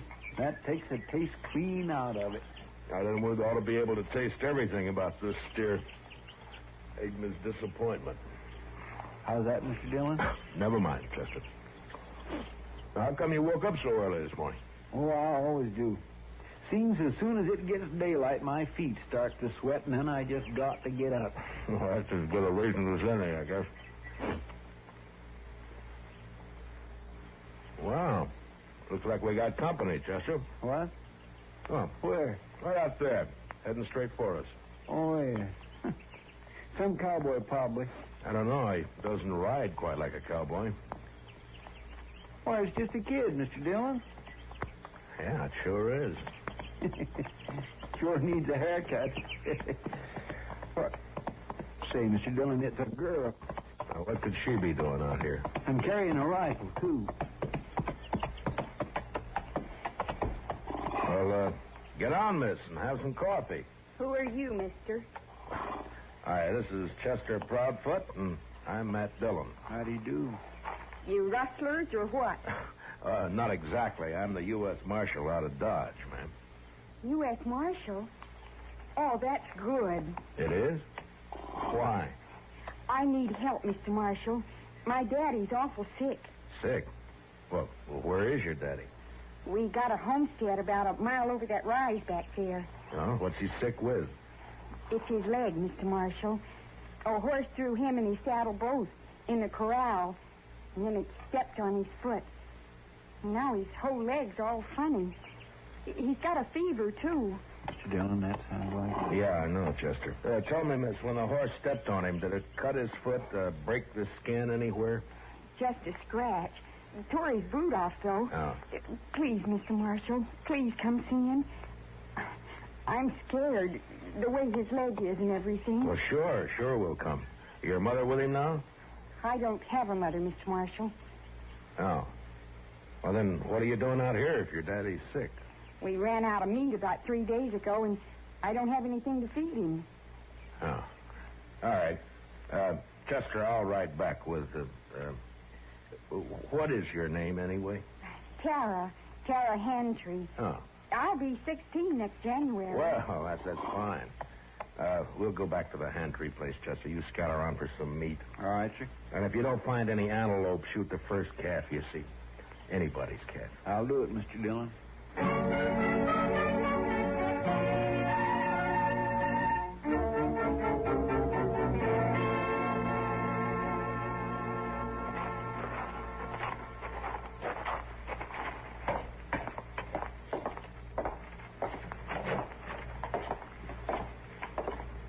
He's in the sleeping room, Mr. Marshal. No.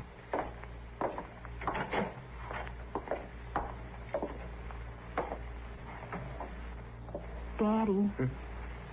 Daddy, I found a man, and he's going to help us. And, Daddy, he's a marshal, a U.S. Marshal. Matt Dillon, Mr. Hantry. How you feeling? Dillon? I've heard of you. You're from Dodge, aren't you? That's right.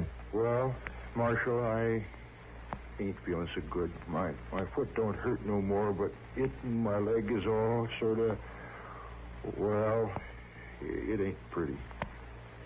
I don't know much about these things, but maybe I better take a look at it anyway, huh? Sure, Marshal. There she is. All right, you can cover it up. I was in the war, Marshal. I know what gangrene is. Guess you do, too, huh? Yeah. Well, the first thing, a friend of mine is out getting you some meat, and then we'll load you in your wagon. And Ben took the wagon. What? Ben Walling. He took the wagon when Daddy got hurt. Said he'd find a doctor and bring him back. Who's Ben Walling? Oh, he's been sort of working here, Mr. Marshal. I should have run him off long ago. That's what. Well, where is he? What'd he take the wagon for? Where's he going to find a doctor around here anyway? closest doctor's in Dodge I know of. Yeah, and he's in St. Louis, and he won't be back for a couple of weeks.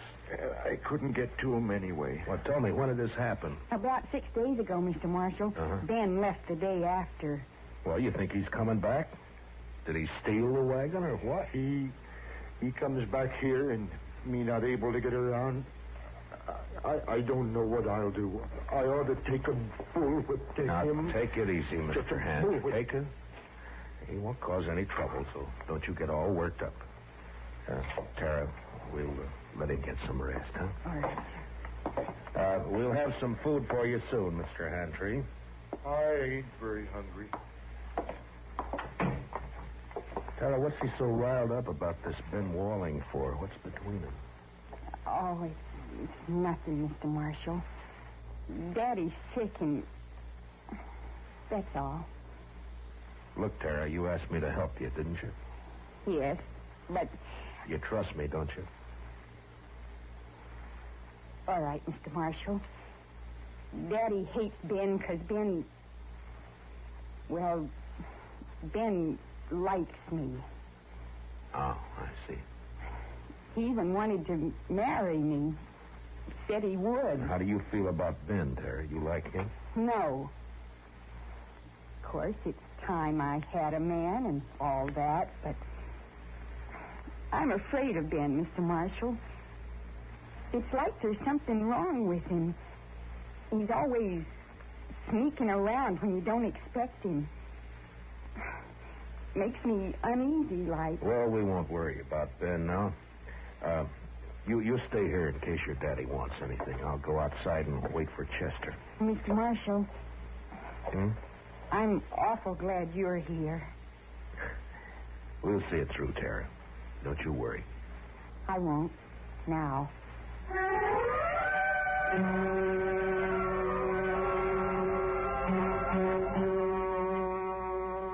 I went outside and walked over to the small corral that stood nearby. There I rolled a smoke and looked out across the flat distances of the prairie. And I wondered how anyone could survive in all that emptiness. Hantry lying on his bed back there in the house. He wouldn't survive. The prairie got to him all right. And its vast loneliness had put him out of reach of any help. And Tara, what could she do out here in this endless land of grass? I was glad to get my mind off it when Chester rode in with an antelope across his saddle.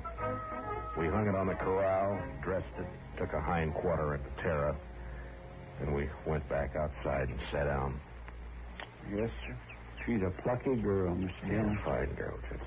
Yeah, but this Ben fella, I just don't understand his going off with the wagon like that. Well, it doesn't matter much now. Hantry won't last more than a day or two anyway. It's that bad, is it? Yeah, blood poisoning, Chester. As soon as it reaches his heart, he's done for. Well, isn't there any way to stop it? Yeah, sure. Cut his leg off. Oh. Too bad Doc isn't here. Yeah. Would that stop it, Mr. Dillon? Cutting his leg off, I mean? I don't know, Chester. I don't know. Maybe too late anyway. Well, I sure wish we could do something for him. I don't take to just sitting around and waiting for a man to die. Well, nobody does. It isn't right somehow. That poor fella and Tara. Why, Mr. Dillon, that girl will go crazy out here all alone. All right, Chester. What do you want me to do about it? I'm not a doctor. Now shut up. Well,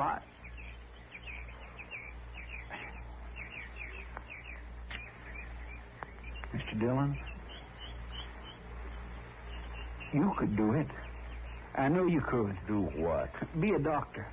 Long enough to save Mr. Hantry's life. Are you anyway. out of your head? No, sir. Then what are you talking like that for? The most I ever did was doctor a horse for the colic. That's fine training for this, isn't it? I know. I couldn't do it. I just plain don't have the spirit. But you do. Oh, why didn't I leave you back in Dodge? It wouldn't have mattered anyway, Mr. Dillon, because you would never just stand by and let a man die. Let's go talk to him, Chester. Thank you, Mr. Dillon.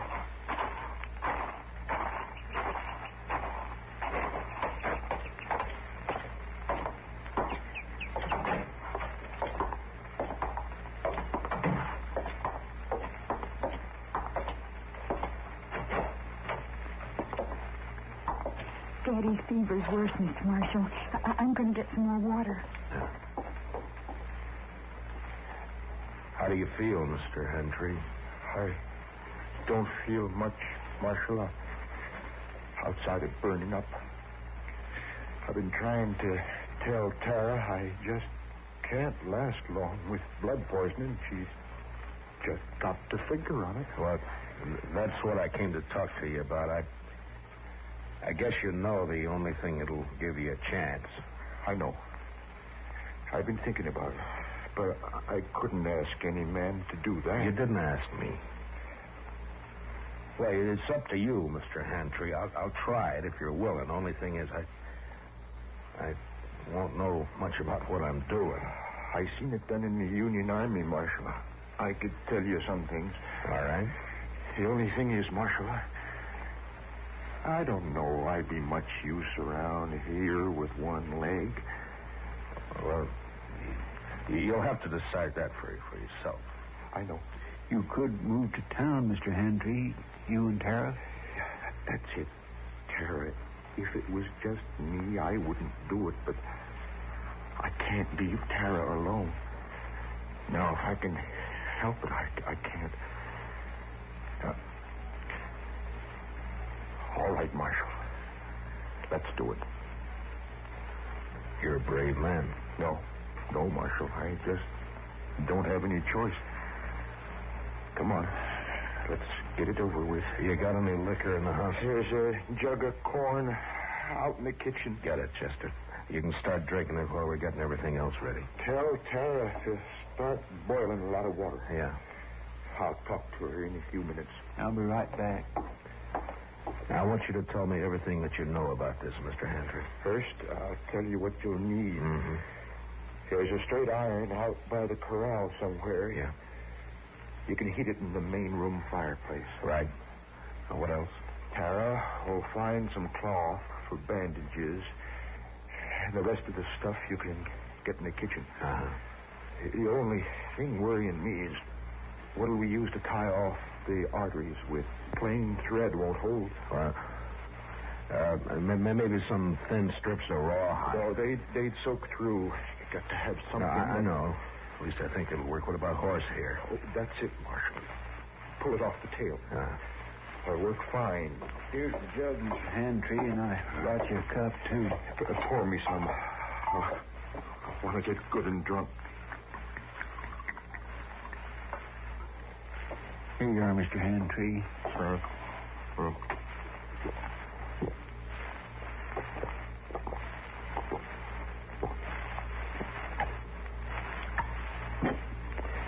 You know, I ain't been drunk in the daytime since we got the news about President Lincoln in the spring of 65.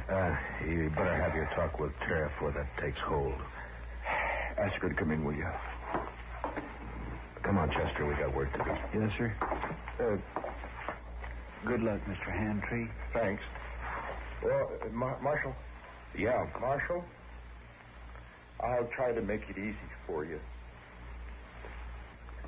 Yeah, sure.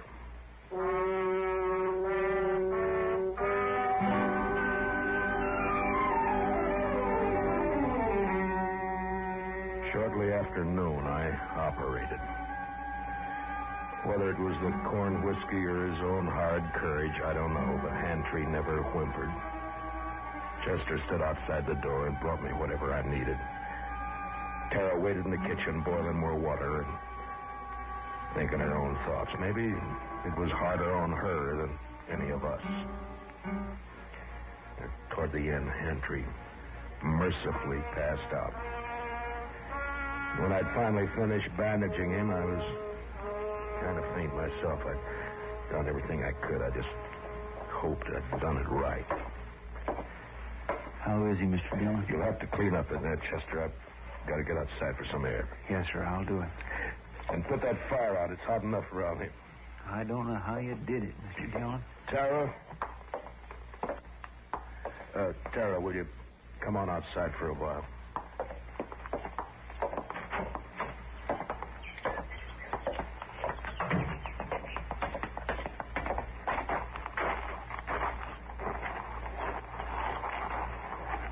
Is Daddy all right?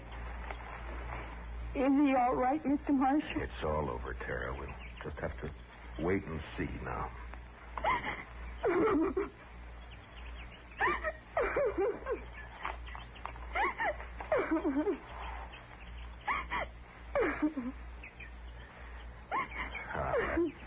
There now, Tara. He's all right. I'm sorry, but it took so long. I thought you'd never finish. He didn't feel much, Tara. The corn liquor worked fine. Fine. Will he get well now? Well, I hope so, Tara. I hope so.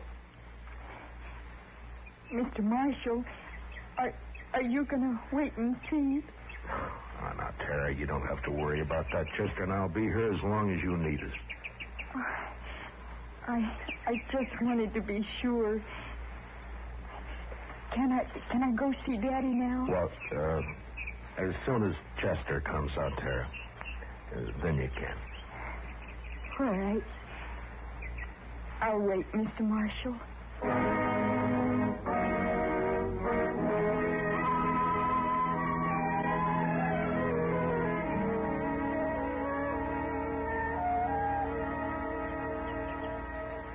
It beats me, Mr. Dillon, how he can just lay there so quiet and peaceful. It's only been 4 or 5 hours, Chester. The liquor hasn't worn off yet. He drank nearly the whole jug. No, he needed it. Say, Mr. Dillon, look yonder. Huh? Somebody coming with a wagon. Oh, yeah. It's probably that Ben Walling they were talking about. I'll bet that's who it is, all right. Wonder what he'll have to say for himself. Ah, you'll think of something, Chester. His kind always do. You recognize him? No, sir. Do you? No, I never saw him before.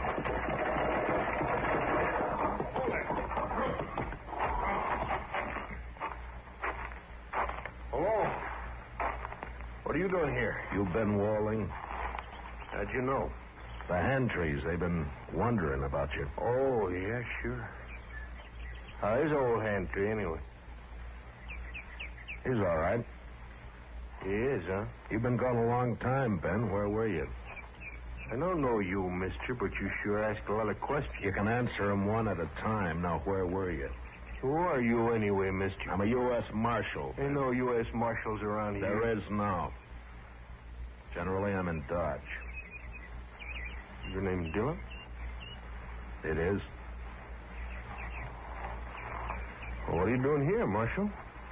Tara ran into us, asked us to help. Seems the only able-bodied man around here took off in a wagon. I went to fetch a doctor. Is anything wrong with that? Not at all. Where is he? Well, first night the horses ran away, and I've been chasing them ever since. I didn't catch him till this morning. And then I've been gone so long, I thought I'd better get back to you right away. I was worried about Tara and old Hantry, of course. I see. Well, you better get your horses unhitched, Ben. You can see Tara later. She's in with her father now. Gonna be all right, huh? I was kind of worried about that foot. Looked to me like it might have poison in it. Got to get outside for some air. Yes, sir, I'll do it. And put that fire out. It's hot enough around here. I don't know how. What? Mr. Dillon did it all by himself, just like a regular doctor. Oh, but how'd you know what to do? You might have killed him. Somebody had to do it, Ben. It's a sure thing Tara couldn't. You're blaming me, ain't you? Well, I did everything I could. It isn't my fault those blasted horses run off. Hantry's pretty sick, Ben. I wouldn't bother him for a day or two if I were you. Oh, I won't bother you. Oh, now, look, Marshal, you can leave now. I'll handle everything here. We'll leave as soon as Hantry's able to take care of himself again. All right, stay as long as you like. I don't care. Mr. Dillon? Yeah. I think that Ben is a no-good liar. You're right on both counts, Chester. And I'll tell you something else. You see that saddle over there? Well, that belongs to Mr. Hantry. Yeah, I know. I looked at it this noon. Somebody cut the cinch strap on it. Cut the cinch strap? Mm-hmm. No wonder that bronc bucked him in the saddle off both. Well, do you think Tara did it? Oh, my goodness gracious, no, Mr. Dillon. Tara'd never do a thing like that to her own. It was Ben, wasn't it? That'd be my guess. He figured the old man would get hurt, maybe killed. Why, sir? So he'd have a free hand with Tara. Why, is that low down? Mr. Dillon, let me arrest him. Not yet, Chester. There's plenty of time. All right, sir. I'll wait.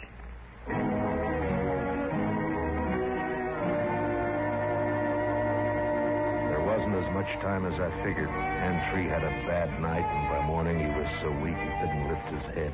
I tried to take his pulse, but I could hardly find it. Maybe I'd operated too late. Maybe the poison had already moved up into his body. I didn't know. I had no way of knowing. So there was nothing to do now but wait. Want some more coffee, Mr. Dillon? Yeah, thank you, Chester. We'll fill it up, huh?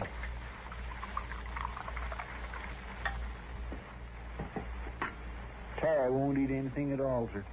She just sat there by his bed, hasn't slept a wink I know of. Well, it's her father, Chester. He's all she's got. I never thought much about it before, Mr. Dillon, but seeing Tara, I kind of wish I had a daughter.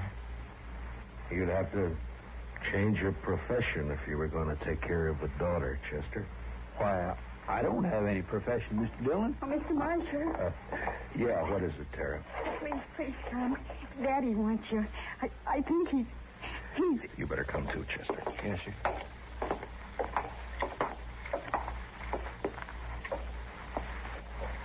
It's Matt Dillon, Mr. Hantry. Can you hear me? Marshal, I can't hold out no more. Now, don't say that. You keep fighting, man. You'll pull through. No, Marshal.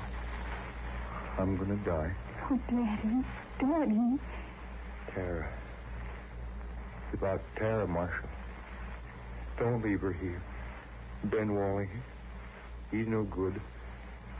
He'll try to keep her. Now, don't you worry about Ben Walling, Mr. Hantry. I promise you he won't get anywhere near Tara. Now or ever. Thanks, Marshal. He's a bad one.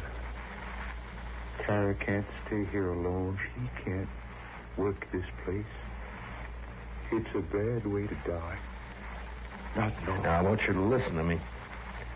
Listen to me now. Yeah? I promise you something else, too. I'll take care of Tara. I'll see she's all right. I'll see she's cared for. Now, I promise that. I thank you, Marshal. I should. Where's Tara? Daddy, I'm right here. Daddy. Tara. Come on, Chester. Daddy. Daddy.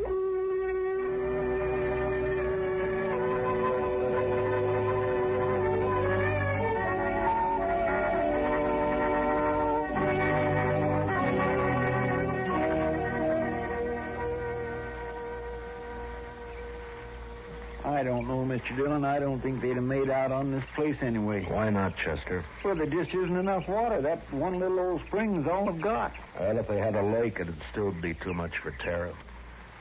What are we going to do with her, Mr. Dillon? I don't know, Chester. We'll have to think of something, though. My, I wish she'd come out of that house. I don't like it, her in there breaking her heart. Give her a little time, Chester. She'll be all right. Don't you move a finger, either one of you. Well, well, you're mighty careless with that rifle, Ben. Now get smart with me, Marshal. I know what I'm doing. And what would that be? I heard you in there. Heard you promise to take Tara away. I was right by the window. I heard it all. You got a curious way of courting a girl, Ben, trying to kill her father.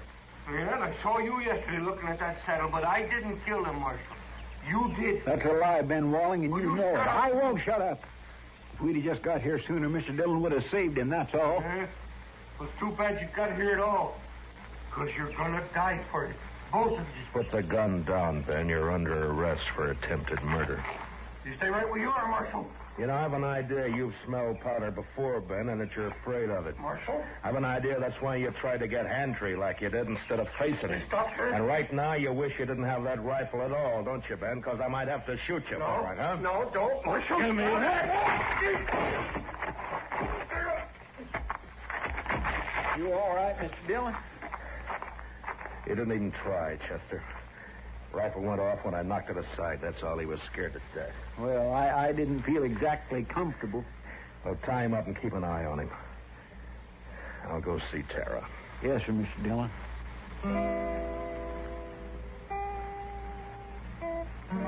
Late that evening, we buried Handtree out on the prairie, out in back of the little homestead. They would die now, too, and fall apart without him. The next morning, we loaded everything we could get into the wagon. With Tara beside me, we started out for Dodge. Ben Wallen never said a word. Chester led his horse, and they rode along ahead of us. I had plenty of time to tell Tara all about Dodge and how there were some good people there and how we'd find her a home and family. She sat there, tight-lipped. She didn't say much. But she never once looked back.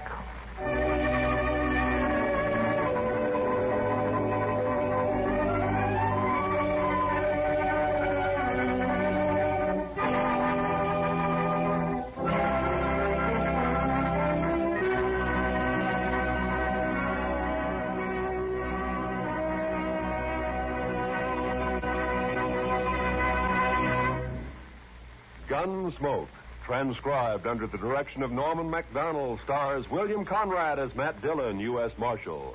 Tonight's story was specially written for Gunsmoke by John Meston, with music composed and conducted by Rex Corey. Featured in the cast were John Daner, Sammy Hill, and Larry Dobkin. Parley Bear is Chester. Join us again next week as Matt Dillon, U.S. Marshal, fights to bring law and order out of the wild violence of the West in Gunsmoke.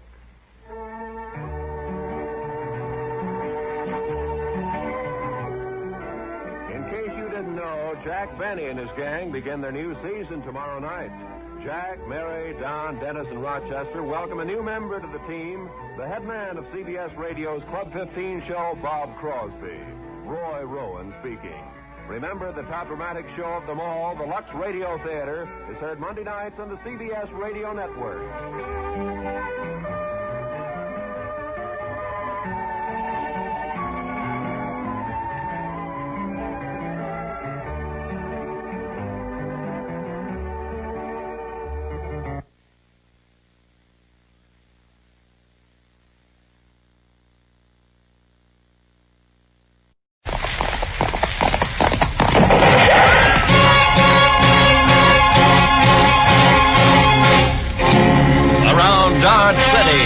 Territory on West, there's just one way to handle the killers and the spoilers, and that's with the U.S. Marshal and the smell of Gunsmoke.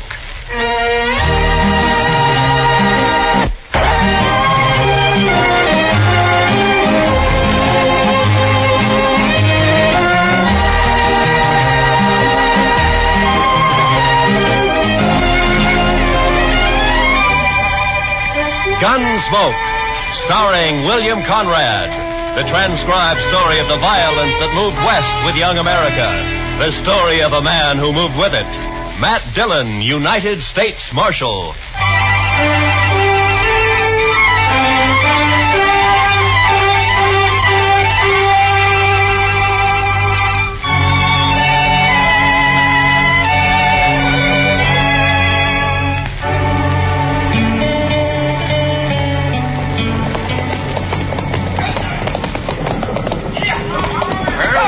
Mr. Jackson, dry as a bone. Our last hope of water for the herd. Not quite, Pecos. Cottonwood Pond is just over the rise ahead of us. Yeah, it may be dry, too. Bet they haven't had a rain on the prairie for 6 months. It won't be dry. I've been bringing cattle up here to Dodge City for 12 years. Drought or no drought, the ponds always had water. It better have. We're losing 15 head an hour now. We can't push them much further. There'll be water. With luck, if the railroad's got the cars for us, we can start loading this afternoon. By this time... Hey, sounds like the boys up ahead run into something. Yeah, come on.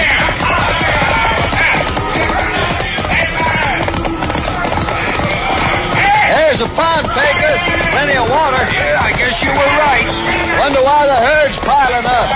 They ought to be stampeding for that pond. You think you have to... Hold up, Pecos. A barbed wire fence. Somebody's fenced off the pond. Mr. Jackson, it looks like we've got a fight on our hands.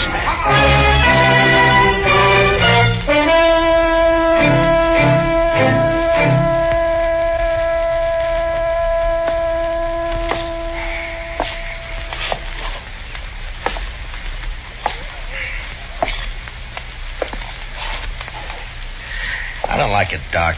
It's too quiet. When things get too quiet in Dodge, it always means a blow-up's coming. Yeah, just sit down, Matt. You're just getting yourself a case of nerves. You've been a law officer too long. Shot at too many times. You're getting so you just act like a spooky old horse. You're jumpy and you're gun-shy. Hand me those forceps, will you? Oh, yeah. You mean this? Mm-hmm. Thank you. Yeah. Now, you take me, Matt. I don't rant and rail against fate. I just sit back and take what comes. Yeah, sure, Doc. Mm-hmm. If I get a patient, fine. I steal him blind. And if I don't, well, I keep my hand in setting a broken leg on a dog. Yeah, there. That splint ought to hold him. Matter of fact, I could use a fee or two. Not planning to shoot anybody, are you, Matt? Yeah, if this drought doesn't break, I'm in the mood to shoot myself. That's a bad one, all right. I don't think I've ever seen the prairie as dry as it is this year. Oh, there you are, Mr. Dillon. Well, come on in, Chester. I've been looking all over for you. We've got trouble, Mr. Dillon. Huh? Trouble? Old man Howard just sent a rider in. A trail drive's pulled in from the Big Bend. They're threatening to cut his fences so they can water the cattle at Cottonwood Pond. Well, there's your blow-up, Matt. A real head-on smash. A thirsty herd against that skinflint Howard. I bet I could get myself a few fees out of this before it's over. Good old Doc, always hoping for the best, huh? Come on, Chester, let's ride out to Cottonwood.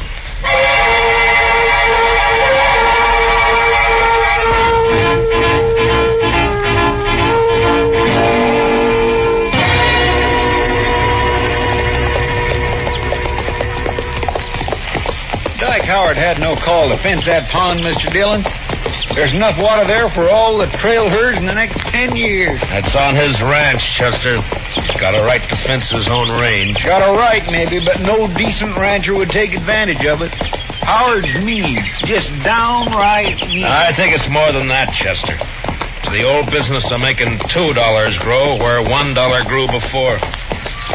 I think Howard figured on something like this when he strung that fence last month, but the trouble is that we... Look yonder, Mr. Dillon. Huh? Must be 50 or 60 riders facing each other across that fence. Yeah. Looks like a couple of armies. Well, it wouldn't be the first range war that started over water rights. Come on. Come on.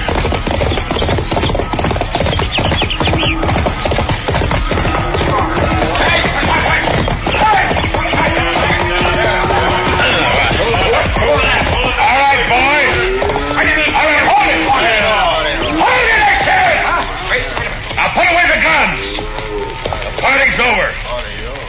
Who says so, mister? I do.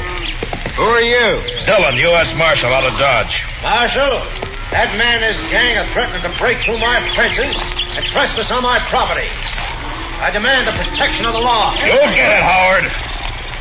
You the owner of this herd? That's right, Marshal. Jack Jackson from the Circle Z spread down in the Big Bend. Maybe you can make this fella see reason. I got a herd of cattle here that's dying like flies for lack of water. Over there, 100 yards, is plenty of water. Only a sneaking crook has fenced it in. How about it, Marshal? Well, it's his land, Jackson. The law gives him the right to fence it. Law? Right. Everything I got in the world's tied up in that herd. There's 25 trail riders there in the saddle I can't even pay wages to if I lose these cattle. Does the law uphold pushing a man against the wall and wiping him out? It wasn't intended to. Howard, why don't you ride up here to the fence and talk, huh? Sure, Marshal. No objections at all. My fence, ain't it? Well, nobody's doubting it. Now, look, is there any reason why you can't get together with this man and let him take that herd in and water it? I made him an offer. He turned An offer, $1 a head a day for water, or buy the herd himself for $3 a head. Those are pretty stiff terms, Howard. Better than losing everything like he's gonna do. Why, you dirty All right, loser. hold it, both of you.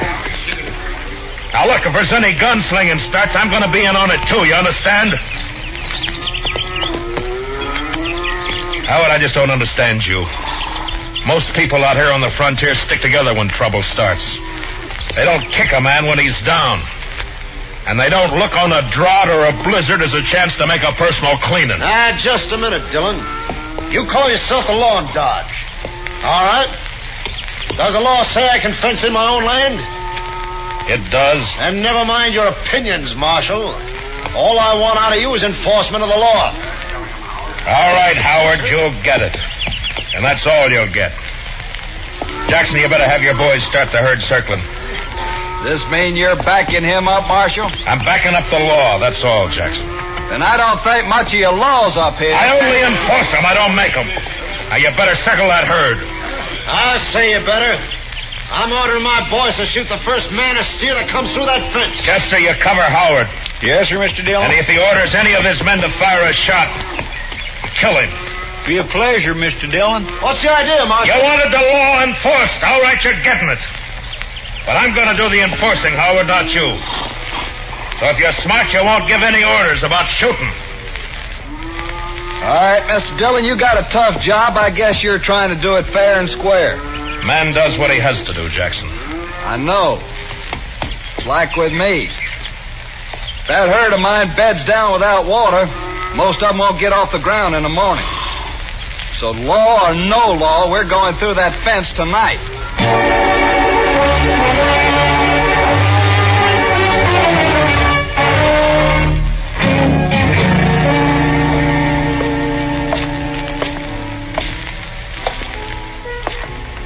Matt. Huh? Oh, hello, What's the matter? Bad liquor or a busted straight?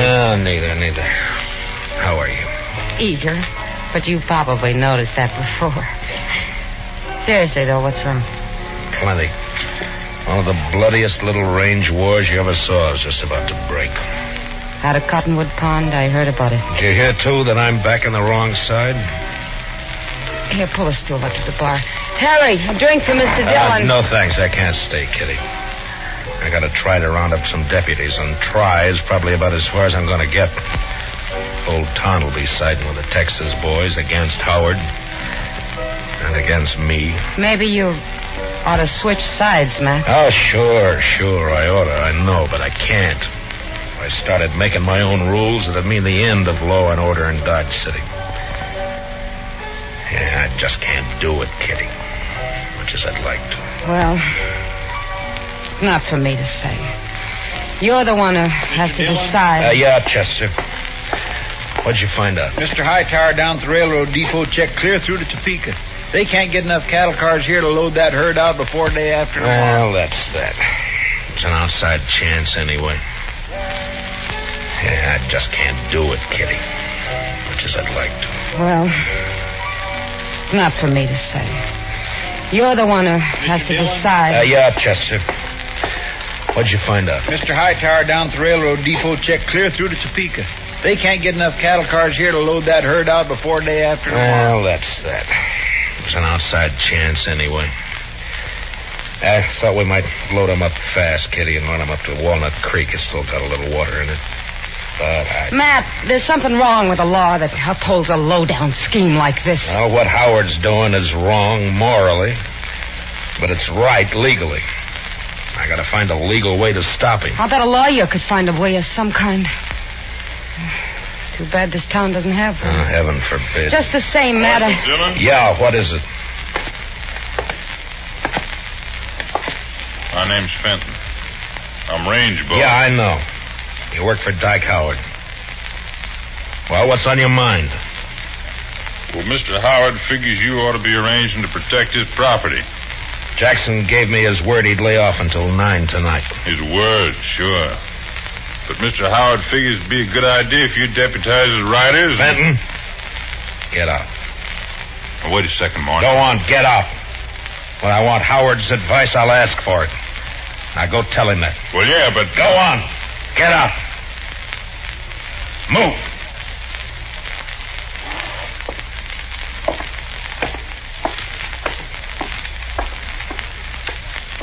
Deputize his riders. Sure, he'd like that. Well, it just may come to that, Mr. Dillon. I couldn't get anybody else. Fellow. You know, I ought to throw this badge away and go out there and help Jackson cut that fence. Matt, I still think what you ought to do... I know. I ought to get a lawyer. Well, Kitty, the only lawyer Dodge City ever saw was that young fella from Boston who died here last year on his way... Hey. What is it, Matt? Chester, what happened to those books of his? Well, nobody never claimed them. They're still in the back of the jail there somewhere. It's a long shot, but... Kitty, I love you. Matt. Come on, Chester, let's find those books.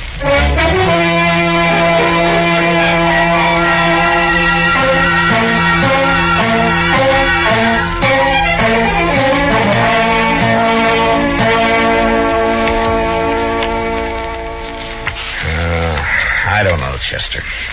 Take a man a year just to learn what these words mean. Well, I sure can't help you, Mr. Dillon. Looky there. Tort. Replevin. Statutory malfeasance.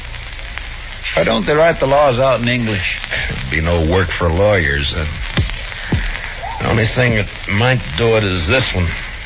I'm not too sure what it means. Evening, Matt. Oh, Doc. Come on in here, will you? I figured I'd bring you a little courage for the battle. What? Might be snakes out at Cottonwood Pond. It's very thoughtful. Yes, sir. Calomel and Irish whiskey. No doctor west of the Mississippi ought to be without him. The calomel's for the women, you understand? Yeah, sure. Mm-hmm. Of course, a bottle of Jameson might not cure a patient, but it sure makes him enjoy his illness. Yeah. Look, Doc, you've been to school. At least I guess you have. Oh, well, I browsed through a couple. Well, listen to this now, and tell me what you think about this paragraph right here. This? Well, let me see. A schedule of territorial ordinances and judicial precedents. Handbook for local administrators. Well, I didn't go to law school, man. No, but you've read books, and you know big words. Now listen to this. The local administrator or other duly constituted authority in a territorial division is hereby empowered to declare a state of acute emergency in case of riot, rebellion, or any natural catastrophe which threatens the general welfare. Now, Doc, would you say I'm a duly constituted authority, huh? Well, Dodge City, I guess you're about the only authority. Yeah, now, would you say this drought we're having is a threat to the general welfare? Well, I've never seen a worse one, but... All right, now listen to this. Yeah? During the period of such emergency, the officer in charge is authorized to seize, confiscate, allocate, or otherwise administer critical materials and facilities in accordance with the common need and his own discretion. All right, Matt. Water is a material. Yeah? And as far as keeping cattle alive is concerned, Cottonwood Pond is a facility. That's all I wanted to know. I don't see how it'll help you, though, Matt. Howard'll never stand for it. You're still going to have a pitched battle on your hands. Maybe so, Doc. But at least I'll be fighting in the way I want to fight. Well, come on, Chester, let's go. It's 8 o'clock.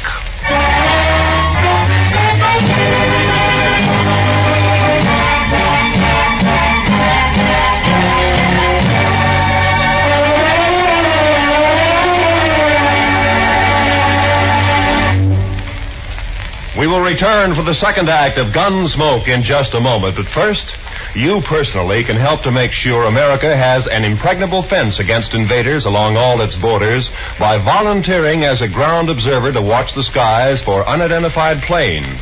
Men and women from teenage up, write or phone your nearest Civil Defense Center. Now, the second act of Gunsmoke.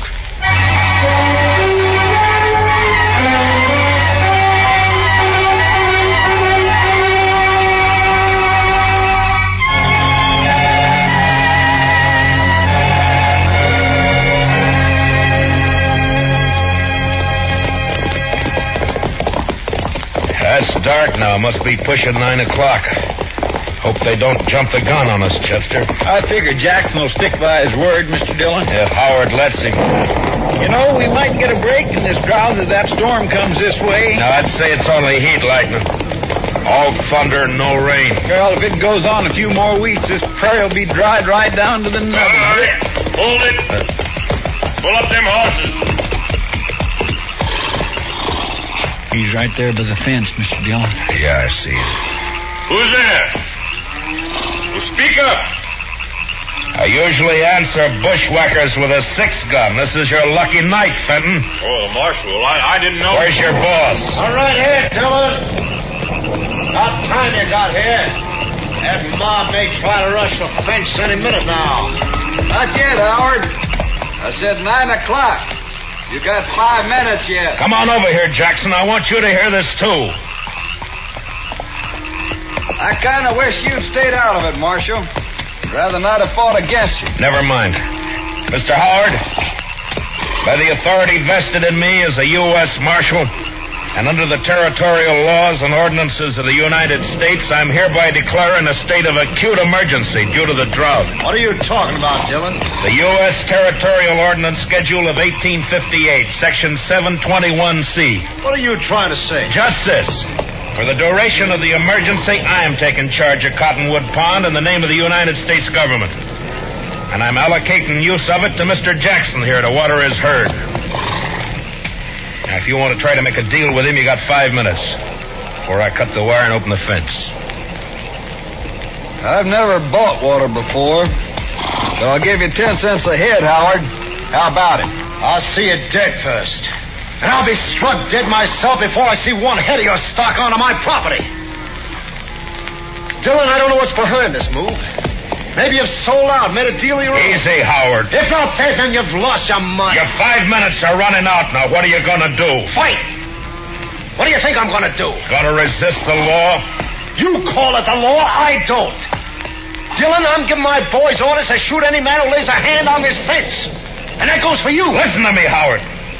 You got a chance to do something that costs you nothing and means life or death to somebody else. And you're refusing to do it. Well, I'm sorry to see it that way. But in any case, this herd gets water. Maybe they will. All right, boys, you heard it. Keep that fence covered. If they want to fight, they'll get one. Jackson, I guess I'm going to need some deputies. Well, I got 25 men here, Marshal. They're yours if you want them. All right, boys. Will you all raise your right hands? Do you swear to uphold the Constitution, ordinances, and bylaws of the United States to the best of your ability, so help you? I do. All right, you're all temporary deputy marshals acting under my orders. Now bunch the cattle in this way and start them through the fence as soon as I open the wire. They won't need much starting, Marshal. They've been smelling that water for hours. Now don't shoot unless you're fired on. If you are, protect yourselves and your herd. All right, let's go.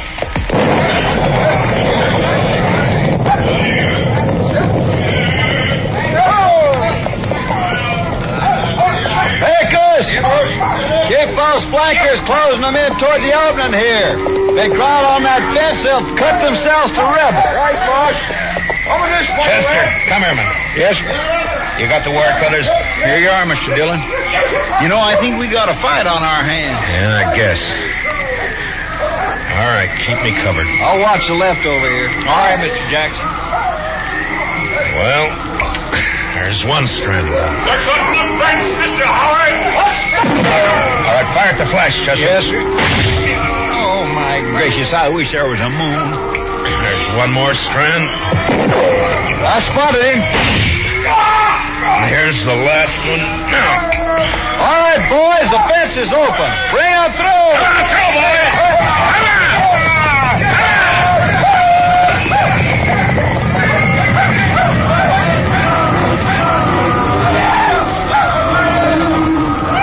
Heads up, Chester. They won't give in this easy. Yeah, you can hear them out there, but you can't see for the dust. Yeah. Wind's coming up off that cloud. Oh, come on. Let's try to find Howard. I'm going to take him in for attempted murder. Last time I heard him, he was down along the fence here, Summers. All right, boys. Fire the flash. What the? Look! Look at them torches, Mr. Dillon. They're setting fire in the grass. Yeah. As dry as it is, they'll start the whole prairie blazing. Jackson! Get your herd through the fence. They're trying to stampede it. It'll take more than fire to turn those cattle away from water. I guess you're right. Look, send as many as your boys as you can to help me. We got to get that fire stopped and fast.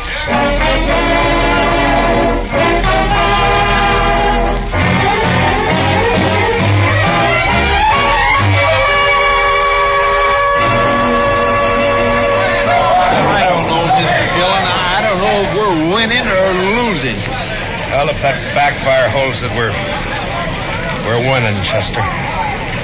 Otherwise... Couldn't have been a worse time. The prairie's dry as gunpowder. Well, at least the herd's safe. They wouldn't leave that pond if the whole world caught fire. Any orders for the boys, Mr. Dillon? Yeah, just have them keep working along the edge of the backfire pickets. Beat out any sparks that get across. Huh? Right, Marshal, I got you. Have you seen anything of the Howard gang? Oh, not a sign. I guess they figured they'd done all they could. Yeah, maybe. Mr. Dillon, I'd swear a storm's gonna break. I can halfway smell the rain. I don't know about that, Chester. But it's doing one thing it won't help us. What do you mean? Look, the wind's shifting. It's starting to drive those flames across the backfire. Well, if it catches there again, it'll get clear away from Yeah, us. it sure will. Now, come on. Let's grab some of the boys and start working behind it. Yes, sir. Go, Dillon.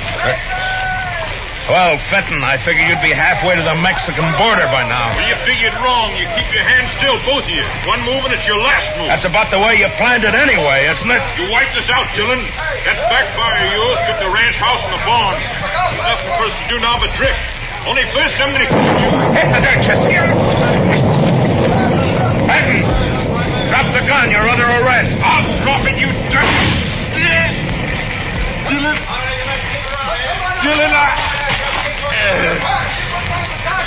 Well, you warned him, Mr. Dillon. Yeah, it doesn't matter much now. Look, Chester.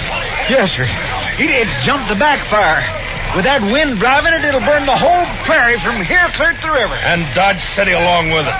Not a way in the world of stopping it either. Heard the shot, Marshal. You all right? I'm sick at my stomach, that's all. Dodge City's gonna burn, Jackson, and there's nothing we can do. I sure didn't figure on this. I let him have the herd, gladly. No, it's my fault. I should have jumped him first. A man does what he has to, Marshal. I don't think that's your way. Well, maybe my way's the wrong way.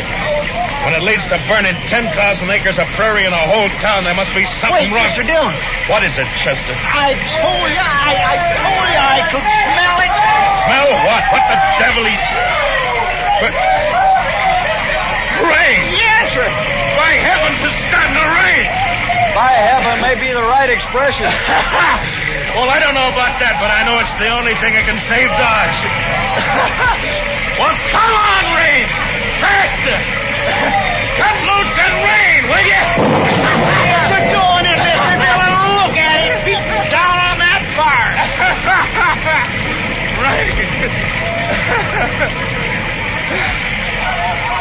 Chester, you know, out here on the frontier sometimes, when a thing like this happens, it makes you wonder if maybe...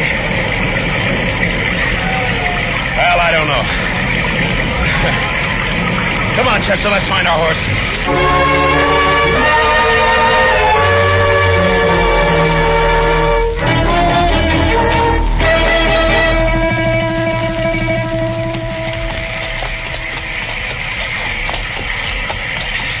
It's sure not letting up any, Mr. Dillon. No. We're still quite a ways from town. Let's swing over along the bluff, Chester, and find a place to wait it out for a while, huh? That's what I was hoping you'd say. Come on. Well, it took a long time to break loose, but it sure making up for luck. Wow! I never saw lightning this before. Yeah. Usually lets up once the rain starts. I guess it's just a freak storm anyway.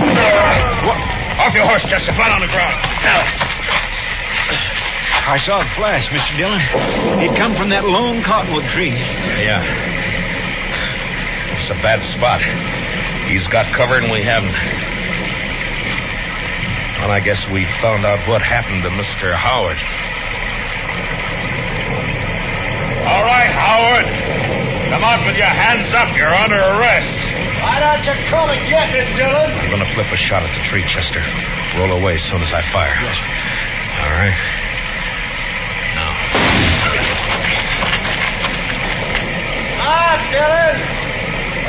about enough. That was close. There's enough light for him to see. He's got all the odds. If he keeps it up, he'll get us sure. Maybe we might just well rush him, Mr. Dillon.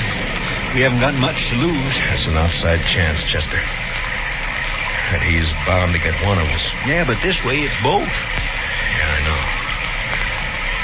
All right. We'll go in on the count of 3. And out and move fast. Yes, sir. And, good luck, Chester. Same to you, Mr. Dillon. All right. 1, 2, 3.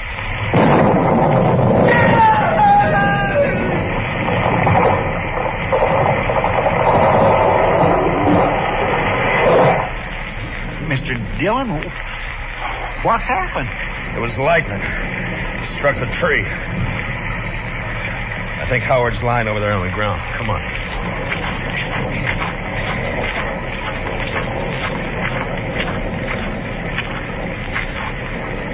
Yeah. He's down, all right. He said he'd be struck dead before he'd ever give in. Well, he was. By heaven, I don't know. The second time tonight. You know, Chester, I think I'm going to change my ways.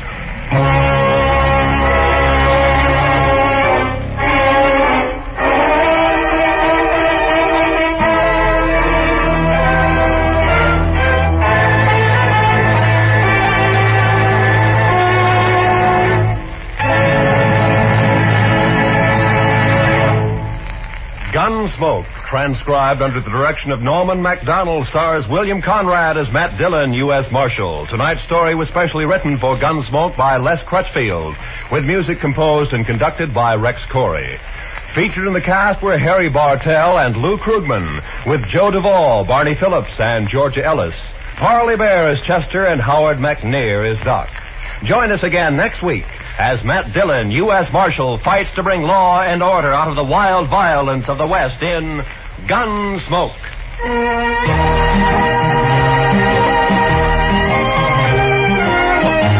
Where there's crime afoot, look for gangbusters. Tonight, listen for CBS Radio's Gangbusters.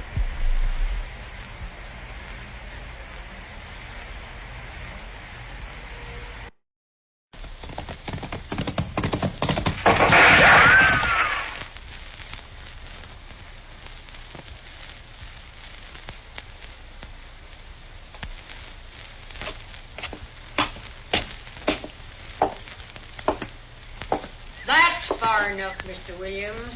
Miss Sager. Mrs. Sager. Mrs. Sager. Would you please put that rifle down? I came here without any guns, without any means of force whatsoever. You come here with force. Now, Mrs. Sager. Come here to force me out of my house, off my land. Mrs. Sager, please. Nobody shoves me off of my land, Mr. Williams. Nobody. This land is mine. It's free and clear, every inch of it. I've no doubt. My husband staked this land 25 years ago. He homesteaded it and raised cattle on it every year till he died. Every year till he died, he raised cattle on this land. I have every respect for you. And nobody takes me off this land, Mr. Williams, you or your filthy railroad or anybody else. My husband left me this land, and he said, Libby, this is your land, and you keep it. I said, Howard, I swear by everything decent, nobody'll ever take this land away from me. A solemn and holy oath, Mr. Williams, to a dying man. Mrs. Sager, now, listen to me for just a minute. Well, I know what you're going to say. Just a minute. 1 minute, Mrs. Sager. Said it 100 times if you said it once. Please, Mrs. Sager, just 1 well, minute. Well, go on, talk then. Talk and get it over with. 1 minute. 1 minute. That's right. I represent the railroad. I know that. And we have reserved from the United States government a right-of-way of land across the United States for our railroad, Transcontinental Railroad, Mrs. Sager, Transcontinental. The United States government... United States government, I heard you. What do you want to do, scare me or something? transcontinental. It's progress, Mrs. Sager. You can't hold back the time. That's what you always say. You can't hold Your back land. Your land, Mrs. Sager, is directly in the right of way. Now, we're willing, more than willing, we're happy to pay you 3 times the worth of this land. I said I wouldn't sell, Mr. Williams. How many times I got to repeat it? It's not a matter of... Mrs. Sager, please, I wish you'd lower that carbine. It's making me nervous. I noticed you shaking. The minute's almost up. The point is, you've got to sell. You're on public land to be reconverted. Now, we sent you a check and a notice to get off the land. No, not us. The United States government. That makes it mandatory, compulsory. It's a free country. Progress, Mrs. Sager, for the common good. It's a free country. I can live where I want, and this is where I'm living. And let me tell you something, Mr. Williams. I'm staying right here. You could have orders from the president. I'm just as good a citizen as he is. Now you just scoot off on this property. I'd hate to have to call the United States Marshal. Now, Mrs. Sager, I don't like to use force when reason will do. Get off this property, Mr. Williams, or I'm going to remember the United States government has a law about trespassing. Did you hear me? Scoot.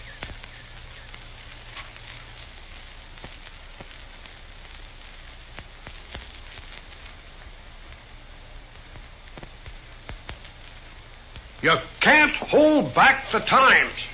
That's what I told her, Marshal. She held that rifle on me every second. It seems funny to you, I suppose.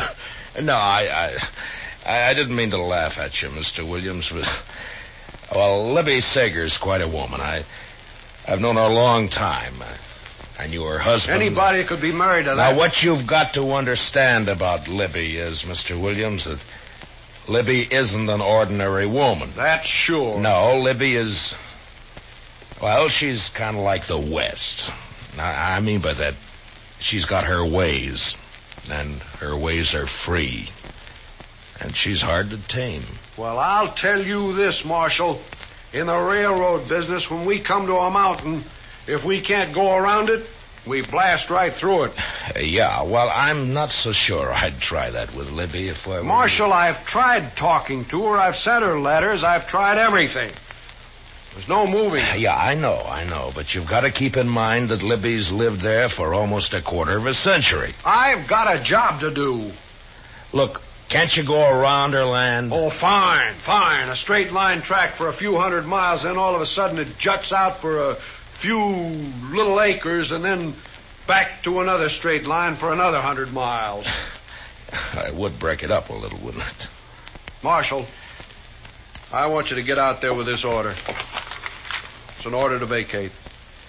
Every time we send her a check, she sends it right back. So here's a check to go with the order. Look, Mr. Williams, she's not going to move. I know that woman, and she's not going to move. That's a United States government order, and you're the United States Marshal. Oh, please, Mr. Williams, don't remind me of my duties. There's some things I don't like about this job. Eviction and seizure. Chester. Yes, sir, Mr. Dillon? Eviction. Federal order. Libby Sager, yes, sir. You weren't listening at the door, were you, Chester? Oh, no, sir. My, absolutely not, Mr. Dillon. It's just I am cursed with wonderful ears. Comes from so many nights out hunting. Why, my whole family got ears. All right, Chester. Mr. Dillon, isn't there some way the railroad can go around that property? I purely hate to see that woman. He's made me a villain when I'm just doing my job. Yeah. All right, Mr. Williams, I guess we all feel a little like that right now. Come on, Chester.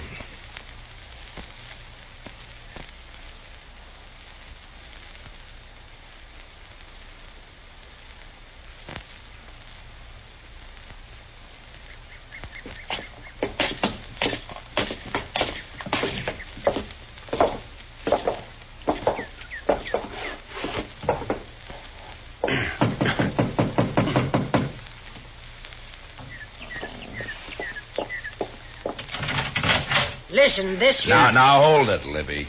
Saw you through the curtains. Well, I saw you peeking. Coward little railroad has to bring the marshal. Mr. Williams I asked had me to, Mrs. Sager. I told you before that... Hot-bellied little railroad had to get the marshal. Now, Libby... Libby, I want you to put that carbine down, and I want you to act like a human being. Huh? Don't you start anything with me, that kind of talk. Now, Matt Dillon, I knew you too long for that kind of talk. Libby, what would Howard have said if he could see you standing there holding a carbine on me? You can say what you got to say right here and right now. Just leave my poor dead husband out of this. You think he'd stand in the way of progress the way you are? Progress?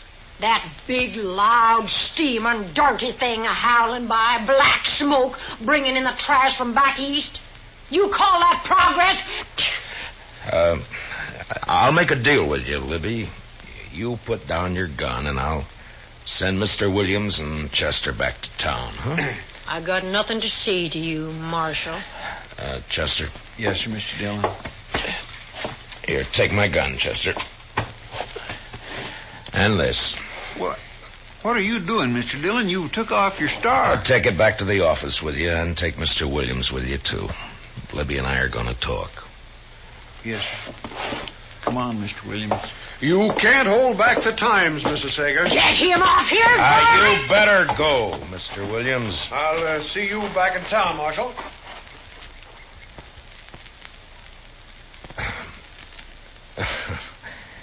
Well, Libby, aren't you going to ask me in? I told you, Marshal. The name's still Matt, Libby. No star. See? Now can I come in? Well, I suppose. Thank you. Well, looks just about the same. Yeah, it's going to stay that way. Nothing's going to come a-steaming through this sitting room. Sit down, man. Libby, I'd give anything not to have to give you this order, but... Here. Well, Howard took me out here to this piece of land. He staked it out here because it had a creek for the cattle and some good grassland. We just got married. Took me out here and stood me right about where you're standing now. And he said, Libby, this is ours. Yours and mine. Uh-huh. He built this place, Matt. Every board he split with his own hands. Every board of it, every nail in it. Yeah, I know. You don't know. The 3 days and the 3 nights, just the two of us, behind that upsot wagon, caught out there in the attack. Oh, they'd have burned the house down. But we held them off. All of them Indians, a-hooping and a-hollering. Wasn't until the second day they got him. Yeah. Oh, that arrow must have been terrible inside him. It was like something in my own chest, man. I swear it couldn't have hurt no more. I held him in my arms. I was crying. I just couldn't help it. And he looked like a little boy. I swear it seemed like he wasn't a man anymore. He's just a little boy in my arms there. He said, Libby, you gotta hang on to the land, Libby. It's all there is. I said, I know it, Howard. He said, don't let nobody drive you off here. I said, Howard, I won't. And I didn't. I stayed there, no food, no water. 2 days more. They're waiting. But they'd gone. And the place was still mine. Libby. Now, do you think I'm going to get off of this land now? Just because of a little piece of paper? Matt, you go on back. Tell that railroad I'm here for good. Dead or alive. Next time, you better keep your guns.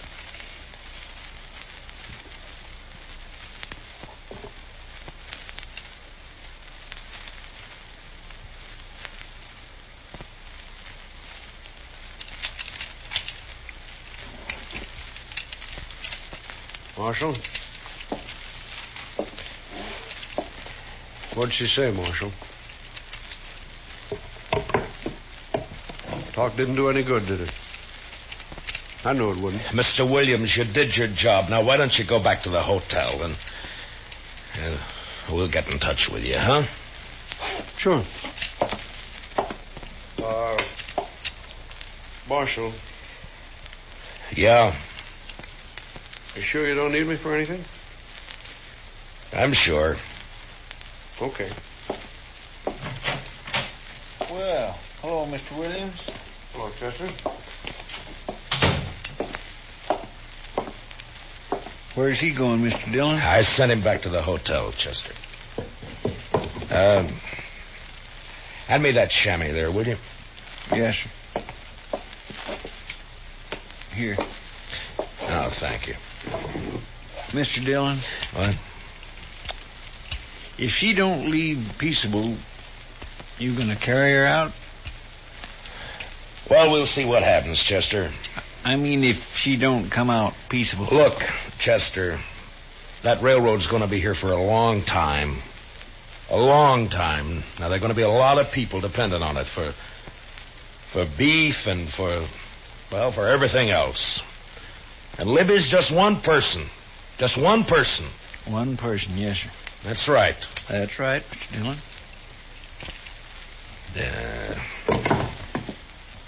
Mr. Dillon, I've never seen you like this before. Chester, I can't do it. All right.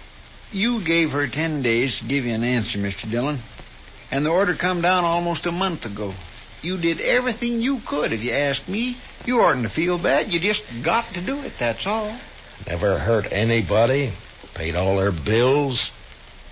Now we got to run her off our land. Well, it wasn't nobody's fault that Howard Sager homesteaded on what was going to be a railroad track. Wasn't his fault, nor her fault, nor your fault. Wasn't even the railroad's fault. I know. You're right, Chester. You're right. And Mr. Dillon, she'll have enough money she can live anywhere. Yeah. Yeah, sure. Sure. Anywhere except where she really wants to live.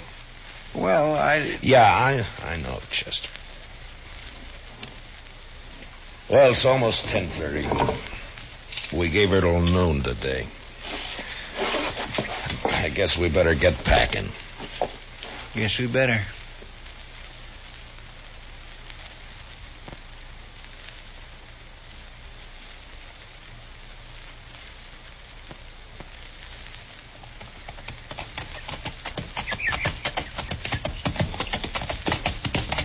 Oh, well up. Oh.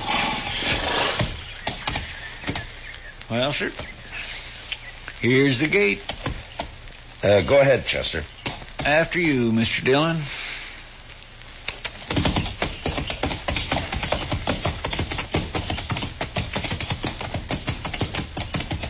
Matt Dillon? Oh, boy.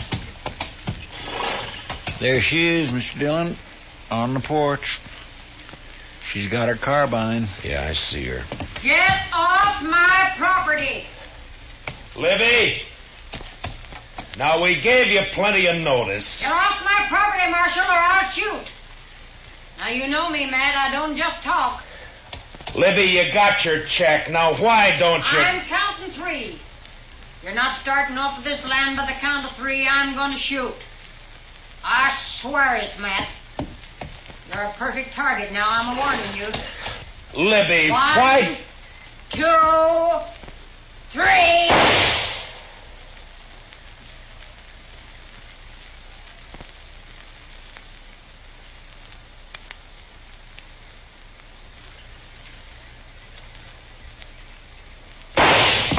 Mr. Dillon? That big rock over there.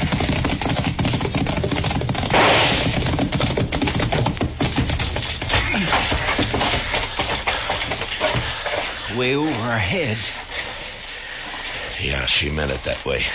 Makes me feel a little silly running cover from a woman. I got a decent respect for Libby's eye, Chester. Well, what do we do, Mr. Dillon? Well, we can't just stay here forever. Look, maybe we can sneak up from the other side. You think you could work your way around? I imagine so. All right. And Chester. Now, don't worry, Mr. Dillon. I'm not going to use no gun. All right. If you can get in the house and get that rifle away from her, I'll just stay out here and try to keep her attention. Yes, sir. Okay, good luck.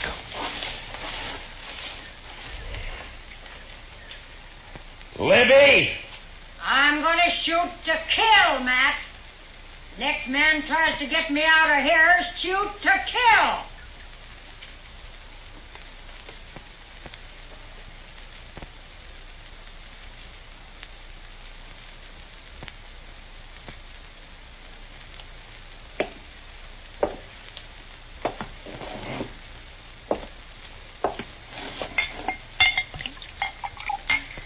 Hot. That's right, Sam. Here's to you, Williams. Sure. I must be getting drunk. Even this stuff tastes good. Sam? I can't help but admire that woman. But then I'm always the one to boost the underdog. We got to start construction on the 18th to keep the schedule. You haven't even had a chance to start surveying. One woman standing alone against a whole mess of us. Spikes, crew, rail. It's inspiring. Ties all creosoted. I'll get bounced, sure. Let me tell you, Williams, she's one out of a million. Quite a woman. Quite a woman. Yeah. I said then, and I say right now, nobody takes that woman off her land alive. Nobody. She's got more real stuff in her than you and me put together. You're drunk. Hanging on to the last breath. Why, it's wonderful. Woman like that can't hold back the progress of a whole nation. Absolutely not. Nobody can hold back the time. Time and tide wait for no man. If everybody felt like her, there wouldn't be any railroads. There wouldn't be any progress whatsoever. You need a drink. Maybe I do. Sam? I don't think that marshal's doing a thing out there. Minion of the law. Strikes me as sentimental, that marshal. Oh, I don't know. Point is, there's a job to do. I think we ought to go out there and prod him. Well, you said he told you to stay in the hotel room. I know. No, that's what you said. Well, if you want to go down there, it's fine with me, but that's what you told me he said. Well, how does it look, the railroad representative taking the afternoon off at a time like this, huh?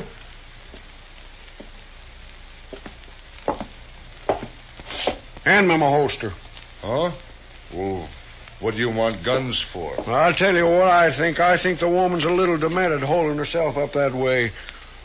Her husband's death, years alone in that house. She's crazy. It's fanatic. Yeah. Here. Thanks. Fully loaded.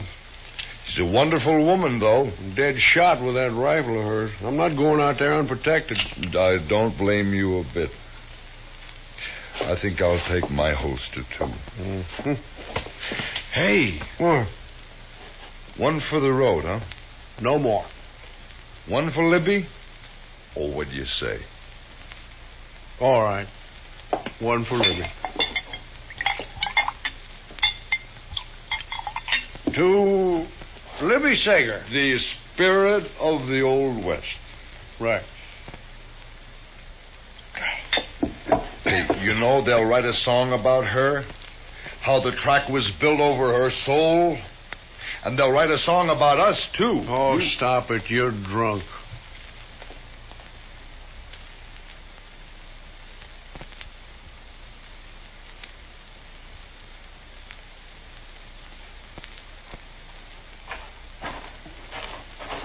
How's it going, Marshal? Didn't I tell you to stay back at the hotel? I brought Sam with me. Thought maybe you could use some help. Sam with me. Huh?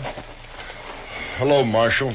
You don't mind if we just stick around, do you? Well, stay back and keep quiet. Where's your friend?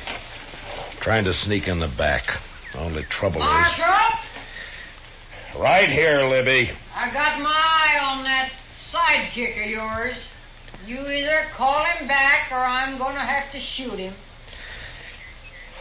Chester!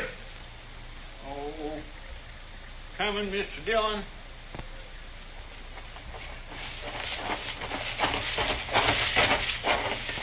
I'm sorry, Mr. Dillon. No, it's all right, Chester. It just didn't work, that's all. I declare I can't figure how she spotted me. You don't know how careful Yeah, I was know. walking. Looks like there's only one thing to do. Let's go in after her. Now you're talking. Fine. Now, you two just stay right where you are, and no guns, you understand? Sure. Libby!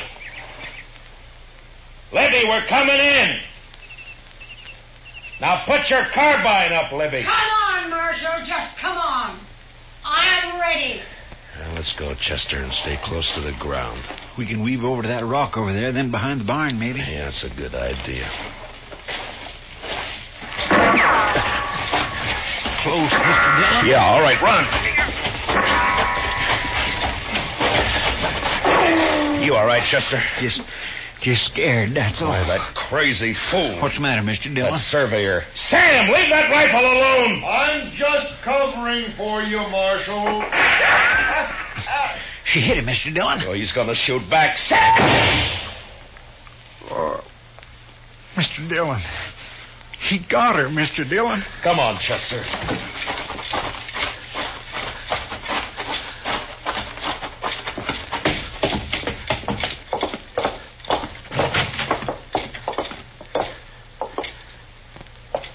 Libby? There goes Sean, Marshal. It wasn't him, Miss Sager. Lift up her head, Chester. It's better this way. Matt, much better this way. Marshal? Oh, I didn't mean to, Marshal. I told you to put up that gun. I was trying to cover for you. When she got me in my shoulder, I didn't think. I just... Matt. You just lay quiet, Libby. We'll send for the doc. Now you let me be. Say, Matt. Yeah, Libby. Matt, I bet you people don't forget me so easy. They won't, Libby. You know, Matt, I'll bet they'll remember me every time.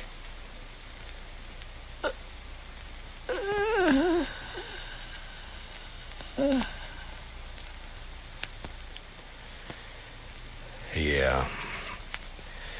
Every time that train whistle blows. My gracious. You know, Chester, sometimes progress is hard to come by.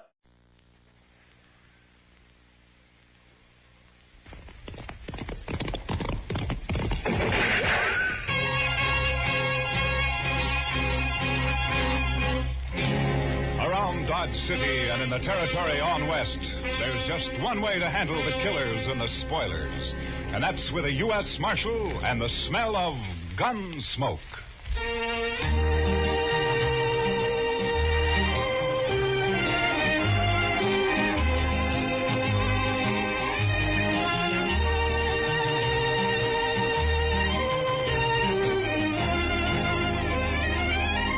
Gunsmoke, starring William Conrad. The transcribed story of the violence that moved west with young America. The story of a man who moved with it. Matt Dillon, United States Marshal.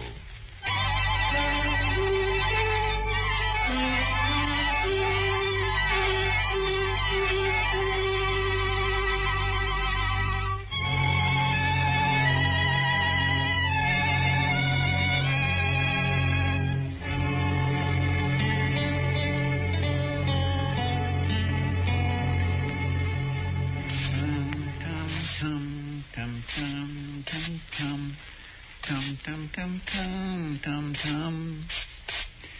Tum, tum, tum, tum, tum, tum, tum. Tum, tum, tum, tum, tum, tum. Chester, do you have to do that? You're just stirring up a lot of dust. Well, cleanliness is next to godliness, Mr. Dillon. Yeah, I know, Chester, but all you're doing is getting it off the floor into the air. Man can hardly breathe in here. All right, Mr. Dillon. I'll do my sweeping later. Yeah, good. My mother taught me that, Mr. Dillon. Taught you what, Chester? That cleanliness is next to godliness. She was a fine woman, too. Oh, look, Chester, it's a good saying, and it's probably true, and I got nothing against your mother, except that she also should have taught you how to sweep. Well, maybe she just didn't have the time, Mr. Dillon. You see, there was an awful lot of us, and, well, with chores and... Oh, hello, Doc. Come on, I'll buy you a drink. What? Doc said he'd buy you a drink, Mr. Dillon. He really said that? You coming? Doc, you got to quit throwing your money around the way you do. Maybe you don't need a drink. No, wait a minute, Doc. I'm with you. I'll tell you all about it when I get back, Chester. I'd be mighty interested, Mr. Dillon.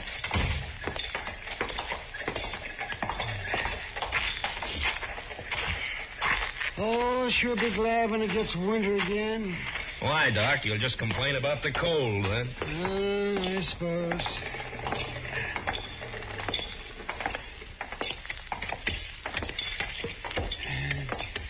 You go sit with Kitty, Matt.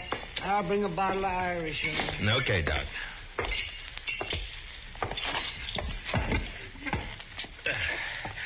Hello, Kitty. Hello, Matt. What are you and Doc up to? Hey, he wants someone to talk to, so he picked me. And you. Fine. I'm a good listener. Lots of practice.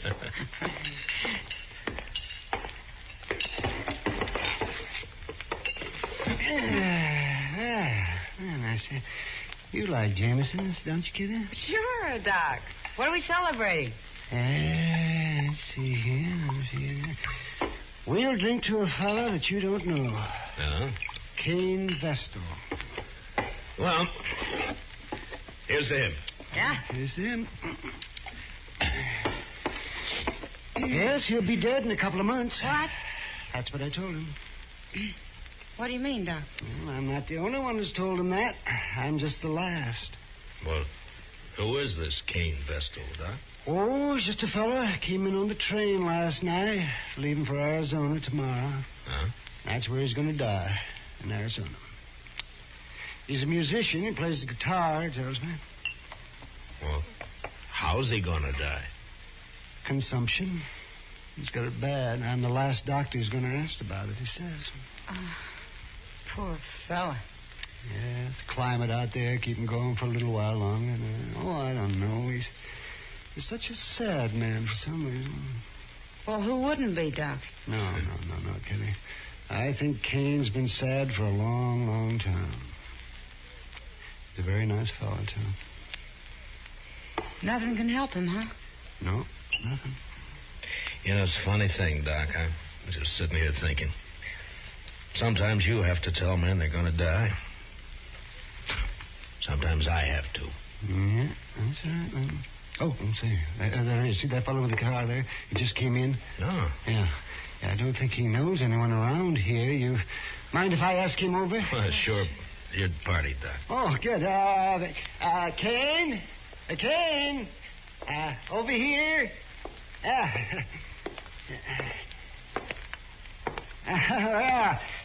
Sit down. Sit down.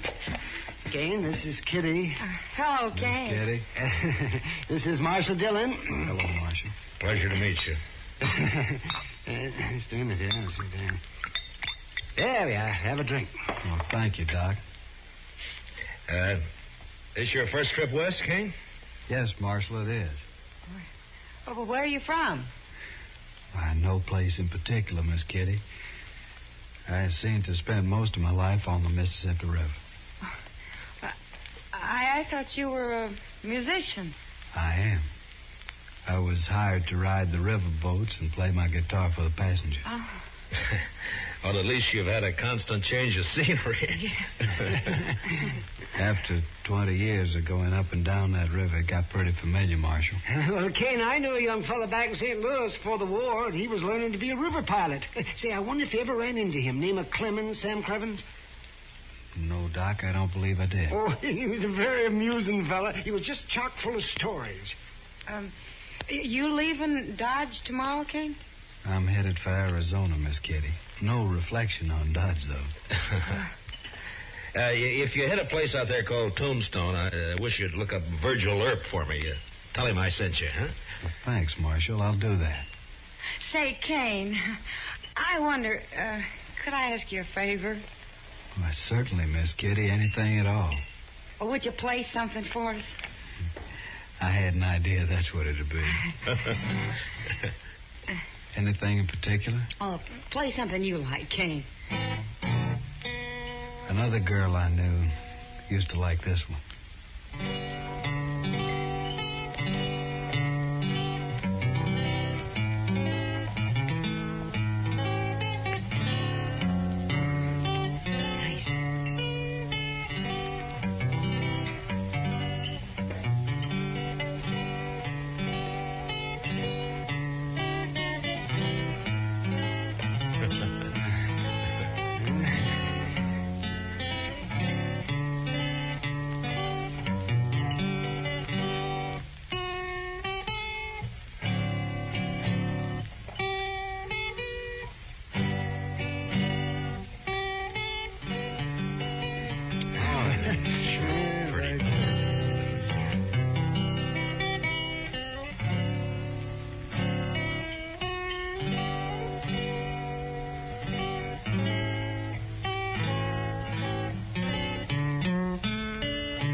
Thank you, Miss Kitty. I wish you were going to stay here a while.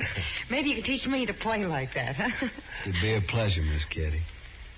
But I'm afraid I won't be around for long.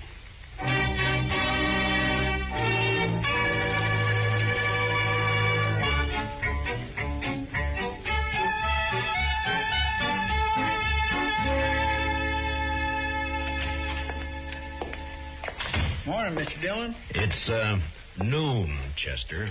Yes, sir, I know, but you went off with Doc yesterday, so I figured I had a little time coming today. Well, that depends on how you spent it. Now, if you've been gambling, Now, Mr. Dillon, you know I never gamble. No, sir. I was out helping a fellow learn to shoot a 6-gun, that's all. Now? You mean there's a man in Dodge who doesn't know how? This fellow don't. Never had one in his hand before. He's a musician. What? Plays the guitar, he told me. You mean Kane? Kane Vestal? Yes, sir, that's his name. Nice a fellow as you'd ever want to meet. Yeah. But he was supposed to leave on the stage this morning. And what's he done with a 6-gun anyway? Well, I don't know, Mr. Dillon. He just come by here early this morning and asked me if I'd teach him. Where'd he get the gun? Said he'd just bought it. Anything wrong, Mr. Dillon? No. It just doesn't add up somehow, that's all. Oh, well, he won't cause any trouble. He's not the sort. You never know, Chester. No, sir. And my Kitty looks pretty this morning. She's got a yellow parasol, Mr. Dillon. Kitty? Oh, I think I'll go see her for a minute. I'll be right back, Chester. Yes, sir, Mr. Dillon.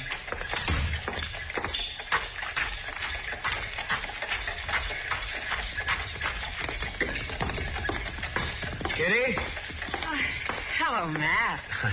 Kitty, I'd like to talk to you for a minute. Well, sure. What is it? I'm curious about something, Kitty. Maybe you can help me. Maybe. How long was Kane Vestal with you yesterday? Kane? Oh, well, he didn't leave till the evening. Why? Well, he didn't go out on the stage this morning, and he's bought himself a 6-gun. You any idea why? Gun. Huh? Doesn't sound like Kane. Anything happened yesterday, Kitty, or did he tell you anything? Oh, yeah. There was one thing, Matt. Joel Adams and a couple of his men came in. Yeah? Kane got pretty upset when he saw him had a bad coughing spell. Huh? Later, he asked a lot of questions about Adams. Well, what'd you tell him? Just that Adams is a big landowner around here, that nobody who isn't working for him likes him very much. That's all I know, anyway. Yeah. They didn't talk, Adams and Kane. No. I don't think they even know each other. Well, anyway, he sure isn't the sort to be packing a gun. Now, you'll just get into trouble, Matt. Yeah. Where's he staying, did he say? Dodge House, I think. Thanks, Kitty. I'll see you later.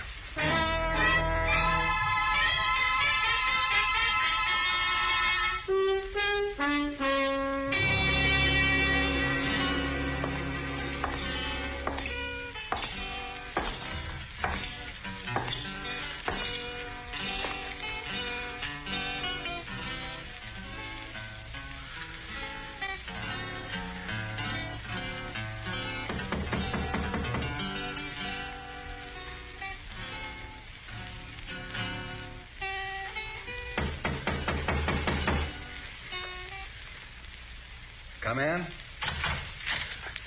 Hello, Kane. Why, Marshal Dillon. Come in, come in. Thank you. What can I do for you, Marshal? I thought you were leaving Dodge on the stage this morning. Well, I was, Marshal, but I changed my mind. You know how it is. Sure, Kane, sure. Now, we're glad to have you around. Yes, though.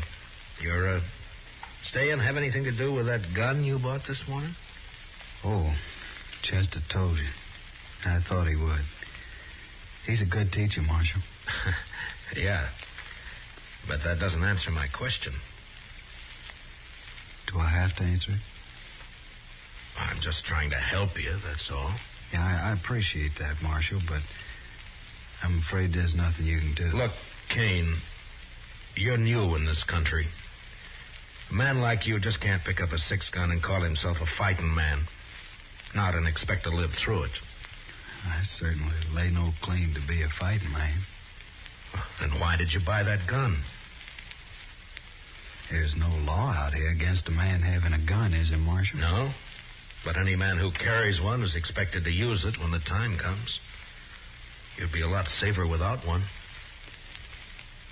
Being safe doesn't mean a whole lot to me, Marshal. Not now. Yeah, I know. Doc told me. What's it all about? It's a long story. And an old one, I suppose. I'd really rather not talk about it. Well, I can't force you to. But tell me this. Does it have anything to do with Joel Adams? Yes, it does, Marshal.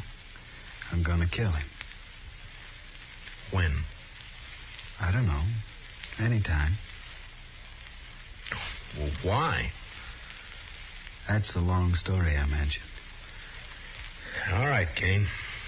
But if you try to face him, he'll kill you before you got that gun halfway out of your belt. And if you shoot him any other way, you'll hang for it. You've forgotten something, Marshal. What? No matter what I do, I'm going to die soon anyway. A month or two isn't going to make any difference. You hate Adams that much? I wouldn't kill a man I didn't hate, would I? I didn't think you were the sort of man who'd kill anyone. Only... Anything happened yesterday, Kitty, or did he tell you anything? Oh, yeah. There was one thing, Matt. Joel Adams. He doesn't know me anyway. Never even saw me before. But you want to kill him? Yes, sir. Well, I'll take your gun away from you, but you just find another one. And I can't arrest you unless I catch you trying to bushwhack him. I'm sorry for the trouble I'm causing you, Marshal. You know, I've never had to deal with a man like you before, Kane. Maybe I ought to just tie you up and throw you on that stage. You could. But I'd just come right back. Yeah, I guess you would. I'm sorry this has to happen here in Dodge, Marshal. Then why don't you leave? I guess I hate Joel Adams too much. All right, Kane. I'm through trying to convince you. So long. Goodbye, Marshal.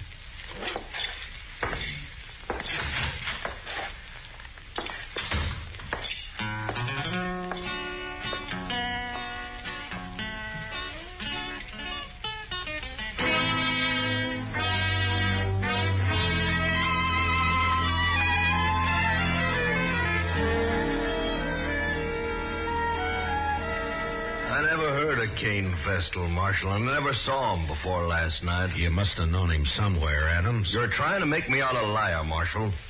I'm trying to save Kane's life and yours, maybe. Oh, he ain't gonna shoot me. I'll kill him first time he looks sidewise. Maybe you won't see him. Oh? Shoot me in the back, eh? Well, in that case, In that case, what? Why, nothing, Dillon, nothing. Forget it. If Kane's shot in the back, you'll be the first man I'd take in, Adams. I don't even know him. Why should I shoot him? I'm only warning you. Well, just leave me be, Marshal. I can take care of myself. See that you do, Adams, and only yourself. Why, sure, Marshal. Only I don't much like the idea of some stranger gunning for me. Makes me sort of uneasy. There must be some reason for it. Don't start it again, Marshal. There ain't no reason. I know. You've led a blameless life. You never hurt anyone. I told you twice. There are men around here. Yeah, I appreciate that, Marshal, but I'm forever any good, Adams, so don't tell me Kane's got no reason. I don't believe it. You're pushing me now, Marshal. I'm tired of your talk, that's all. Maybe it's true you don't know him, but he sure knows something about you. Well, then he'll wish you didn't. That's all I got to say. Well, just keep out of his way. Give it a little time, and maybe there won't be any killing at all. Why, sure. All the time in the world. All right, Adams. I've done all I can. Just don't worry about me. I'm not. Then goodbye, Marshal. Goodbye.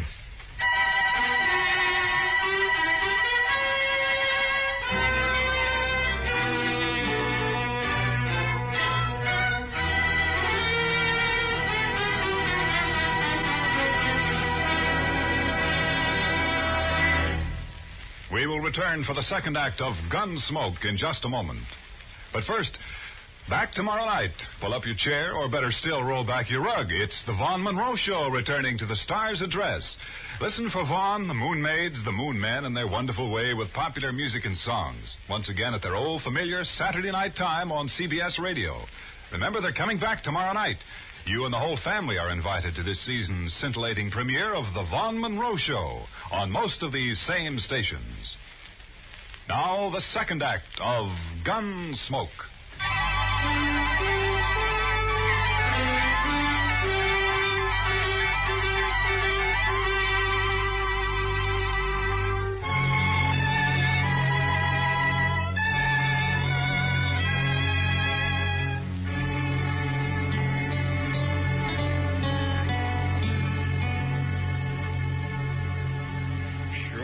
Quiet around town tonight, Mr. Dillon.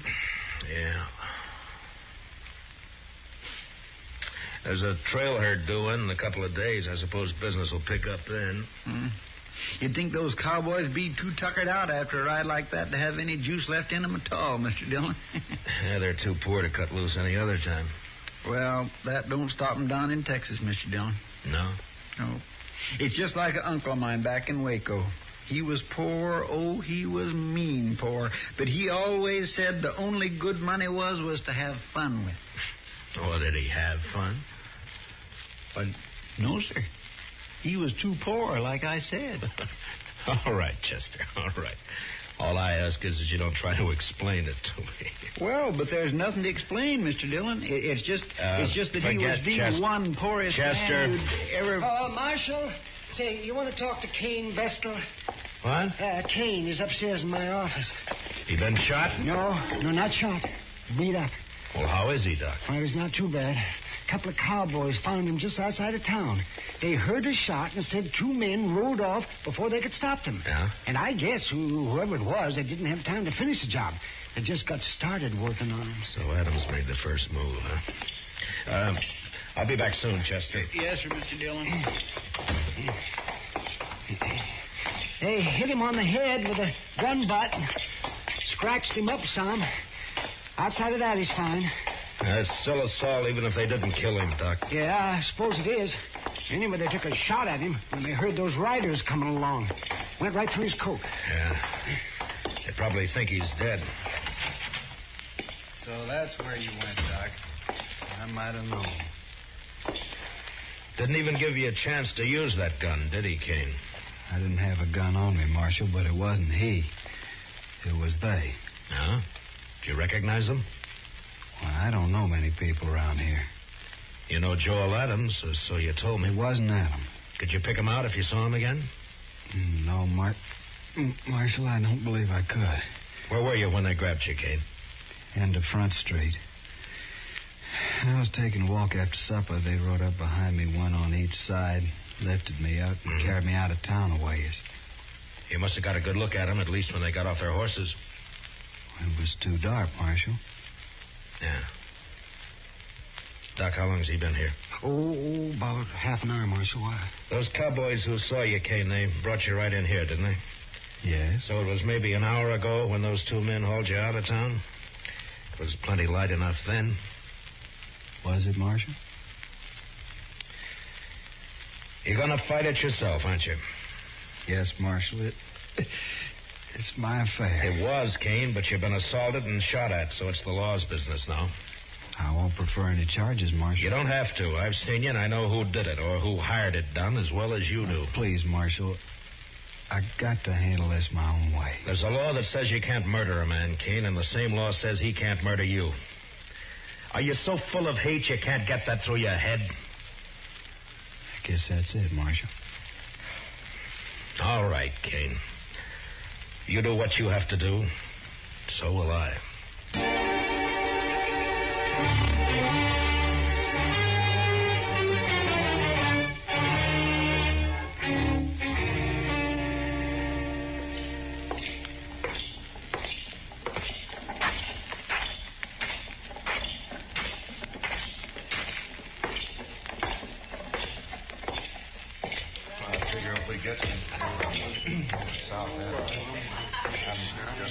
Hello, Adams. I've been looking for you. That's late, Dillon.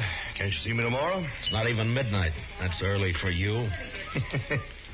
You see how this marshal's always trying to get me on the prod, boys? These boys of yours play pretty rough themselves, Adams. Meaning?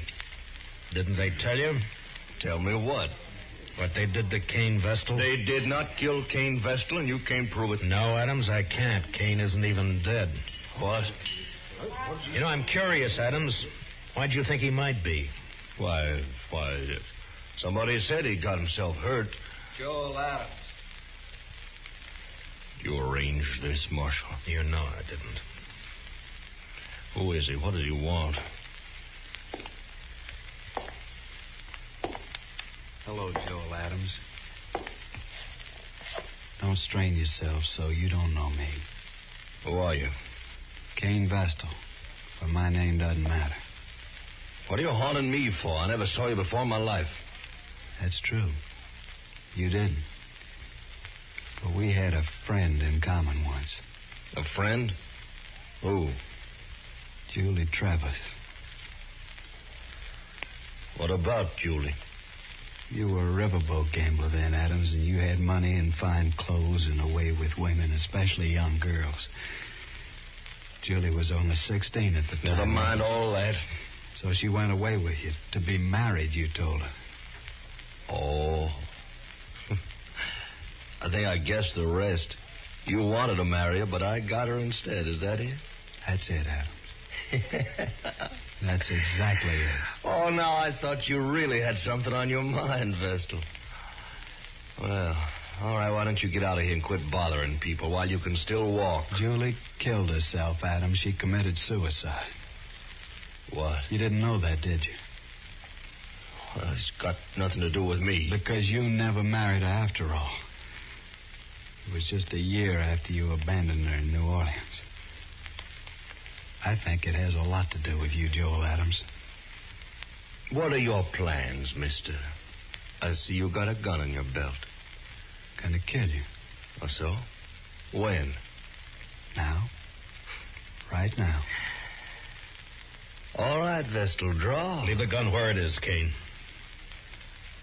One thing I always promised myself, Adams. Someday I'd spit in your face. Why, you...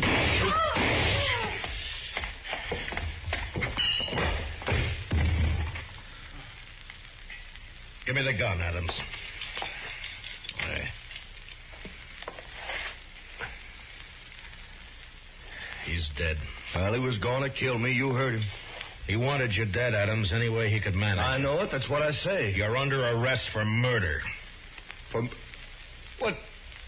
It was a gunfight. Kane never even moved for his gun. Well, then I'll hang for this. He couldn't have got me any other way. No, don't suppose he could have. I remember the river gamblers used to say, don't matter how you win so long as you win. That Kane should have been a gambler. Maybe he was. Come on, let's go.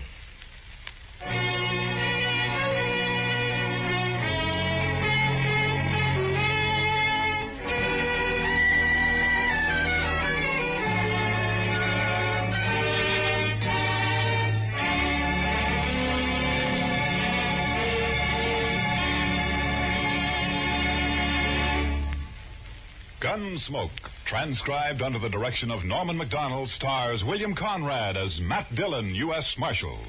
Tonight's story was especially written for Gunsmoke by John Meston, with music composed and conducted by Rex Corey. Featured in the cast were Harry Bartell with Georgia Ellis and Larry Dobkin. Parley Bayer is Chester, Howard McNear is Doc. Clancy Cassell speaking. Join us again next week as Matt Dillon, U.S. Marshal, fights to bring law and order out of the wild violence of the West in Gunsmoke.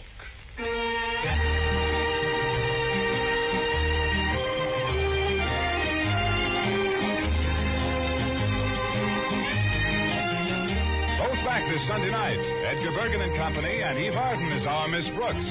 Yes, it's the Bergen and McCarthy Show with Mortimer Snerd, Podine Puffington, Effie Clinker, Ray Noble's Orchestra, and guest stars. Back Sunday nights at the Star's Address starting this weekend. Returning the same night is our Miss Brooks, starring Eve Arden as an English teacher ever seeking her special degree in romance. For comedy galore, enjoy Bergen and McCarthy and our Miss Brooks on most of these same stations. Back this Sunday night, presented by CBS Radio. This is Amos, but my real name is Freeman Gosden. I urge you to vote. And as Amos would say, follow the election returns on the CBS Radio Network.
Dodge City and in the territory on west, there's just one way to handle the killers and the spoilers.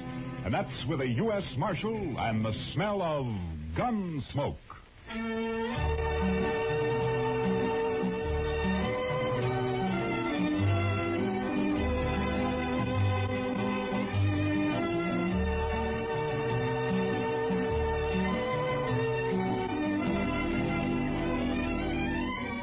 Gunsmoke, starring William Conrad. The story of the violence that moved west with young America. The story of a man who moved with it. Matt Dillon, United States Marshal.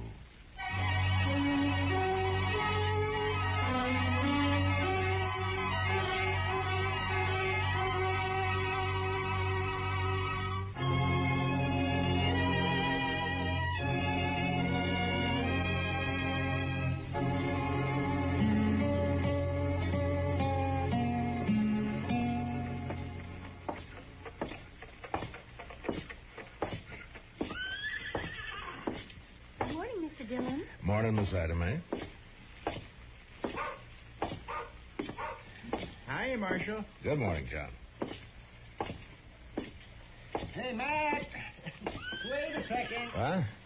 Oh, hiya, Doc. Oh, on my way over to jail. After you. Oh? You heard about the Longhorn? No, what about it? You haven't heard, or you wouldn't ask. Well, heard what, Doc? Well, I'll walk along with you if you're heading that way. Well, as a matter of fact, I was heading that way. Hey, what's all that crowd out in front there for? In due time, Matt. In due time. You know, Doc, there's only one thing that makes you happier than having a secret, and that's to collect your coroner's fee. Yeah, might get a fee out of this, too, for it, Silver. No wonder you're all worked up. Hey, have you heard about the Longhorn? It's the doggone thing. It's the Longhorn, doggone thing I ever come across. Morning, Mr. Dillon. Hiya, Chester. Say, you heard about the Longhorn? No, Chester, I have not heard about the Longhorn. What? He's upset, Chester. He's the only man in Dodge who hasn't heard. Look, so help me, Doc, if this is one of your practical jokes. No. I had nothing to do with it. You'll see. Will you pardon me, ma'am? Let him through. Pardon me, please. Let me through. Excuse me.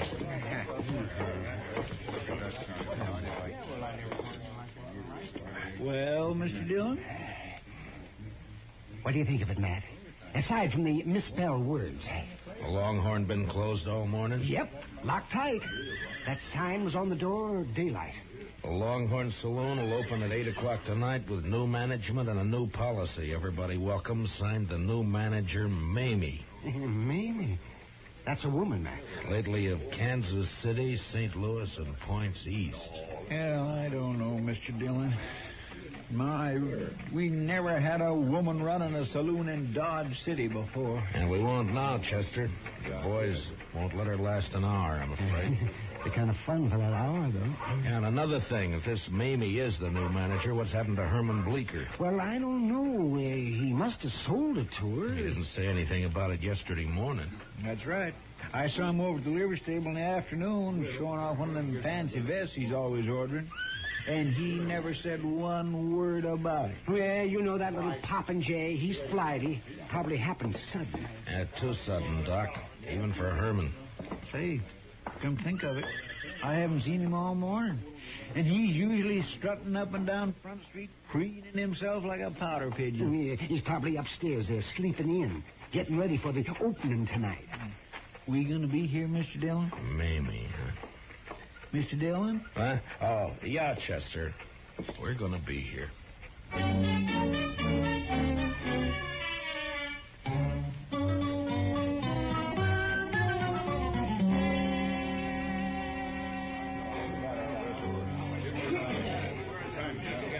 I'm sorry, boys. She's upstairs. Said she'd be down about 8 o'clock, and that's all I know about it.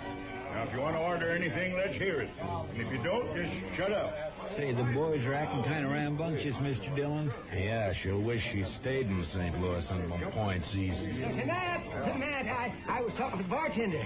I asked him what she looks like. And he said if he told me, I wouldn't believe it. Now, the fella I'd like to talk to is Herman Bleeker. Yeah, well, nobody's seen hiding ahead of him. You know, Matt, I'm beginning to wonder, too. Howdy, strangers. What? Welcome to the Longhorn. I'm Mamie, the new owner. Mamie? My gracious sakes alive. 190 pounds if she weighs an ounce. Yeah, that bartender was right. I wouldn't have believed it. Boys, looks like we're going to be doing business together, so let's get things straight right in the beginning. Now, in the first place, the minute you stick your foot inside that door, you're on my stomping ground.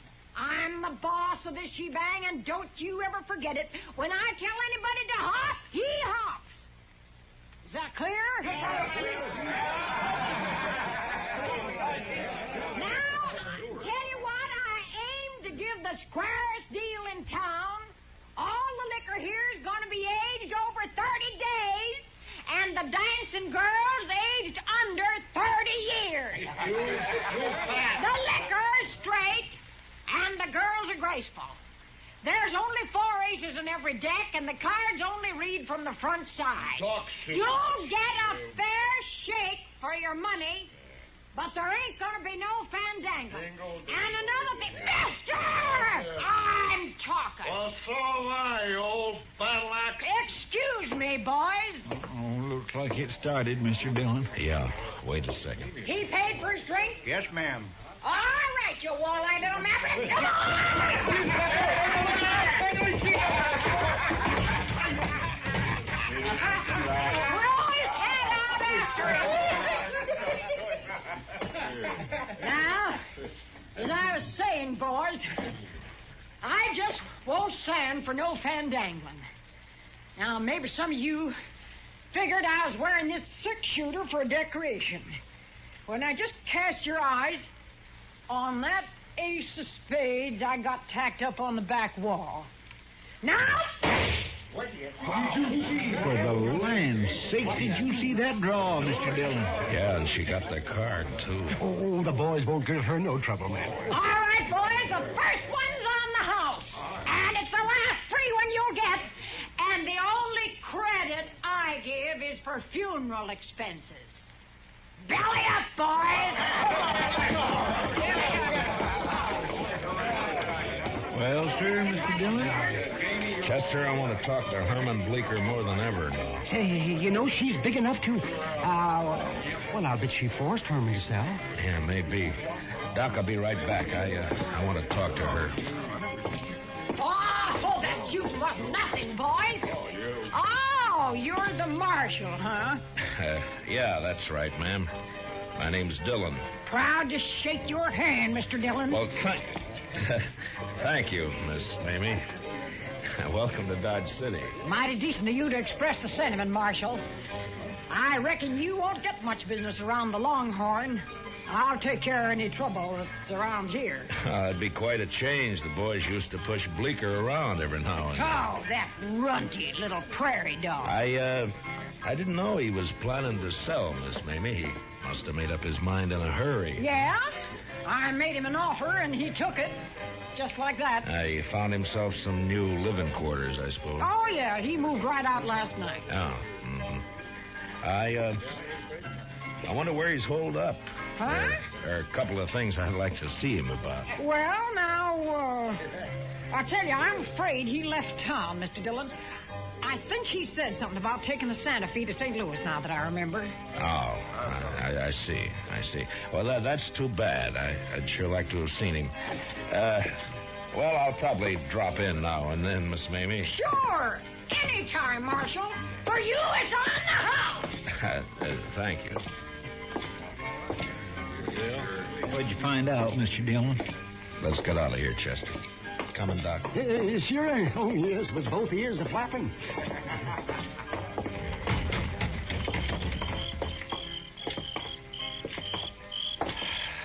Well, boys, what do you think of her? Oh, my gracious, Mr. Dillon, I sure would hate to meet her in the dark. Oh, why, she's got a voice like a buffalo. Ain't it awful?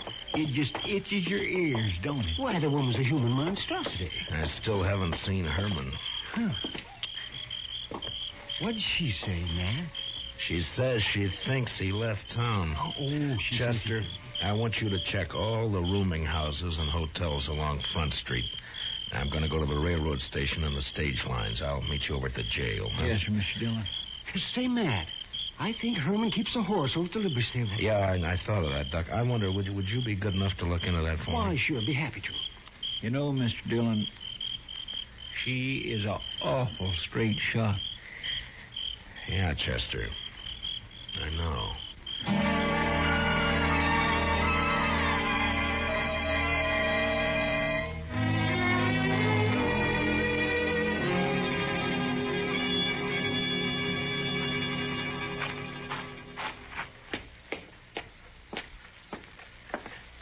You here, Matt? Oh, yeah, come on in, Doc. Well, his horse is still over at the stable. He didn't tell them anything about leaving. He didn't leave, Doc. Mamie came in on the 9 o'clock train last night. Only one train out after that, around midnight. He wasn't on it.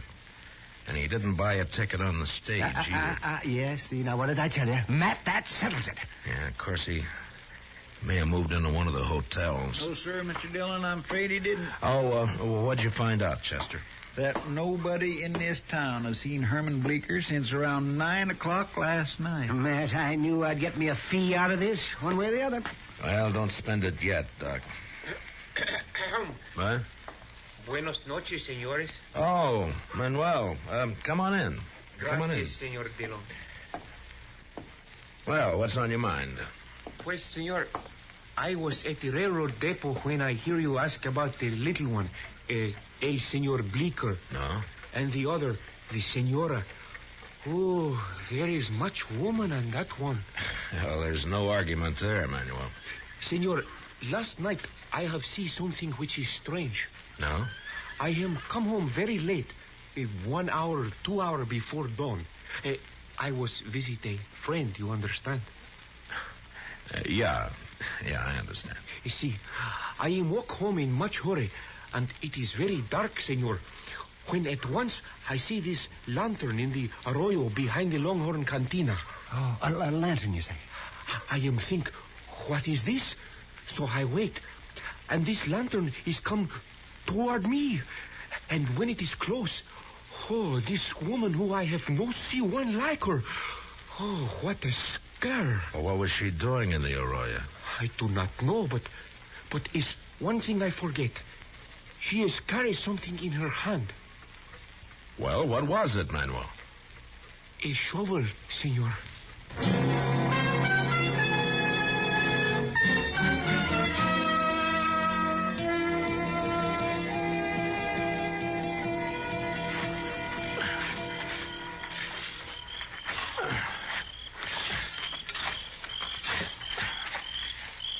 Find anything, Matt?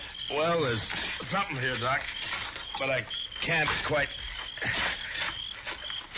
Hold the lantern over here, will you, Chester? Yes, sir, Mr. Dillon. I found something here, if I can just get it loose. Lantern all right, Mr. Dillon? Can you see what it is? Yeah, it's fine, Chester. Yeah, I got it. Oh. It's a boot. Yeah, here's the other one. Yeah. All that fancy stitching. Matt, those are his. I've seen them on him. Yeah, so have I, Doc. Yesterday, in fact. Here, take him, Chester. Yes, sir. There's a bundle of some kind here. Oh, you found the body, huh? No, it's clothes, I think, Doc. Let's have a look. Yeah. That's all there is, too. The hole doesn't go any deeper. That's hard pan on the bottom there. Hold the lantern down, Chester, and let me get this unwrapped. I'm not so sure about that coat, Mr. Dillon. A lot of them like that around town. Yeah, I know, but take a look at this fancy vest. Oh, that's Herman's. Nobody else in Dodge City'd ever wear a thing like that. Well, from the looks of it, he won't be wearing it again.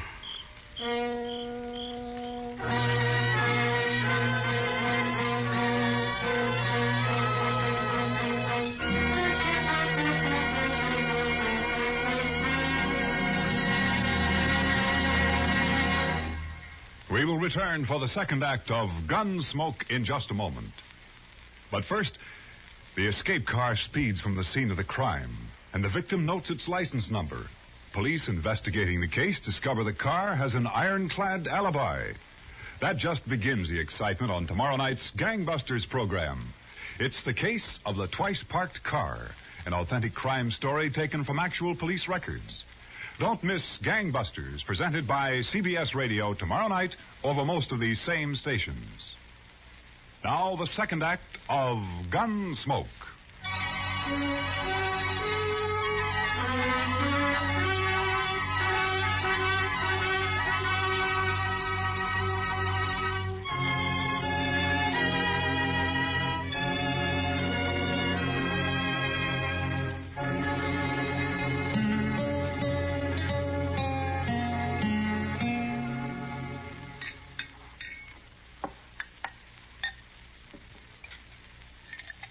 How you coming, Doc? And don't rush me, Matt. Don't rush me. I haven't made one of these blood tests in years. If you ask me, I don't see any use in making one now. Well, let me see. Pour the precipitate into here. What other kind of blood could it be except human? Doc, I only want to be sure, that's all. All right. Let me see. 5 drops of the sulfate. You sure look uncomfortable, Matt. Well, how'd you like to try arresting that lady, Doc? Not my job to arrest her. All I'm doing is stopping up these loopholes Matt's trying to wiggle out of. Well, that's real decent of you, Doc. Real decent. No, sir, Matt, I don't recall you ever being in such a predicament. Oh, of course, I remember the night you shot it out with the Barkley boys over in the Alafraganza. There were 3 of them, and you did not turn a hair. And then that other time when you got dry gulched by the Platte River gang. All right, Doc, all right. But this is different. If I go to arrest that woman, she's just crazy enough to start a gunfight. Oh, it's a problem. It's a problem, all right. Now, let's see. We'll just shake this up and warm it a bit. Yeah. You know, there is one thing, though, Mr. Dillon. Shooting at a mark's not the same as a gunfight. Maybe she wouldn't even resist. You really believe that, Chester? No, sir. Oh, she ain't a woman. She's a human catastrophe. She sure is from Matt. Well, there's still a chance we may be going off half-cocked here. That blood could have got on Herman's vest a dozen different ways. We'll soon see. Let's see now. A couple of drops of reagent. 1, 2, 3, 4, 5. Yeah. And we'll look for the color change. So, turn up the lamp a little bit, will you, just please? All right, Doc. Oh. Wow. Yes. Well, Doc? Well, it's tough luck, Matt. It's human blood.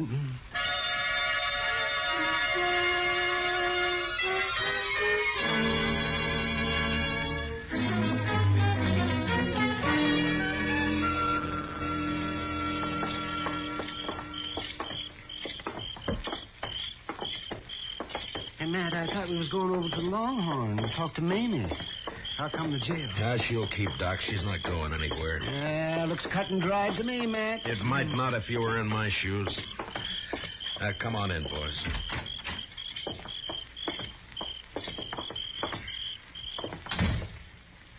You know, Mr. Dillon, when I talked to the barkeep, Finnegan, he said that when he showed up this morning to open the saloon, that woman was already inside waiting for him. She told him to come back at 8 o'clock tonight. And he didn't see no sign of Herman Bleeker. Oh, well, there's another nail in your coffin, Matt. Doc, if you keep this up, I'm going to deputize you and take you along with me. He sure can have my job, Mr. Dillon. No, you don't. I will not lift a hand in anger against a woman. Especially that woman.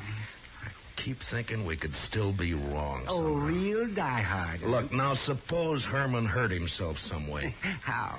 And he wanted to get away by himself and recuperate. Where? And suppose he didn't want anybody to know about it. Why? So he decided to stay with some friend. Who? And, well, maybe... come on, Chester, let's go.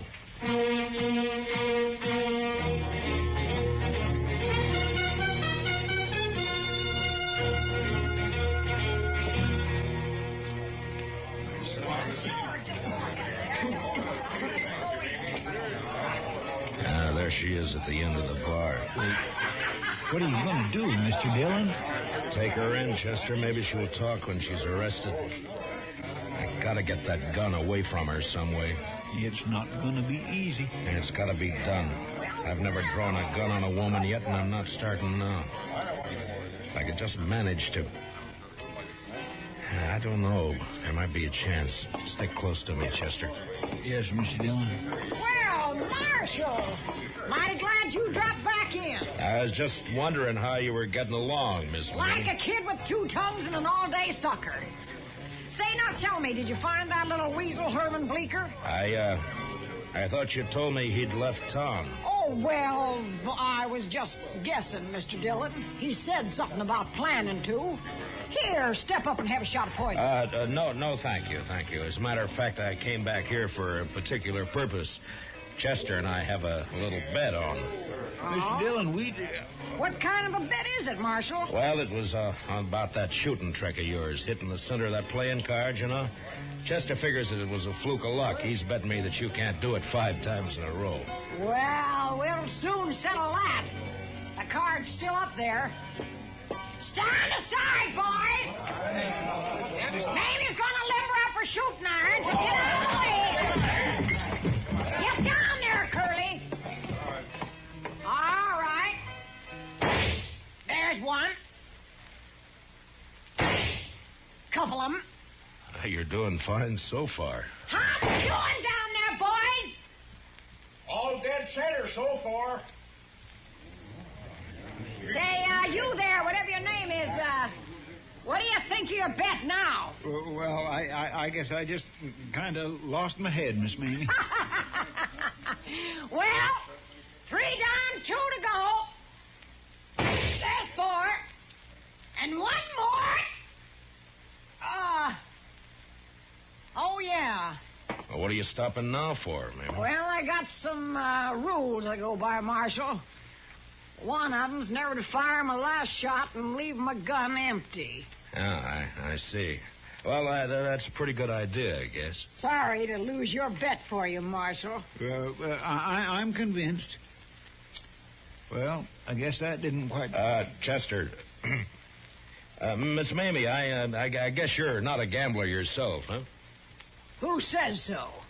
I'll take a fair bet at even odds any day of the week and twice in Philadelphia. Well, in that case, I'll make you one. I got a pretty fair gun here. Or at least I thought so till I saw yours in action. Well, I'd say yours is every bit as good as mine. Well, then how about a bet? Your gun against mine on a 1-cut high card, huh? Well, now, how? I didn't... Of course, it's all right with me if you'd rather back out on it. Who's backing out? You got yourself a bet, Mr. Dillon. Finnegan, shuffle us a deck. Okay, Miss Mamie. It's a better a fight. Mamie never backs out. There you are, Miss Mamie. Now, who goes first, Mr. Dillon? What? Ladies, always. All right. If your friend Lester will cut him for us once. It's Chester. Never Chester mind. Cut the cards. Yes, sir. Ma'am.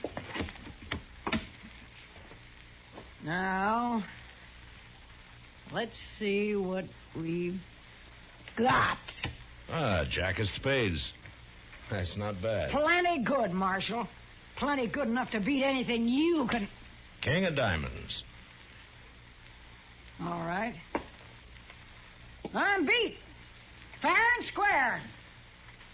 You won yourself a gun. Thank you. Here, Chester, will you take it? Yes, sir. And now the handcuffs. Here, now! Maybe you're under arrest. Why, you, of all the sidewinds and double-crossing backhanded liars! Mamie! Now, you're going to stay fastened to me until I get you in a cell, so you might as well make the best of it. Why, you... And as far as that's concerned, you'll be safer in jail than out of it once word gets around. What? People here in Dodge City thought a lot of Herman Bleecker. That little sawed-off groundhog... That's no excuse for killing him in cold blood. What? You heard him, Mamie. You killed me. Bleecker! This is the biggest night of my whole life. To hear somebody finally shut Mamie up and make her like it. The marshal's a gentleman, you little weasel. He knows how to talk to a lady. And to hear you say how much the town thinks of me, Mr. Dillon. What's this all about, Herman? Well, I'll tell you what it's all about. Yes. This little grub worm ran out on me in Cincinnati 3 years ago. Like to broke my heart. I've been hunting him ever since, and last night I found him. I wailed the living daylights out of him. Yeah, he looks like it. But why did you bury his clothes? Mr. Dillon, would you want to be married to a man that dressed like that? She pretty near murdered me, though, Mr. Dillon. I've been up there in bed all day, just too bruised and embarrassed to hobble downstairs. Oh, we had our ups and downs, Marshal, me and Herman. You know how it is. Yeah. Chester, give me the keys to the handcuffs, will you? Yes, sir. Got them right here. And well, I guess they're over in the.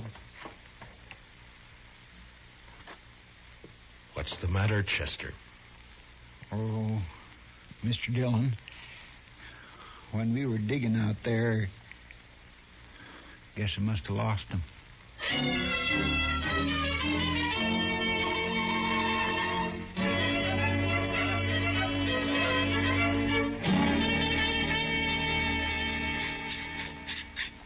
Chester, can't you file that thing any faster? You might just well relax, Mr. Dillon.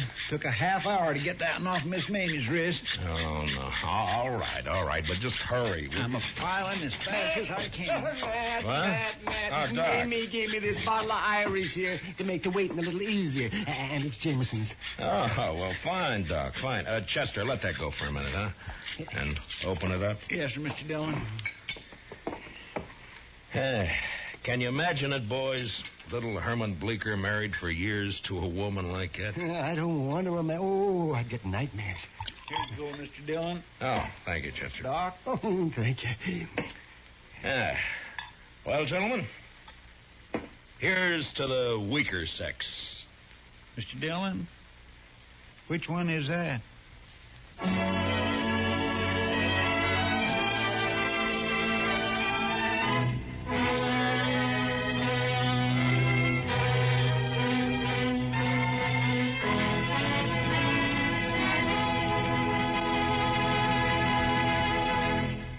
Gunsmoke, under the direction of Norman Macdonald, stars William Conrad as Matt Dillon, U.S. Marshal.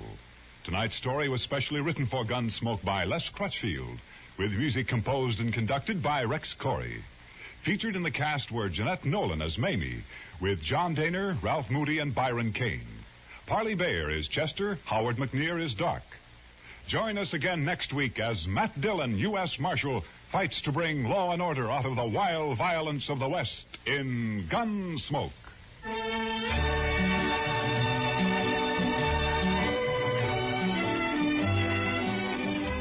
As colorful as the Western Roundup and twice the fun, that's the Gene Autry Show, which comes your way every Saturday evening over CBS Radio. It's one of radio's most distinctive programs, flavored to taste with songs of the sagebrush and melodies of the mesquite country. The Gene Autry Show is 30 minutes you'll enjoy, packed full of comedy, songs, and the genial personality of the one and only Gene Autry. The whole Melody Ranch gang is on hand to entertain you tomorrow night, every Saturday night. So tune in the Gene Autry Show and hit the pleasure trail over most of these same CBS stations. Clancy Cassell speaking. And remember, Broadway is My Beat brings you startling mysteries Saturday nights on the CBS Radio Network.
Around Dodge City and in the territory on west, there's just one way to handle the killers and the spoilers. And that's with a U.S. Marshal and the smell of gun smoke.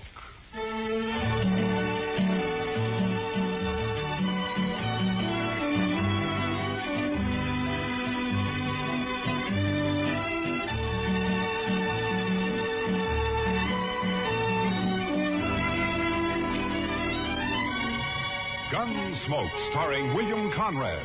The story of the violence that moved west with young America. The story of a man who moved with it. Matt Dillon, United States Marshal.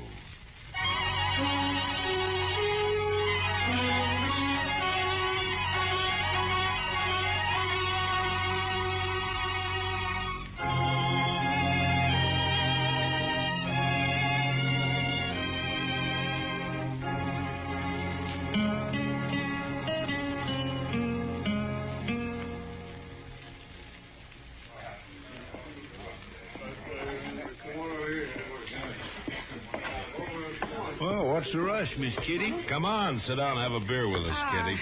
I'd love to, Matt, but I just stepped out for some thread. I gotta get back to work. Some thread? That sounds pretty domestic for you, doesn't it? Yeah, but it's an occasion. I'm making a wedding dress. What? Oh, no, Miss Kitty, not you. Oh, my, no. Well, it isn't for me, Chester. Worse luck. It's for artist Nash. It's going to be beautiful. If I say so myself. Well, if I ever need a wedding dress made, I'll sure come to you for it. Well, I'll be here, Matt. Let me know. See you later, boys. So long, Kitty. She's a fine girl, Mr. Dillon. Kitty? Oh, yeah, she's great. She's... Well, look who's back in town, Mr. Dillon. Yeah, Frank Craig.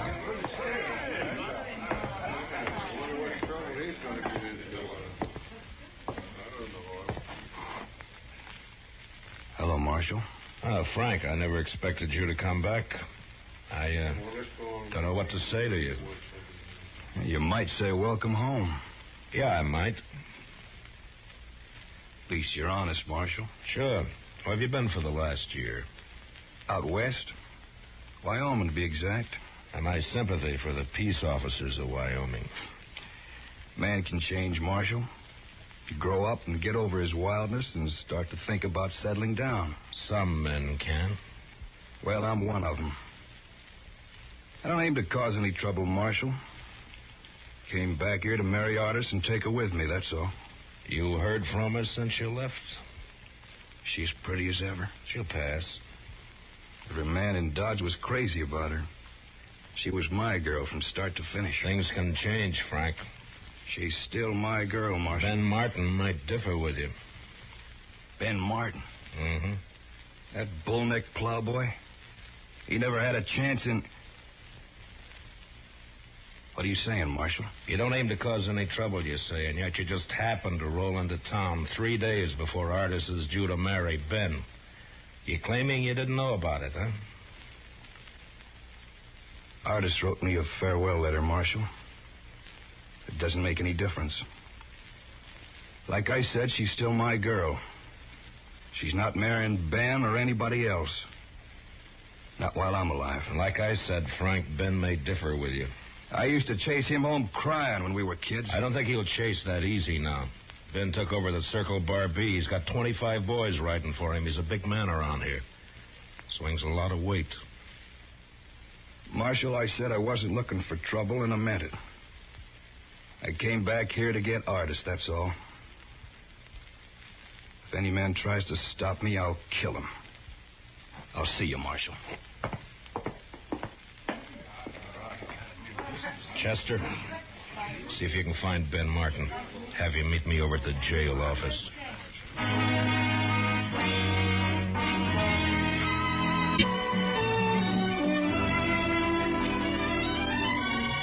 Gunsmoke, starring William Conrad.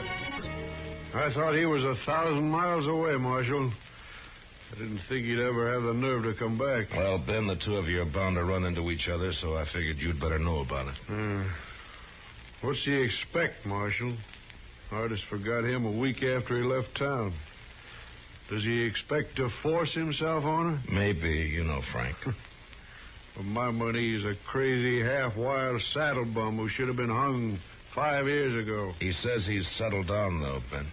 He's not going to settle down here. Look, Ben, I don't like killings. Now, hang on to that temper of yours. Sure. I'll hang on to it, Marshal, just as long as Frank Craig stays clear of me and stays away from my girl. Otherwise, I tell you right now, Marshal, That you? Artis. We're in here, honey. Come on in. Someone said you were here at the jail. Evening, Mr. Dillon. Miss Nash? I'm sorry if I interrupted anything, but Ben, you know who's in town? Yeah, Frank Craig.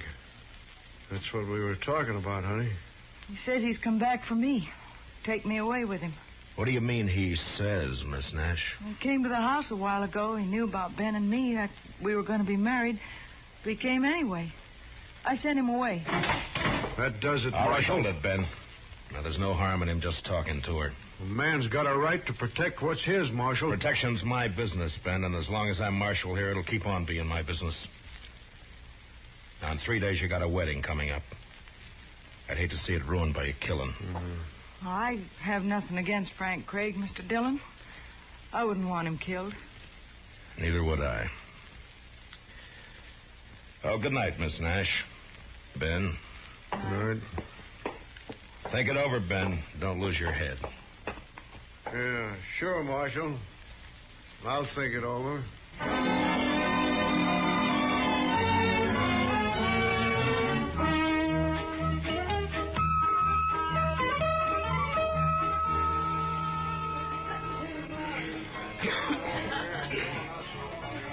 How long are we going to have to keep on riding herd on Frank Craig, Mr. Dillon? Oh, just till he and Ben meet face to face and have their say, I guess. My, that Frank Craig sure is a fancy dresser. Silver spurs, red silk handkerchief, yellow boots. Well, now, here's the marshal, right on the job. Hiya, Doc. Well, Matt, I hear we got ourselves a nice little killing coming up. You hope we have, you mean? Oh, no, it's not the fee. It's the romance of the thing. Yeah, sure. Young man comes back in the West to see his girl, finds she's on the point of marrying somebody Chester. else. Watch me for the play and keep me covered, huh? I don't know what you mean. Over there. Oh. Ben Martin and two of his boys, they just came in. I'm going to go over to the bar next to Craig. Now keep your head up. Yes, Mr. Dillon. You better give me some room, Doc. Well, how are you, Frank? Yeah, I saw him come in, too. You've been standing over there watching me for 2 hours. Now you come up and speak. I fight my own battles, Marshal. Frank, the way I'm playing it, there's not going to be a battle. Well, Ben, it's nice to see you. Marshal, I'd rather you weren't here. I guess you know that. Yeah, sure, I know that. Don't worry, Ben. Dillon's neutral. That still gives you 3-to-1 odds. What more do you want? Frank, we don't need you in this town. You were gone for a year, and we got along fine. So if you climb on that horse of yours and ride out again, we'll still get along fine. My girl won't, Ben. You haven't got a girl in Dodge City, Frank. Well, sure I have. And I want to thank you for looking out for her while I was away. As far as she's concerned, you're still away. I might as well warn you, there are a couple of my boys on guard at her house armed with rifles. Ben, I never needed a guard to hold her. If you come within 50 yards, they got orders to kill you. They'll be there from now until the wedding. Oh, yeah. That wedding.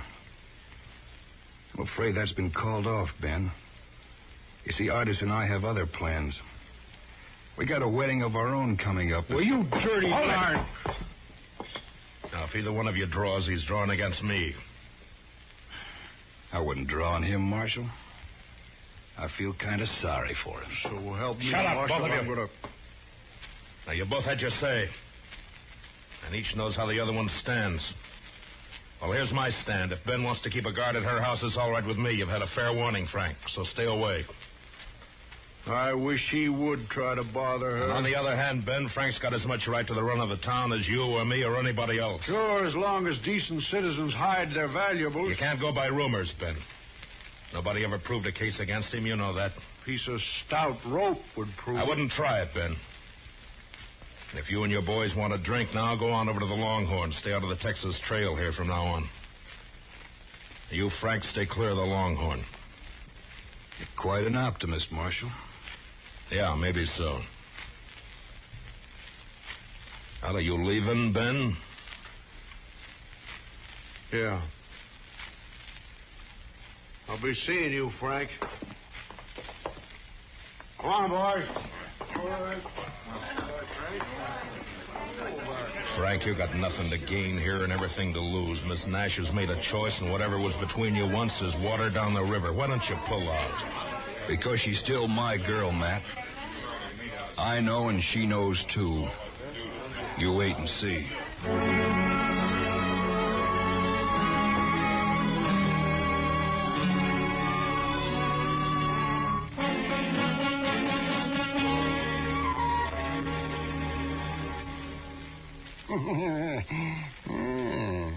Your move, Matt. And let's see now. So I move there. You'll move there. Jump in my king, block the whole corner. Nah. But if I move here...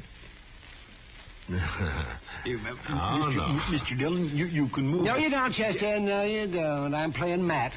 Not the both of you. Well, Chester and I kind of run together, Doc. Enforcing the law, that's fine. Playing checkers, no. Matt, it's still your move. Yeah, I know.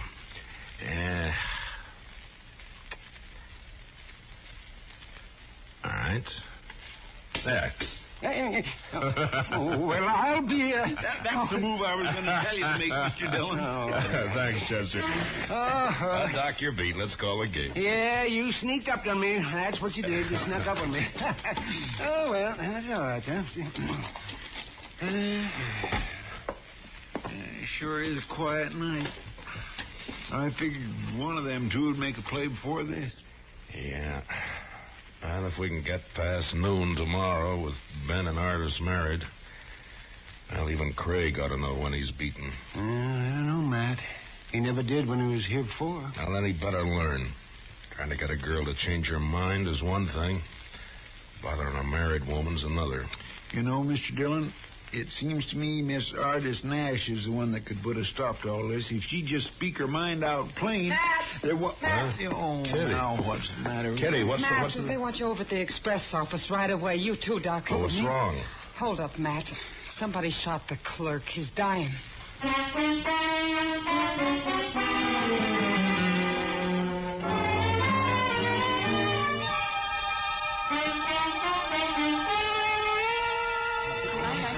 Let me through here, please. I'm sorry, mister. One side, please. Yes, one side, please. All right, stand back now. Give us some room here. Can you get through, Doc? Yeah, Matt, I can get through. Yeah, stand back, step back. Chester, will you move them back? Make them stand back. Yes, sir, Mr. Dillon. Yes, let me have a look now. Just let me have a look. How does it look, Doc? Well, there's a lot of bleeding, Matt. I don't know. I'll do what I can. Mr. Dillon. Easy now, fella. You're going to be all right. It was one man, Mr. Dillon. Wearing a mask over his face. Red silk handkerchief. A red silk handkerchief. Oh, Frank Craig's the only man in town. Yeah. I know.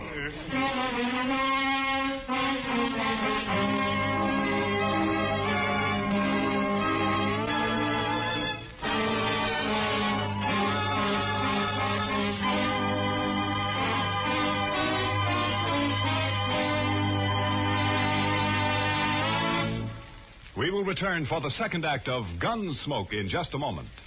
But first, tomorrow night, Vaughn Monroe and his musical company settle down for an evening's melody making at Duke University. Eileen Woods is Vaughn's guest songbird. Band leader Vaughn, the Moon Maids, and the Moon Men join in playing and singing the top tunes of the week. Enjoy every bit of it tomorrow night on CBS Radio. Now, the second act of Gunsmoke.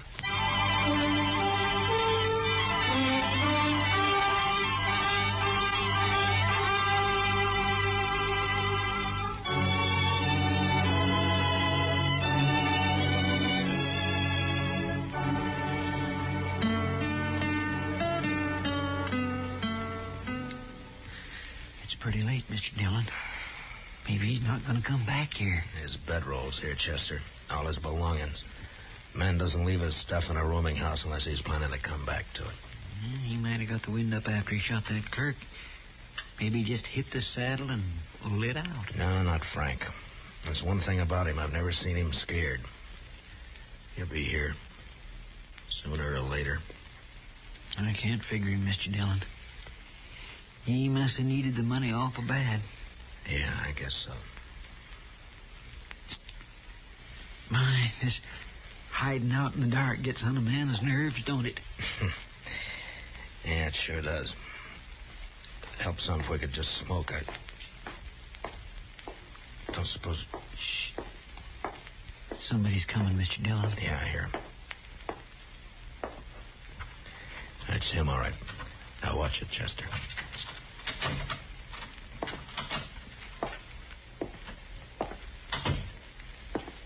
All right, hold it, Frank, and don't move. It's Matt Dillon. Thought it might be somebody else. Light the lamp, Chester. Yes, Mr. Dillon. Frank, I understand you left the Texas Trail right after dark. Nobody's seen you since. Where you been?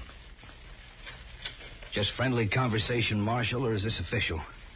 It's official. Then I guess I won't answer that. I see you're still wearing that red silk handkerchief. Any reason why I shouldn't be? Marshal, what's it all about? Murder. If that express clerk dies. I asked you, what's it all about? Where's the money, Frank? The way I seem to get it, somebody held up the express office and shot the clerk. You're accusing me. I didn't do it, Marshal. Where you been? Sorry, Marshal. You're under arrest, Frank. No, I'm afraid not. See, that would ruin all my plans. You better lay your gun on the table over there. I'm sorry, Marshal.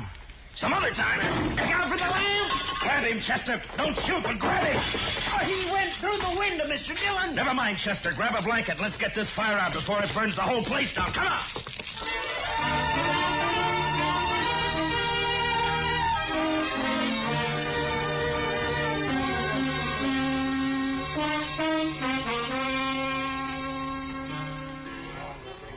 Matt, don't look so sour.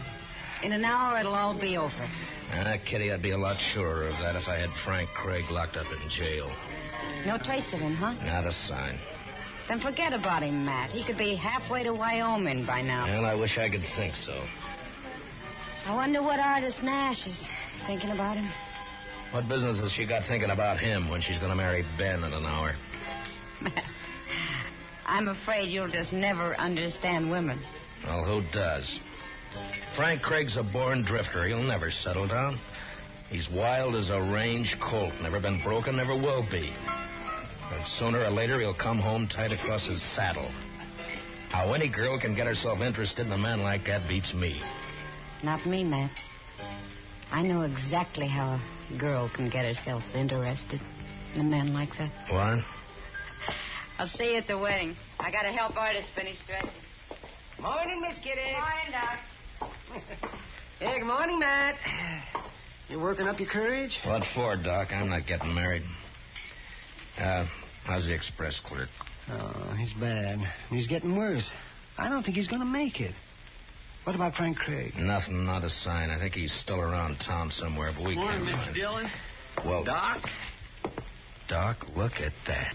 Well, look, it's an alpaca coat, boiled shirt, green galluses, and the pink silk tie. Oh, well, Chester, I haven't seen a get-up like that since I hauled out of Boston. Well, I figured it was only due respect to the bride. Where's your gun, Chester? Oh, goodness gracious, Mr. Dillon, you can't wear a gun to a wedding. Well, at this wedding, even the bridegroom's wearing a gun, Chester. I'm wearing one, and so are you, so you better go get it. Meet me at the church.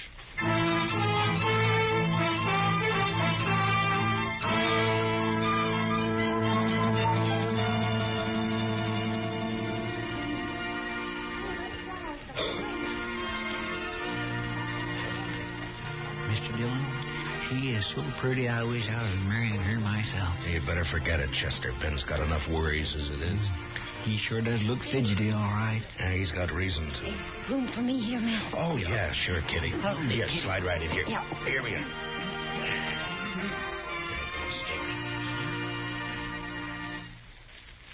My dearly beloved friends and neighbors, it is the privilege of all of us to be gathered here together in the sight of the Lord and in the presence of one another for the purpose of uniting this man and this woman in the bonds of holy matrimony. It won't be long now, This Mr. fine Dillon. young couple Yeah, the stands sooner now the before better. me, Barbara Artis Nash and Benjamin Martin. There is, I am sure, no need to emphasize the solemn and sacred nature of the great institution into which they are about to enter.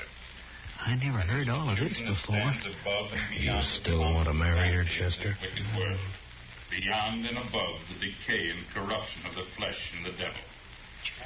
Your manifest presence as you come here together and forsaking all others, stand hand in hand to have and to hold Frank Craig. stay forward. He's just standing there, Mr. Dillon, just standing there and looking. Slide out to the side aisle, Chester. Maybe we can get to him quietly without breaking up the meeting. I think it's already broken up, man. Artis fainted, Mr. Dillon. She fell right on the floor. Yeah. Come on, Chester. Pardon me. Would you let me through, please?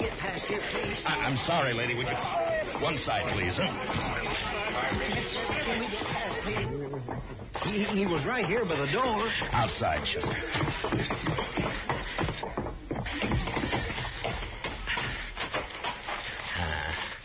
Hell, no sign of it. Matt, did you find him, Matt? Not yet, Ben. Put that gun away. You want to kill some bystander in the crowd? There's only one man I want to kill. I should have done it 3 days ago. Yeah, I know, Ben. What'd they do with Miss Nash? I carried her into the minister's study. That dirty, low, walking right into the church. Scared her out of her wits. Marshal Dillon. Oh, over here, Reverend. Marshal, a terrible thing has happened. He forced his way into my study, pushed me out the door. Craig? Yes, he had a horse tied behind the church. He's gone and taken her with him. He's kidnapped her, Matt. He's kidnapped her. Save your breath, Ben. Get your horse. Come on, Chester, let's ride.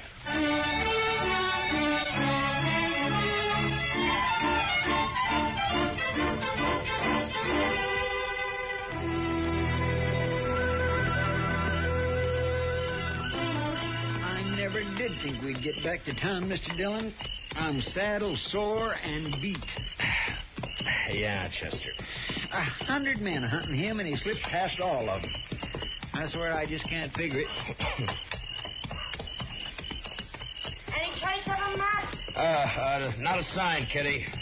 Some of the boys are still beating the riverbed south, but I don't know. Guess he kind of made fools of us, Mr. Dillon. Yeah, I guess so, Chester. Matt, What? any luck? Yeah, sure, Doc. All bad. Yeah, mine too, Matt. That clerk died a half hour ago. So now it's murder, Mr. Dillon. Yeah. Now it's murder. Hold up, boy. Well, let's go into the office and get out a bulletin. A bulletin.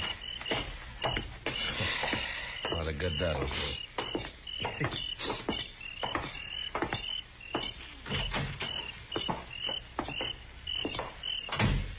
Light the lamp, will you, Chester? Yes, sir.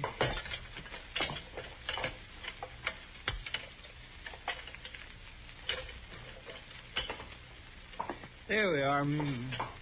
Hold it, Matt. You too, Chester. Don't move. The only place nobody'd ever think of looking. Right here in the jail. Yeah, that's what we figured. Well, Miss Nash, you seem to be in pretty fair shape for a kidnapped victim. I'm not a victim of anything, Mr. Dillon.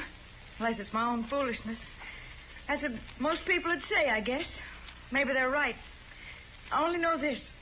When Frank came back to town, I knew then that it wasn't over and never would be. I'm Frank's girl, Mr. Dillon. For better or worse, right or wrong. I'm going with him to Wyoming. He's wanted on suspicion of murder, Miss Nash. He didn't do it. He couldn't have. He was with me when it happened. What did you say? He slipped past Ben's guards and came to see me. That's why he wouldn't tell you where he'd been. He didn't want to get me in trouble. He's telling the truth, Marshal.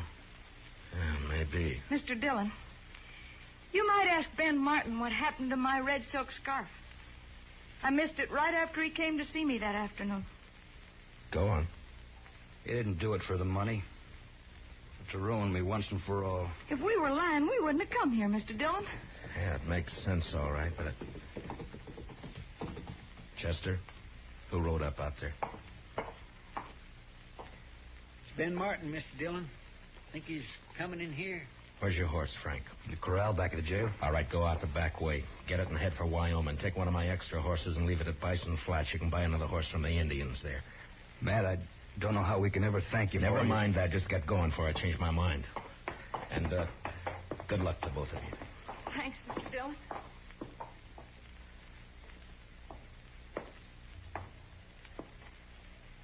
Anybody here? Yeah, come on in, Ben. Saw the light on. Figured you must be here. Any sign of him? What's the matter? The clerk died. Why'd you do it, Ben? I don't know what you mean. Where's the red scarf you stole from Miss Nash? I gotta arrest you for murder, Ben. I don't think so, Matt. I don't think I'm going to let you do that. You've seen me draw before. Now you better give me your gun, Ben. Don't do it the hard way. What you call the hard way, Matt, may be the easiest way of all. So win or lose, I guess...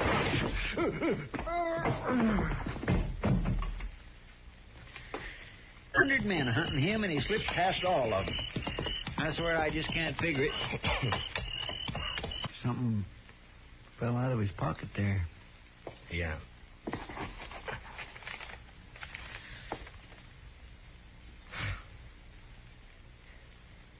His marriage license.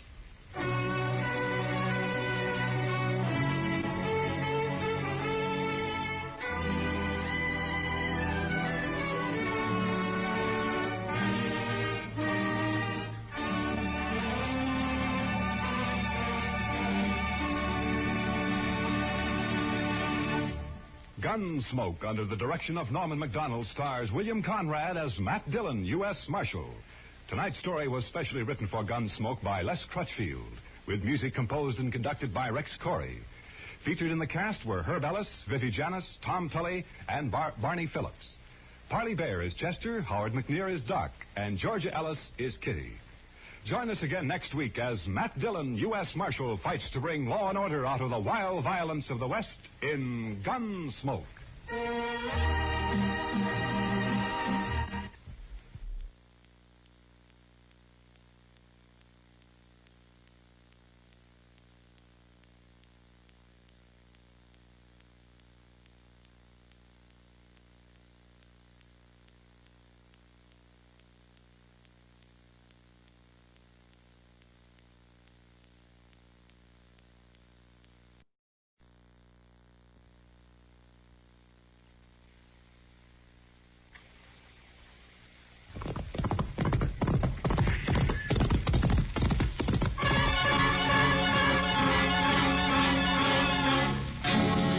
Around Dodge City and in the territory on west, there's just one way to handle the killers and the spoilers.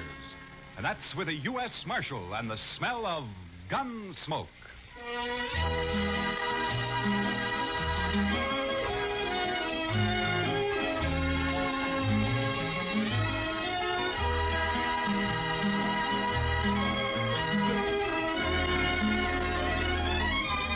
Gunsmoke, starring William Conrad. The story of the violence that moved west with young America. The story of a man who moved with it. Matt Dillon, United States Marshal.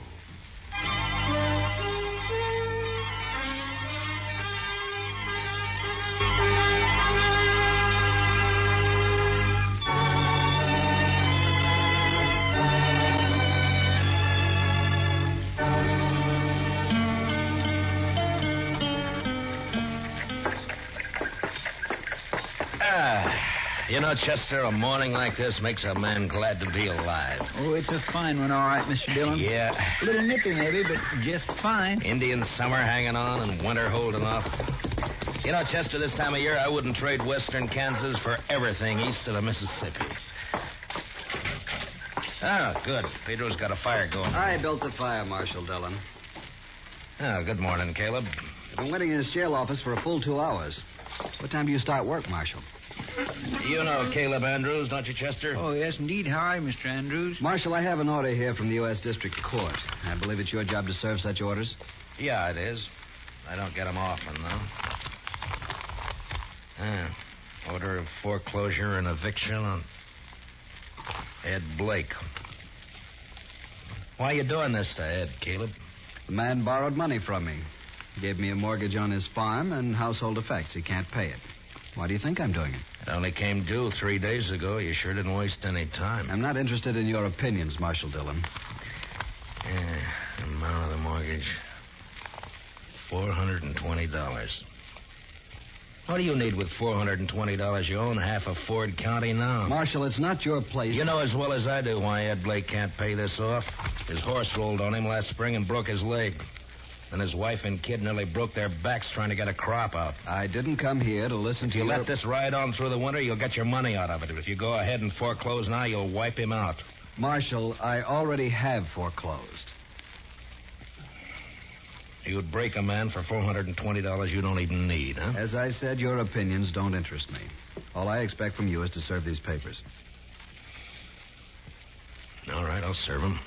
You'll notice they're to be served today. I said I'd serve them. Now get out. What?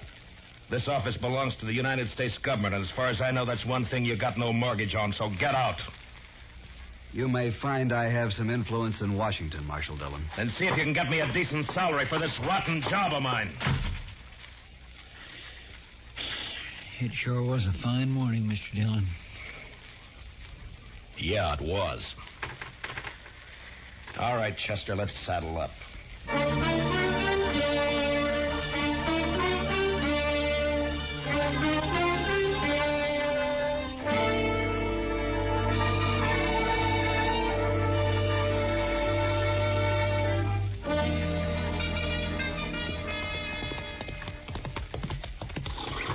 This is one job I purely wish we didn't have to do, Mr. Dillon. Yeah. My, this sure is a nice farm. Ed and Martha have put in a lot of work here the last 4 years. We don't have any choice, Chester. Yes, sir, I know. It's a downright shame, though. Hey, Marshal! Oh, but... Well, hi, Jimmy. Look at here what I got, Marshal. Well, looks to me like a mighty dead coyote. Sure, that's what it is. He's been killing my chickens, so last night I hid out behind the barn. Yeah? I got him with one shot, Mr. Dillon, and there wasn't even a full moon. Well, that's fine, Jimmy. Matt Dillon, how are you? Oh, good morning, Martha. And Chester, too. Miss Blake? Well, I'm glad to see you. Get down, come on in. Thank you. Jimmy, now that you showed that thing to Mr. Dillon, take it away somewhere. All right, Mom. He sure is a big one, ain't he, Mr. Dillon? Yeah, about the biggest I ever saw, Jimmy. He's real proud of those chickens of his. He's done fine with them. Well, here I am, though, keeping you standing out here in the yard. Come on, let's go inside. Well, we really can't stay, Martha. Oh, nonsense. You don't get out here once in a coon's age. Yeah, I know, but And you're just in time. Your favorite dish, Matt. I was about to take it out of the oven when you rode up. Cornbread. Buttermilk cornbread, huh? That's right. Ed's not here, but you will stay, won't you? Well, Martha, I'd like to, but, well, we just can't, that's all. The thing is that, you say Ed's away? Yes, he's in town. Matt, you're not yourself. What is it? Well, I suppose I ought to talk to Ed about this, but maybe it'll be better if he hears it from you. Here's what? Martha, I got a court order here. It has to do with that mortgage of Caleb Andrews. It's an order of foreclosure and eviction and sale. No. Oh, no. Here it is. We were so sure he'd extend it. He knows what happened and why we couldn't pay it. We were sure he'd extend it. Well, he won't. I talked to him. Matt, how long before we have to get out? 5 days. So soon. You were right, Matt. It is better that Ed hears it from me.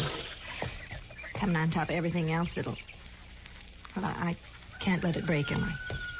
I just can't let it break him. Martha, if there's anything I can do, you let me know, huh? Matt, I don't blame you for this. I understand. Well, come on in now and have some cornbread with us. Well, I couldn't. I'm sorry. Thank you anyway, Martha, but... well, I just couldn't.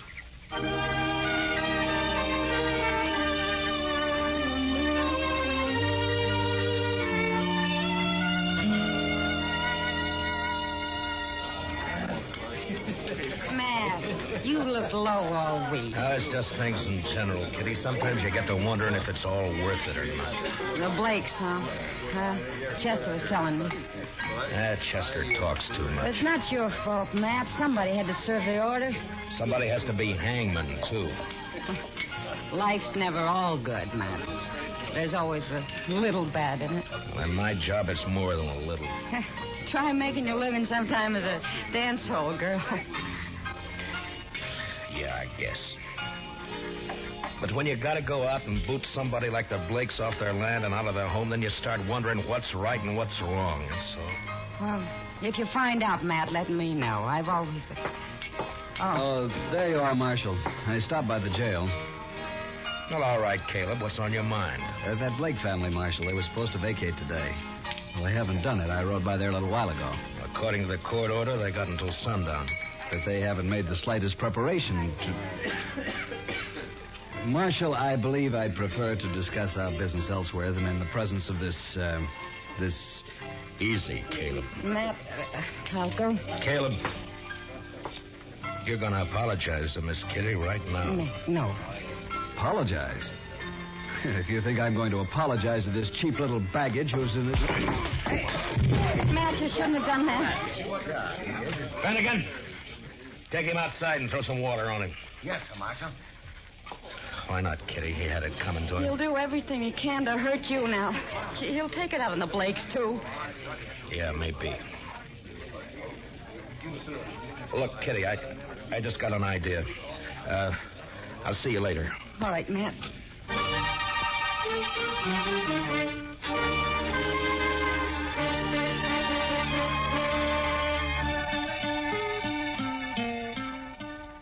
But, Matt, the mere fact a man runs a bank doesn't always mean he's got a free hand in everything he does. A bank has stockholders, a board of directors. I've got to listen to them. I think they'd approve the loan, Clem. Another thing, Caleb Andrews is the biggest account I've got. If I crossed him by taking this loan you suggest, Matt, he'd break me. I see. All right, Clem. Forget it. Matt, I realize I'm under obligation to you. You saved my life that time the James brothers held me up. Saved the bank, too, in fact, but... That was part of my job. Yes, he's in town. Matt. Another friend. Matt, I'd like to do it, but I just can't. Don't you see? Yeah, sure, Clem. I see. Just forget it. Gotta think of my wife and the two girls. Yeah, of course you have. It's not that I don't want to. I understand, Clem. I really do. Forget it.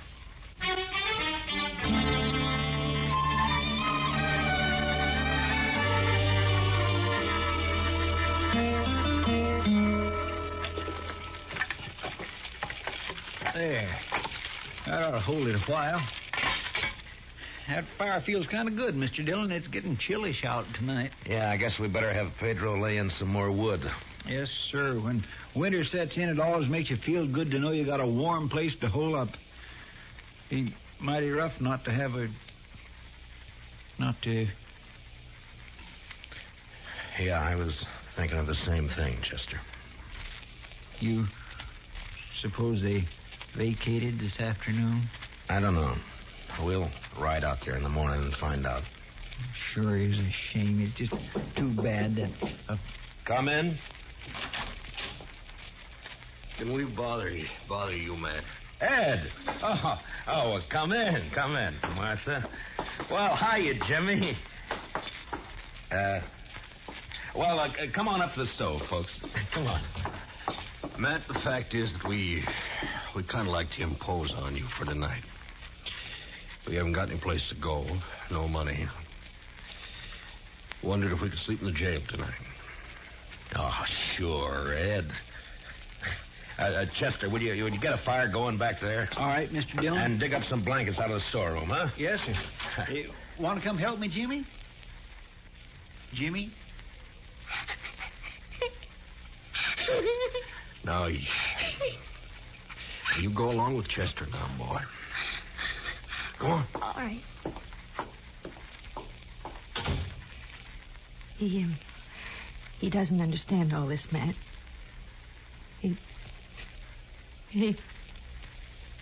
Ed, we may as well get your stuff out of the wagon, I guess. Well, there ain't any wagon, man. We walk into town. 6 miles? With that leg? I know, but that wagon, the horses, all the household goods, they're all covered by that mortgage. We didn't take anything. Except the clothes on our backs. Oh, so help me, Ed. So help me if I could... It's all right, Matt. We know how you feel. But after all, we started with nothing before. We can do it again. But there's no reason you should have to. We do have to, though. And that's that. Ed and I can accept it. We're not bitter any longer. Jimmy can't understand. He's been carrying on pretty bad, but he's just a boy. And in time, he'll be able to... Dillon? Yeah, what is it, Chester? It's Jimmy. He grabbed a rifle from off the rack and took out the back way. I couldn't stop him. What? But where on earth's he going? I think I know where he's going. And heaven help Caleb Andrews if we don't catch him.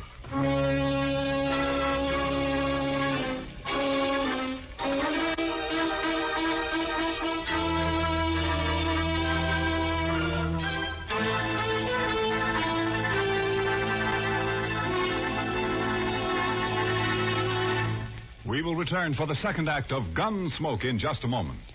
But first, that widely traveled man of music, Mr. Vaughn Monroe, will land in Pottstown, Pennsylvania this Saturday night. The Moon Maids, the Moon Men, and the Monroe Ensemble will be on hand to enliven the session. Remember, tomorrow night and every Saturday evening, it's Vaughn Monroe and his musical caravan on most of these same CBS radio stations. Now, the second act of Gunsmoke.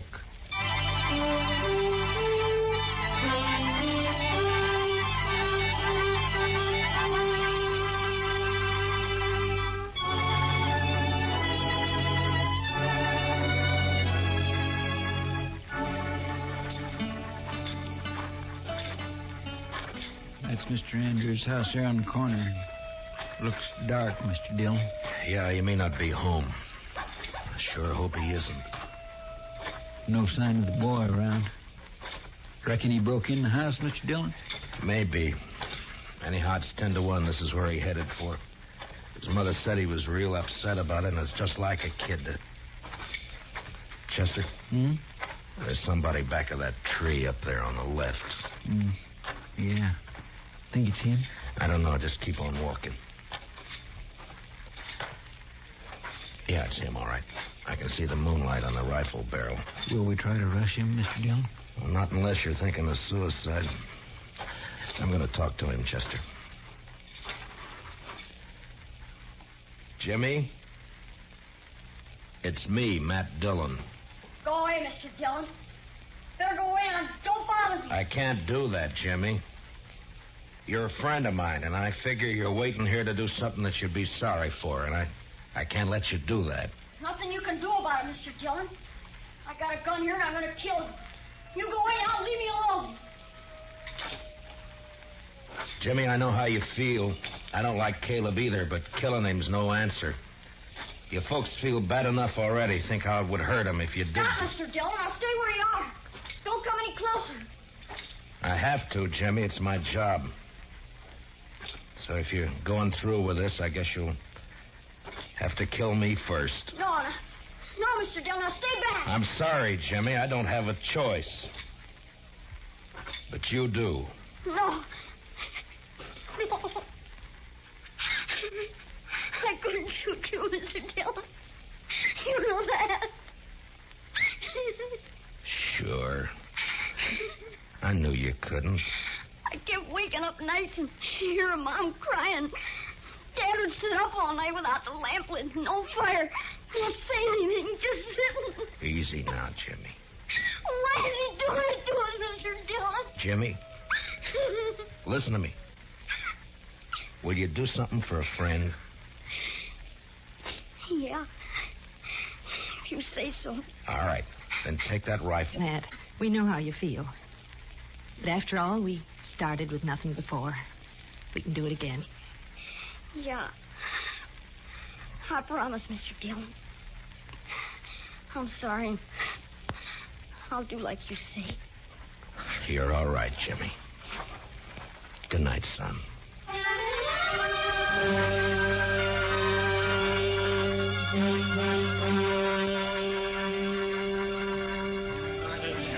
I could have told you Clem Bates wouldn't do anything, Matt. He wouldn't dare. He'd be scared Caleb would take his money out of the bank. Yeah, that's about what he said. I don't know, Kitty. I've done everything I could possibly think Oh, of. the worst of it is everybody in town's just as scared of Caleb as Clem is. I doubt if they'll even have the nerve to bid against him at the sale. Yeah, I know. He'll probably get the place at not much more than the amount of the mortgage. $420. Matt, I've seen more than that change hands across a poker table here in one deal. You think that's all it takes? I beg your pardon, Miss Kitty. Oh, of course, Jack. I'm not usually one to eavesdrop on people, but I have been listening to you, too. Jack, have you met Marshal Dillon? No, I haven't had the pleasure. The reason I butted in, Miss Kitty, I heard you talking about these people losing their home. I don't know this fellow Blake. He's never done any business over my table and probably never will. No, I don't think he's ever been in here. And I don't know if this will make sense. But the thing is, I left home when I was 10 years old, and I've been drifting ever since. When I see somebody like this Blake that sticks it out and works and fights and gets a raw deal. Well, what I'm getting at, here's $50 if that'll help him any. Oh, Jack. Well, this is awful decent of you, Jack. Matt, I said a while ago that nearly everyone in town was afraid of Caleb. Yeah? Well, there's some who aren't. Like Jack here and me and the rest of the dealers and the gamblers and the girls and the bartenders. That's right, Miss Kitty. Because we're drifters. We got nothing to lose. Matt, I'll raise $420 right here in the Texas Trail. By heaven, Kitty, I think you could. Well, I can't do as well as Jack, but... here's 20 from me. Boys! Everybody! Now listen to me for a minute. I got something to say.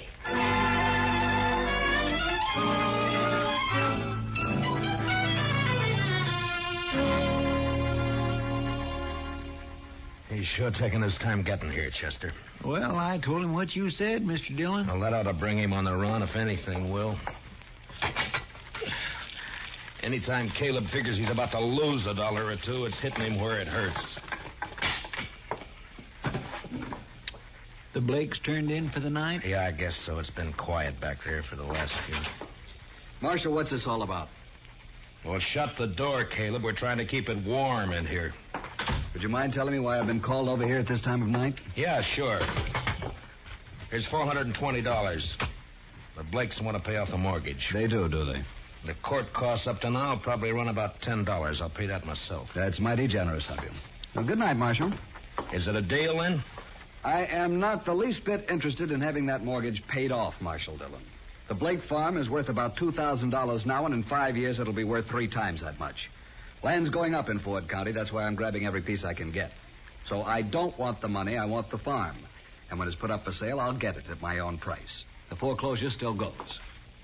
I see. Good night, gentlemen.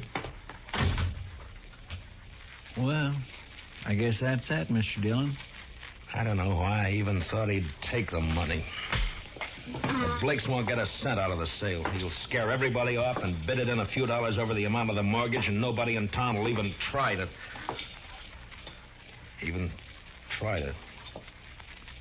Try to what, Mr. Dillon?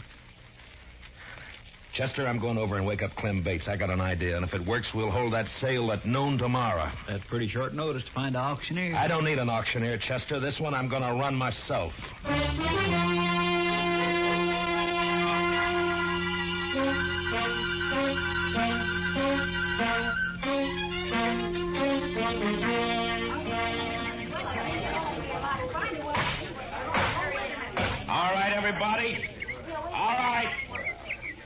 all of you know what we're here for. This is a foreclosure sale of the property and household effects of Edward and Martha Blake, ordered by the court at the request of that fine-spirited, good-hearted public benefactor and friend and neighbor of us all, Caleb Andrews. Marshal Dillon, I refuse to tolerate this. Caleb, I think we better get one thing straight right now. The law tells me I gotta conduct this sale, but the law doesn't tell me what I gotta say while I'm conducting it. Get on with it. Get on with the sale. All right. Now, the first item I'm offering is a breadboard. Ms. Blake tells me she's used this for nearly 10 years. That's a lot of loaves of bread, a lot of years. As you can see, it's pretty badly battered up. I doubt if it'd be worth much to anybody unless they were used to it. Suppose we started at 50 cents. Is there anybody here low enough to bid 50 cents for Mrs. Blake's breadboard? How about you, Caleb? I'm not interested in the item. Get on with the sale. Anybody else? No? All right, then. The second item. It's a crib. Now, you'll notice it's handmade. Rough construction. Never been painted. And it's been well used. Ed built it himself 12 years ago, just before Jimmy was born. There are teeth marks all over the slats here, but that doesn't really hurt anything. Marshal Dillon, may I suggest you lump the household effects together and offer them as one bulk item? I'm sorry, Caleb. I'd rather offer them one at a time. Unless, of course, you'd care to waive all claim to the household effects and withdraw them from the order of foreclosure. I waive the claim. The household goods are withdrawn. Now get on to the house and land. So ordered. Now, the item offered is 160 acres of tillable land, a 4-room house, and a barn. I won't read through the description. You all know the property. It's a good farm. The amount of the mortgage is $420, held by Caleb Andrews. All right, the bidding's open. What am I offered? $450. I have $450 from Caleb Andrews. Do I hear another bid? Oh, the farm's worth $2,000. You're going to let him have it for $450? How about another bidder? Mr. Dillon? Yeah, what is it, Chester? Well, I've been thinking some lately of getting me a little place like this and settling down. I'll bid $1,000. I have $1,000. Do I hear another bid? It's a trick. He doesn't want this place. $1,000. Going once? $1,200. Caleb Andrews bids $1,200. What do you say, Chester? Well, sir, I think I kind of like this farm. $1,500. This is ridiculous. The bid is $1,500. Going once. Going twice. $1,600. $1,600 from Mr. Andrews. Chester? $8,420. He never had that much money in his whole life. Do I hear another bid? Oh, what do you say, Caleb? Do you think I'm a fool? Going once, going twice, sold. The Chester Proudfoot for $8,420. The buyer will come forward and complete the sale. Don't you worry none about me, Mr. Andrews. I got it right here. There's $8,000 in $500 bills, and here is the $420. Where did you ever get that much in cash? Well, I save my pay, Mr. Andrews, and of course I drink just mostly beer. It adds up after a while. Caleb, I guess $420 of this is yours. And that takes care of the mortgage. Well, Ed, looks like you made a pretty fair profit on the place. Yeah, a lot better than I expected. Here's your money. Thank you, Matt. But I tell you, I'd still rather have the farm than the money. Well, now, I've been sort of thinking it over, Mr. Blake. Maybe I kind of lost my head. But when you come right down to it, I don't know what I'd ever do with a farm, so if you'd like to buy it, I'll take a $420 loss and sell it back to you for $8,000 cash. Done. Here's your money. This is unheard of. They can't do it, Marshal. Well, as far as I know, there's no law against a man selling his own property. Now, the way I see it, Mr. Andrews, is right this minute you're a trespasser on my property. Come on, let's go. We're going. Who do you think you're Chester, you better get that $8,000 back to the bank. Clem Bates is probably worrying himself into a breakdown for fear somebody will find out that he let us have it. All right, Mr. Dillon, I'll see you in town later. Yeah. Oh, Matt, I don't know how we can ever thank you for what you've done. Not me, Martha. Thank the bunch that work at the Texas Trail. You know, they're bums and drifters, most of them. But when Kitty told them the story, they really came through. We'll pay it back, Matt, every cent of it. And, well, that girl, Kitty, I guess I've said some hard things about her in the past, but... Matt, will you ask her to come out to dinner some afternoon? What? I'd like to thank her myself. Sure, Martha. I'll ask her. And I think she'll appreciate that more than you'll ever know.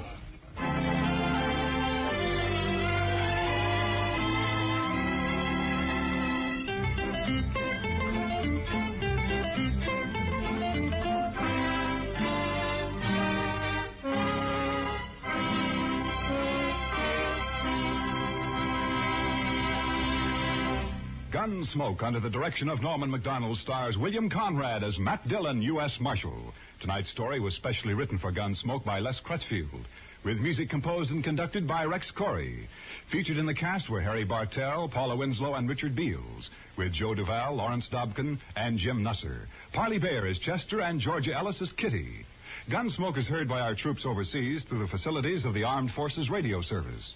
Join us again next week as Matt Dillon, U.S. Marshal, fights to bring law and order out of the wild violence of the West in Gunsmoke. Here's a suggestion for Saturday listening. Fun for All, starring Bill Cullen and Arlene Francis, and John Reed King's great show, Give and Take. Hear them tomorrow on CBS Radio. Clancy Cassell speaking. And remember, you'll find Western adventure and music with Gene Autry Saturday evenings on the CBS Radio Network.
Far enough, Mr. Williams.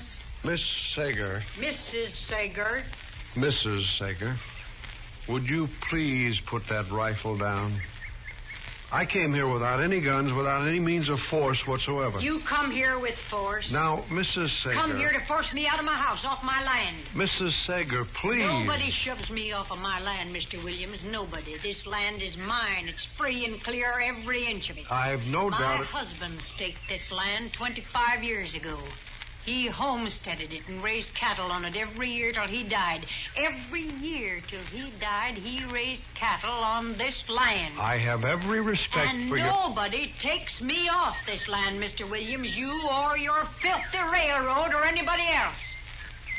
My husband left me this land, and he said, Libby, this is your land, and you keep it. I said, Howard, I swear by everything decent, nobody'll ever take this land away from me. A solemn and a holy oath, Mr. Williams, to a dying man. Mrs. Sager, now, listen to me for just a minute. Well, I know what you're going to say. Just a minute. 1 minute, Mrs. Sager. Said it 100 times if you said it once. Please, Mrs. Sager, just 1 well, minute. Go on, talk then. Talk and get it over with. 1 minute. 1 minute. That's right. I represent the railroad. I know that. And we have reserved from the United States government a right-of-way of land across the United States for our railroad, Transcontinental Railroad, Mrs. Sager, Transcontinental. The United States government... United States government, I heard you. What do you want to do, scare me or something? Transcontinental, it's progress, Mrs. Sager. You can't hold back the time. That's what you always say. You can't hold Your back land. Your land, Mrs. Sager, is directly in the right-of-way. Now, we're willing, more than willing, we're happy to pay you 3 times the worth of this land. I said I wouldn't sell, Mr. Williams. How many times I got to repeat it? It's not a matter of... Mrs. Sager, please, I wish you'd lower that carbine. It's making me nervous. I noticed you shaking. The minute's almost up. The point is, you've got to sell. You're on public land to be reconverted. Now, we sent you a check and a notice to get off the land. No, not us. The United States government. That makes it mandatory, compulsory. It's a free country. Progress, Mrs. Sager, for the common good. It's a free country. I can live where I want, and this is where I'm living. And let me tell you something, Mr. Williams. I'm staying right here. You could have orders from the president. I'm just as good a citizen as he is. Now, you just scoot off on this property. I'd hate to have to call the United States Marshal. Now, Mrs. Sager, I don't like to use force when reason will do. Get off this property, Mr. Williams, or I'm going to remember the United States government has a law about trespassing. Did you hear me? Scoot.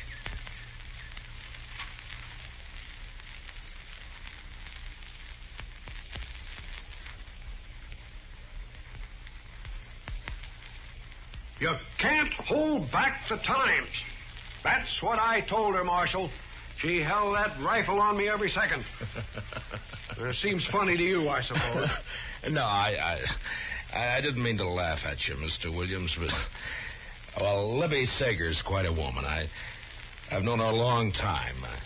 I knew her husband. Anybody could be married to that. Now, what you've got to understand about Libby is, Mr. Williams, that Libby isn't an ordinary woman. That's sure. No, Libby is... Well, she's kind of like the West. I mean by that, she's got her ways, and her ways are free. And she's hard to tame. Well, I'll tell you this, Marshal.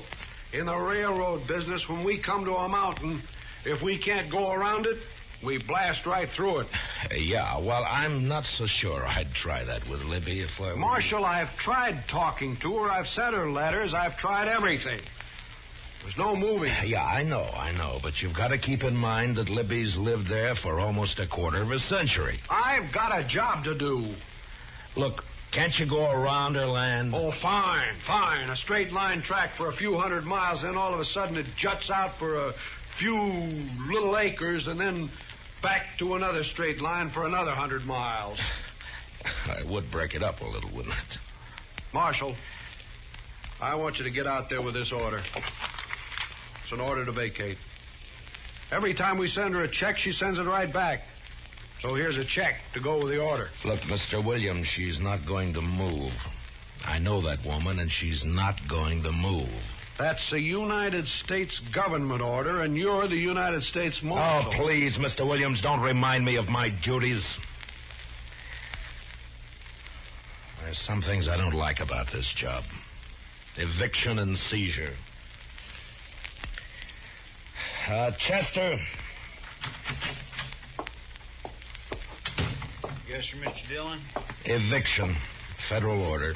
Libby Sager, yes, sir. You weren't listening at the door, were you, Chester? Oh, no, sir. My, absolutely not, Mr. Dillon. It's just I am cursed with wonderful ears. Comes from so many nights out hunting. Why, my whole family got yeah. ears. All right, Chester. Mr. Dillon, isn't there some way the railroad can go around that property? I surely hate to see that woman. He's made me a villain when I'm just doing my job. Yeah. All right, Mr. Williams, I guess we all feel a little like that right now. Come on, Chester.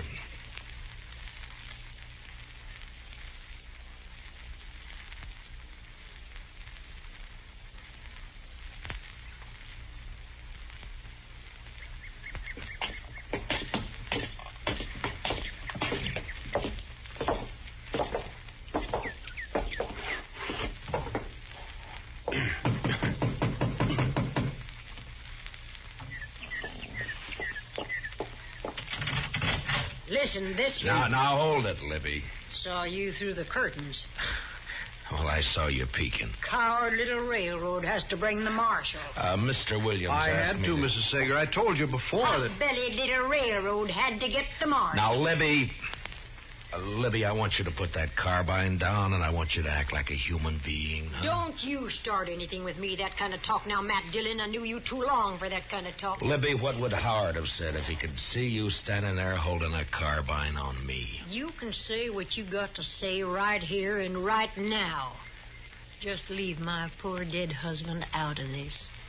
You think he'd stand in the way of progress the way you are? Progress? That big, loud, steaming, dirty thing a-howling by, black smoke bringing in the trash from back east? You call that progress? I'll make a deal with you, Libby. You put down your gun, and I'll send Mr. Williams and Chester back to town, huh? I got nothing to say to you, Marshal. Chester? Yes, sir, Mr. Dillon. Here, take my gun, Chester. And this. What are you doing, Mr. Dillon? You took off your star. I'll take it back to the office with you and take Mr. Williams with you, too. Libby and I are going to talk. Yes. Come on, Mr. Williams.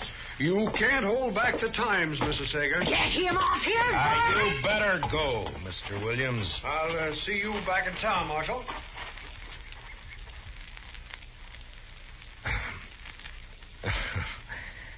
Well, Libby, aren't you going to ask me in? I told you, Marshal. Them name's still Matt, Libby. No star. See? Now can I come in? Well, I suppose. Thank you. Well, looks just about the same. Yeah, it's going to stay that way. Nothing's going to come steaming through this sitting room. Sit down, Matt. Libby, I'd give anything not to have to give you this order, but... Here. Well, Howard took me out here to this piece of land. He staked it out here because it had a creek for the cattle and some good grassland. We just got married. Took me out here and stood me right about where you're standing now. And he said, Libby, this is ours. Yours and mine. Uh-huh. He built this place, Matt. Every board he split with his own hands. Every board of it, every nail in it. Yeah, I know. You don't know. 3 days and 3 nights, just the two of us. Behind that upsot wagon, caught out there in the attack. Oh, they'd have burned the house down. But we held them off. All of them Indians, a-hooping and a-hollering. It wasn't until the second day they got him. Yeah. Oh, that arrow must have been terrible inside him. It was like something in my own chest, man. I swear. It couldn't have hurt no more. I held him in my arms. I was crying. I just couldn't help it. And he looked like a little boy. I swear it seemed like he wasn't a man anymore. It's just a little boy in my arms there. He said, Libby, you gotta hang on to the land, Libby. It's all there is. I said, I know it, Howard. He said, don't let nobody drive you off here. I said, Howard, I won't. And I didn't. I stayed there, no food, no water. 2 days more. Still waiting. But they'd gone. And the place was still mine. Libby. Now, do you think I'm going to get off of this land now? Just because of a little piece of paper? Matt, you go on back. Tell that railroad I'm here for good. Dead or alive. Next time, you better keep your guns.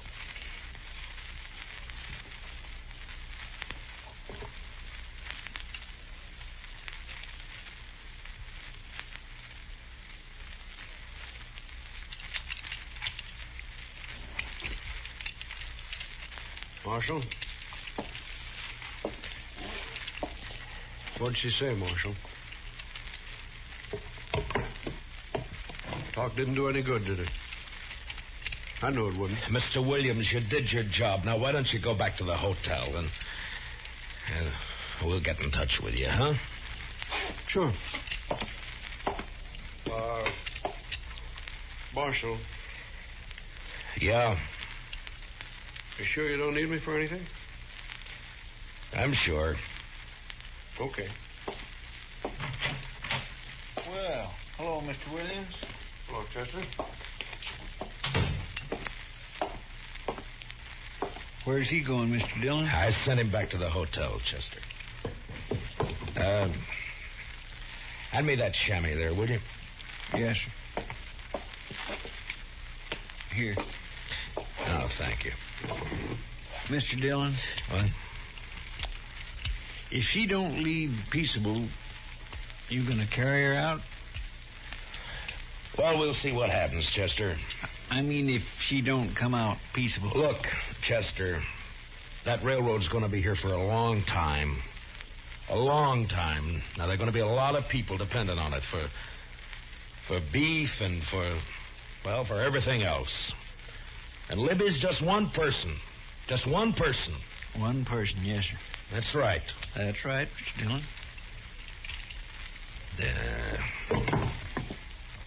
Mr. Dillon, I've never seen you like this before. Chester, I can't do it. All right. You gave her 10 days to give you an answer, Mr. Dillon. And the order come down almost a month ago. You did everything you could. If you asked me, you oughtn't to feel bad. You just got to do it, that's all. Never hurt anybody. Paid all her bills. Now we got to run her off her land. Well, it wasn't nobody's fault that Howard Sager homesteaded on what was going to be a railroad track. Wasn't his fault, nor her fault, nor your fault. Wasn't even the railroad's fault. I know you're right, Chester. You're right. And Mr. Dillon, she'll have enough money she can live anywhere. Yeah. Yeah, sure. Sure. Anywhere except where she really wants to live. Well, Yeah, I know, Chester. Well, it's almost 10:30. We gave her till noon today. I guess we better get packing. Guess we better.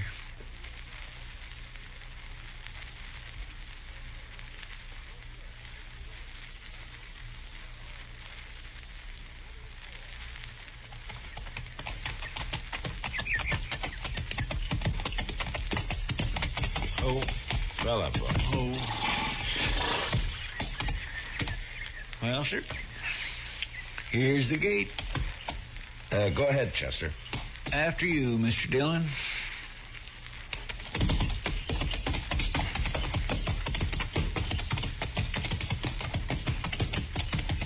Matt Dillon? Oh.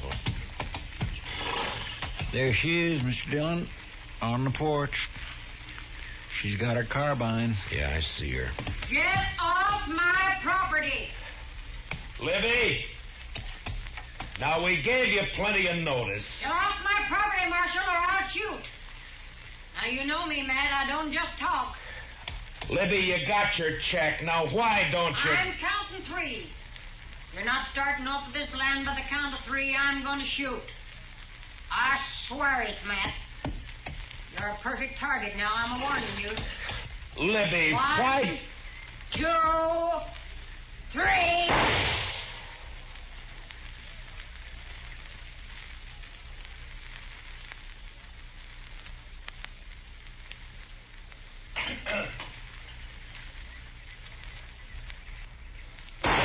Come on, Mr. Dillon. That big rock over there.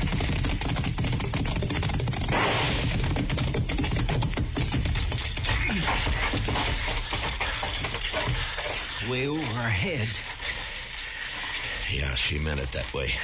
Makes me feel a little silly running cover from a woman. I got a decent respect for Libby's eye, Chester. Well, what do we do, Mr. Dillon? Well... We can't just stay here forever. Look, maybe we can sneak up from the other side. You think you could work your way around? I imagine so. All right.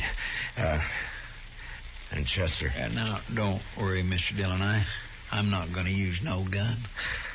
All right. If you can get in the house and get that rifle away from her, I'll just stay out here and try to keep her attention. Yes, sir. Okay, good luck.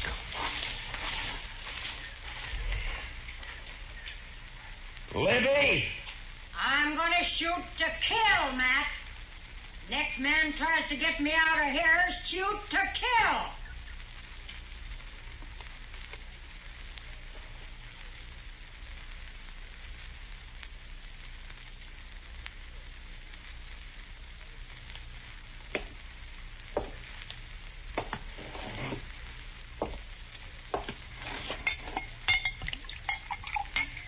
Hot. That's right, Sam. Here's to you, Williams. Sure. I must be getting drunk. Even this stuff tastes good. Sam? I can't help but admire that woman. But then I'm always the one to boost the underdog. We got to start construction on the 18th to keep the schedule. You haven't even had a chance to start surveying. One woman standing alone against a whole mess of us. Spikes, crew, rail. It's inspiring. Ties all creosoted. I'll get bounced, sure. Let me tell you, Williams, she's 1 out of 1,000,000. Quite a woman. Quite a woman. Yeah. I said then, and I say right now, nobody takes that woman off her land alive. Nobody. She's got more real stuff in her than you and me put together. You're drunk. Hanging on to the last breath. Why, it's wonderful. Woman like that can't hold back the progress of a whole nation. Absolutely not. Nobody can hold back the time. Time and tide wait for no man. If everybody felt like her, there wouldn't be any railroads. There wouldn't be any progress whatsoever. You need a drink. Maybe I do. Sam? I don't think that marshal's doing a thing out there. Minion of the law. Strikes me as sentimental, that marshal. Oh, I don't know. Point is, there's a job to do. I think we ought to go out there and prod him. Well, you said he told you to stay in the hotel room. I know. No, that's what you said. Well, if you want to go down there, it's fine with me, but that's what you told me he said. Well, how does it look, the railroad representative taking the afternoon off at a time like this, huh?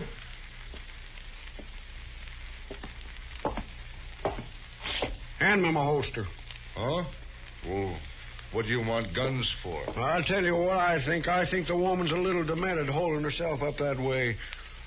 husband's death, years alone in that house. She's crazy. Fanatic. Yeah. Here. Thanks. Kaylee Cuoco. Fully loaded. She's a wonderful woman, though. Dead shot with that rifle of hers. I'm not going out there unprotected. I don't blame you a bit. I think I'll take my holster, too. Mm-hmm. Hey. What? One for the road, huh? No more. One for Libby? Oh, what do you say? All right. One for Libby. To Libby Sager. The spirit of the Old West. Right. Hey, you know they'll write a song about her? How the track was built over her soul? And they'll write a song about us, too. Oh, stop it. You're drunk.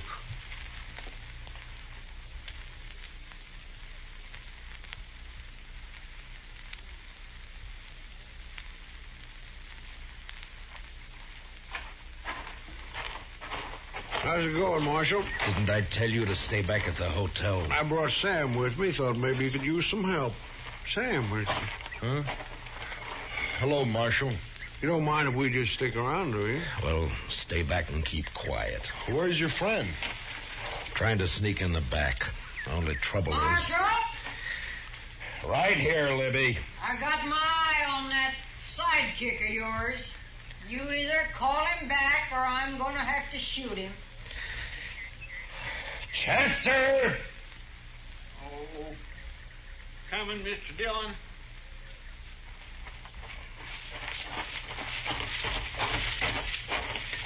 I'm sorry, Mr. Dillon. No, it's all right, Chester. It just didn't work, that's all. I declare I can't figure how she spotted me. You don't know how careful Yeah, I know. was Looks like there's only one thing to do. Let's go in after her. Now you're talking. Fine. Now, you two just stay right where you are, and no guns, you understand? Sure. Libby! Libby, we're coming in. Now put your carbine up, Libby. Come on, Marshal. Just come on. I'm ready. Now, let's go, Chester, and stay close to the ground. We can weave over to that rock over there, then behind the barn, maybe. Yeah, that's a good idea. Close, Mr. Dillon. Yeah, all right, run. You all right, Chester? Just scared, that's all. Why, that crazy fool. What's the matter, Mr. Dillon? That surveyor. Sam, leave that rifle alone. I'm just covering for you, Marshal. She hit him, Mr. Dillon. Oh, he's going to shoot back. Sam! Oh, Mr. Dillon. He got her, Mr. Dillon. Come on, Chester.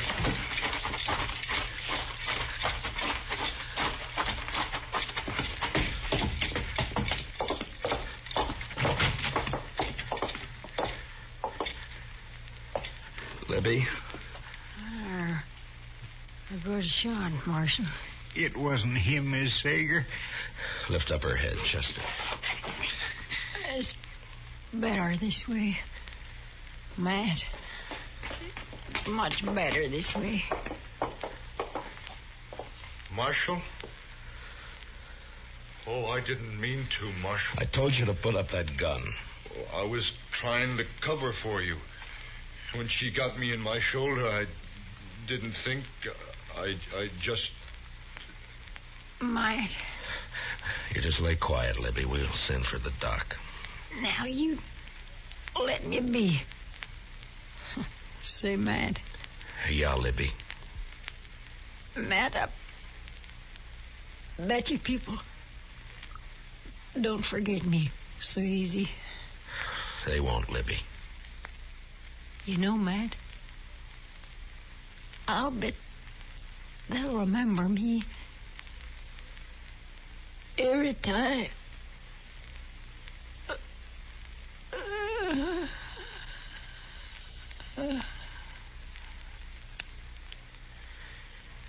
Yeah.